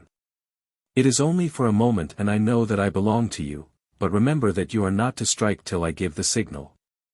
Then he knelt down, made the sign of the cross, and lowering his face to the planks, as if he would have kissed them, said in a low tone, in French, "Comte de Rochefort, are you there?" "Yes, your Majesty," he answered, trembling. "Faithful friend, noble heart," said the king, "I should not have been rescued. I have addressed my people and I have spoken to God. Last of all I speak to you. To maintain a cause which I believed sacred I have lost the throne and my children their inheritance. 1,000,000 in gold remains. It is buried in the cellars of Newcastle Keep. You only know that this money exists. Make use of it, then, whenever you think it will be most useful, for my eldest son's welfare. And now, farewell." "Farewell, saintly, martyred Majesty," lisped Athos, chilled with terror. A moment's silence ensued and then, in a full, sonorous voice, the king exclaimed, "Remember." He had scarcely uttered the word when a heavy blow shook the scaffold and where Athos stood immovable a warm drop fell upon his brow. He reeled back with a shudder and the same moment the drops became a crimson cataract. Athos fell on his knees and remained some minutes as if bewildered or stunned. At last he rose and taking his handkerchief steeped it in the blood of the martyred king. Then as the crowd gradually dispersed he leaped down, crept from behind the drapery, glided between 2 horses, mingled with the crowd and was the first to arrive at the inn. Having gained his room he raised his hand to his face, and observing that his fingers were covered with the monarch's blood, fell down insensible. Chapter 67. The Man in the Mask. The snow was falling thick and icy. Aramis was the next to come in and to discover Athos almost insensible. But at the first words he uttered the Comte roused himself from the kind of lethargy in which he had sunk. "Well," said Aramis, "beaten by fate." "Beaten," said Athos. "Noble and unhappy king." "Are you wounded?" cried Aramis. "No, this is his blood." "Where were you, then?" "Where you left me, under the scaffold." "Did you see it all?" "No, but I heard all." "God preserve me from another such hour as I have just passed." "Then you know that I did not leave him." "I heard your voice up to the last moment." "Here is the order he gave me and the cross I took from his hand, he desired they should be returned to the queen." "Then here is a handkerchief to wrap them in," replied Athos, drawing from his pocket the one he had steeped in the king's blood. "And what," he continued, "has been done with the poor body?" "By order of Cromwell royal honors will be accorded to it. The doctors are embalming the corpse, and when it is ready it will be placed in a lighted chapel." Mockery, muttered Athos, savagely. Royal honors to one whom they have murdered. Well, cheer up, said a loud voice from the staircase, which Porthos had just mounted. We are all mortal, my poor friends. You are late, my dear Porthos. Yes, there were some people on the way who delayed me. The wretches were dancing. I took one of them by the throat and 3/4 throttled him. Just then a patrol rode up. Luckily the man I had had most to do with was some minutes before he could speak, so I took advantage of his silence to walk off. Have you seen D'Artagnan? We got separated in the crowd and I could not find him again. Oh, said Athos, satirically, I saw him. He was in the front row of the crowd, admirably placed for seeing. And as on the whole the sight was curious, he probably wished to stay to the end. Ah, Comte de la Fere, said a calm voice, though hoarse with running, is it your habit to calumniate the absent? This reproof stung Athos to the heart, but as the impression produced by seeing D'Artagnan foremost in a coarse, ferocious crowd had been very strong, he contented himself with replying. I am not calumniating you, my friend. They were anxious about you here, I simply told them where you were. You didn't know King Charles, to you he was only a foreigner and you were not obliged to love him. So saying, he stretched out his hand, but the other pretended not to see it and he let it drop again slowly by his side. Ugh! I am tired, cried D'Artagnan, sitting down. Drink a glass of port, said Aramis, it will refresh you. Yes, let us drink, said Athos, anxious to make it up by hobnobbing with D'Artagnan, let us drink and get away from this hateful country. The felucca is waiting for us, you know. Let us leave tonight, we have nothing more to do here. You are in a hurry, Sir Count, said D'Artagnan. But what would you have us to do here, now that the king is dead? Go, Sir Count, replied D'Artagnan, carelessly, you see nothing to keep you a little longer in England? Well, for my part, I, a bloodthirsty ruffian, who can go and stand close to a scaffold, in order to have a better view of the king's execution, I remain. Athos turned pale.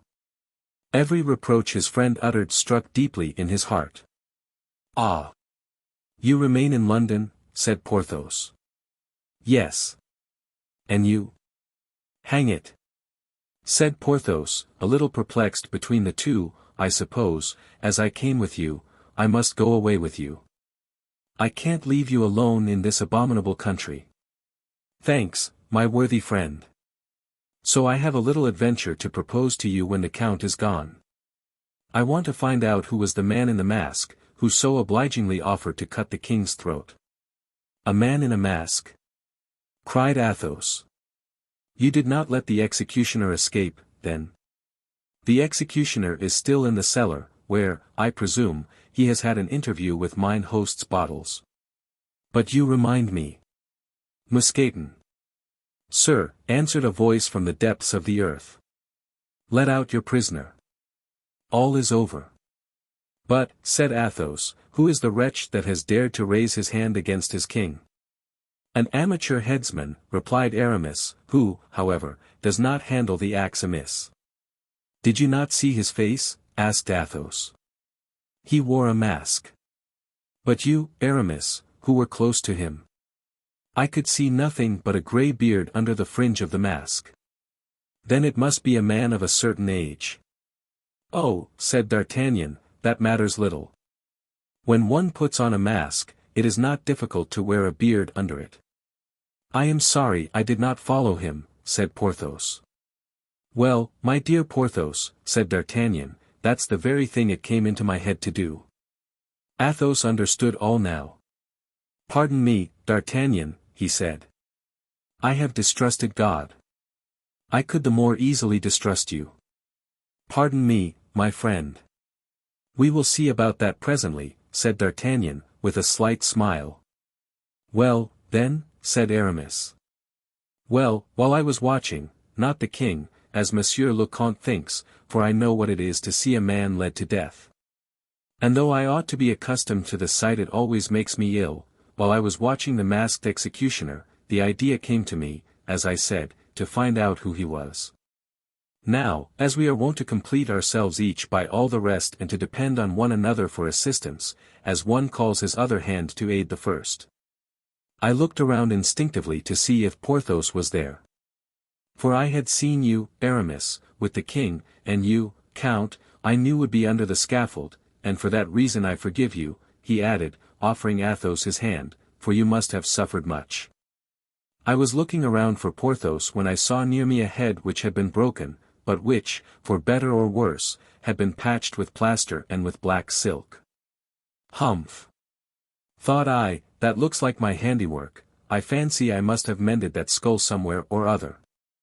And, in fact, it was that unfortunate Scotchman, Perry's brother, you know, on whom Groslow amused himself by trying his strength. Well, this man was making signs to another at my left, and turning around I recognized the honest Grimaud. "Oh," said I to him. Grimaud turned round with a jerk, recognized me, and pointed to the man in the mask.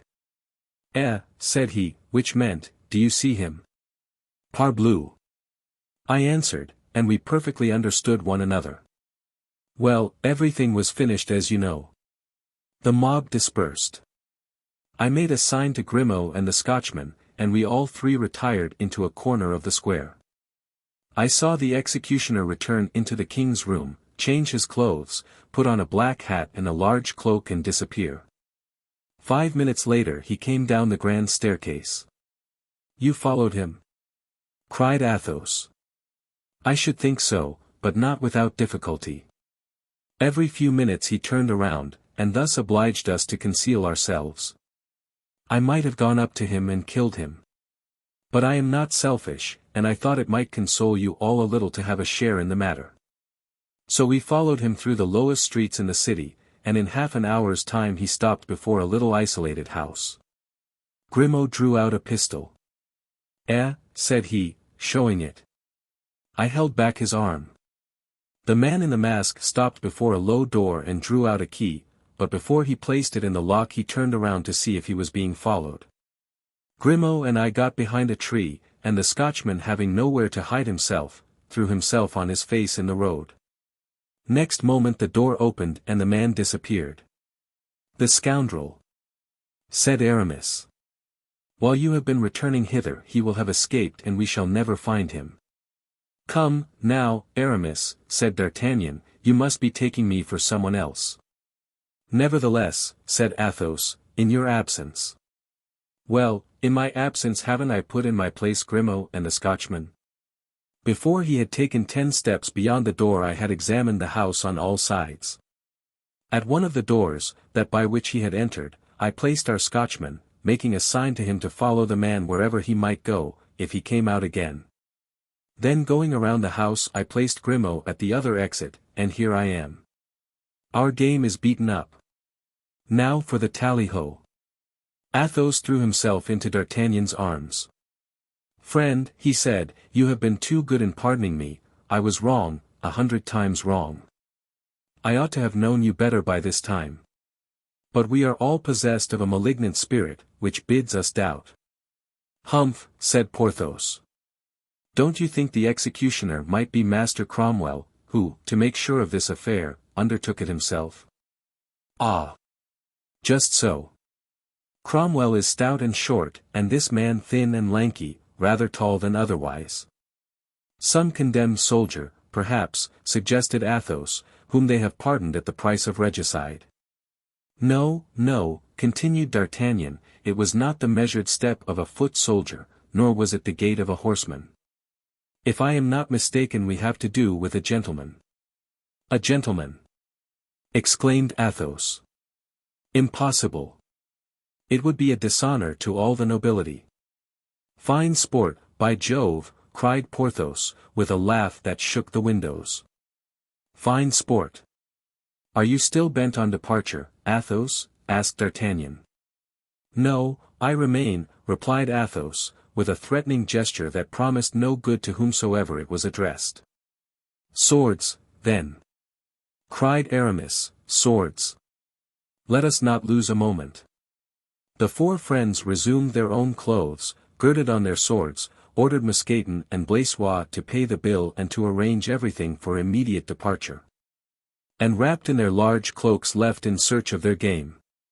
The night was dark, snow was falling, the streets were silent and deserted.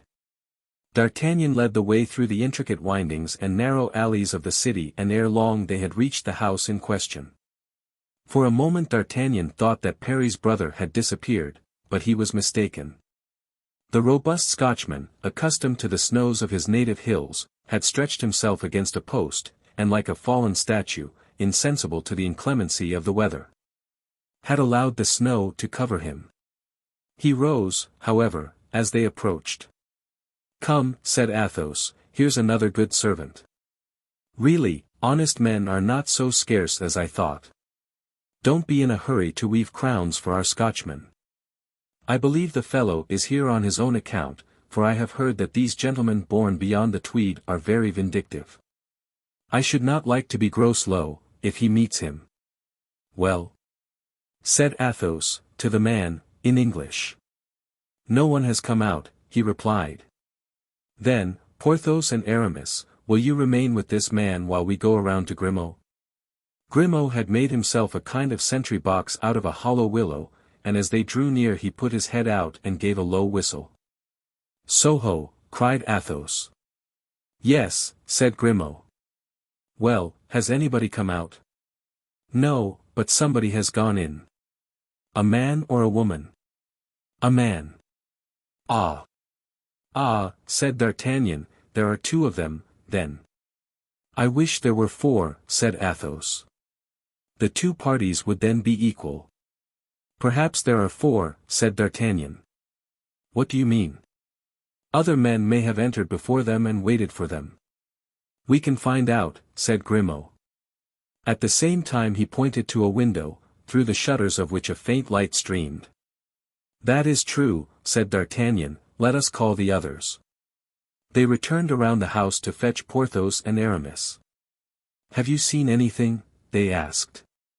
"No, but we are going to," replied D'Artagnan, pointing to Grimaud, who had already climbed some 5 or 6 feet from the ground.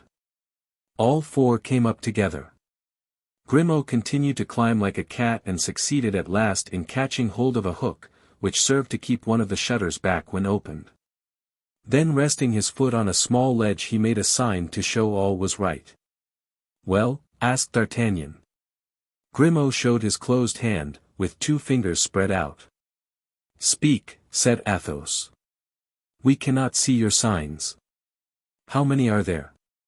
"2. One opposite to me, the other with his back to me." "Good. And the man opposite to you is?" "The man I saw go in." "Do you know him?" "I thought I recognized him, and was not mistaken." "Short and stout." "Who is it?" they all asked together in a low tone. "General Oliver Cromwell." The 4 friends looked at one another. "And the other?" asked Athos. "Thin and lanky." "The executioner," said D'Artagnan and Aramis at the same time. "I can see nothing but his back," resumed Grimaud. "But wait. He is moving. And if he has taken off his mask I shall be able to see." "Ah!" And as if struck in the heart he let go the hook and dropped with a groan. "Did you see him?" they all asked. "Yes," said Grimaud, with his hair standing on end. "The thin, spare man?" "Yes." "The executioner, in short?" asked Aramis. "Yes." "And who is it?" said Porthos.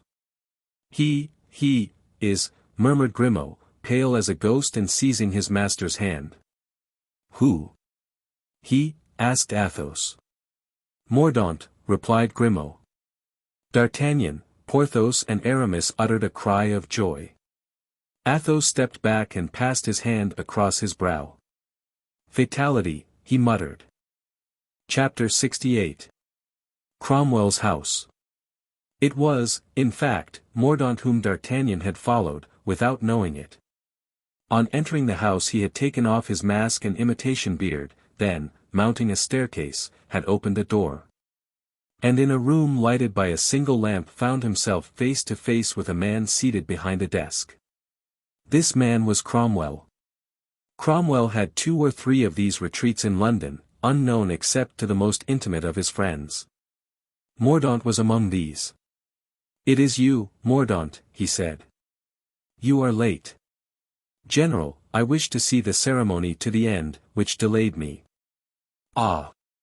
I scarcely thought you were so curious as that. I am always curious to see the downfall of your honor's enemies, and he was not among the least of them. But you, General, were you not at Whitehall?" "No," said Cromwell. There was a moment's silence. "Have you had any account of it?" "None. I have been here since the morning. I only know that there was a conspiracy to rescue the king." "Ah, you knew that?" said Mordaunt. "It matters little. For men, disguised as workmen, were to get the king out of prison and take him to Greenwich, where a vessel was waiting. And knowing all that, your honor remained here, far from the city, tranquil and inactive." "Tranquil, yes," replied Cromwell. "But who told you I was inactive? But, if the plot had succeeded? I wished it to do so. I thought your excellence considered the death of Charles I as a misfortune necessary to the welfare of England." "Yes, his death. But it would have been more seemly not upon the scaffold." "Why so?" asked Mordaunt. Cromwell smiled.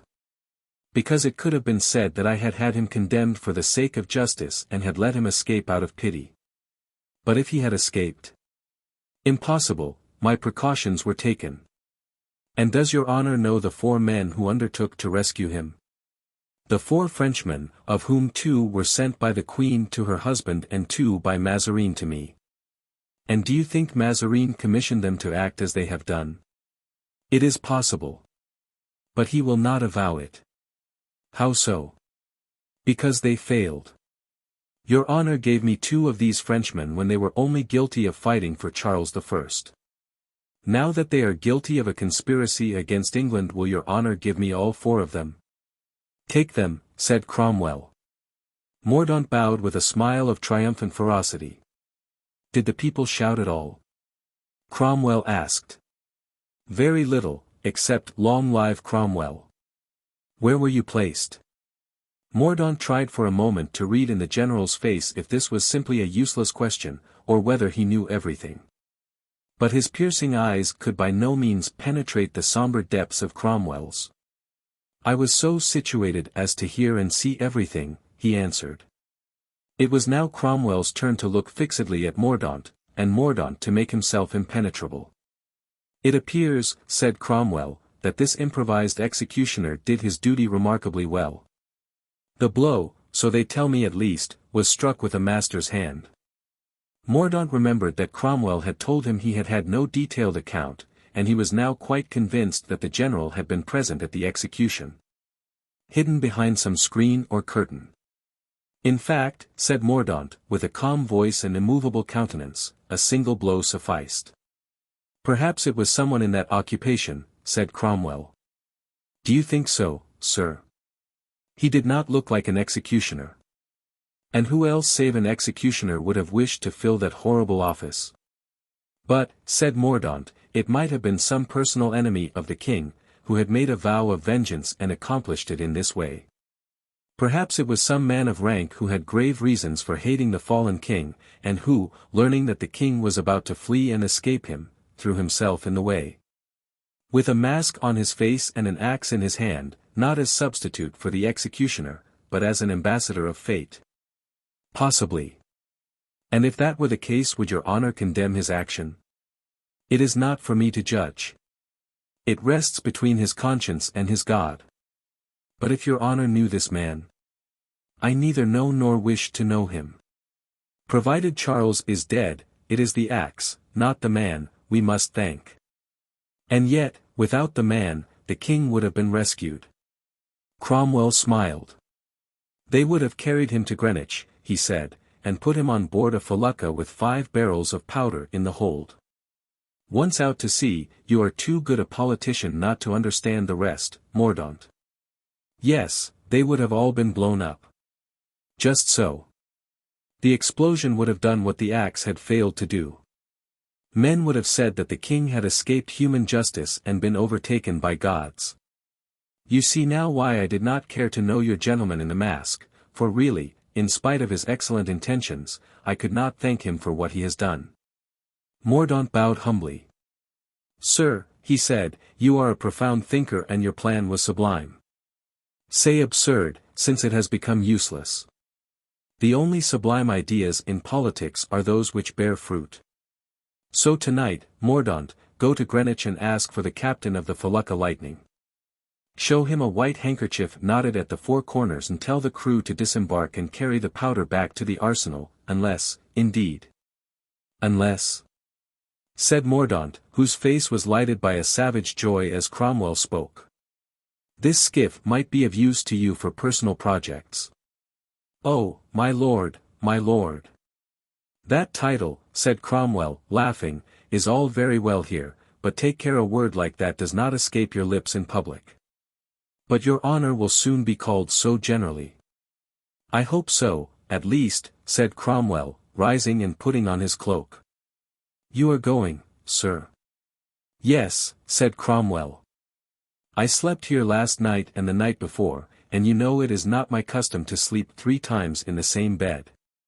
Then, said Mordaunt, your honor gives me my liberty for tonight. And even for all day tomorrow, if you want it. Since last evening, he added, smiling, you have done enough in my service, and if you have any personal matters to settle it is just that I should give you time. Thank you, sir. It will be well employed, I hope. Cromwell turned as he was going. Are you armed? He asked. I have my sword. And no one waiting for you outside? No. Then you had better come with me. Thank you, sir, but the way by the subterranean passage would take too much time and I have none to lose. Cromwell placed his hand on a hidden handle and opened a door so well concealed by the tapestry that the most practiced eye could not have discovered it. It closed after him with a spring. This door communicated with a subterranean passage, leading under the street to a grotto in the garden of a house about 100 yards from that of the future protector. It was just before this that Grimaud had perceived the 2 men seated together. D'Artagnan was the first to recover from his surprise. Mordaunt, he cried. Ah! By heaven! It is God himself who sent us here. Yes, said Porthos, let us break the door in and fall upon him. No, replied D'Artagnan, no noise. Now, Grimaud, you come here, climb up to the window again and tell us if Mordaunt is alone and whether he is preparing to go out or go to bed. If he comes out we shall catch him. If he stays in we will break in the window. It is easier and less noisy than the door. Grimaud began to scale the wall again. Keep guard at the other door, Athos and Aramis. Porthos and I will stay here. The friends obeyed. He is alone, said Grimaud. We did not see his companion come out. He may have gone by the other door. What is he doing? Putting on his cloak and gloves. He's ours, muttered D'Artagnan. Porthos mechanically drew his dagger from the scabbard. Put it up again, my friend, said D'Artagnan. We must proceed in an orderly manner. Hush, said Grimaud, he is coming out. He has put out the lamp, I can see nothing now. Get down then and quickly. Grimaud leaped down. The snow deadened the noise of his fall. Now go and tell Athos and Aramis to stand on each side of the door and clap their hands if they catch him. We will do the same. The next moment the door opened and Mordaunt appeared on the threshold, face to face with D'Artagnan. Porthos clapped his hands and the other 2 came running around. Mordaunt was livid, but he uttered no cry nor called for assistance. D'Artagnan quietly pushed him in again, and by the light of a lamp on the staircase made him ascend the steps backward one by one, keeping his eyes all the time on Mordaunt's hands, who, however, knowing that it was useless, attempted no resistance. At last they stood face to face in the very room where 10 minutes before Mordaunt had been talking to Cromwell. Porthos came up behind, and unhooking the lamp on the staircase relit that in the room. Athos and Aramis entered last and locked the door behind them.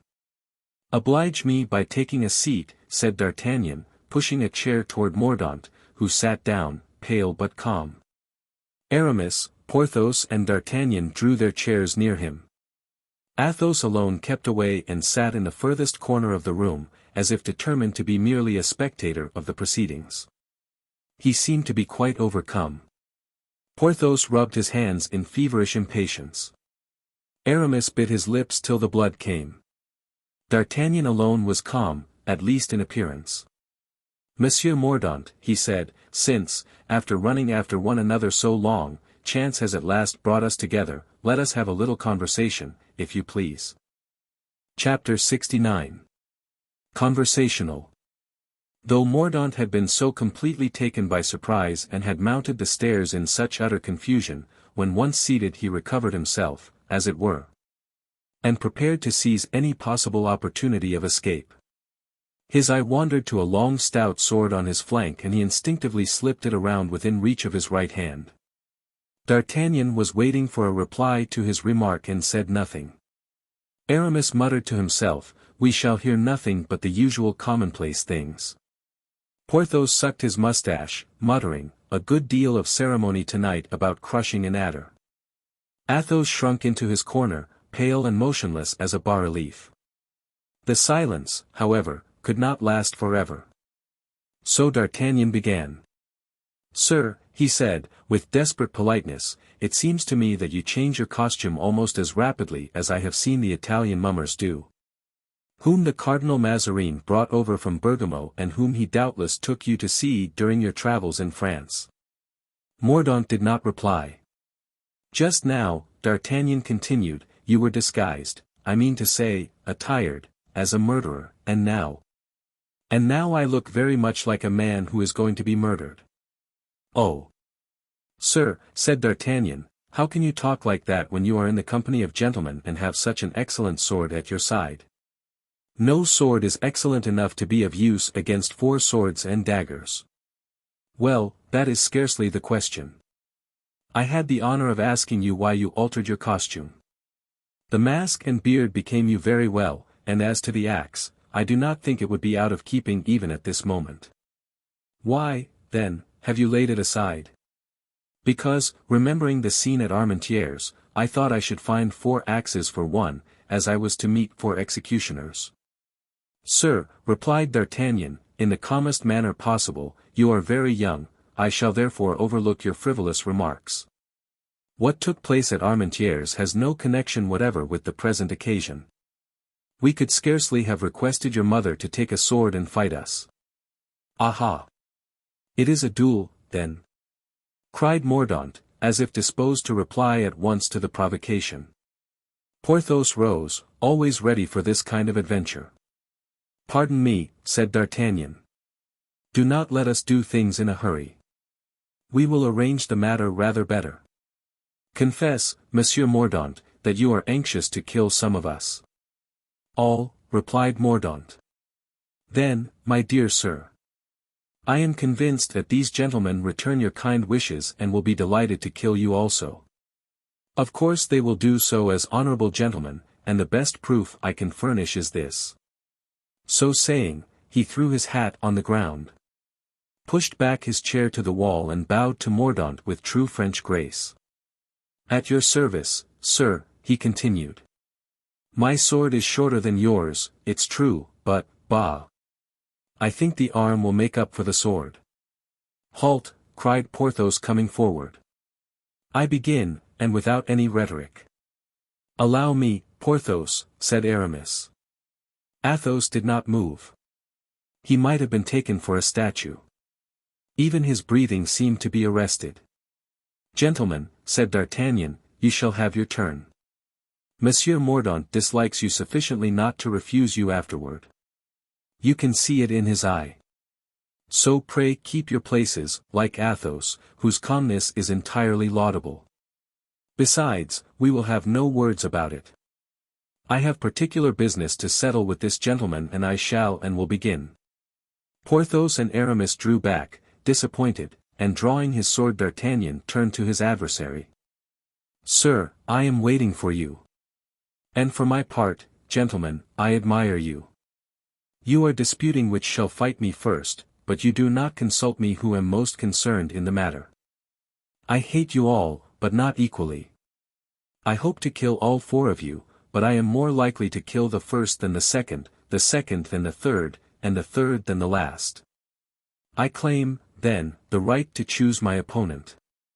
If you refuse this right you may kill me, but I shall not fight.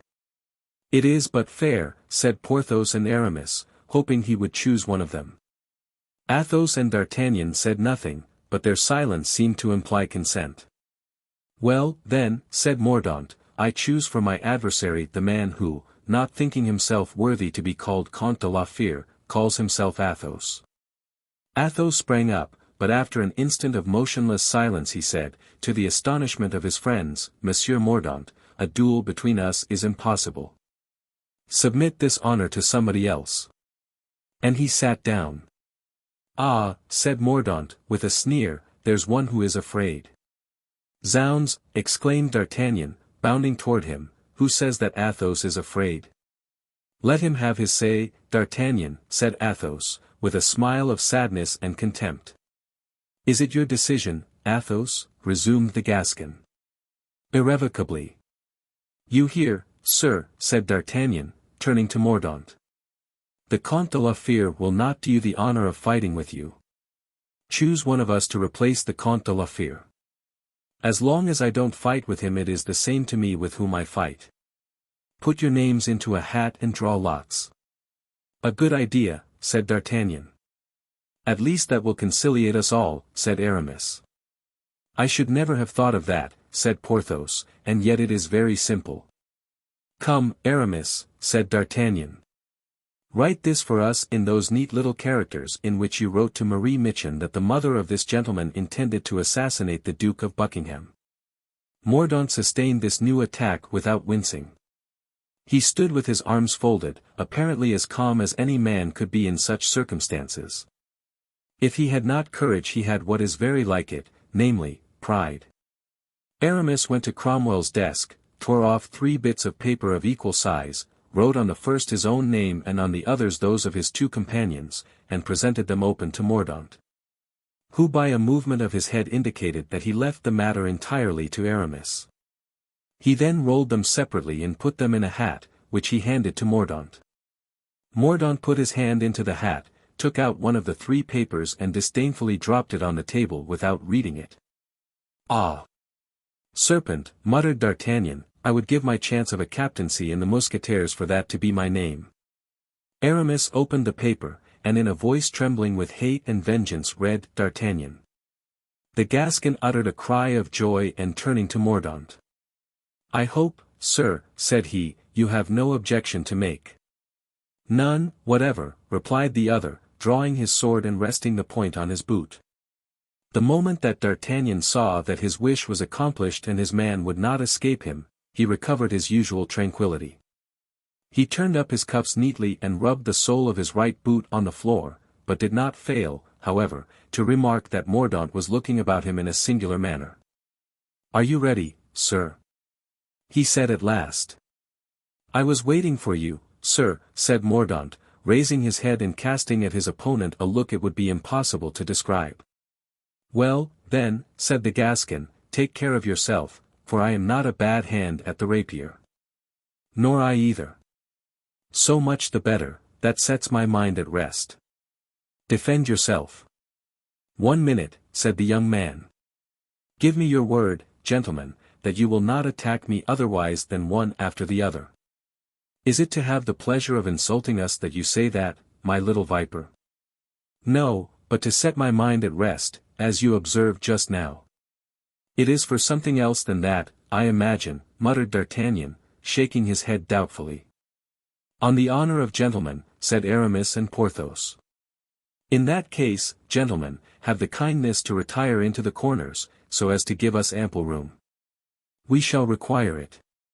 Yes, gentlemen, said D'Artagnan, we must not leave this person the slightest pretext for behaving badly, which, with all due respect, I fancy he is anxious still to do. This new attack made no impression on Mordaunt. The space was cleared, the 2 lamps placed on Cromwell's desk, in order that the combatants might have as much light as possible. And the swords crossed. D'Artagnan was too good a swordsman to trifle with his opponent. He made a rapid and brilliant feint which Mordaunt parried. "Aha!" he cried with a smile of satisfaction. And without losing a minute, thinking he saw an opening, he thrust his right in and forced Mordaunt to parry a counter-end cart so fine that the point of the weapon might have turned within a wedding ring. This time it was Mordaunt who smiled. "Ah, sir," said D'Artagnan, "you have a wicked smile. It must have been the devil who taught it you, was it not?" Mordaunt replied by trying his opponent's weapon with an amount of strength which the Gascon was astonished to find in a form apparently so feeble. But thanks to a parry no less clever than that which Mordaunt had just achieved, he succeeded in meeting his sword, which slid along his own without touching his chest. Mordaunt rapidly sprang back a step. "Ah! You lose ground, you are turning. Well, as you please, I even gained something by it, for I no longer see that wicked smile of yours. You have no idea what a false look you have, particularly when you are afraid. Look at my eyes and you will see what no looking-glass has ever shown you, a frank and honorable countenance." To this flow of words, not perhaps in the best taste, but characteristic of D'Artagnan, whose principal object was to divert his opponent's attention, Mordaunt did not reply. But continuing to turn around he succeeded in changing places with D'Artagnan. He smiled more and more sarcastically and his smile began to make the Gascon anxious. "Come, come," cried D'Artagnan, "we must finish with this," and in his turn he pressed Mordaunt hard, who continued to lose ground. But evidently on purpose and without letting his sword leave the line for a moment. However, as they were fighting in a room and had not space to go on like that forever, Mordaunt's foot at last touched the wall, against which he rested his left hand. "Ah, this time you cannot lose ground, my fine friend," exclaimed D'Artagnan. "Gentlemen, did you ever see a scorpion pinned to a wall? No. Well, then, you shall see it now." In a second D'Artagnan had made 3 terrible thrusts at Mordaunt, all of which touched, but only pricked him. The 3 friends looked on, panting and astonished. At last D'Artagnan, having got up too close, stepped back to prepare a 4th thrust, but the moment when, after a fine, quick feint, he was attacking as sharply as lightning, the wall seemed to give way, Mordaunt disappeared through the opening, and D'Artagnan's blade, caught between the panels, shivered like a sword of glass. D'Artagnan sprang back, the wall had closed again. Mordaunt, in fact, while defending himself, had maneuvered so as to reach the secret door by which Cromwell had left, had felt for the knob with his left hand, pressed it and disappeared. The Gascon uttered a furious imprecation, which was answered by a wild laugh on the other side of the iron panel. "Help me, gentlemen," cried D'Artagnan, "we must break in this door." "It is the devil in person," said Aramis, hastening forward. "He escapes us," growled Porthos, pushing his huge shoulder against the hinges, but in vain. "Sblood! He escapes us." "So much the better," muttered Athos. "I thought as much," said D'Artagnan, wasting his strength in useless efforts. "Zounds, I thought as much when the wretch kept moving around the room. I thought he was up to something." "It's a misfortune, to which his friend, the devil, treats us," said Aramis. "It's a piece of good fortune sent from heaven," said Athos, evidently much relieved. "Really," said D'Artagnan, abandoning the attempt to burst open the panel after several ineffectual attempts, "Athos, I cannot imagine how you can talk to us in that way. You cannot understand the position we are in. In this kind of game, not to kill is to let one's self be killed. This fox of a fellow will be sending us 100 iron-sided beasts who will pick us off like sparrows in this place. Come, come, we must be off. If we stay here 5 minutes more there's an end of us." "Yes, you are right. But where shall we go?" asked Porthos. "To the hotel, to be sure, to get our baggage and horses. And from there, if it please God, to France, where, at least, I understand the architecture of the houses."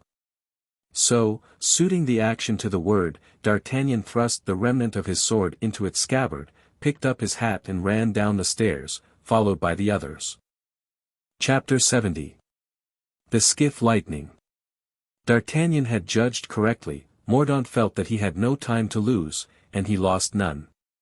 He knew the rapidity of decision and action that characterized his enemies and resolved to act with reference to that. This time the musketeers had an adversary who was worthy of them. After closing the door carefully behind him, Mordaunt glided into the subterranean passage, sheathing on the way his now useless sword, and thus reached the neighboring house, where he paused to examine himself and to take breath. "Good," he said, "nothing, almost nothing, scratches, nothing more, 2 in the arm and 1 in the breast. The wounds that I make are better than that, witness the executioner of Bethune, my uncle, and King Charles. Now, not a second to lose, for a second lost will perhaps save them. They must die all together, killed at one stroke by the thunder of men in default of gods. They must disappear, broken, scattered, annihilated.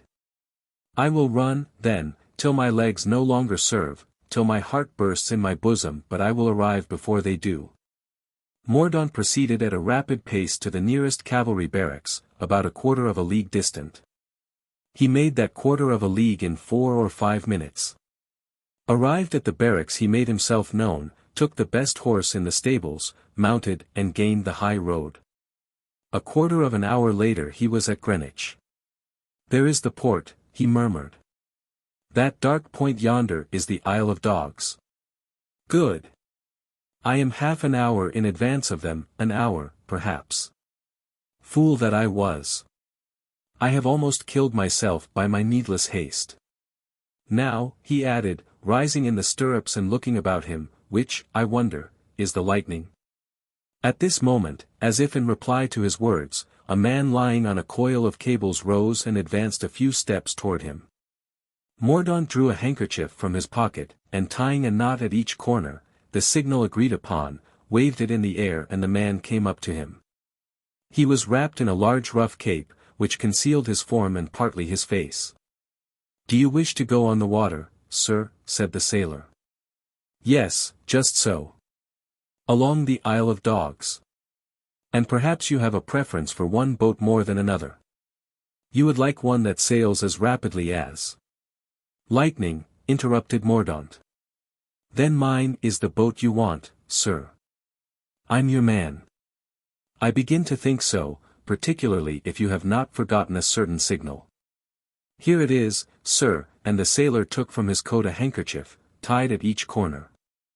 "Good, quite right," cried Mordaunt, springing off his horse. "There's not a moment to lose. Now take my horse to the nearest inn and conduct me to your vessel." "But," asked the sailor, "where are your companions? I thought there were 4 of you." "Listen to me, sir. I'm not the man you take me for. You are in Captain Rogers's post, are you not? Under orders from General Cromwell. Mine, also, are from him. Indeed, sir, I recognize you. You are Captain Mordaunt." Mordaunt was startled. "Oh, fear nothing," said the skipper, showing his face. "I am a friend." "Captain Groslow," cried Mordaunt. "Himself. The general remembered that I had formerly been a naval officer and he gave me the command of this expedition. Is there anything new in the wind?" "Nothing. I thought, perhaps, that the king's death has only hastened their flight. In 10 minutes they will perhaps be here." "What have you come for, then?" "To embark with you." Ah! The general doubted my fidelity?" "No, but I wish to have a share in my revenge. Haven't you someone who will relieve me of my horse?" Groslow whistled and a sailor appeared. "Patrick," said Groslow, "take this horse to the stables of the nearest inn. If anyone asks you whose it is, you can say that it belongs to an Irish gentleman." The sailor departed without reply. "Now," said Mordaunt, "are you not afraid that they will recognize you?" "There is no danger, dressed as I am in this pilot coat, on a night as dark as this. Besides, even you didn't recognize me." They will be much less likely to. That is true, said Mordaunt, and they will be far from thinking of you. Everything is ready, is it not? Yes. The cargo on board? Yes. 5 full casks. And 50 empty ones. Good. We are carrying port wine to Anvers. Excellent. Now take me aboard and return to your post, for they will soon be here. I am ready. It is important that none of your crew should see me. I have but one man on board, and I am as sure of him as I am of myself. Besides, he doesn't know you. Like his mates, he is ready to obey our orders, knowing nothing of our plan. Very well, let us go. They then went down to the Thames. A boat was fastened to the shore by a chain fixed to a stake. Groslow jumped in, followed by Mordaunt, and in 5 minutes they were quite away from that world of houses which then crowded the outskirts of London. And Mordaunt could discern the little vessel riding at anchor near the Isle of Dogs. When they reached the side of this felucca, Mordaunt, dexterous in his eagerness for vengeance, seized a rope and climbed up the side of the vessel with a coolness and agility very rare among landsmen. He went with Groslow to the captain's berth, a sort of temporary cabin of planks, for the chief apartment had been given up by Captain Rogers to the passengers, who were to be accommodated at the other end of the boat. They will have nothing to do, then at this end, said Mordaunt. Nothing at all. That's a capital arrangement. Return to Greenwich and bring them here. I shall hide myself in your cabin. You have a longboat? That in which we came. It appeared light and well constructed. Quite a canoe. Fasten it to the poop with a rope.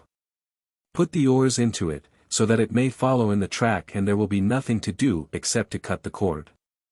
Put a good supply of rum and biscuit in it for the seamen. Should the night happen to be stormy, they will not be sorry to find something to console themselves with. Consider all this done. Do you wish to see the powder room? No.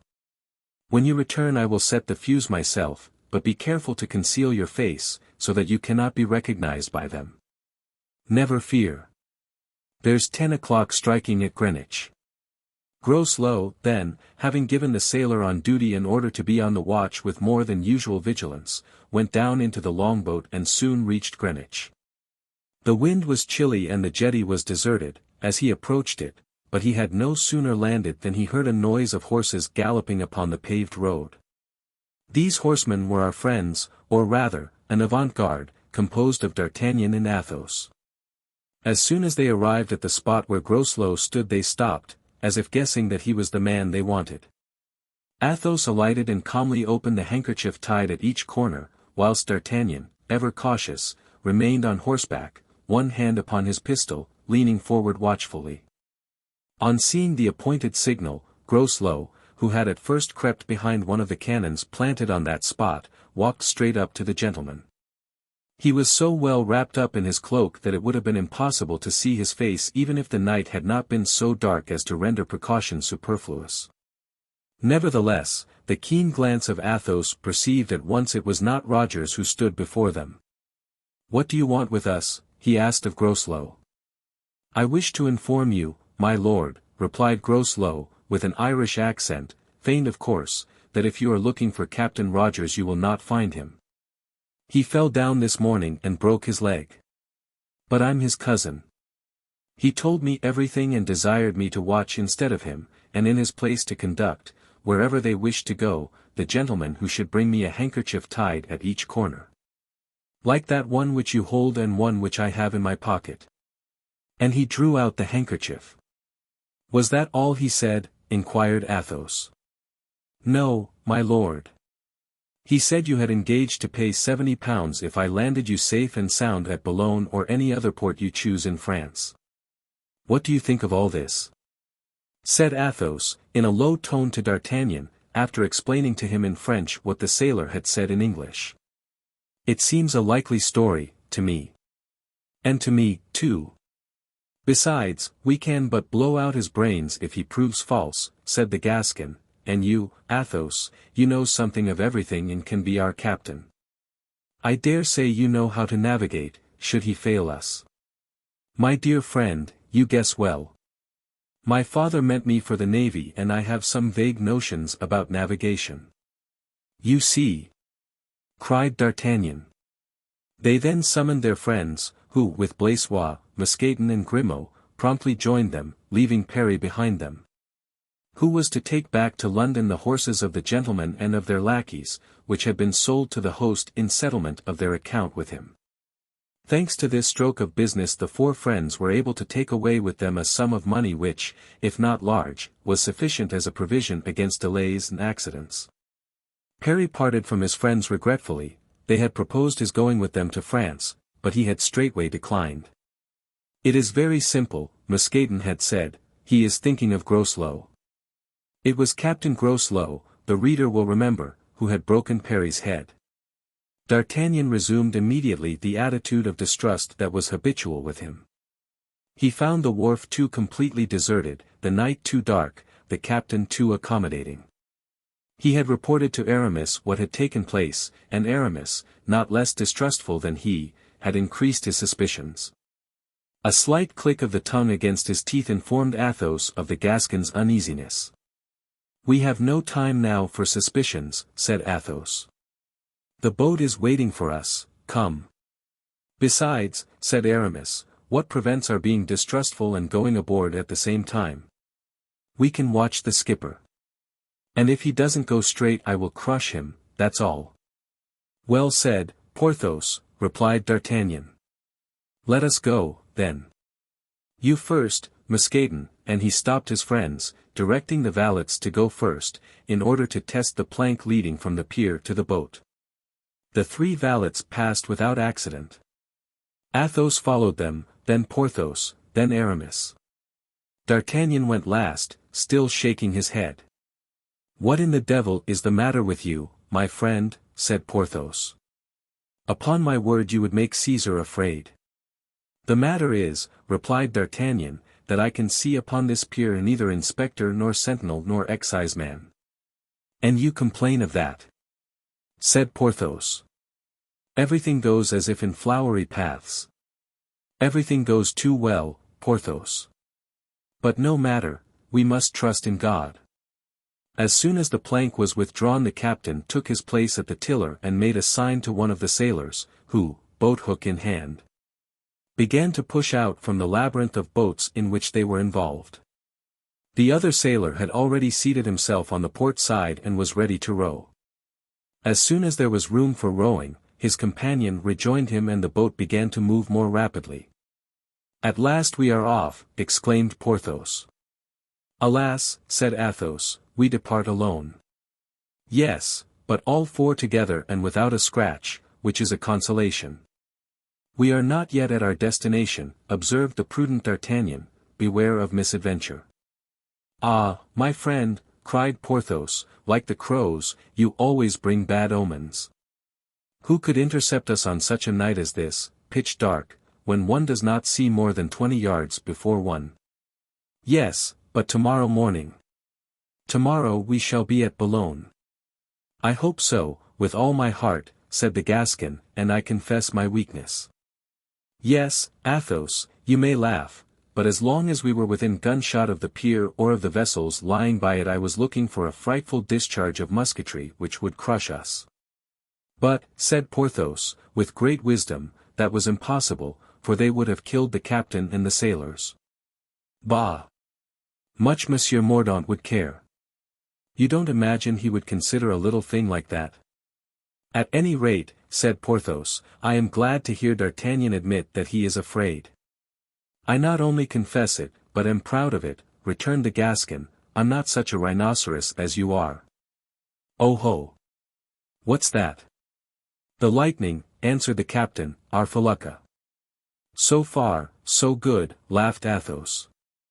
They went on board and the captain instantly conducted them to the berth prepared for them, a cabin which was to serve for all purposes and for the whole party. He then tried to slip away under pretext of giving orders to someone. "Stop a moment," cried D'Artagnan, "pray how many men have you on board, captain?" "I don't understand," was the reply. Explain it, Athos. Groslow, on the question being interpreted, answered, 3, without counting myself. D'Artagnan understood, for while replying the captain had raised 3 fingers. Oh! He exclaimed, I begin to be more at my ease, however, whilst you settle yourselves, I shall make the round of the boat. As for me, said Porthos, I will see to the supper. A very good idea, Porthos, said the Gascon. Athos, lend me Grimaud, who in the society of his friend Perry has perhaps picked up a little English, and can act as my interpreter. Go, Grimaud, said Athos. D'Artagnan, finding a lantern on the deck, took it up and with a pistol in his hand he said to the captain, in English, come, being, with the classic English oath. The only English words he knew, and so saying he descended to the lower deck. This was divided into 3 compartments, one which was covered by the floor of that room in which Athos, Porthos and Aramis were to pass the night. The second was to serve as the sleeping room for the servants, the third, under the prow of the ship, was under the temporary cabin in which Mordaunt was concealed. Oh ho! Cried D'Artagnan, as he went down the steps of the hatchway, preceded by the lantern, what a number of barrels. One would think one was in the cave of Ali Baba. What is there in them? He added, putting his lantern on one of the casks. The captain seemed inclined to go upon deck again, but controlling himself he answered. Port wine. Ah! Port wine. 'Tis a comfort, said the Gascon, since we shall not die of thirst. Are they all full? Grimaud translated the question, and Groslow, who was wiping the perspiration from off his forehead, answered. Some full, others empty. D'Artagnan struck the barrels with his hand, and having ascertained that he spoke the truth, pushed his lantern, greatly to the captain's alarm, into the interstices between the barrels. And finding that there was nothing concealed in them. Come along, he said. And he went toward the door of the second compartment. Stop, said the Englishman, I have the key of that door. And he opened the door, with a trembling hand, into the second compartment, where Mousqueton and Blaisois were preparing supper. Here there was evidently nothing to seek or to apprehend, and they passed rapidly to examine the third compartment. This was the room appropriated to the sailors. 2 or 3 hammocks hung upon the ceiling, a table and 2 benches composed the entire furniture. D'Artagnan picked up 2 or 3 old sails hung on the walls, and meeting nothing to suspect, regained by the hatchway the deck of the vessel. And this room? He asked, pointing to the captain's cabin. That's my room, replied Groslow. Open the door. The captain obeyed. D'Artagnan stretched out his arm in which he held the lantern, put his head in at the half-open door, and seeing that the cabin was nothing better than a shed. Good, he said. If there is an army on board it is not here that it is hidden. Let us see what Porthos has found for supper. And thanking the captain, he regained the state cabin, where his friends were. Porthos had found nothing, and with him fatigue had prevailed over hunger. He had fallen asleep and was in a profound slumber when D'Artagnan returned. Athos and Aramis were beginning to close their eyes, which they half opened when their companion came in again. Well, said Aramis. All is well, we may sleep tranquilly. On this assurance the 2 friends fell asleep. And D'Artagnan, who was very weary, bade good night to Grimaud and laid himself down in his cloak, with naked sword at his side, in such a manner that his body barricaded the passage. And it should be impossible to enter the room without upsetting him.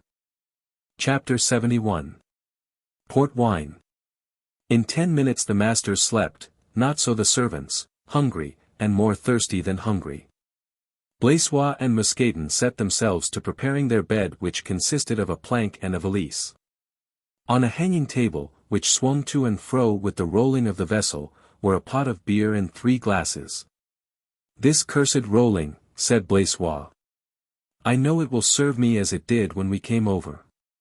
And to think, said Mousqueton, that we have nothing to fight seasickness with but barley bread and hop beer. Pah! But where is your wicker flask, Monsieur Mousqueton? Have you lost it? Asked Blaisois. No, replied Muscaden, Perry kept it. Those devilish Scotchmen are always thirsty. And you, Grimaud, he said to his companion, who had just come in after his round with D'Artagnan, are you thirsty? As thirsty as a Scotchman, was Grimaud's laconic reply. And he sat down and began to cast up the accounts of his party, whose money he managed. Oh, lackadaisy! I'm beginning to feel queer, cried Blaisois. If that's the case, said Muscaden, with a learned air, take some nourishment. Do you call that nourishment? Said Blaisois, pointing to the barley bread and pot of beer upon the table. Blaisois, replied Muscaden, remember that bread is the true nourishment of a Frenchman, who is not always able to get bread, asked Grimaud. Yes, but beer? Asked Blaisois sharply, is that their true drink? As to that, answered Muscaden, puzzled how to get out of the difficulty, I must confess that to me beer is as disagreeable as wine is to the English. What? Monsieur Muscaden. The English, do they dislike wine? They hate it. But I have seen them drink it. As a punishment. For example, an English prince died one day because they had put him into a butt of Malmsey. I heard the Chevalier d'Herblay say so. The fool, cried Blaisois, I wish I had been in his place. Thou canst be, said Grimaud, writing down his figures. How? Asked Blaisois, I can. Explain yourself. Grimaud went on with his sum and cast up the whole. Port, he said, extending his hand in the direction of the first compartment examined by D'Artagnan and himself. Ah. Those barrels I saw through the door. Port, replied Grimaud, beginning a fresh sum. I have heard, said Blaisois, that port is a very good wine. Excellent! Exclaimed Muscaden, smacking his lips. Excellent, there is port wine in the cellar of Monsieur le Baron de Bragelonne. Suppose we ask these Englishmen to sell us a bottle, said the honest Blaisois. Sell, cried Muscaden, about whom there was a remnant of his ancient marauding character left. One may well perceive, young man, that you are inexperienced. Why buy what one can take? Take, said Blaisois, covet the goods of your neighbor. That is forbidden, it seems to me. Where forbidden? Asked Muscaden. In the commandments of God, or of the Church, I don't know which. I only know it says, Thou shalt not covet thy neighbor's goods, nor yet his wife. That is a child's reason, Monsieur Blaisois, said Muscaden in his most patronizing manner. Yes, you talk like a child, I repeat the word. Where have you read in the Scriptures, I ask you, that the English are your neighbors? Where, that is true, said Blaisois, at least, I can't now recall it. A child's reason, I repeat it, continued Muscaden. If you had been 10 years engaged in war, as Grimaud and I have been, my dear Blaisois, you would know the difference there is between the goods of others and the goods of enemies. Now an Englishman is an enemy, this port wine belongs to the English, therefore it belongs to us. And our masters? Asked Blaisois, stupefied by this harangue, delivered with an air of profound sagacity, will they be of your opinion? Muscaden smiled disdainfully. I suppose that you think it necessary that I should disturb the repose of these illustrious lords to say, gentlemen, your servant, Muscaden, is thirsty. What does Monsieur Bragelonne care, think you, whether I am thirsty or not? 'Tis a very expensive wine, said Blaisois, shaking his head. Were it liquid gold, Monsieur Blaisois, our masters would not deny themselves this wine. Know that Monsieur de Bragelonne is rich enough to drink a ton of port wine, even if obliged to pay a pistole for every drop. His manner became more and more lofty every instant. Then he arose and after finishing off the beer at one draught he advanced majestically to the door of the compartment where the wine was. Ah! Locked, he exclaimed. These devils of English, how suspicious they are. Locked, said Blaisois, ah! The deuce it is, unlucky, for my stomach is getting more and more upset. Locked, repeated Muscaden. But, Blaisois ventured to say, I have heard you relate, Monsieur Muscaden, that once on a time, at Chantilly, you fed your master and yourself by taking partridges in a snare, carp with a line, and bottles with a slip noose. Perfectly true, but there was an air-hole in the cellar and the wine was in bottles. I cannot throw the loop through this partition nor move with a packthread a cask of wine which may perhaps weigh 200 pounds. No, but you can take out 2 or 3 boards of the partition, answered Blaisois, and make a hole in the cask with a gimlet. Muscadin opened his great round eyes to the utmost, astonished to find in Blaisois qualities for which he did not give him credit. "'Tis true," he said. "But where can I get a chisel to take the planks out, a gimlet to pierce the cask?" "Trousers," said Grimaud, still squaring his accounts. "Ah, yes," said Muscadin. Grimaud, in fact, was not only the accountant, but the armorer of the party. And as he was a man full of forethought, these trousers, carefully rolled up in his valise, contained every sort of tool for immediate use. Muscadin, therefore, was soon provided with tools and he began his task. In a few minutes he had extracted 3 boards. He tried to pass his body through the aperture, but not being like the frog in the fable, who thought he was larger than he really was, he found he must take out 3 or 4 more before he could get through. He sighed and set to work again. Grimaud had now finished his accounts. He arose and stood near Muscadin. "I," he said. "What?" said Muscadin. "I can pass." "That is true," said Muscadin, glancing at his friend's long and thin body, "you will pass easily." "And he knows the full casks," said Blaisois, "for he has already been in the hold with Monsieur le Chevalier d'Artagnan." "Let Monsieur Grimaud go in, Monsieur Mouston." "I could go in as well as Grimaud," said Muscadin, a little piqued. "Yes, but that would take too much time and I am thirsty. I am getting more and more seasick." "Go in, then, Grimaud," said Muscadin, handing him the beer pot and gimlet.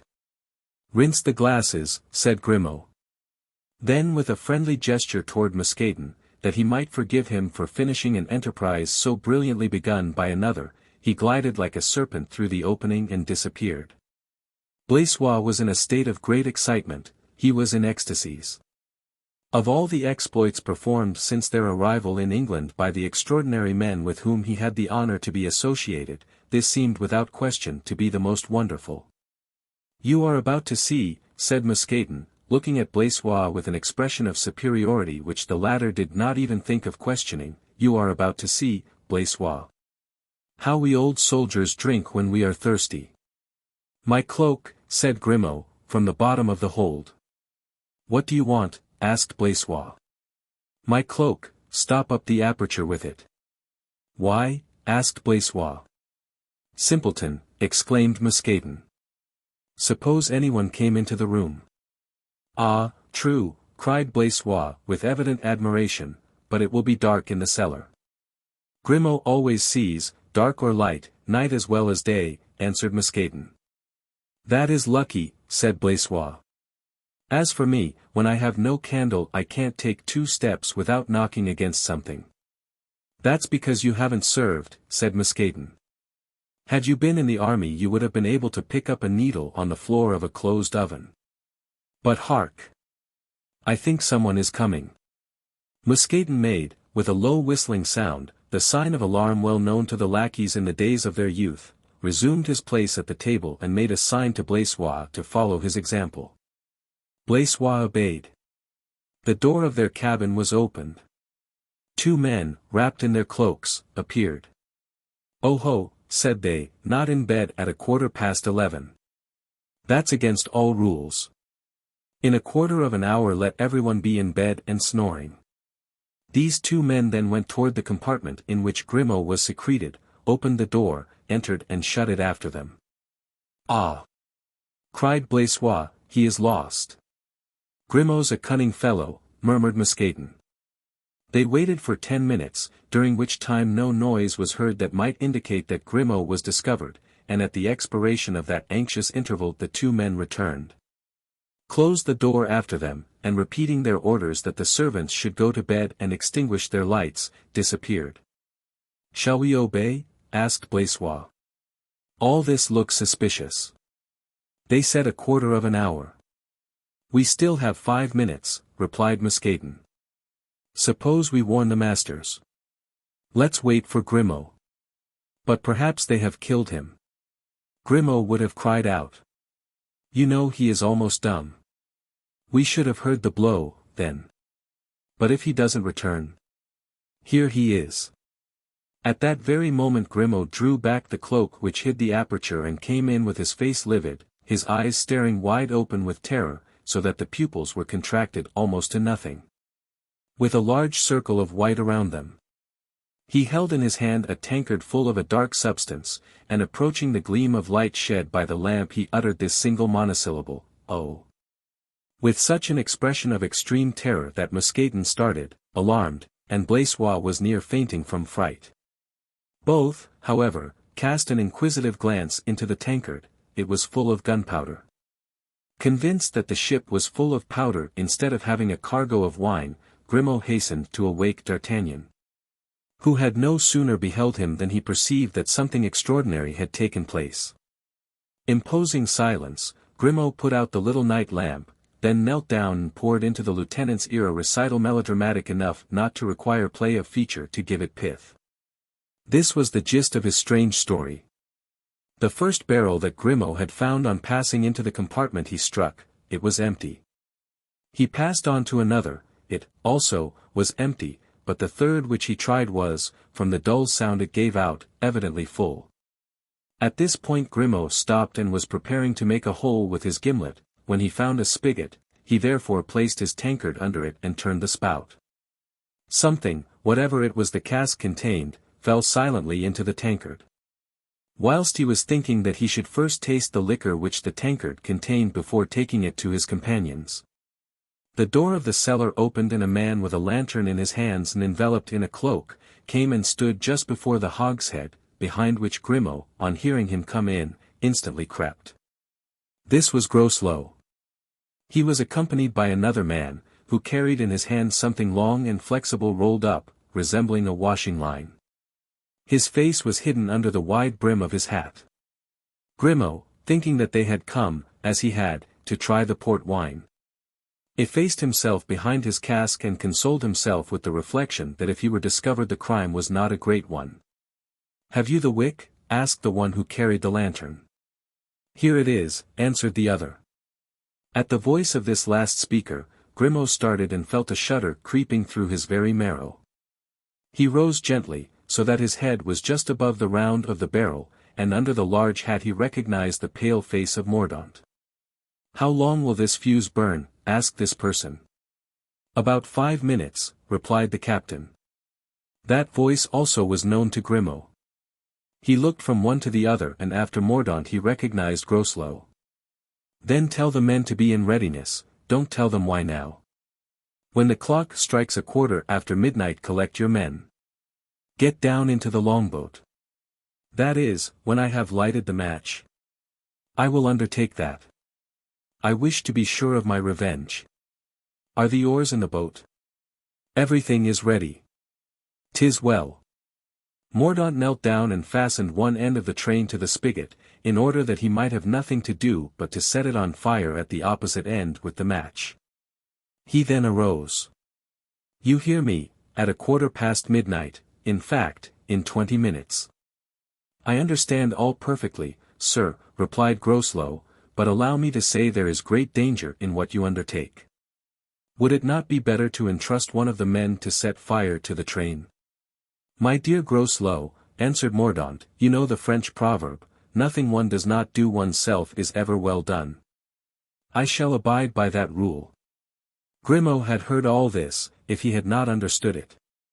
But what he saw made good what he lacked in perfect comprehension of the language.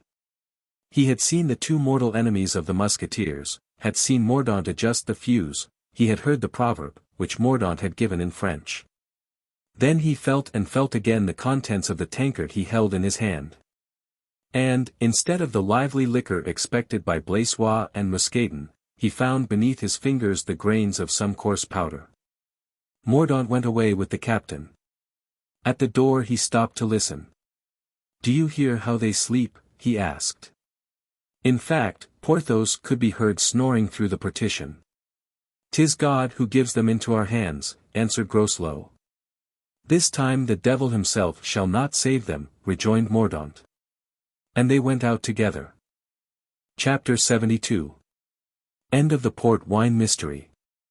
Grimaud waited till he heard the bolt grind in the lock, and when he was satisfied that he was alone he slowly rose from his recumbent posture. "Ah!" he said, wiping with his sleeve large drops of sweat from his forehead, "how lucky it was that Mousqueton was thirsty." He made haste to pass out by the opening, still thinking himself in a dream. But the sight of the gunpowder in the tankard proved to him that his dream was a fatal nightmare. It may be imagined that D'Artagnan listened to these details with increasing interest. Before Grimaud had finished he rose without noise and putting his mouth to Aramis's ear, and at the same time touching him on the shoulder to prevent a sudden movement. "Chevalier," he said. "Get up and don't make the least noise." Aramis awoke. D'Artagnan, pressing his hand, repeated his call. Aramis obeyed. "Athos is near you," said D'Artagnan, "warn him as I have warned you." Aramis easily aroused Athos, whose sleep was light, like that of all persons of a finely organized constitution. But there was more difficulty in arousing Porthos.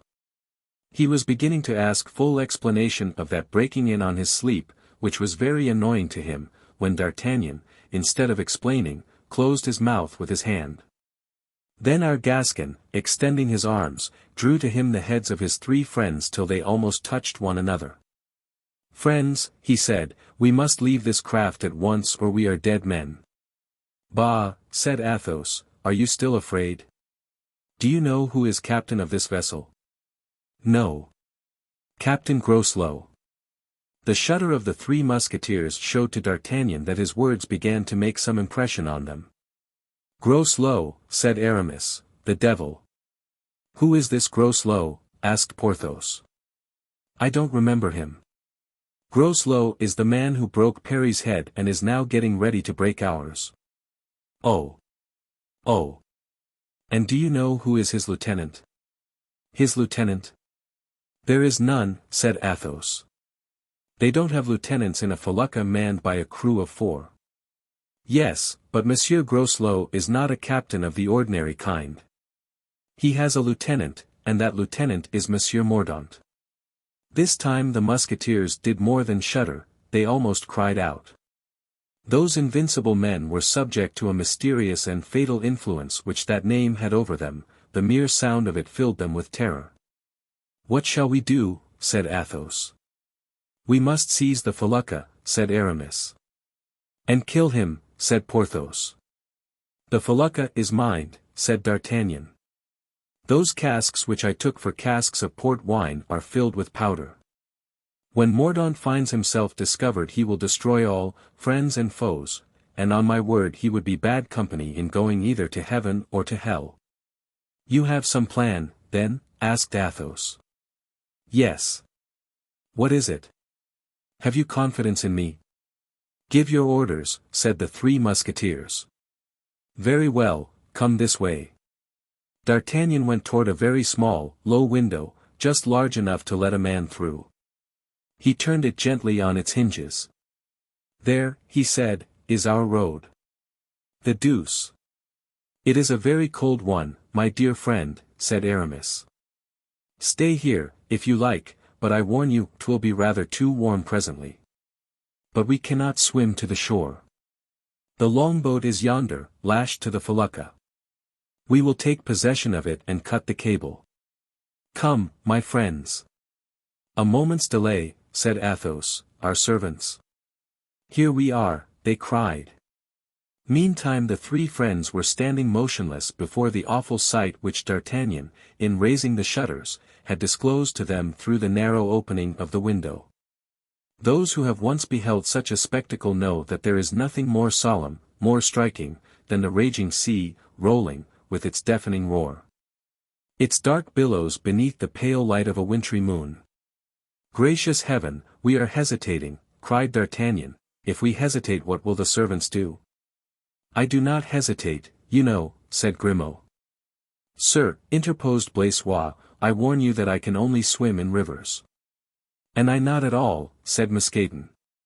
But D'Artagnan had now slipped through the window. "You have decided, friend?"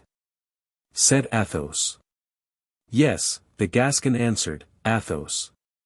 You, who are a perfect being, bid spirit triumph over body. Do you, Aramis, order the servants. Porthos, kill everyone who stands in your way." And after pressing the hand of Athos, D'Artagnan chose a moment when the ship rolled backward, so that he had only to plunge into the water, which was already up to his waist. Athos followed him before the felucca rose again on the waves. The cable which tied the boat to the vessel was then seen plainly rising out of the sea. D'Artagnan swam to it and held it, suspending himself by this rope, his head alone out of water. In 1 second Athos joined him. Then they saw, as the felucca turned, 2 other heads peeping, those of Aramis and Grimaud. "I am uneasy about Blaisois," said Athos. "He can, he says, only swim in rivers. When people can swim at all they can swim anywhere. To the boat. To the boat. But Porthos, I do not see him. Porthos is coming, he swims like Leviathan." In fact, Porthos did not appear. For a scene, half tragedy and half comedy, had been performed by him with Mousqueton and Blaisois, who, frightened by the noise of the sea, by the whistling of the wind, by the sight of that dark water yawning like a gulf beneath them, shrank back instead of going forward. "Come, come," said Porthos, "jump in." "But, monsieur," said Mousqueton, "I can't swim, let me stay here." "And me, too, monsieur," said Blaisois. "I assure you, I shall be very much in the way in that little boat," said Mousqueton. "And I know I shall drown before reaching it," continued Blaisois. "Come along. I shall strangle you both if you don't get out," said Porthos at last, seizing Mousqueton by the throat. "Forward, Blaisois."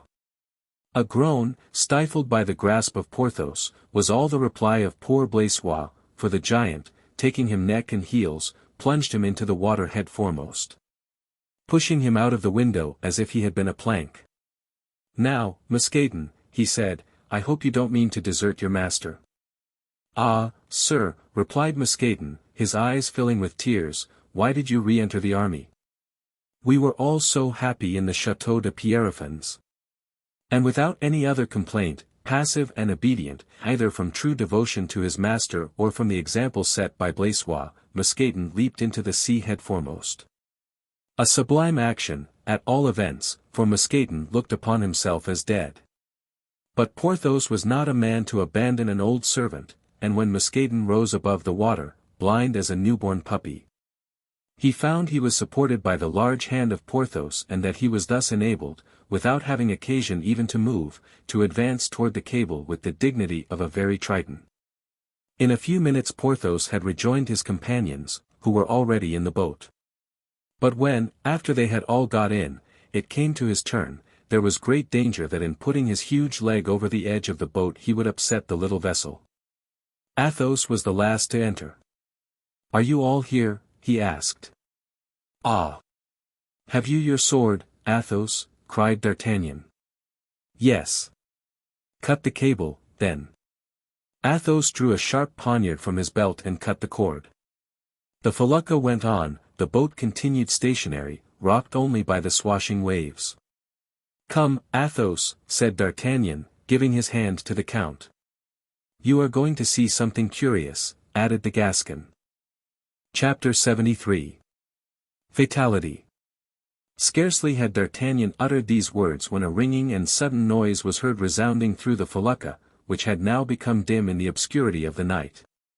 "That, you may be sure," said the Gascon, "means something."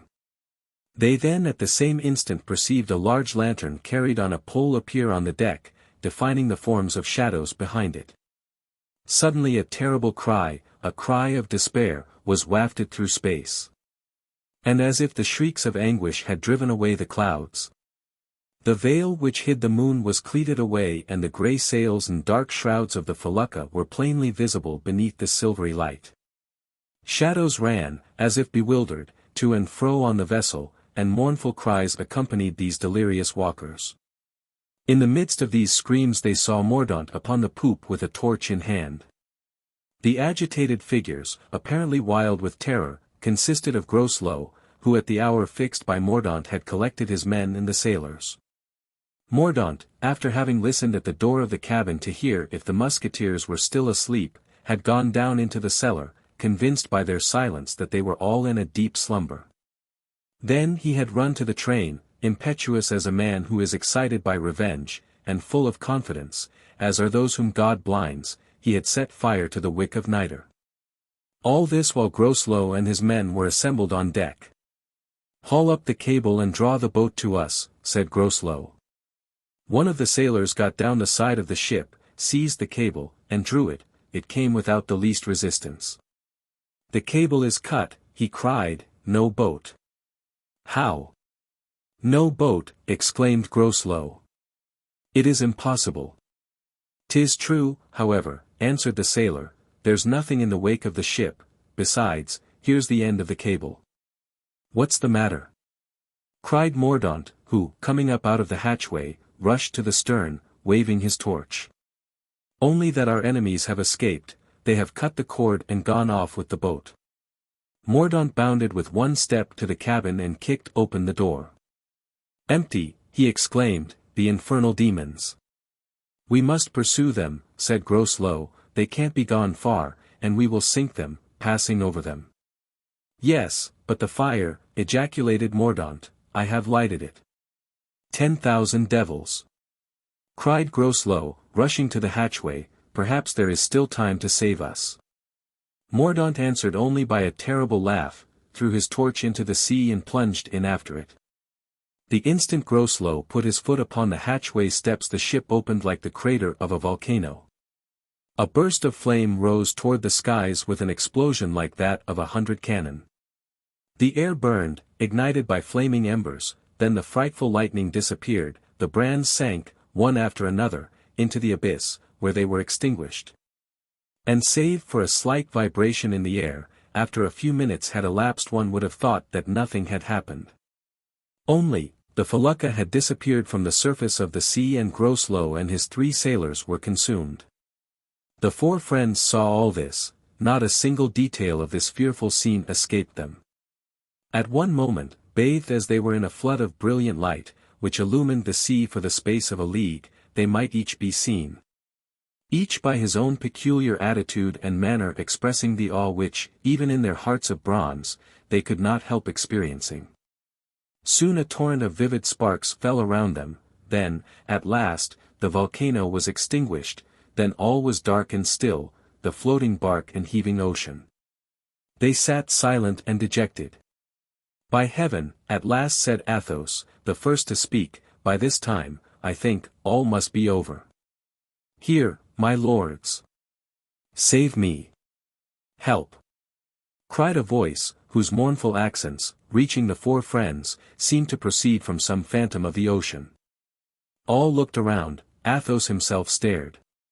"'Tis he. It is his voice." All still remained silent, the eyes of all were turned in the direction where the vessel had disappeared, endeavoring in vain to penetrate the darkness. After a minute or two they were able to distinguish a man, who approached them, swimming vigorously. Athos extended his arm toward him, pointing him out to his companions. "Yes, yes, I see him well enough," said D'Artagnan. "He, again," cried Porthos, who was breathing like a blacksmith's bellows, "why, he is made of iron." "Oh, my God," muttered Athos. Aramis and D'Artagnan whispered to each other. Mordaunt made several strokes more, and raising his arm in sign of distress above the waves, "Pity, pity on me, gentlemen, in heaven's name. My strength is failing me, I am dying." The voice that implored aid was so piteous that it awakened pity in the heart of Athos. "Poor fellow," he exclaimed. "Indeed," said D'Artagnan, "monsters have only to complain to gain your sympathy.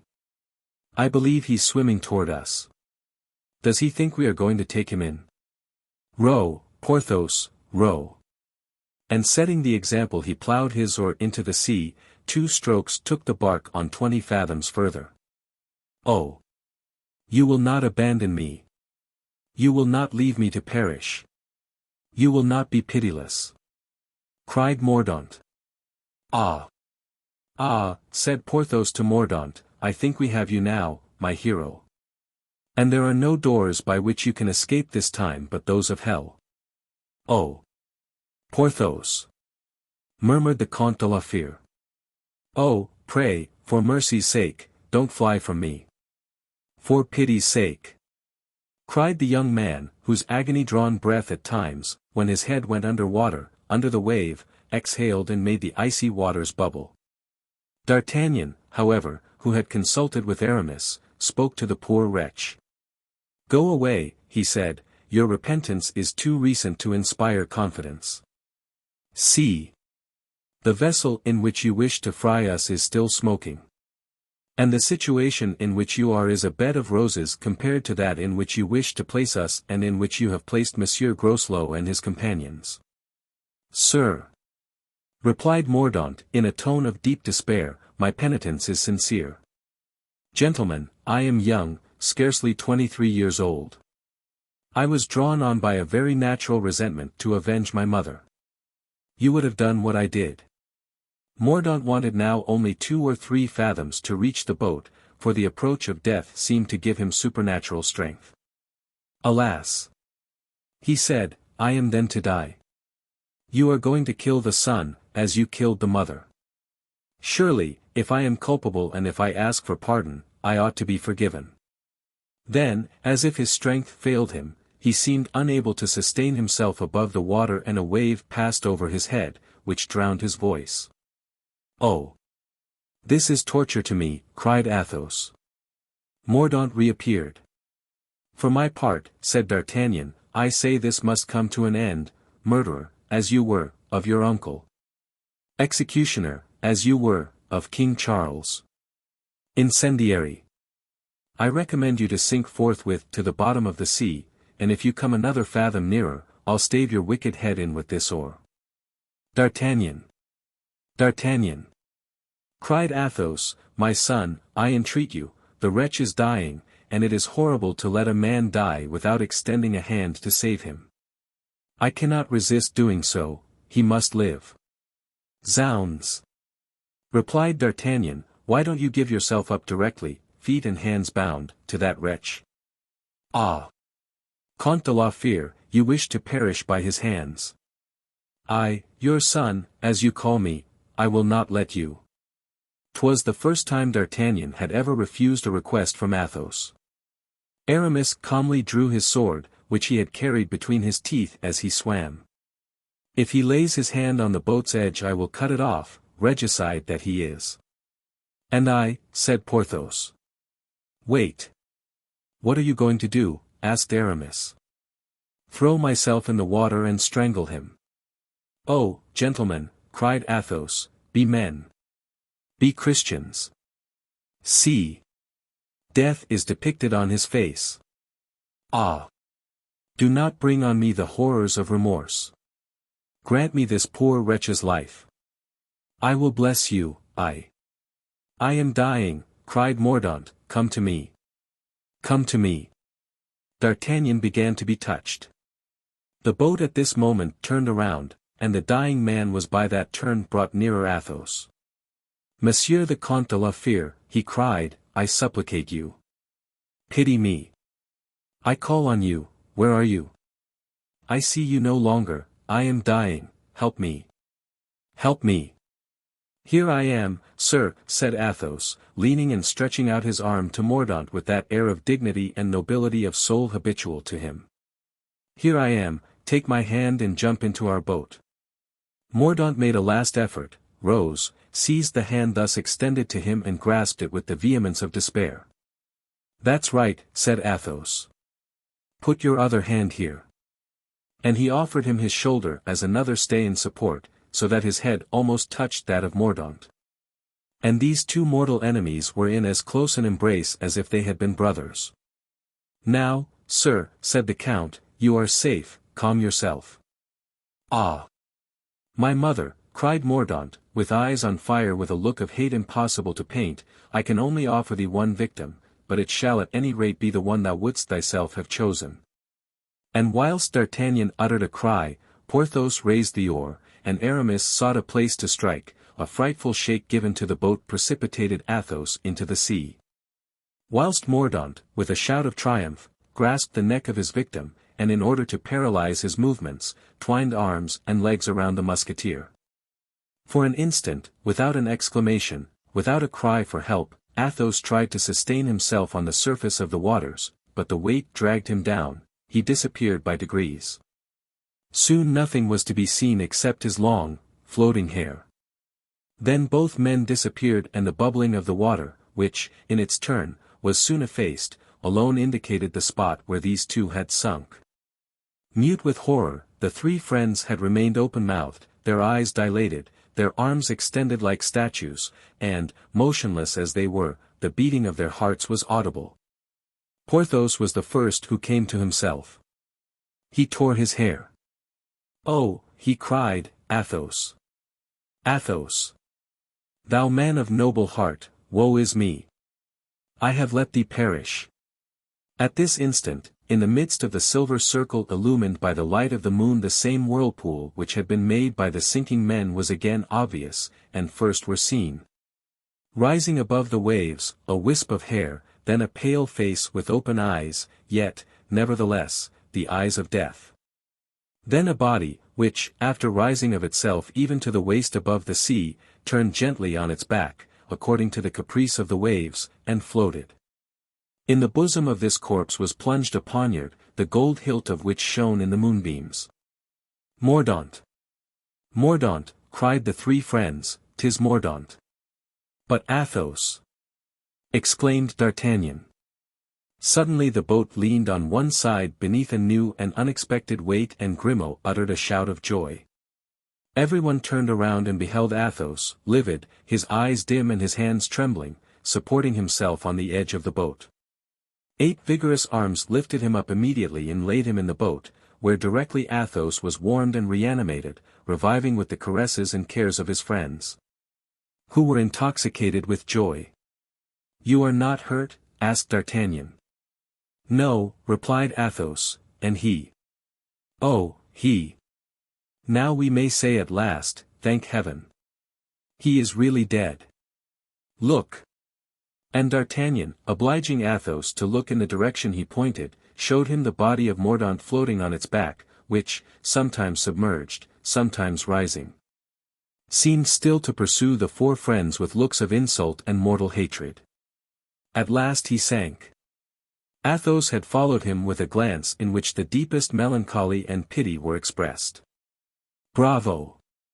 Athos," cried Aramis, with an emotion very rare in him. "A capital blow you gave," cried Porthos. "I have a son."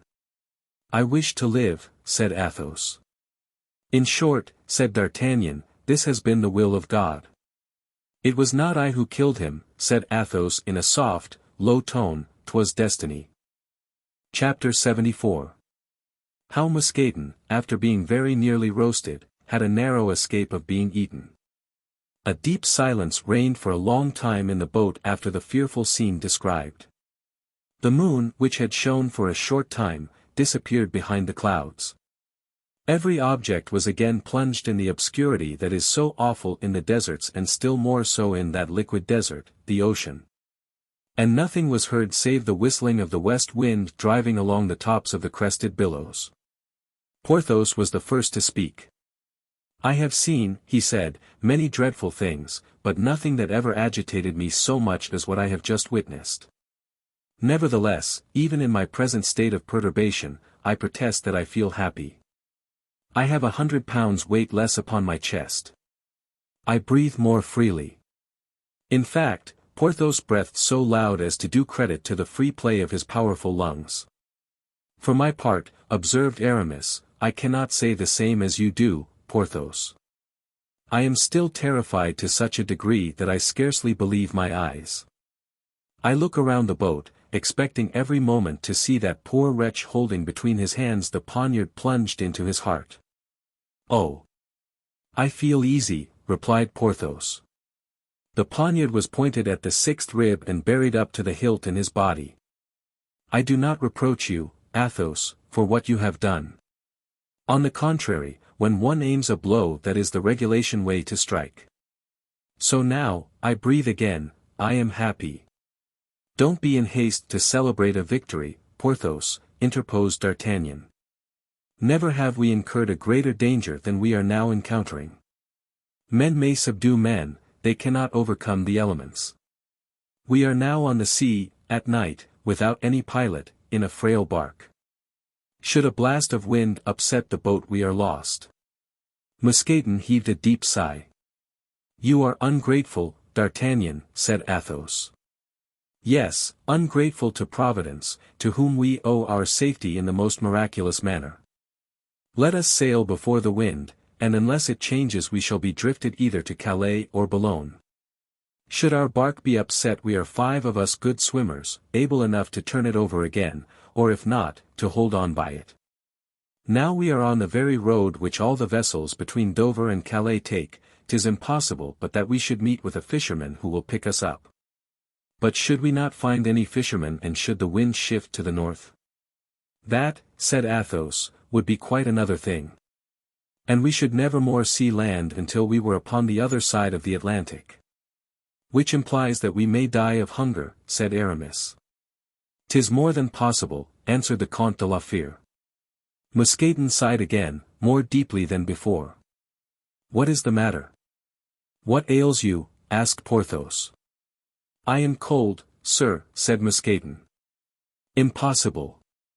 Your body is covered with a coating of fat which preserves it from the cold air." "Ah! Sir, 'tis this very coating of fat that makes me shiver." "How is that, Mousqueton?" "Alas! Your honor, in the library of the Château of Bracieux there are a lot of books of travels." "What then?" "Amongst them the voyages of Jean Mackay in the time of Henry IV. "Well?" "In these books, your honor, 'tis told how hungry voyagers, drifting out to sea, have a bad habit of eating each other and beginning with the fattest among them," cried D'Artagnan, unable in spite of the gravity of the occasion to help laughing. "Yes, sir," answered Mousqueton, "but permit me to say I see nothing laughable in it. However," he added, turning to Porthos, "I should not regret dying, sir, were I sure that by doing so I might still be useful to you." "Mouston," replied Porthos, much affected, "should we ever see my castle of Pierrefonds again you shall have as your own and for your descendants the vineyard that surrounds the farm." "And you should call it, devotion," added Aramis, "the vineyard of self-sacrifice, to transmit to latest ages the recollection of your devotion to your master." "Chevalier," said D'Artagnan, laughing, "you could eat a piece of Mouston, couldn't you, especially after 2 or 3 days of fasting?" "Oh, no," replied Aramis, "I should much prefer Blaisois. We haven't known him so long."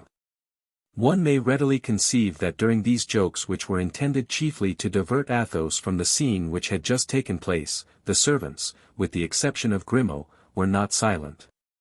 Suddenly Mousqueton uttered a cry of delight, taking from beneath one of the benches a bottle of wine. And on looking more closely in the same place he discovered a dozen similar bottles, bread, and a monster junk of salted beef. "Oh, sir!" he cried, passing the bottle to Porthos, "we are saved, the bark is supplied with provisions." This intelligence restored everyone save Athos to gaiety. "Zounds!" exclaimed Porthos, "'tis astonishing how empty violent agitation makes the stomach." And he drank off half a bottle at a draught and bit great mouthfuls of the bread and meat.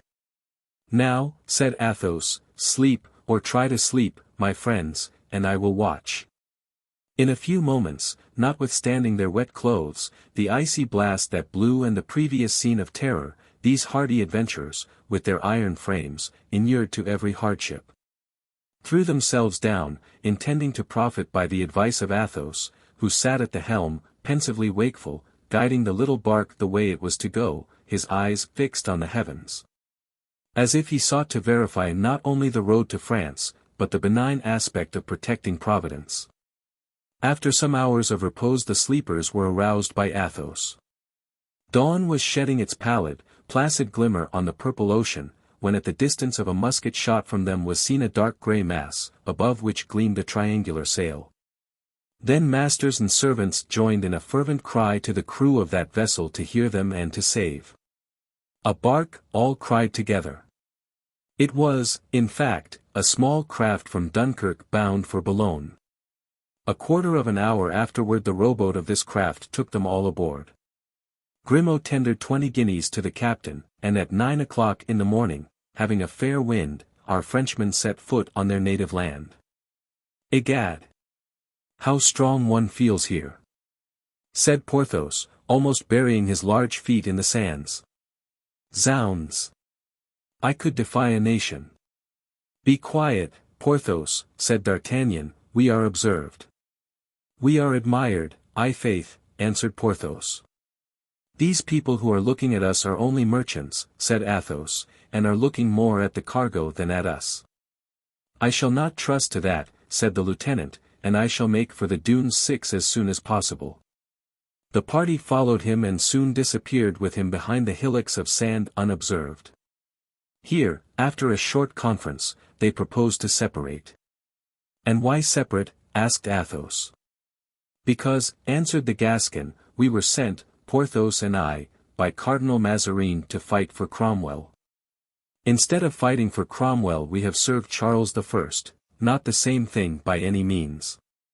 In returning with the Comte de Rochefort and Monsieur d'Herblay our crime would be confirmed. We have circumvented Cromwell, Mordaunt, and the sea, but we shall find a certain difficulty in circumventing Mazarin." "You forget," replied Athos, "that we consider ourselves your prisoners and not free from the engagement we entered into." "Truly, Athos," interrupted D'Artagnan, "I am vexed that such a man as you are should talk nonsense which schoolboys would be ashamed of.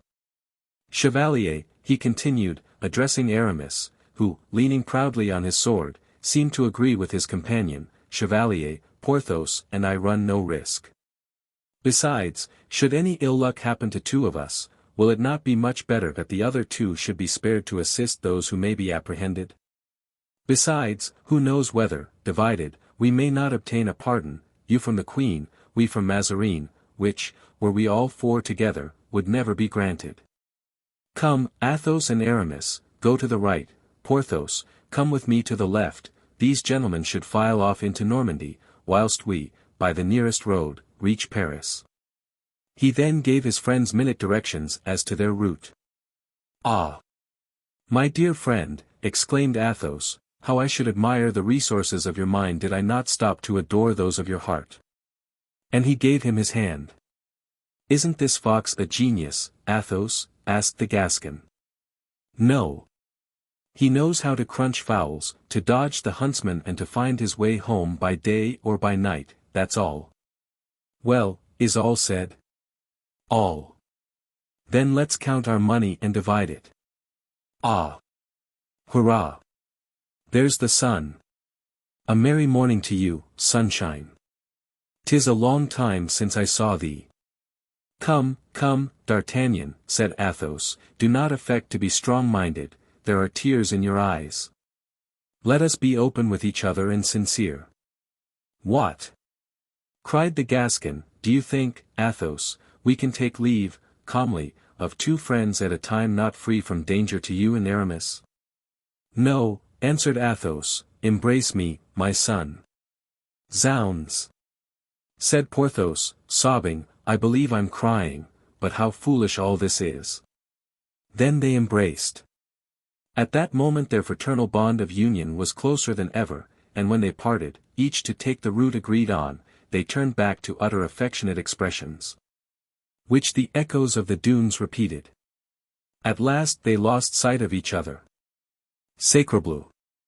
D'Artagnan," said Porthos, "I must out with it at once, for I can't keep to myself anything I have against you. I haven't been able to recognize you in this matter." "Why not?" said D'Artagnan, with his wise smile. "Because if, as you say, Athos and Aramis are in real danger, this is not the time to abandon them. For my part, I confess to you that I was all ready to follow them and am still ready to rejoin them, in spite of all the Mazarines in the world. You would be right, Porthos, but for one thing, which may change the current of your ideas, and that is, that it is not those gentlemen who are in the greatest danger, it is ourselves. It is not to abandon them that we have separated, but to avoid compromising them. Really, said Porthos, opening his eyes in astonishment. Yes, no doubt. If they are arrested they will only be put in the Bastille, if we are arrested it is a matter of the place to grieve. Oh! Oh! Said Porthos, there is quite a gap between that fate and the baronial coronet you promised me, D'Artagnan. Bah! Perhaps not so great as you think, Porthos. You know the proverb, all roads lead to Rome. But how is it that we are incurring greater risks than Athos and Aramis, asked Porthos. Because they have but fulfilled the mission confided to them by Queen Henrietta and we have betrayed that confided to us by Mazarin. Because, going hence as emissaries to Cromwell, we became partisans of King Charles. Because, instead of helping cut off the royal head condemned by those fellows called Mazarin, Cromwell, Joyce, Bridge, Fairfax, etc., we very nearly succeeded in saving it. Upon my word that is true, said Porthos. But how can you suppose, my dear friend, that in the midst of his great preoccupations General Cromwell has had time to think? Cromwell thinks of everything, Cromwell has time for everything. And believe me, dear friend, we ought not to lose our time, it is precious. We shall not be safe till we have seen Mazarin, and then. The devil, said Porthos, what can we say to Mazarin? Leave that to me, I have my plan. He laughs best who laughs last. Cromwell is mighty, Mazarin is tricky, but I would rather have to do with them than with the late Monsieur Mordaunt. Ah! Said Porthos, it is very pleasant to be able to say, the late Monsieur Mordaunt. My faith, yes, said D'Artagnan. But we must be going. The two immediately started across country toward the road to Paris, followed by Mousqueton, who, after being too cold all night, at the end of a quarter of an hour found himself too warm. Chapter 75. The Return. During the 6 weeks that Athos and Aramis had been absent from France, the Parisians, finding themselves one morning without either queen or king, were greatly annoyed at being thus deserted, and the absence of Mazarin, a thing so long desired, did not compensate for that of the 2 august fugitives. The first feeling that pervaded Paris on hearing of the flight to Saint-Germain, was that sort of affright which seizes children when they awake in the night and find themselves alone. A deputation was therefore sent to the Queen to entreat her to return to Paris.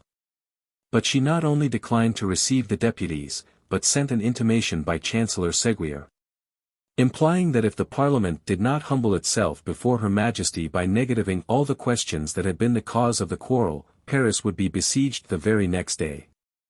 This threatening answer, unluckily for the court, produced quite a different effect to that which was intended.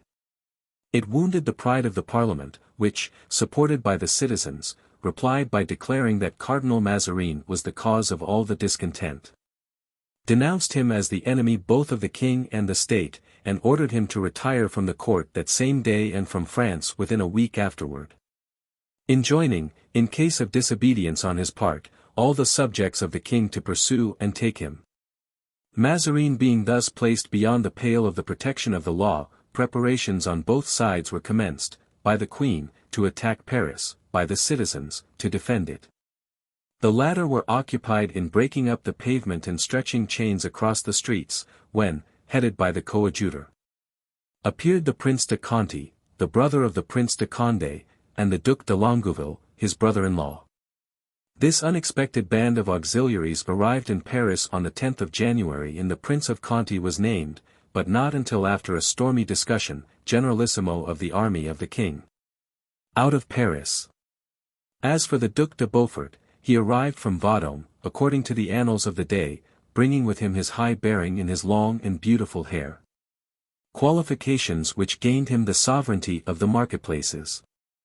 The Parisian army had organized with the promptness characteristic of the bourgeois whenever they are moved by any sentiment whatever to disguise themselves as soldiers. On the 19th the impromptu army had attempted a sortie, more to assure itself and others of its actual existence than with any more serious intention. They carried a banner, on which could be read this strange device: "We are seeking our king." The next following days were occupied in trivial movements which resulted only in the carrying off of a few herds of cattle and the burning of 2 or 3 houses. That was still the situation of affairs up to the early days of February. On the first day of that month our 4 companions had landed at Boulogne, and, in 2 parties, had set out for Paris. Toward the end of the 4th day of the journey Athos and Aramis reached Nanterre, which place they cautiously passed by on the outskirts, fearing that they might encounter some troop from the Queen's army. It was against his will that Athos took these precautions, but Aramis had very judiciously reminded him that they had no right to be imprudent. That they had been charged by King Charles with a supreme and sacred mission, which, received at the foot of the scaffold, could be accomplished only at the feet of Queen Henrietta. Upon that, Athos yielded. On reaching the capital Athos and Aramis found it in arms. The sentinel at the gate refused even to let them pass, and called his sergeant. The sergeant, with the air of importance which such people assume when they are clad with military dignity, said: "Who are you, gentlemen?" "2 gentlemen." "And where do you come from?" "From London." "And what are you going to do in Paris?" "We are going with a mission to Her Majesty, the Queen of England." "Ah, everyone seems to be going to see the Queen of England. We have already at the station 3 gentlemen whose passports are under examination, who are on their way to Her Majesty." "Where are your passports?" "We have none. We left England, ignorant of the state of politics here, having left Paris before the departure of the king." "Ah," said the sergeant, with a cunning smile, "you are Mazarinists, who are sent as spies." "My dear friend," here Athos spoke, "rest assured, if we were Mazarinists we should come well prepared with every sort of passport. In your situation distrust those who are well provided with every formality." "Enter the guardroom," said the sergeant, "we will lay your case before the commandant of the post." The guardroom was filled with citizens and common people, some playing, some drinking, some talking. In a corner, almost hidden from view, were 3 gentlemen, who had preceded Athos and Aramis, and an officer was examining their passports.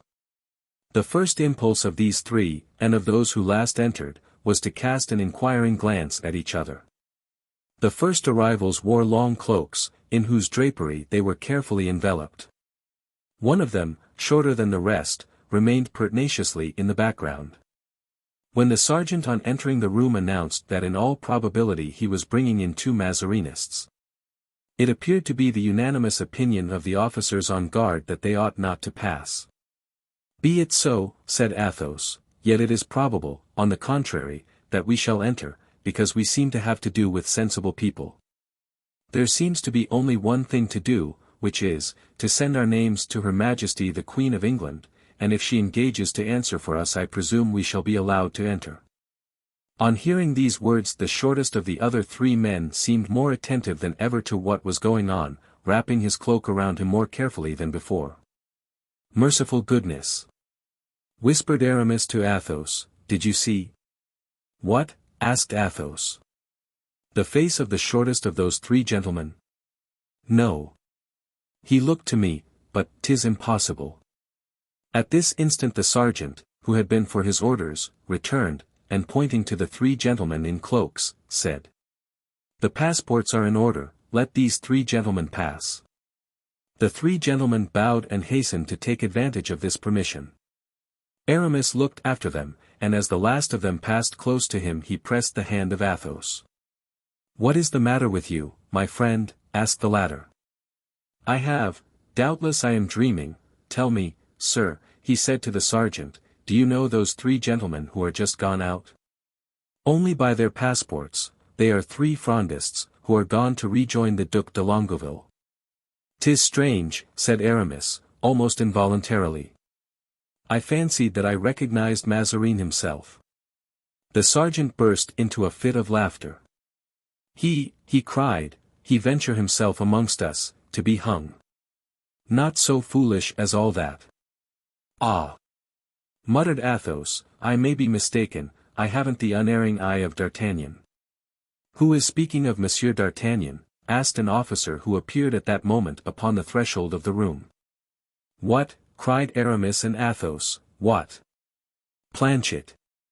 Planchet, added Grimaud, Planchet, with a gorget, indeed. Ah, gentlemen, cried Planchet, so you are back again in Paris. Oh, how happy you make us. No doubt you come to join the princes. As thou sayest, Planchet, said Aramis, whilst Athos smiled on seeing what important rank was held in the city militia by the former comrade of Mousqueton, Bazin and Grimaud. And Monsieur d'Artagnan, of whom you spoke just now, Monsieur d'Herblay, may I ask if you have any news of him? We parted from him 4 days ago and we have reason to believe that he has reached Paris before us. No, sir, I am sure he hasn't yet arrived. But then he may have stopped at Saint-Germain. I don't think so, we appointed to meet at La Chevrette. I was there this very day. And had the pretty Madeleine no news? Asked Aramis, smiling. No, sir, and it must be admitted that she seemed very anxious. In fact, said Aramis, there is no time lost and we made our journey quickly. Permit me, then, my dear Athos, without inquiring further about our friend, to pay my respects to M. Planchet. Ah, Monsieur le Chevalier, said Planchet, bowing. Lieutenant? Asked Aramis. Lieutenant, with a promise of becoming captain. 'Tis capital, and pray, how did you acquire all these honors? In the first place, gentlemen, you know that I was the means of Monsieur de Rochefort's escape. Well, I was very near being hung by Mazarin and that made me more popular than ever. So, owing to your popularity? No, thanks to something better. You know, gentlemen, that I served the Piedmont regiment and had the honor of being a sergeant? Yes. Well, one day when no one could drill a mob of citizens, who began to march, some with the right foot, others with the left, I succeeded, I did, in making them all begin with the same foot. And I was made lieutenant on the spot. So I presume, said Athos, that you have a large number of the nobles with you? Certainly. There are the Prince de Conti, the Duc de Longueville, the Duc de Beaufort, the Duc de Bouillon, the Maréchal de la Mothe, the Marquis de Sévigné, and I don't know who, for my part. And the Vicomte Raoul de Bragelonne? Inquired Athos, in a tremulous voice. D'Artagnan told me that he had recommended him to your care, in parting. Yes, Count. Nor have I lost sight of him for a single instant since. Then, said Athos in a tone of delight, he is well. No accident has happened to him? None, sir. And he lives? Still, at the hotel of the great Charlemagne. And passes his time? Sometimes with the Queen of England, sometimes with Madame de Chevreuse. He and the Count de Guiche are like each other's shadows. Thanks, Planchet, thanks, cried Athos, extending his hand to the lieutenant. Oh, sir. Planchet only touched the tips of the Count's fingers. Well, what are you doing, Count, to a former lackey? My friend, said Athos, he has given me news of Raoul. And now, gentlemen, said Planchet, who had not heard what they were saying, what do you intend to do? Re-enter Paris, if you will let us, my good Planchet. Let you, sir. Now, as ever, I am nothing but your servant. Then turning to his men. Allow these gentlemen to pass, he said, they are friends of the Duc de Beaufort. Long live the Duc de Beaufort! Cried the sentinels. The sergeant drew near to Planchet. What? Without passports, he murmured. Without passports, said Planchet. Take notice, Captain, he continued, giving Planchet his expected title, take notice that one of the 3 men who just now went out from here told me privately to distrust these gentlemen. And I, said Planchet, with dignity, I know them and I answer for them. As he said this, he pressed Grimaud's hand, who seemed honored by the distinction. Farewell till we meet again, said Aramis, as they took leave of Planchet. If anything happens to us we shall blame you for it. Sir, said Planchet, I am in all things at your service. That fellow is no fool, said Aramis, as he got on his horse. How should he be, replied Athos, whilst mounting also, seeing he was used so long to brush your hats. Chapter 76. The Ambassadors. The two friends rode rapidly down the declivity of the Faubourg, but on arriving at the bottom were surprised to find that the streets of Paris had become rivers, and the open places lakes. After the great rains which fell in January, the Seine had overflowed its banks and the river inundated half the capital. The two gentlemen were obliged, therefore, to get off their horses and take a boat, and in that strange manner they approached the Louvre. Night had closed in, and Paris, seen thus, by the light of lanterns flickering on the pools of water, crowded with ferryboats of every kind, including those that glittered with the armed patrols. With the watchword, passing from post to post, Paris presented such an aspect as to strongly seize the senses of Aramis, a man most susceptible to warlike impressions. They reached the Queen's apartments, but were compelled to stop in the antechamber, since Her Majesty was at that moment giving audience to gentlemen bringing her news from England. We, too, said Athos, to the footman who had given him that answer, not only bring news from England, but have just come from there. What, then, are your names, gentlemen? The Comte de la Fere and the Chevalier d'Herblay, said Aramis. Ah! In that case, gentlemen, said the footman, on hearing the names which the Queen had so often pronounced with hope, in that case it is another thing. And I think Her Majesty will pardon me for not keeping you here a moment. Please follow me, and he went on before, followed by Athos and Aramis. On arriving at the door of the room where the Queen was receiving, he made a sign for them to wait, and opening the door. Madam, he said, I hope your Majesty will forgive me for disobeying your orders, when you learn that the gentlemen I have come to announce are the Comte de la Fere and the Chevalier d'Herblay. On hearing those two names the Queen uttered a cry of joy, which the two gentlemen heard. Poor Queen, murmured Athos. Oh, let them come in. Let them come in, cried the young princess, bounding to the door. The poor child was constant in her attendance on her mother and sought by her filial attentions to make her forget the absence of her two sons and her other daughter. Come in, gentlemen, repeated the princess, opening the door herself. The Queen was seated on a fauteuil and before her were standing 2 or 3 gentlemen, and among them the Duc de Chatillon, the brother of the nobleman killed 8 or 9 years previously in a duel on account of Madame de Longueville, on the Place Royale. All these gentlemen had been noticed by Athos and Aramis in the guardhouse, and when the two friends were announced they started and exchanged some words in a low tone. Well, sirs, cried the Queen, on perceiving the two friends, you have come, faithful friends. But the royal couriers have been more expeditious than you, and here are Monsieur de Flamarens and Monsieur de Chatillon, who bring me from Her Majesty the Queen Anne of Austria the very latest intelligence. Aramis and Athos were astounded by the calmness, even the gaiety of the Queen's manner. Go on with your recital, sirs, said the Queen, turning to the Duc de Chatillon. You said that His Majesty, King Charles, my august consort, had been condemned to death by a majority of his subjects. Yes, madam, Chatillon stammered out. Athos and Aramis were more and more astonished. And that being conducted to the scaffold, resumed the Queen, oh, my lord. Oh, my king. And that being led to the scaffold he had been saved by an indignant people. Just so, madam, replied Chatillon, in so low a voice that though the two friends were listening eagerly they could hardly hear this affirmation. The Queen clasped her hands in enthusiastic gratitude, whilst her daughter threw her arms around her mother's neck and kissed her, her own eyes streaming with tears. Now, madam, nothing remains to me except to proffer my respectful homage, said Chatillon, who felt confused and ashamed beneath the stern gaze of Athos. One moment, yes, answered the Queen. One moment, I beg, for here are the Chevalier d'Herblay and the Comte de la Fere, just arrived from London, and they can give you, as eyewitnesses, such details as you can convey to the Queen. My royal sister. Speak, gentlemen, speak, I am listening, conceal nothing, gloss over nothing.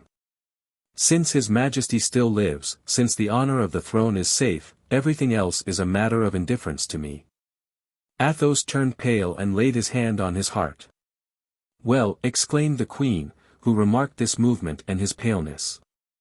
Speak, sir. I beg you to do so. I beg you to excuse me, madam. I wish to add nothing to the recital of these gentlemen until they perceive themselves that they have perhaps been mistaken. Mistaken, cried the Queen, almost suffocated by emotion, mistaken.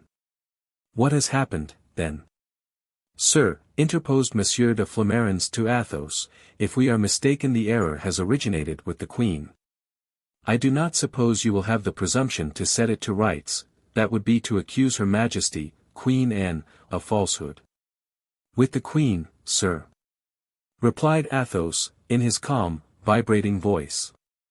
Yes, murmured Flamarens, lowering his eyes.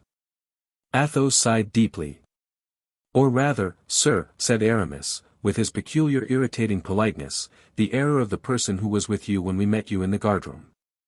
For if the Comte de la Fere and I are not mistaken, we saw you in the company of a third gentleman. Chatillon and Flamarens started. Explain yourself, Count. Cried the Queen, whose anxiety grew greater every moment.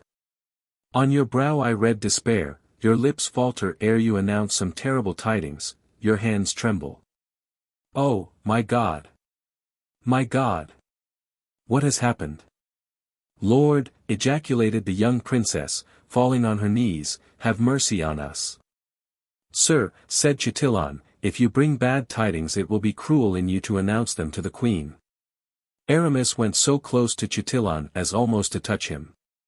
Sir, said he, with compressed lips and flashing eyes, you have not the presumption to instruct the Comte de la Fere and myself what we ought to say here.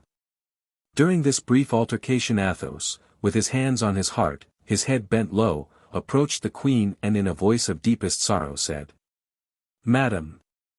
Princes, who by nature are above other men, receive from heaven courage to support greater misfortunes than those of lower rank, for their hearts are elevated as their fortunes.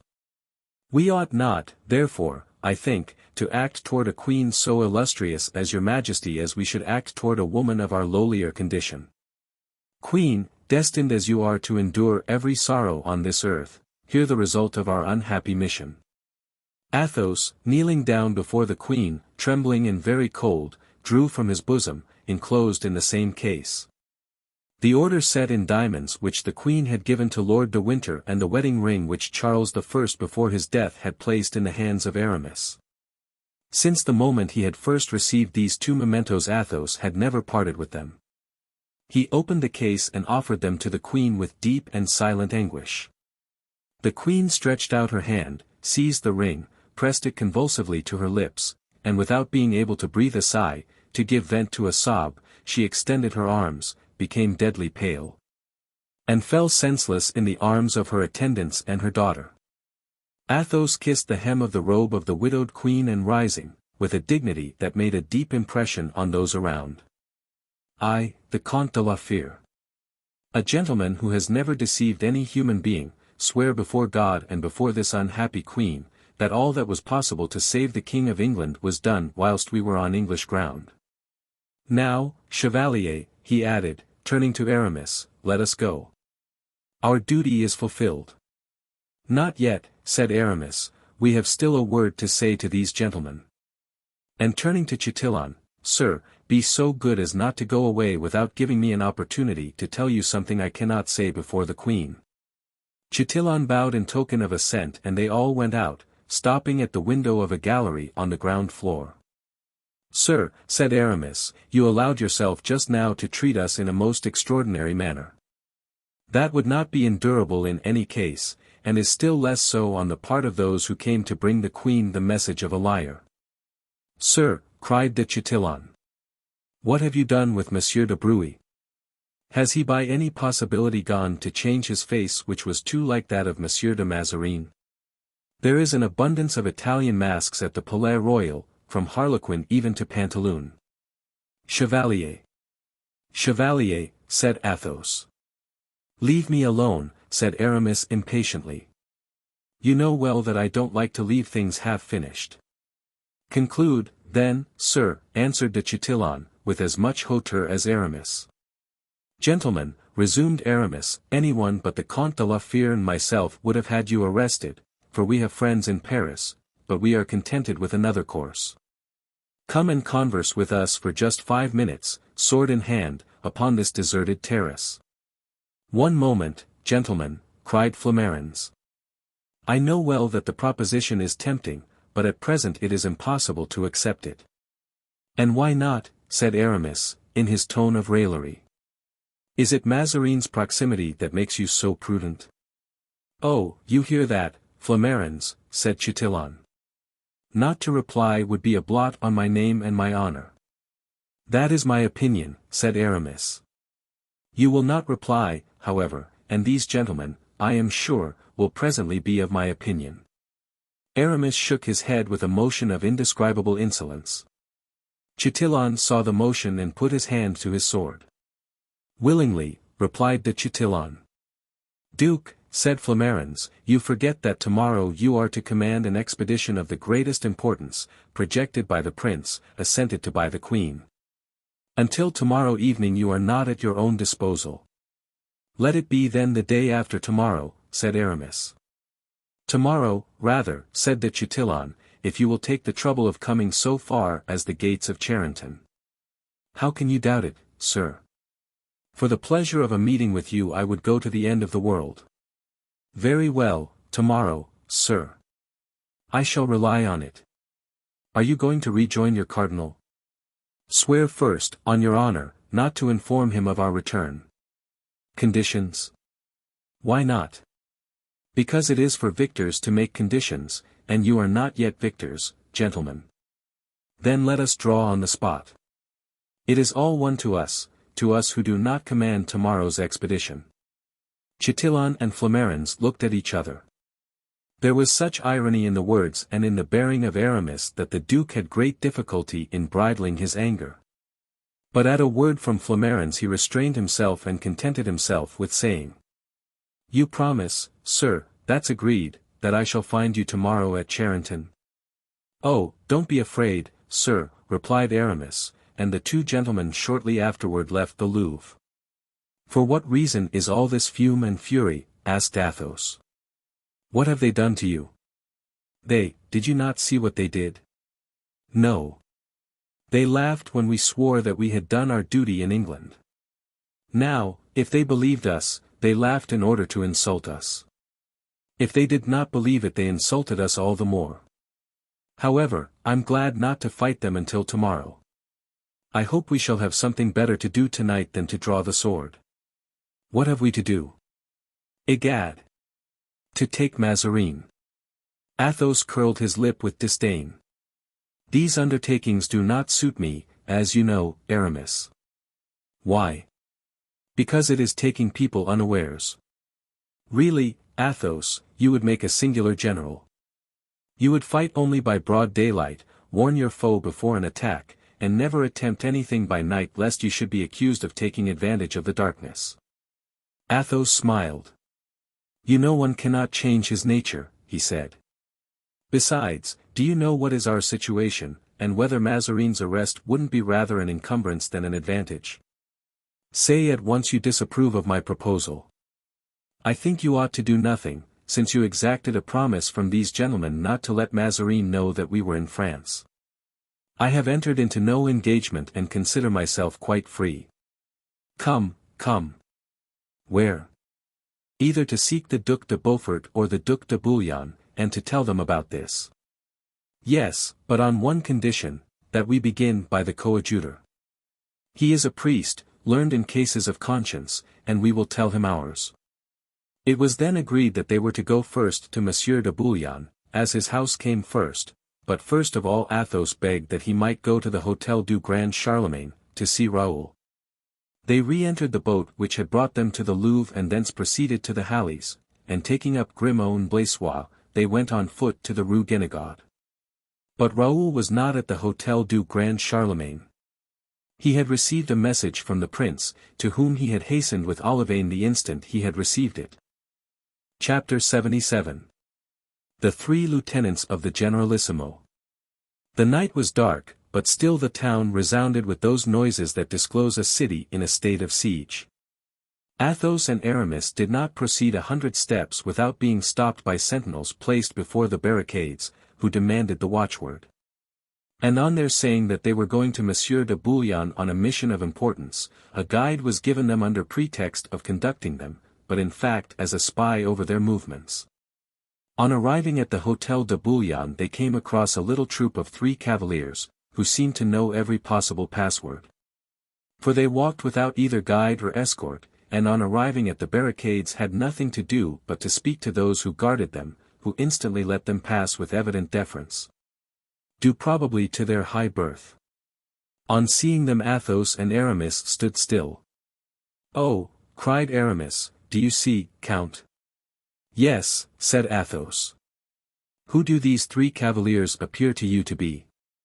"What do you think, Aramis?" "Why, they are our men."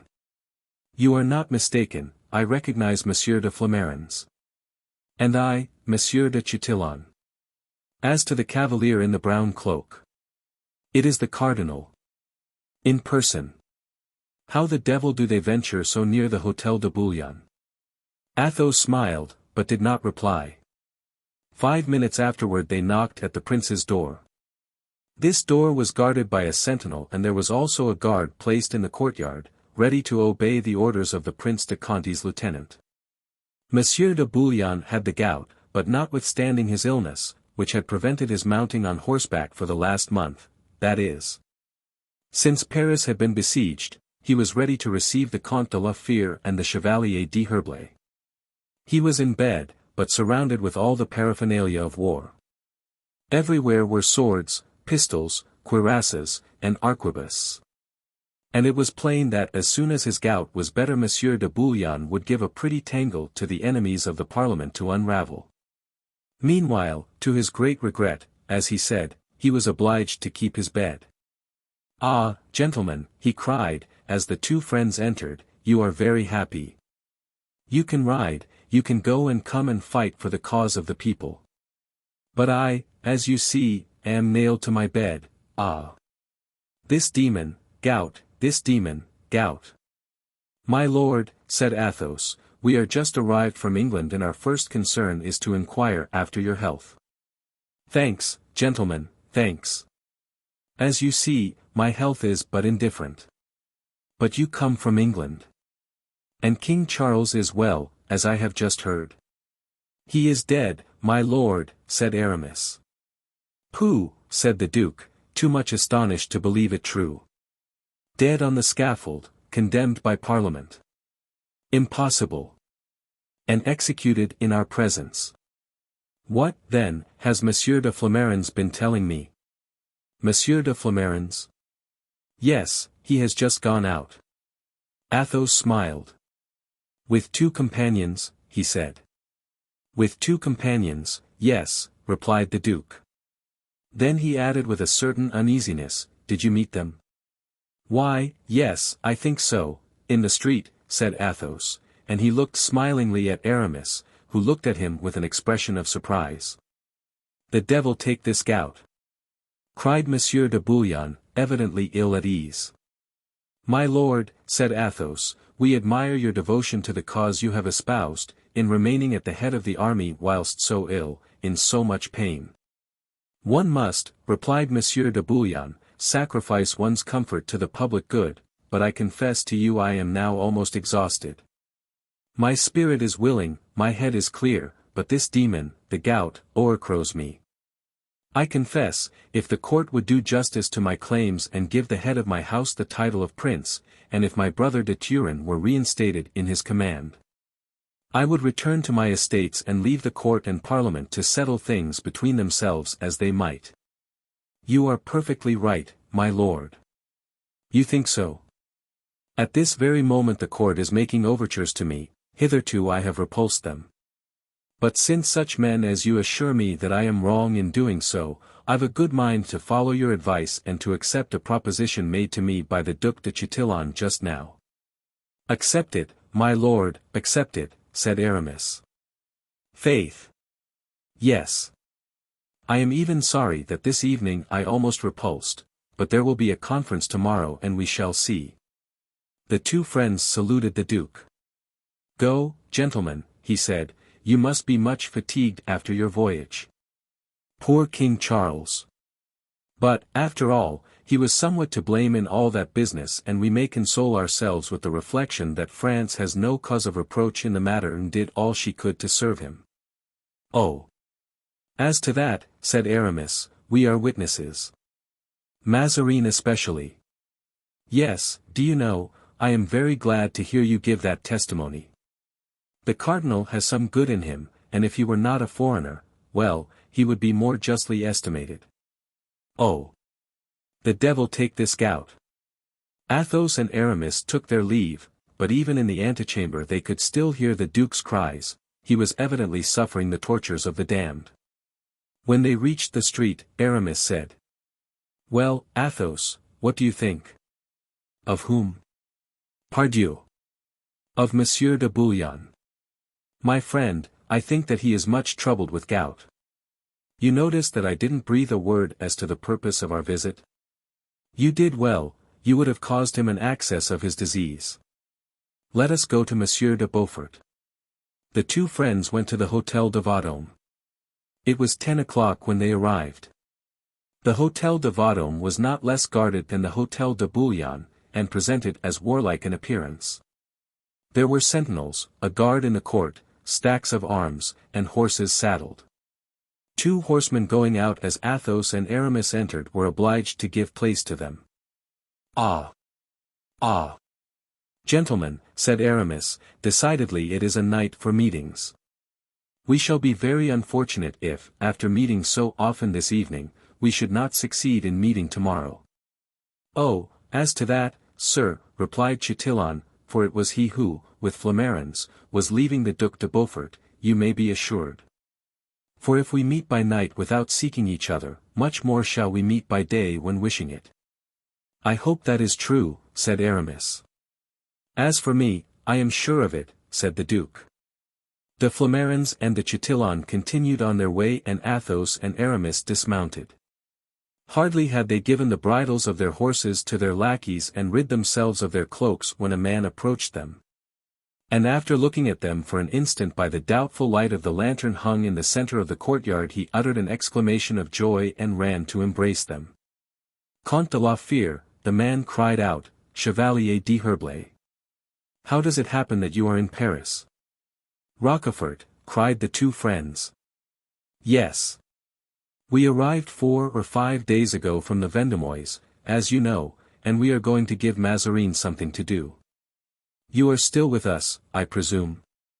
"More than ever." "And the duke?" "Furious against the cardinal. You know his success, our dear duke. He is really king of Paris, he can't go out without being mobbed by his admirers." "Ah! So much the better. Can we have the honor of seeing his highness?" "I shall be proud to present you," and Rochefort walked on. Every door was open to him. Monsieur de Beaufort was at supper, but he rose quickly on hearing the two friends announced. "Ah," he cried, "by Jove! You're welcome, sirs. You are coming to sup with me, are you not? Boiscali, tell Noirmont that I have 2 guests.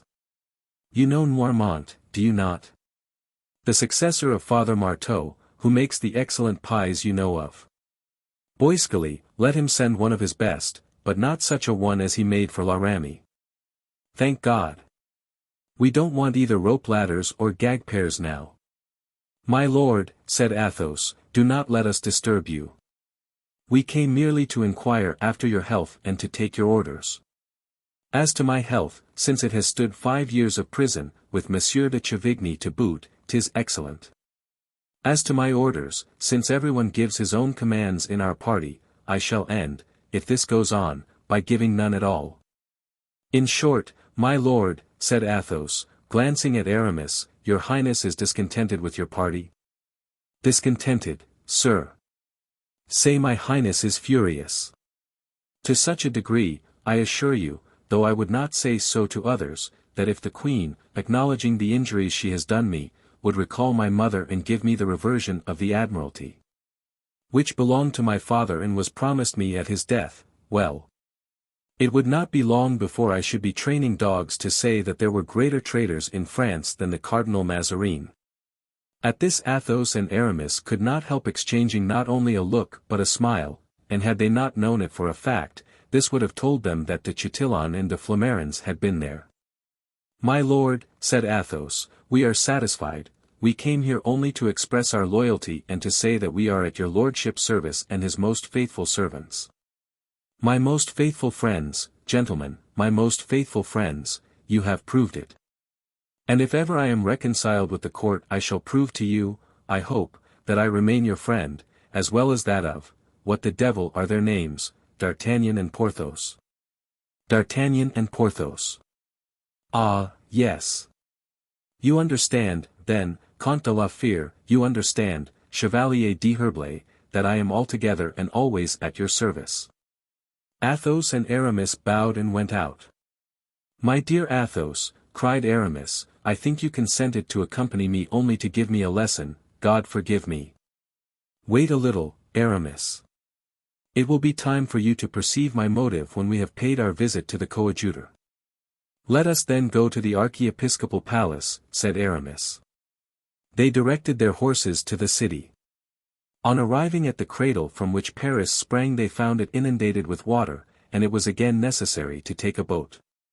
The palace rose from the bosom of the water, and to see the number of boats around it one would have fancied one's self not in Paris, but in Venice. Some of these boats were dark and mysterious, others noisy and lighted up with torches. The friends slid in through this congestion of embarkation and landed in their turn.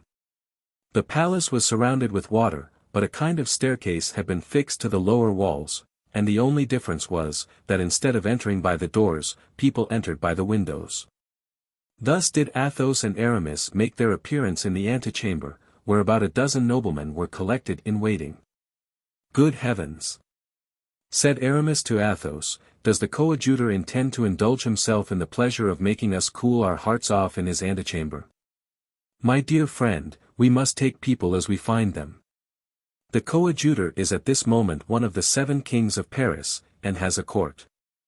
Let us send in our names, and if he does not send us a suitable message we will leave him to his own affairs or those of France. Let us call one of these lackeys, with a demi-pistole in the left hand." "Exactly so," cried Aramis. "Ah! If I'm not mistaken here's Bazin. Come here, fellow." Bazin, who was crossing the antechamber majestically in his clerical dress, turned around to see who the impertinent gentleman was who thus addressed him.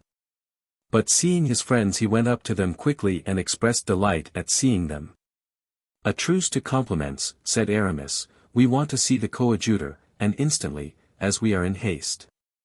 "Certainly, sir, it is not such lords as you are who are allowed to wait in the antechamber, only just now he has a secret conference with Monsieur de Bruy." "De Bruy!" cried the friends. "'Tis then useless our seeing Monsieur the coadjutor this evening," said Aramis, "so we give it up." And they hastened to quit the palace, followed by Bazin, who was lavish of bows and compliments. "Well," said Athos, when Aramis and he were in the boat again, "are you beginning to be convinced that we should have done a bad turn to all these people in arresting Mazarin?" "You are wisdom incarnate, Athos," Aramis replied. What had especially been observed by the two friends was the little interest taken by the court of France in the terrible events which had occurred in England, which they thought should have arrested the attention of all Europe. In fact, aside from a poor widow and a royal orphan who wept in the corner of the Louvre, no one appeared to be aware that Charles I had ever lived and that he had perished on the scaffold. The two friends made an appointment for 10 o'clock on the following day. For though the night was well advanced when they reached the door of the hotel, Aramis said that he had certain important visits to make and left Athos to enter alone. At 10 o'clock the next day they met again. Athos had been out since 6 o'clock. "Well," have you any news? Athos asked. Nothing. No one has seen D'Artagnan and Porthos has not appeared. Have you anything? Nothing. The devil, said Aramis. In fact, said Athos, this delay is not natural, they took the shortest route and should have arrived before we did. Add to that D'Artagnan's rapidity in action and that he is not the man to lose an hour, knowing that we were expecting him. He expected, you will remember, to be here on the 5th. And here we are at the 9th. This evening the margin of possible delay expires. What do you think should be done, asked Athos, if we have no news of them tonight? Pardieu! We must go and look for them. All right, said Athos. But Raoul, said Aramis. A light cloud passed over the Count's face. Raoul gives me much uneasiness, he said. He received yesterday a message from the Prince de Condé, he went to meet him at St. Cloud and has not returned. Have you seen Madame de Chevreuse? She was not at home. And you, Aramis, you were going, I think, to visit Madame de Longueville. I did go there. Well?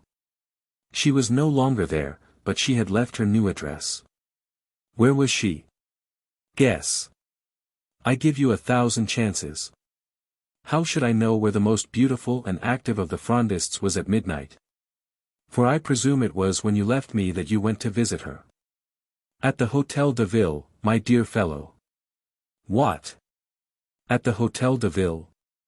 Has she, then, been appointed Provost of Merchants? No. But she has become Queen of Paris, ad interim, and since she could not venture at once to establish herself in the Palais Royal or the Tuileries, she is installed at the Hôtel de Ville. Where she is on the point of giving an heir or an heiress to that dear Duke. You didn't tell me of that, Aramis. Really? It was my forgetfulness then, pardon me. Now, asked Athos, what are we to do with ourselves till evening? Here we are without occupation, it seems to me. You forget, my friend, that we have work cut out for us in the direction of Charenton. I hope to see Monsieur de Chatillon, whom I've hated for a long time, there. Why have you hated him? Because he is the brother of Coligny. Ah, true. He who presumed to be a rival of yours, for which he was severely punished, that ought to satisfy you. Yes, but it does not, I am rancorous, the only stigma that proves me to be a churchman. Do you understand? You understand that you are in no way obliged to go with me. Come, now, said Athos, you are joking.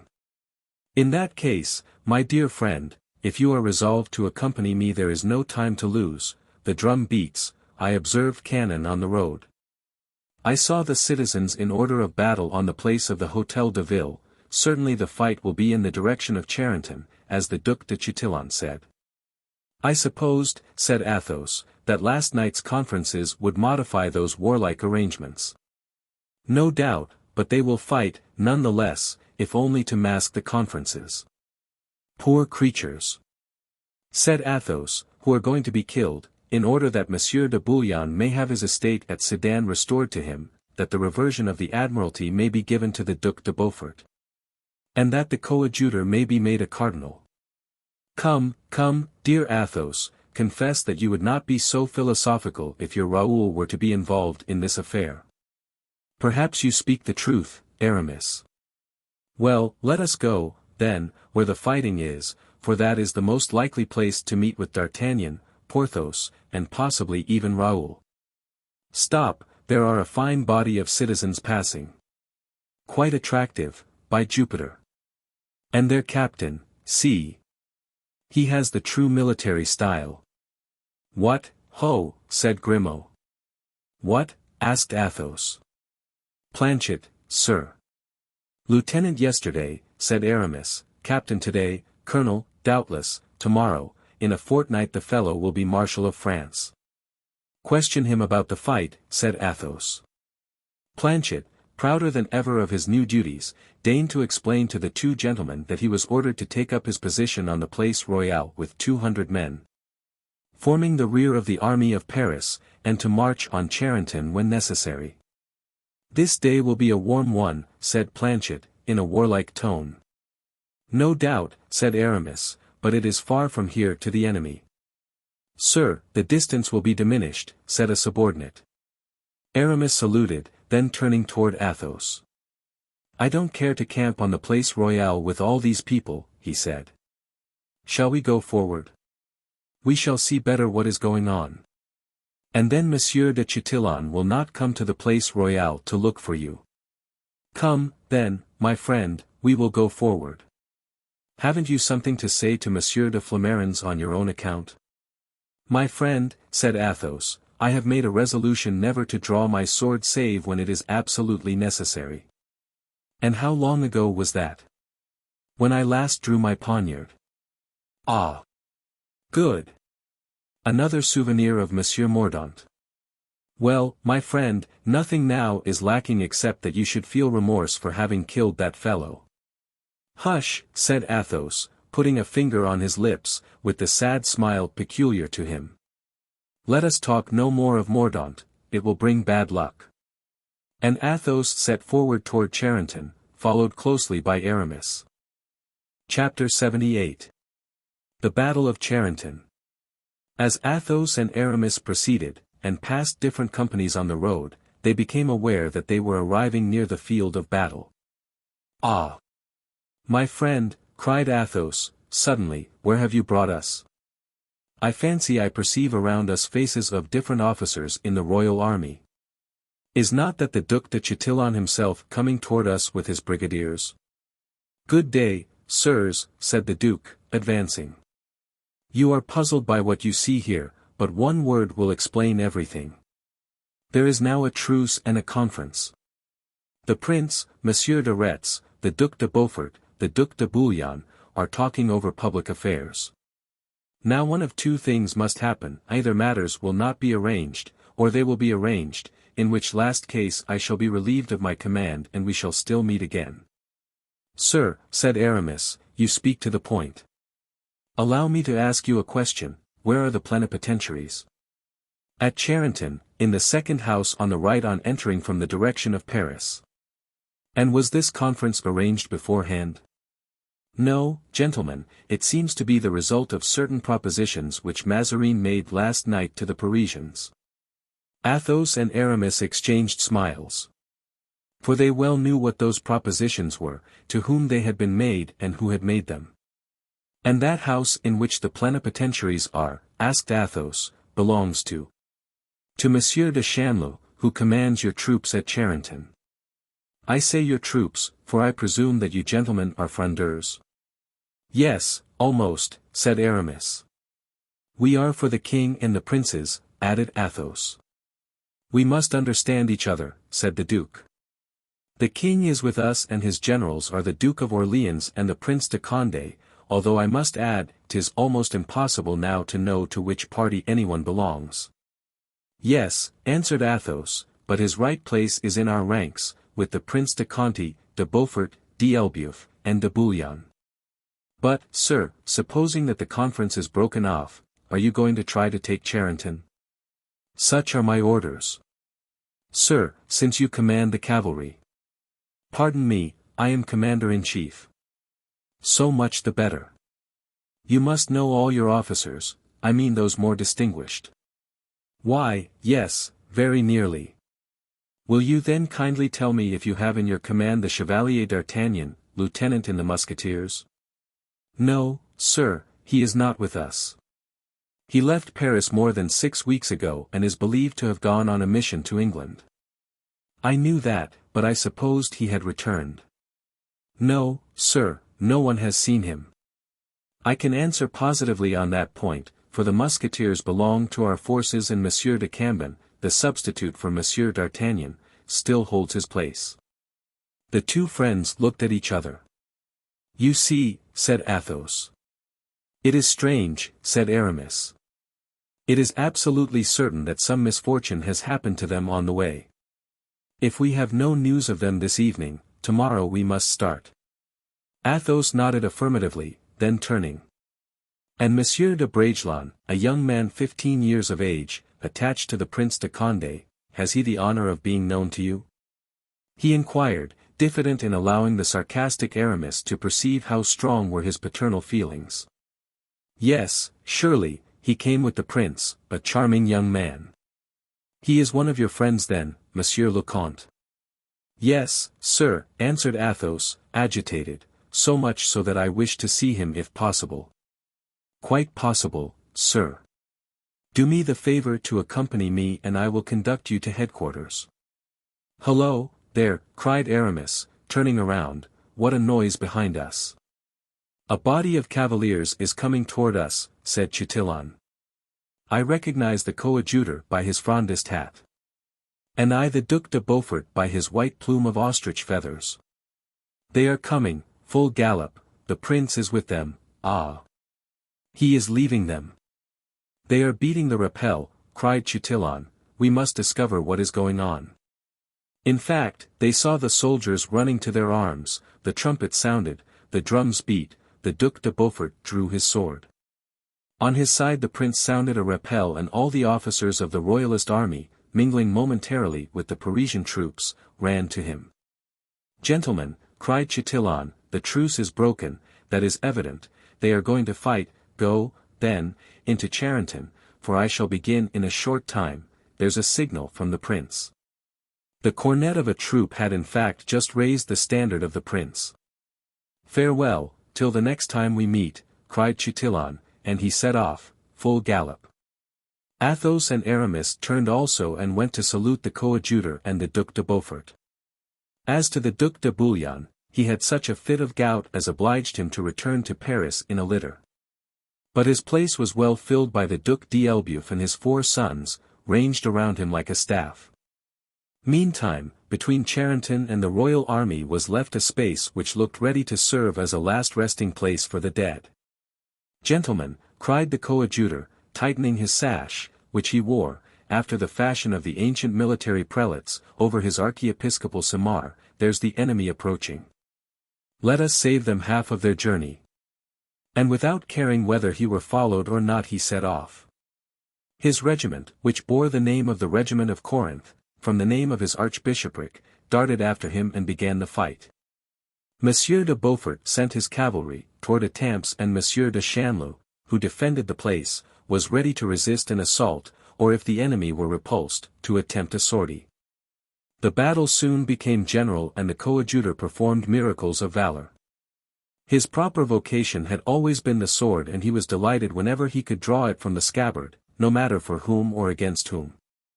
Chanleu, whose fire at one time repulsed the royal regiment, thought that the moment was come to pursue it, but it was reformed and led again to the charge by the Duc de Chatillon in person.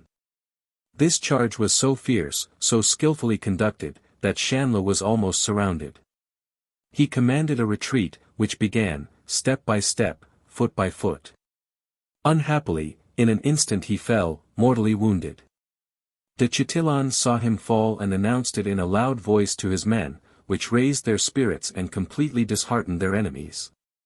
So that every man thought only of his own safety and tried to gain the trenches, where the coadjutor was trying to reform his disorganized regiment. Suddenly a squadron of cavalry galloped up to encounter the royal troops, who were entering, pêle-mêle, the entrenchments with the fugitives. Athos and Aramis charged at the head of their squadrons. Aramis with sword and pistol in his hands, Athos with his sword in his scabbard, his pistol in his saddlebags. Calm and cool as if on the parade. Except that his noble and beautiful countenance became sad as he saw slaughtered so many men who were sacrificed on the one side to the obstinacy of royalty and on the other to the personal rancor of the princes. Aramis, on the contrary, struck right and left and was almost delirious with excitement. His bright eyes kindled, and his mouth, so finely formed, assumed a wicked smile. Every blow he aimed was sure, and his pistol finished the deed, annihilated the wounded wretch who tried to rise again. On the opposite side 2 cavaliers, one covered with a gilt cuirass, the other wearing simply a buff doublet, from which fell the sleeves of a vest of blue velvet, charged in front. The cavalier in the gilt cuirass fell upon Aramis and struck a blow that Aramis parried with his wonted skill. "Ah, 'tis you, Monsieur de Chatillon," cried the chevalier. "Welcome to you, I expected you." I hope I have not made you wait too long, sir, said the duke, at all events, here I am. Monsieur de Chatillon, cried Aramis, taking from his saddlebags a second pistol, I think if your pistols have been discharged you are a dead man. Thank God, sir, they are not. And the duke, pointing his pistol at Aramis, fired. But Aramis bent his head the instant he saw the duke's finger press the trigger and the ball passed without touching him. Oh! You've missed me, cried Aramis, but I swear to heaven. I will not miss you. If I give you time, cried the duke, spurring on his horse and rushing upon him with his drawn sword. Aramis awaited him with that terrible smile which was peculiar to him on such occasions, and Athos, who saw the duke advancing toward Aramis with the rapidity of lightning, was just going to cry out, "Fire! Fire!" Then, when the shot was fired, de Chatillon opened his arms and fell back on the crupper of his horse. The ball had entered his breast through a notch in the cuirass. "I am a dead man," he said, and fell from his horse to the ground. "I told you this, I am now grieved I have kept my word. Can I be of any use to you?" Chatillon made a sign with his hand and Aramis was about to dismount when he received a violent shock. 'Twas a thrust from a sword, but his cuirass turned aside the blow. He turned around and seized his new antagonist by the wrist, when he started back, exclaiming, "Raoul! Raoul!" cried Athos. The young man recognized at the same instant the voices of his father and the Chevalier d'Herblay. Two officers in the Parisian forces rushed at that instant on Raoul, but Aramis protected him with his sword. "My prisoner," he cried. Athos took his son's horse by the bridle and led him forth out of the melee. At this crisis of the battle, the prince, who had been seconding de Chatillon in the second line, appeared in the midst of the fight, his eagle eye made him known and his blows proclaimed the hero. On seeing him, the regiment of Corinth, which the coadjutor had not been able to reorganize in spite of all his efforts, threw itself into the midst of the Parisian forces, put them into confusion and re-entered Charenton flying. The coadjutor, dragged along with his fugitive forces, passed near the group formed by Athos, Raoul and Aramis. Aramis could not in his jealousy avoid being pleased at the coadjutor's misfortune, and was about to utter some bon mot more witty than correct, when Athos stopped him. "On, on!" he cried, "this is no moment for compliments, or rather, back, for the battle seems to be lost by the Frondeurs." "It is a matter of indifference to me," said Aramis. "I came here only to meet de Chatillon. I have met him, I am contented. 'Tis something to have met de Chatillon in a duel." "And besides, we have a prisoner," said Athos, pointing to Raoul. The three cavaliers continued their road on full gallop. "What were you doing in the battle, my friend?" inquired Athos of the youth. "'Twas not your right place, I think, as you were not equipped for an engagement." "I had no intention of fighting today, sir.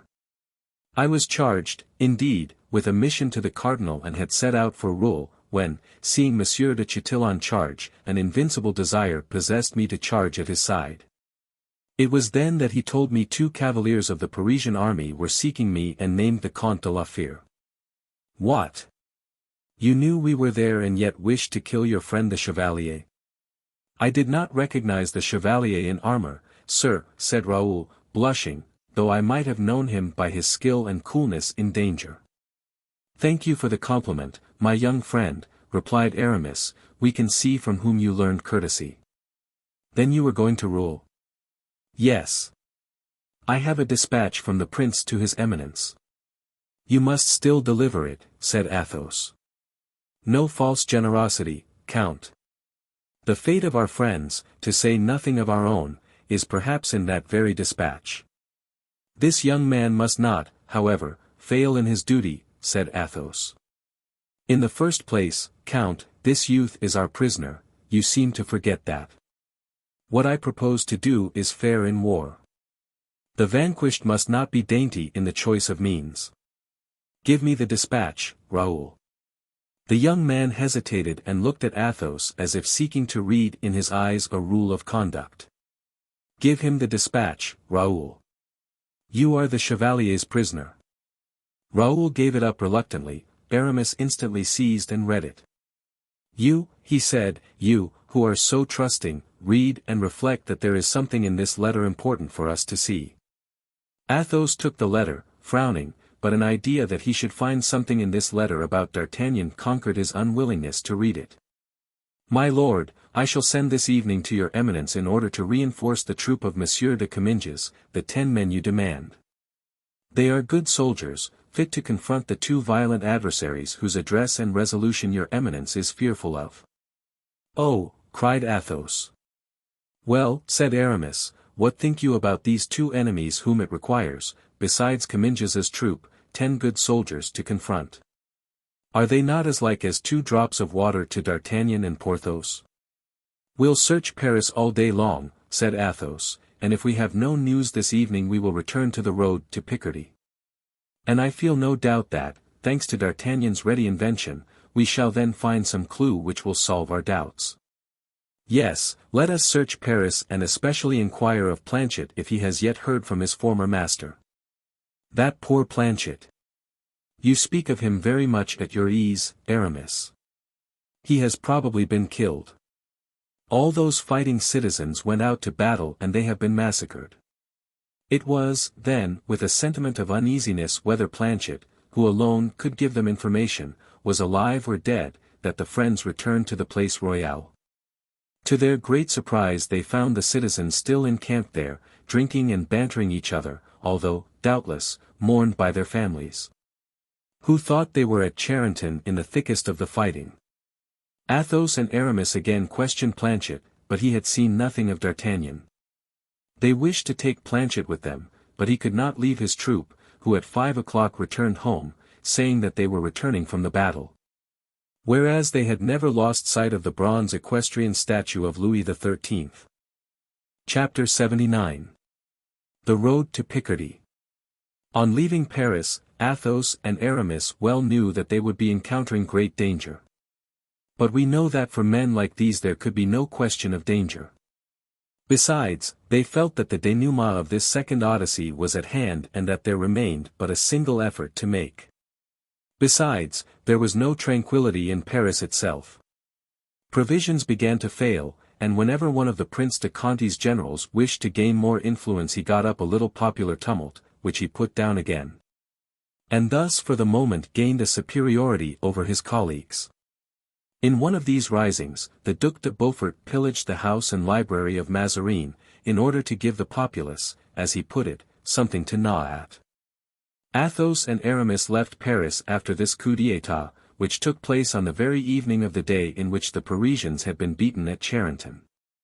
They quitted Paris, beholding it abandoned to extreme want, bordering on famine, agitated by fear, torn by faction. Parisians and Frondeurs as they were, the 2 friends expected to find the same misery, the same fears, the same intrigue in the enemy's camp.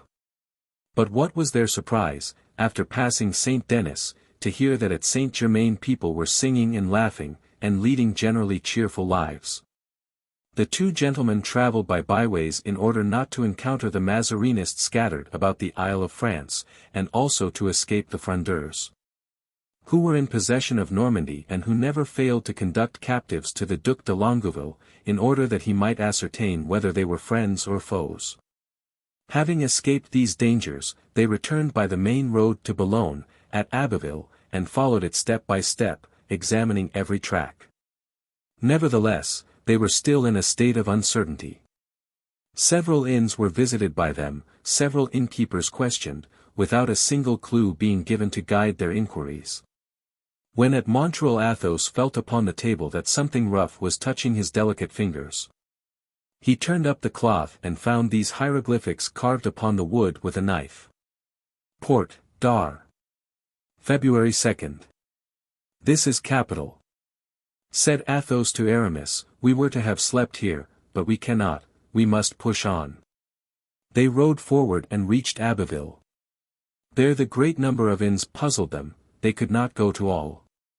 How could they guess in which those whom they were seeking had stayed? Trust me, said Aramis, do not expect to find anything in Abbeville. If we had only been looking for Porthos, Porthos would have stationed himself in one of the finest hotels and we could easily have traced him. But D'Artagnan is devoid of such weaknesses. Porthos would have found it very difficult even to make him see that he was dying of hunger. He has gone on his road as inexorable as fate and we must seek him somewhere else. They continued their route. It had now become a weary and almost hopeless task, and had it not been for the threefold motives of honor, friendship and gratitude, implanted in their hearts, our two travelers would have given up many a time their rides over the sand, their interrogatories of the peasantry, and their close inspection of faces. They proceeded thus to Peronne. Athos began to despair. His noble nature felt that their ignorance was a sort of reflection upon them. They had not looked carefully enough for their lost friends. They had not shown sufficient pertinacity in their inquiries.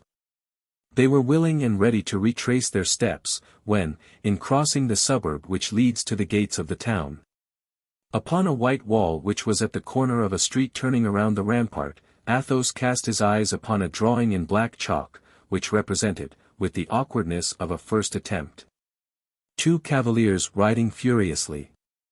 One of them carried a roll of paper on which were written these words, "They are following us."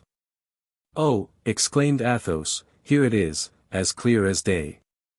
Pursued as he was, D'Artagnan would not have tarried here 5 minutes had he been pressed very closely, which gives us hopes that he may have succeeded in escaping. Aramis shook his head. Had he escaped we should either have seen him or have heard him spoken of. "You are right, Aramis, let us travel on." To describe the impatience and anxiety of these two friends would be impossible. Uneasiness took possession of the tender, constant heart of Athos, and fearful forecasts were the torment of the impulsive Aramis. They galloped on for 2 or 3 hours as furiously as the cavaliers on the wall.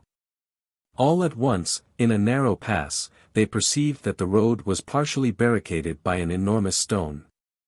It had evidently been rolled across the pass by some arm of giant strength. Aramis stopped. "Oh," he said, looking at the stone, "this is the work of either Hercules or Porthos. Let us get down, Count, and examine this rock." They both alighted. The stone had been brought with the evident intention of barricading the road, but someone having perceived the obstacle had partially turned it aside. With the assistance of Blaisois and Grimaud the friends succeeded in turning the stone over.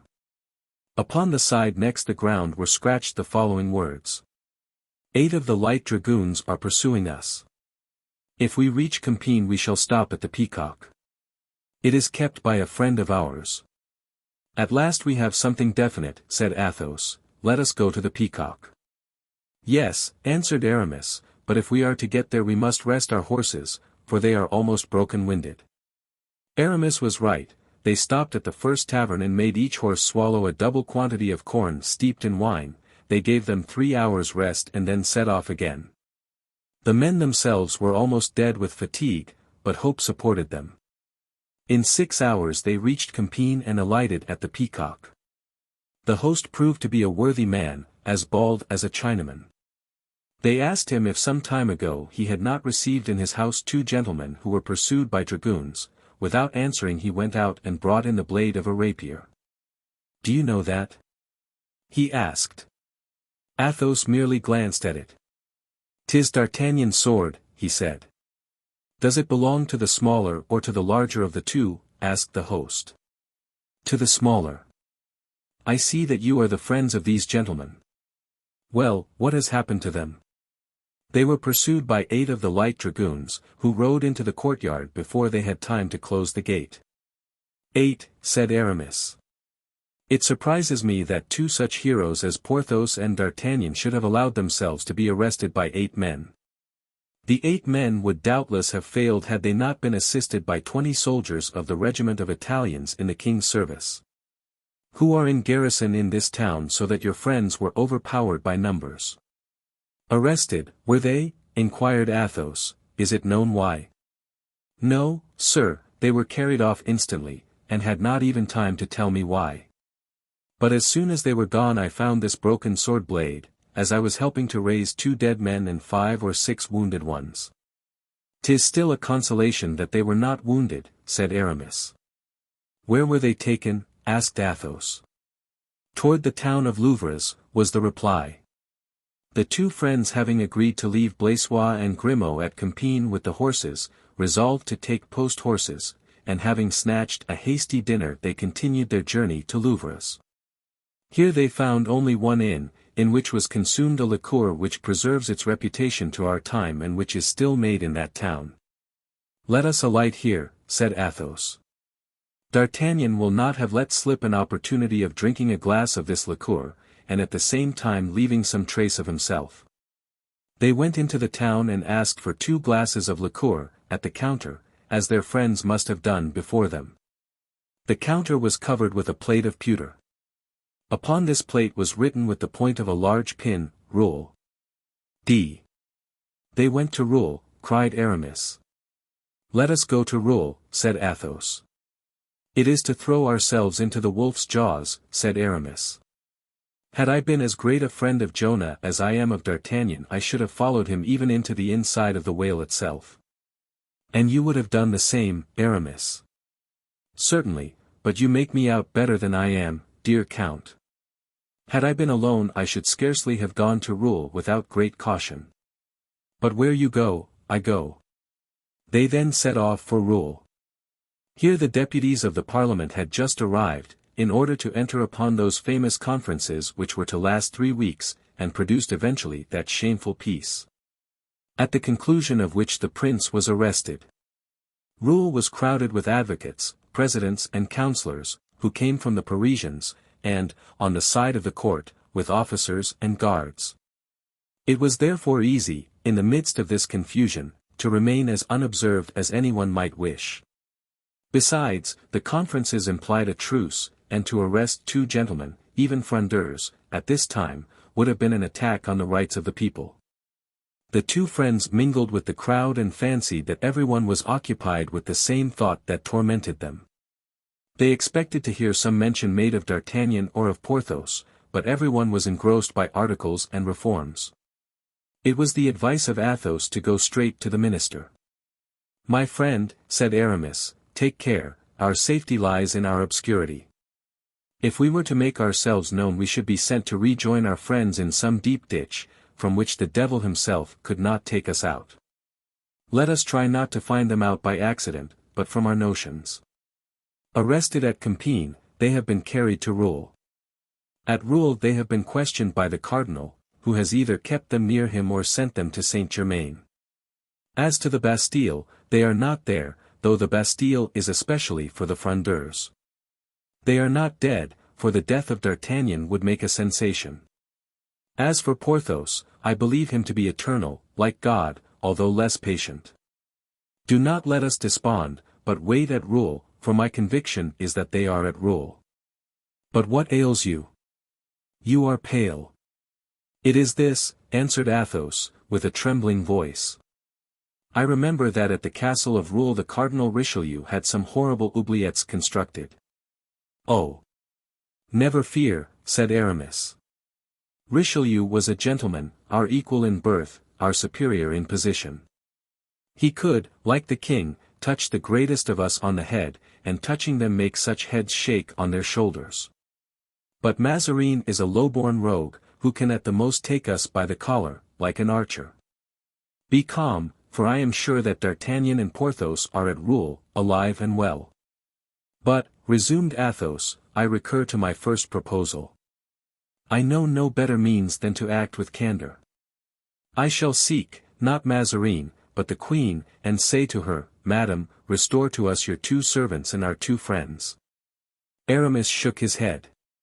'Tis a last resource, but let us not employ it till it is imperatively called for, let us rather persevere in our researches. They continued their inquiries and at last met with a light dragoon who had formed one of the guard which had escorted D'Artagnan to Roule. Athos, however, perpetually recurred to his proposed interview with the queen. In order to see the queen, said Aramis, we must first see the cardinal. And when we have seen the cardinal, remember what I tell you, Athos, we shall be reunited to our friends, but not in the way you wish. Now, that way of joining them is not very attractive to me, I confess. Let us act in freedom, that we may act well and quickly. I shall go, he said, to the queen. Well, then, answered Aramis, pray tell me a day or two beforehand, that I may take that opportunity of going to Paris. To whom? Zounds! How do I know? Perhaps to Madame de Longueville. She is all-powerful yonder, she will help me. But send me word should you be arrested, for then I will return directly. Why do you not take your chance and be arrested with me? No, I thank you. Should we, by being arrested, be all four together again, we should not, I am not sure, be 24 hours in prison without getting free. My friend, since I killed Chatillon, adored of the ladies of Saint Germain, I am too great a celebrity not to fear a prison doubly. The Queen is likely to follow Mazarin's counsels and to have me tried. Do you think she loves this Italian so much as they say she does? Did she not love an Englishman? My friend, she is a woman. No, no, you are deceived, she is a queen. Dear friend, I shall sacrifice myself and go and see Anne of Austria. Adieu, Athos, I am going to raise an army. For what purpose? To come back and besiege Rouen. Where shall we meet again? At the foot of the cardinal's gallows. The two friends departed, Aramis to return to Paris, Athos to take measures preparatory to an interview with the queen. Chapter 80. The gratitude of Anne of Austria. Athos found much less difficulty than he had expected in obtaining an audience of Anne of Austria. It was granted, and was to take place after her morning's levee, at which, in accordance with his rights of birth, he was entitled to be present. A vast crowd filled the apartments of Saint Germain. And had never at the Louvre had so large a court. But this crowd represented chiefly the second class of nobility, while the Prince de Conti, the Duc de Beaufort and the coadjutor assembled around them the first nobility of France. The greatest possible gaiety prevailed at court. The particular characteristic of this was that more songs were made than cannons fired during its continuance. The court made songs on the Parisians and the Parisians on the court, and the casualties, though not mortal, were painful, as are all wounds inflicted by the weapon of ridicule. In the midst of this seeming hilarity, nevertheless, people's minds were uneasy. Was Mazarin to remain the favorite and minister of the queen? Was he to be carried back by the wind which had blown him there? Everyone hoped so, so that the minister felt that all around him, beneath the homage of the courtiers, lay a fund of hatred, ill disguised by fear and interest. He felt ill at ease and at a loss what to do. Conde himself, whilst fighting for him, lost no opportunity of ridiculing, of humbling him. The queen, on whom he threw himself as sole support, seemed to him now not much to be relied upon. When the hour appointed for the audience arrived, Athos was obliged to stay until the queen, who was waited upon by a new deputation from Paris, had consulted with her minister as to the propriety and manner of receiving them. All were fully engrossed with the affairs of the day. Athos could not therefore have chosen a more inauspicious moment to speak of his friends, poor Adams, lost in that raging whirlwind. But Athos was a man of inflexible determination. He firmly adhered to a purpose once formed, when it seemed to him to spring from conscience and to be prompted by a sense of duty. He insisted on being introduced, saying that although he was not a deputy for Monsieur de Conti, or Monsieur de Beaufort, or Monsieur de Bouillon, or Monsieur d'Elbeuf, or the coadjutor, or Madame de Longueville, or Broussel, or the Parliament, and although he had come on his own private account, he nevertheless had things to say to Her Majesty of the utmost importance. The conference being finished, the Queen summoned him to her cabinet. Athos was introduced and announced by name. It was a name that too often resounded in Her Majesty's ears and too often vibrated in her heart for Anne of Austria not to recognize it. Yet she remained impassive, looking at him with that fixed stare which is tolerated only in women who are queens, either by the power of beauty or by the right of birth.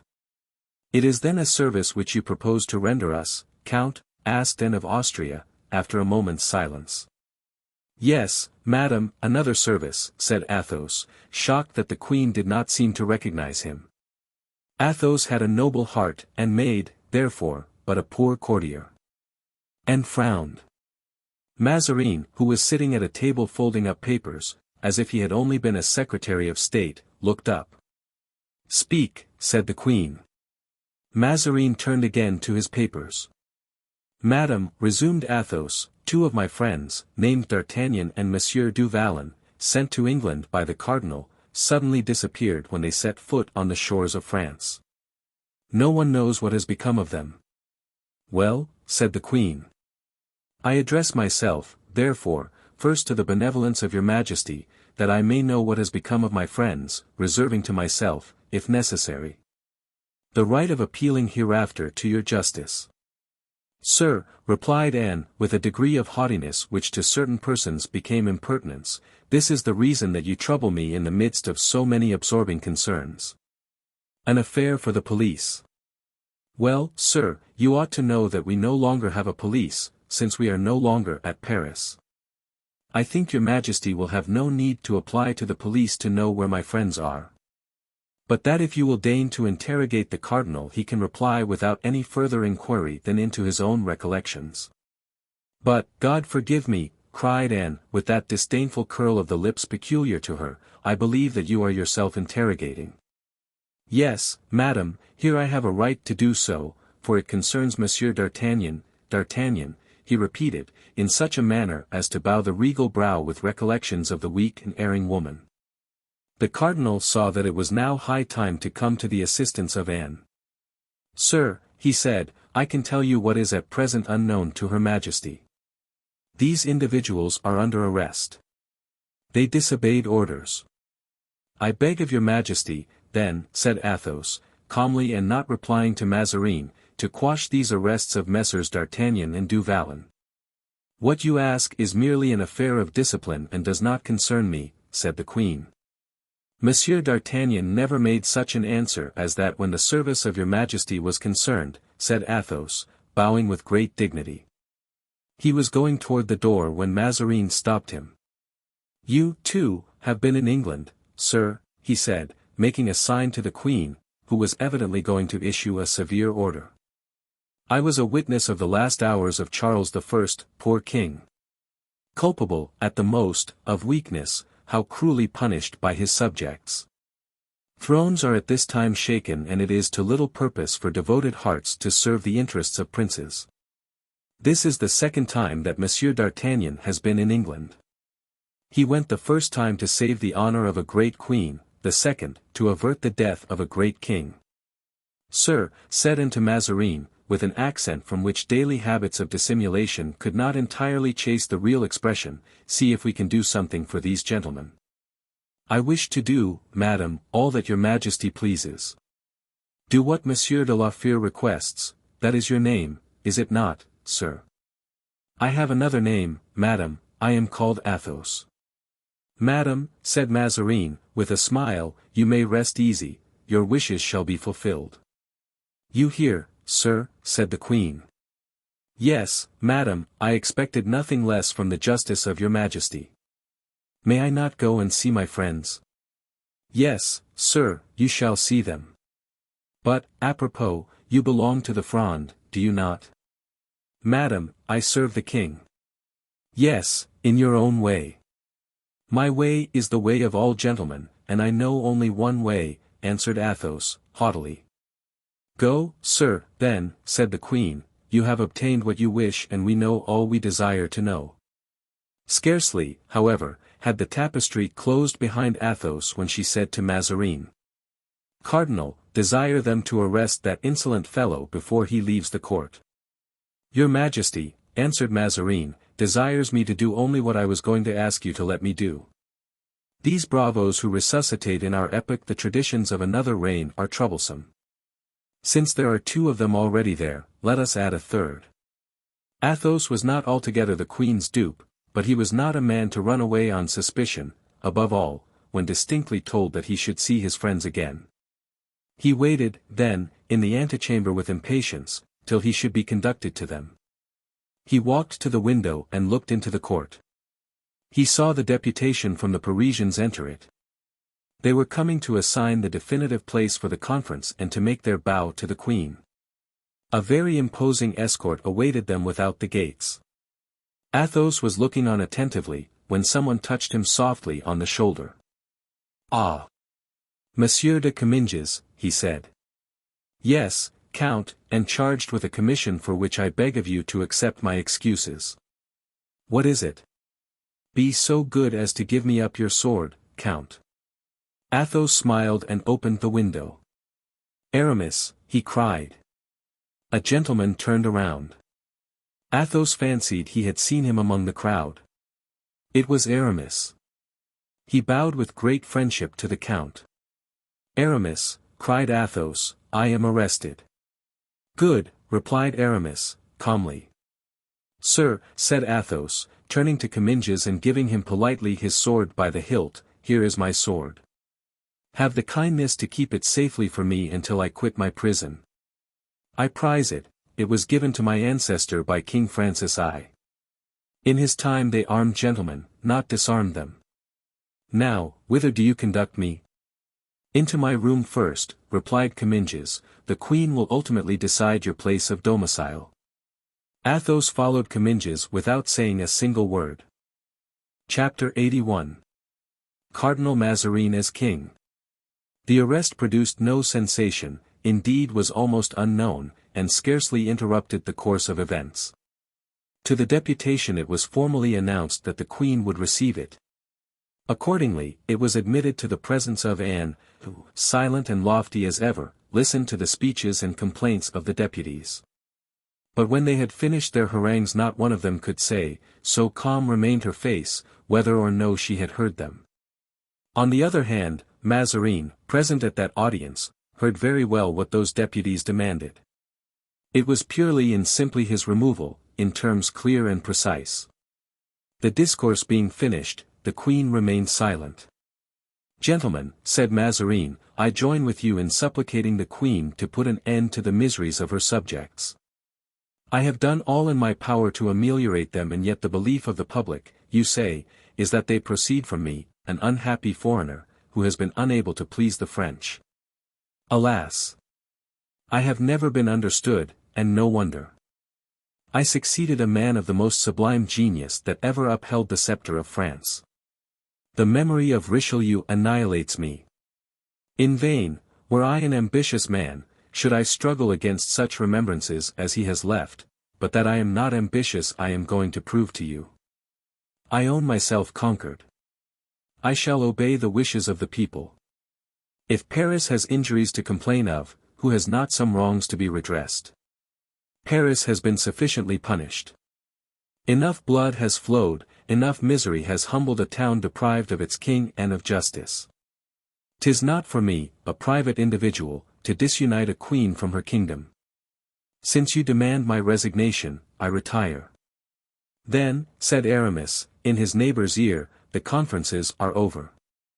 There is nothing to do but to send Monsieur Mazarin to the most distant frontier and to take care that he does not return even by that, nor any other entrance into France." "One instant, sir," said the man in a gown, whom he addressed, a plague on't. "How fast you go! One may soon see that you're a soldier. There's the article of remunerations and indemnifications to be discussed and set to rights." "Chancellor," said the Queen, turning to Seguier, our old acquaintance, "you will open the conferences. They can take place at Rouen.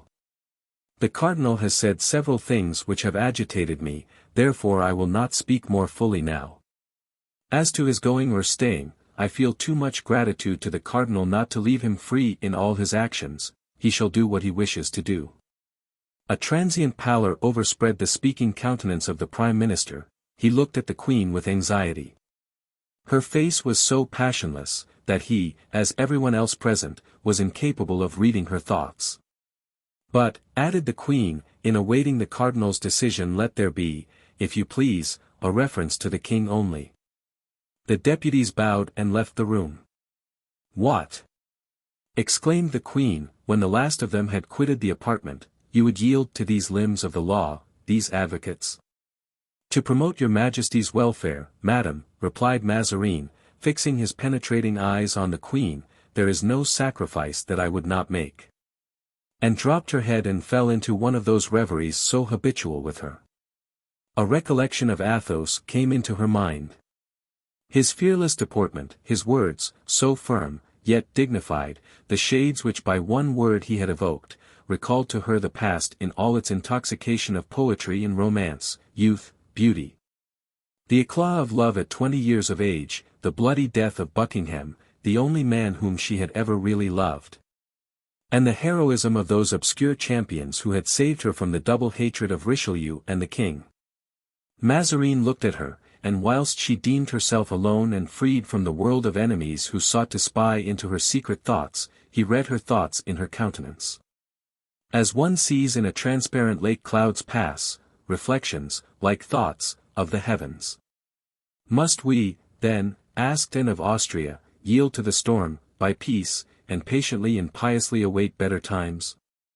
Mazarin smiled sarcastically at this speech, which showed that she had taken the minister's proposal seriously.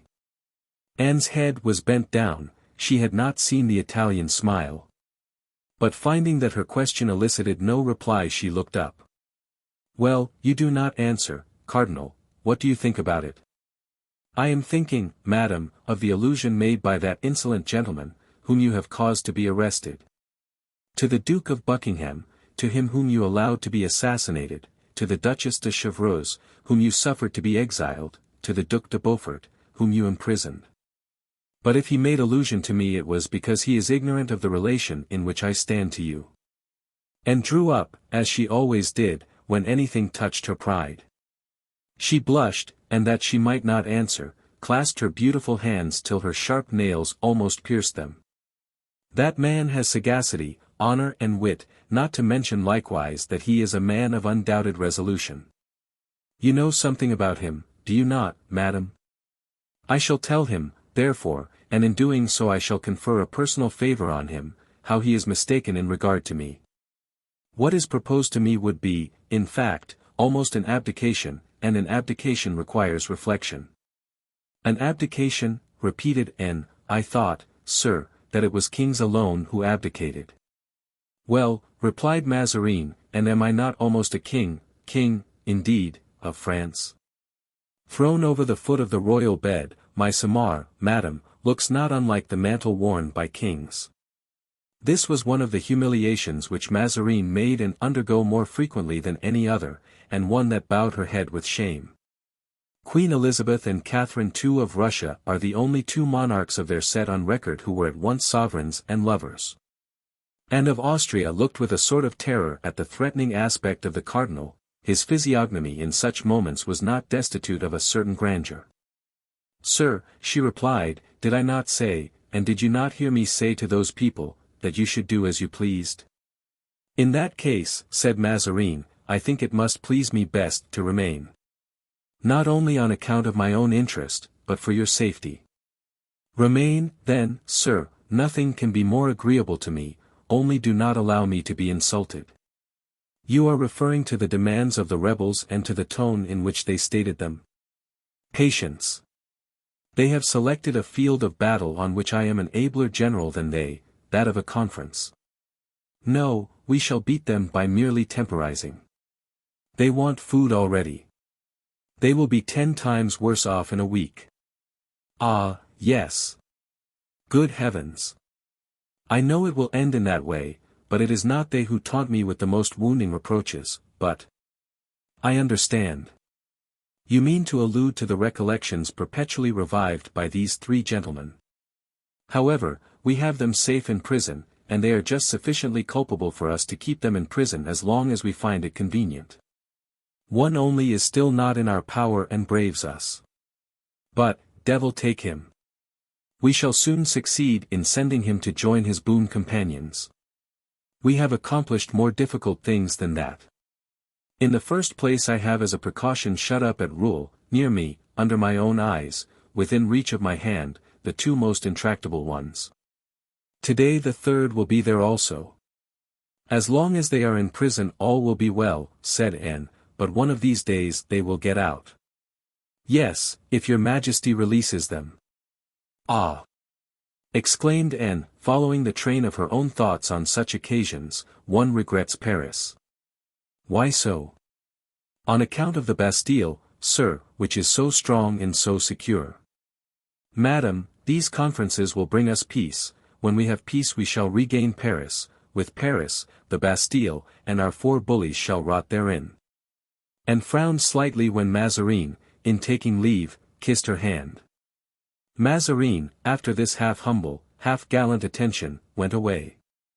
And followed him with her eyes, and as he withdrew, at every step he took, a disdainful smile was seen playing, then gradually burst upon her lips. I once, she said, despised the love of a cardinal who never said, I shall do, but, I have done so and so. That man knew of retreats more secure than rule, darker and more silent even than the Bastille. Degenerate world. Chapter 82.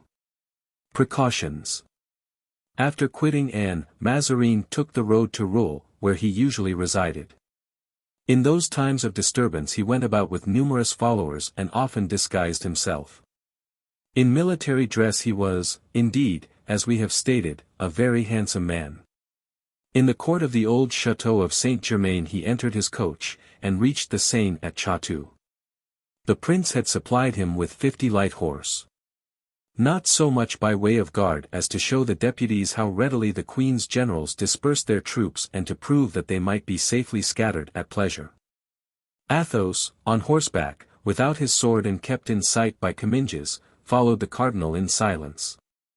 Grimaud, finding that his master had been arrested, fell back into the ranks near Aramis, without saying a word and as if nothing had happened.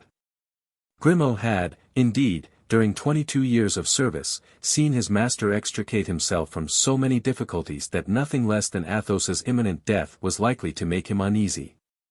At the branching off of the road toward Paris, Aramis, who had followed in the cardinal's suite, turned back. Mazarin went to the right hand and Aramis could see the prisoner disappear at the turning of the avenue. Athos, at the same moment, moved by a similar impulse, looked back also. The two friends exchanged a simple inclination of the head and Aramis put his finger to his hat, as if to bow, Athos alone comprehending by that signal that he had some project in his head. 10 minutes afterward Mazarin entered the court of that chateau which his predecessor had built for him at Rouen. As he alighted, Comminges approached him. My lord, he asked, where does your eminence wish Monsieur Comte de la Fere to be lodged? In the pavilion of the Orangery, of course, in front of the pavilion where the guard is. I wish every respect to be shown the Count, although he is the prisoner of Her Majesty the Queen. My lord, answered Comminges, he begs to be taken to the place where Monsieur d'Artagnan is confined, that is, in the hunting lodge, opposite the Orangery. Mazarin thought for an instant. Comminges saw that he was undecided. 'Tis a very strong post, he resumed, and we have 40 good men, tried soldiers, having no connection with Frondeurs nor any interest in the Fronde. If we put these 3 men together, Monsieur Comminges, said Mazarin, we must double the guard, and we are not rich enough in fighting men to commit such acts of prodigality. Comminges smiled. Mazarin read and construed that smile. You do not know these men, Monsieur Comminges, but I know them, first personally, also by hearsay. I sent them to carry aid to King Charles and they performed prodigies to save him. Had it not been for an adverse destiny, that beloved monarch would this day have been among us. But since they served your eminence so well, why are they, my lord cardinal, in prison? In prison, said Mazarin, and when has Rouen been a prison? Ever since there were prisoners in it, answered Comminges. These gentlemen, Comminges, are not prisoners, returned Mazarin, with his ironical smile, only guests. But guests so precious that I have put a grating before each of their windows and bolts to their doors, that they may not refuse to continue my visitors.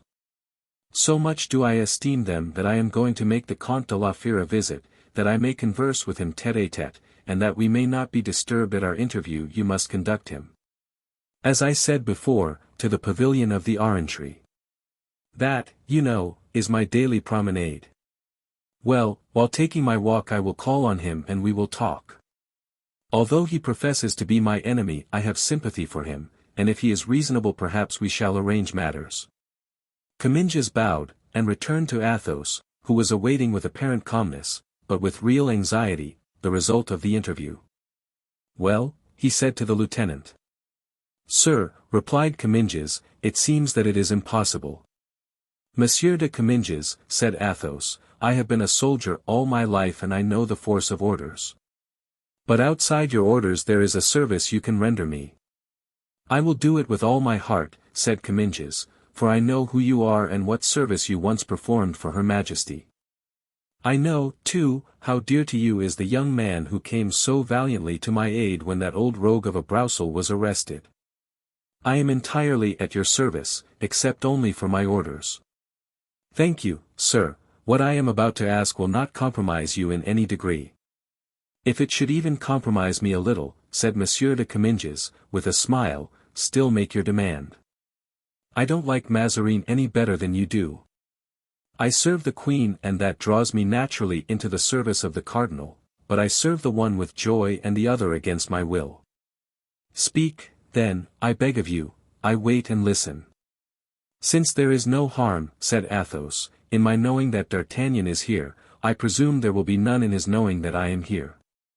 I have received no orders on that point." "Well, then, do me the kindness to give him my regards and tell him that I am his neighbor. Tell him also what you have just told me, that Mazarin has placed me in the pavilion of the Orangery in order to make me a visit. And assure him that I shall take advantage of this honor he proposes to accord to me to obtain from him some amelioration of our captivity."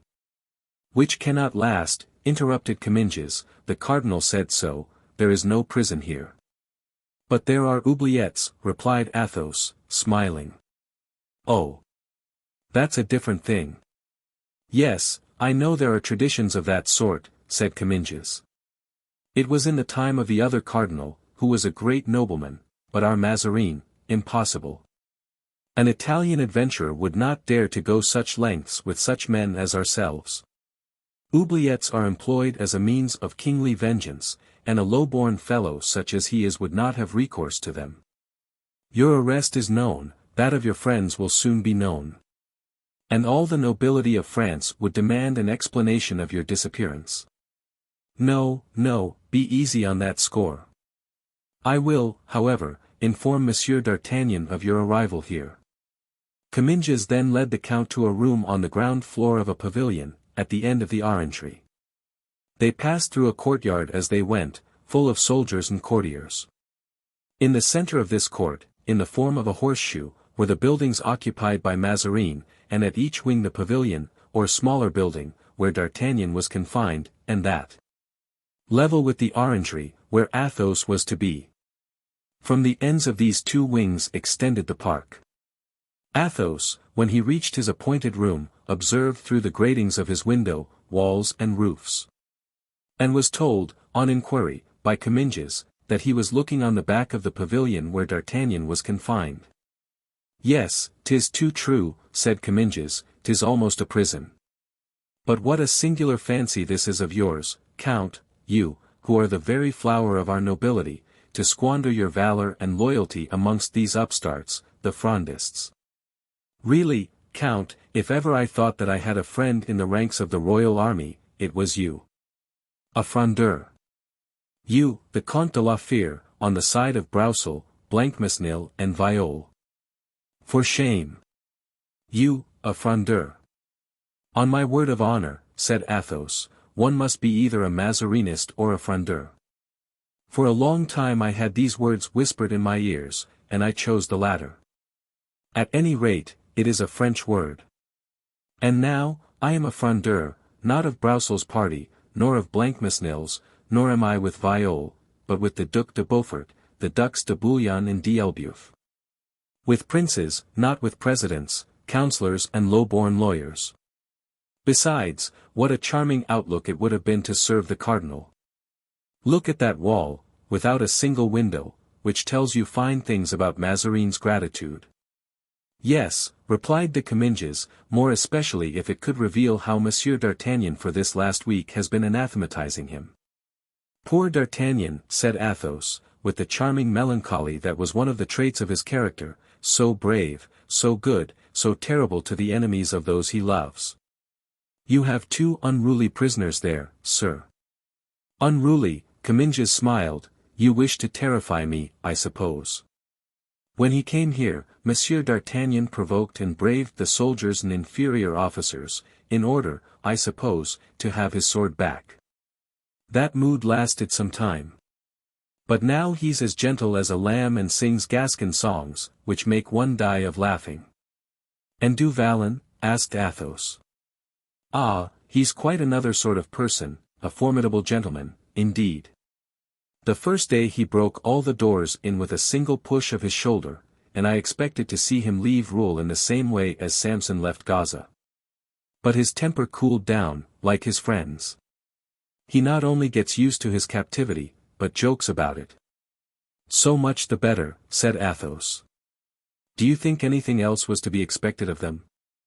Asked Comminges, who, putting together what Mazarin had said of his prisoners and what the Comte de la Fère had said, began to feel a degree of uneasiness. Athos, on the other hand, reflected that this recent gentleness of his friends most certainly arose from some plan formed by D'Artagnan. Unwilling to injure them by praising them too highly, he replied, They are two hotheads, the one a Gascon, the other from Picardy, both are easily excited, but they quiet down immediately. You have had a proof of that in what you have just related to me. This, too, was the opinion of Comminges, who withdrew somewhat reassured.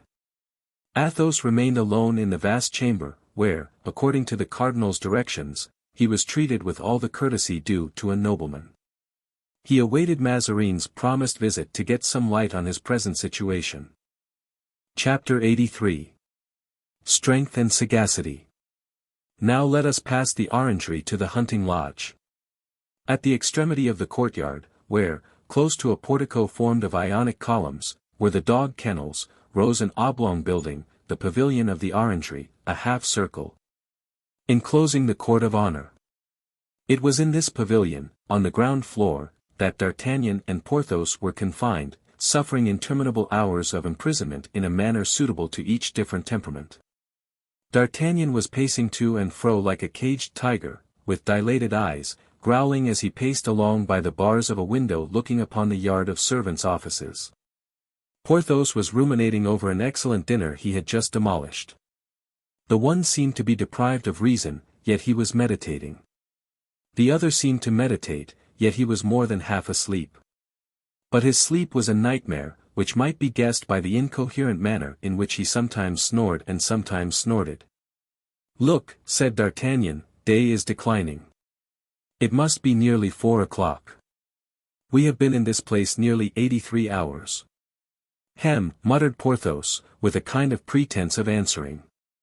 Did you hear, eternal sleeper, cried D'Artagnan, irritated that anyone could doze during the day, when he had the greatest difficulty in sleeping during the night. What, said Porthos. I say we have been here 83 hours. 'Tis your fault, answered Porthos. How, my fault? Yes, I offered you escape. By pulling out a bar and pushing down a door. Certainly. Porthos, men like us can't go out from here purely and simply. Faith, said Porthos, as for me, I could go out with that purity and that simplicity which it seems to me you despise too much. D'Artagnan shrugged his shoulders. And besides, he said, going out of this chamber isn't all. Dear friend, said Porthos, you appear to be in a somewhat better humor today than you were yesterday. Explain to me why going out of this chamber isn't everything. Because, having neither arms nor password, we shouldn't take 50 steps in the court without knocking against a sentinel. Very well, said Porthos, we will kill the sentinel and we shall have his arms. Yes, but before we can kill him, and he will be hard to kill, that Swiss, he will shriek out and the whole picket will come, and we shall be taken like foxes, we, who are lions. And thrown into some dungeon, where we shall not even have the consolation of seeing this frightful grey sky of Rouen, which no more resembles the sky of Tarbes than the moon is like the sun. Lac-a-day. If we only had someone to instruct us about the physical and moral topography of this castle. Ah!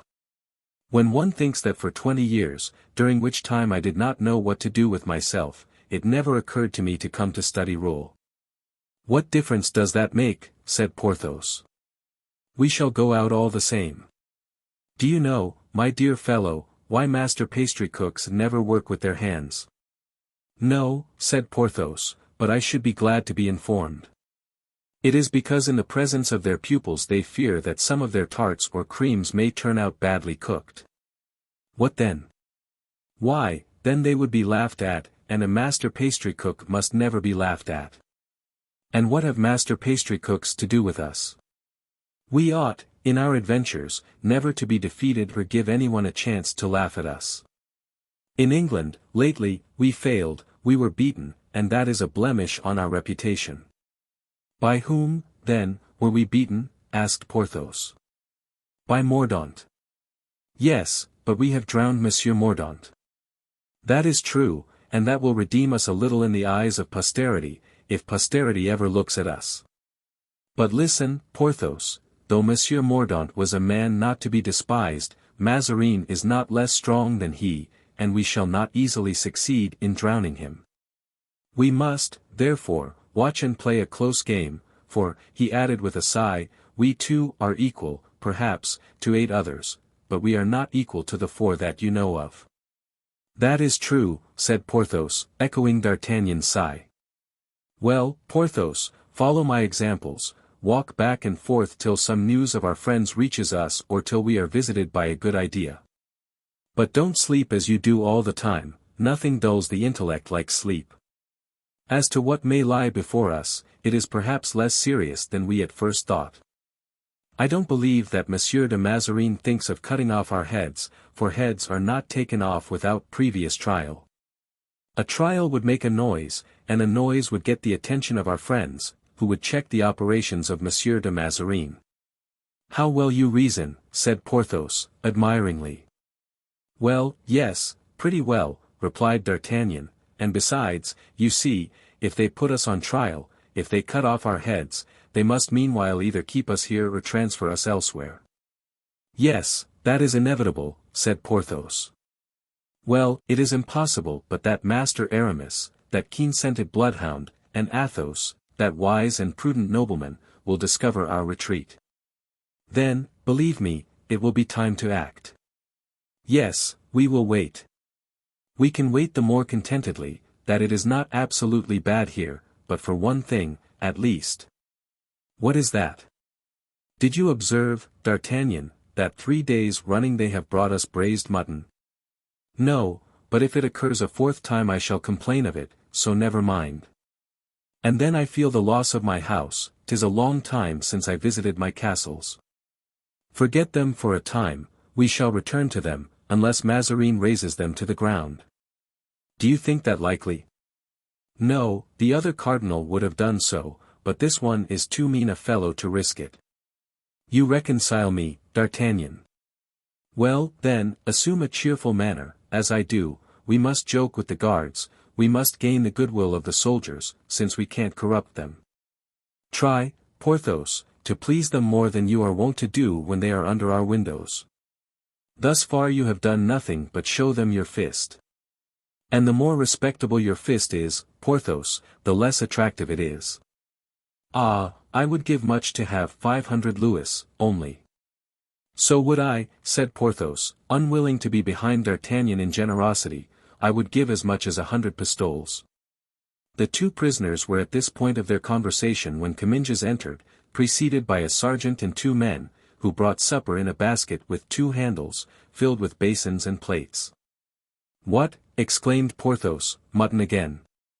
My dear Monsieur de Comminges, said D'Artagnan, you will find that my friend, Monsieur du Vallon, will go to the most fatal lengths if Cardinal Mazarin continues to provide us with this sort of meat.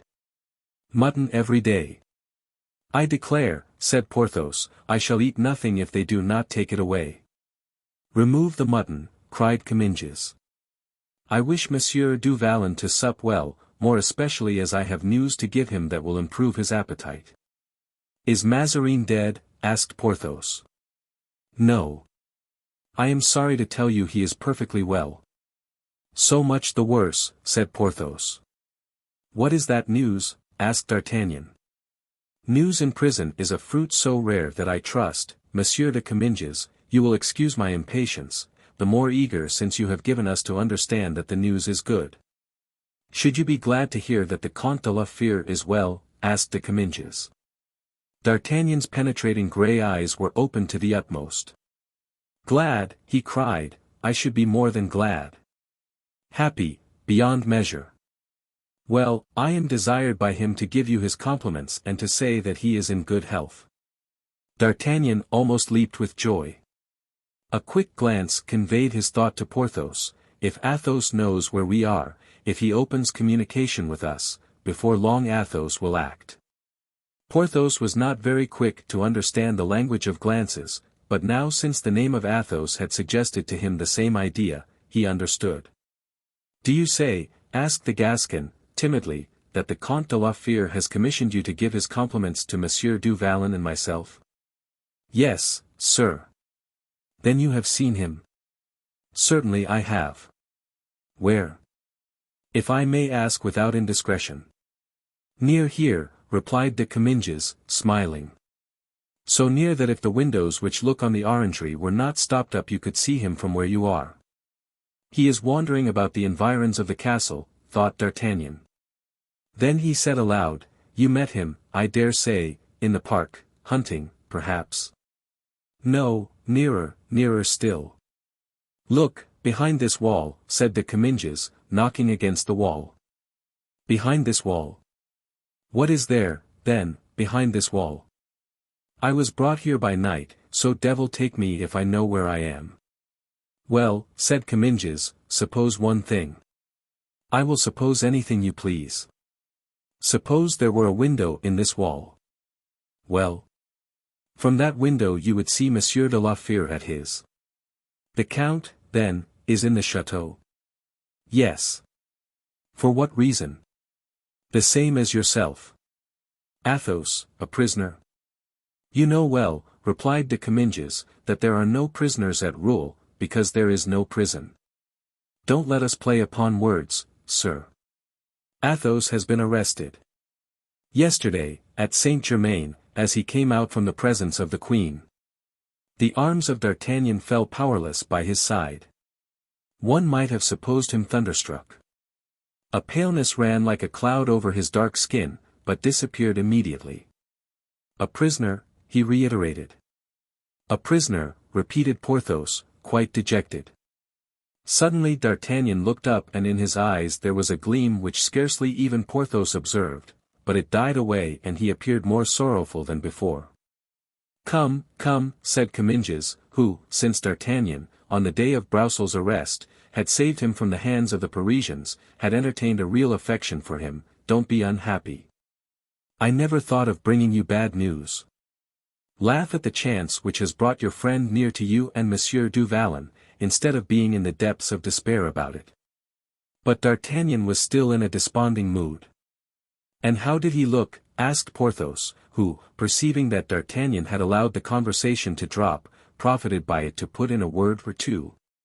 Very well, indeed, sir, replied Comminges. At first, like you, he seemed distressed, but when he heard that the cardinal was going to pay him a visit this very evening. Ah! Cried D'Artagnan, the cardinal is about to visit the Comte de la Fere? Yes, and the count desired me to tell you that he should take advantage of this visit to plead for you and for himself. Ah! Our dear count, said D'Artagnan. A fine thing, indeed, grunted Porthos. A great favor. Zounds! Monsieur the Comte de la Fere, whose family is allied to the Montmorency and the Rohan, is easily the equal of Monsieur de Mazarin. No matter, said D'Artagnan, in his most wheedling tone.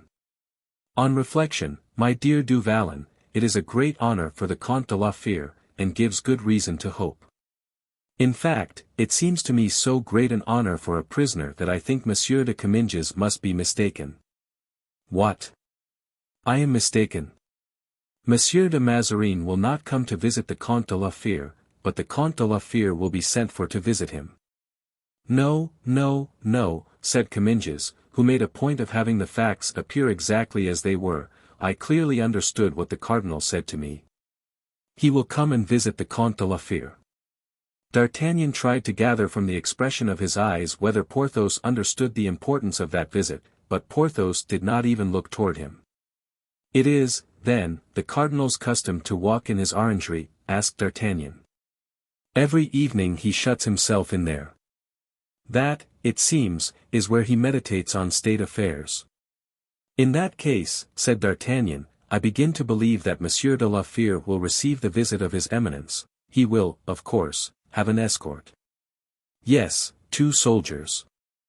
"And will he talk thus of affairs in presence of 2 strangers?" "The soldiers are Swiss, who understand only German. Besides, according to all probability they will wait at the door." D'Artagnan made a violent effort over himself to keep his face from being too expressive.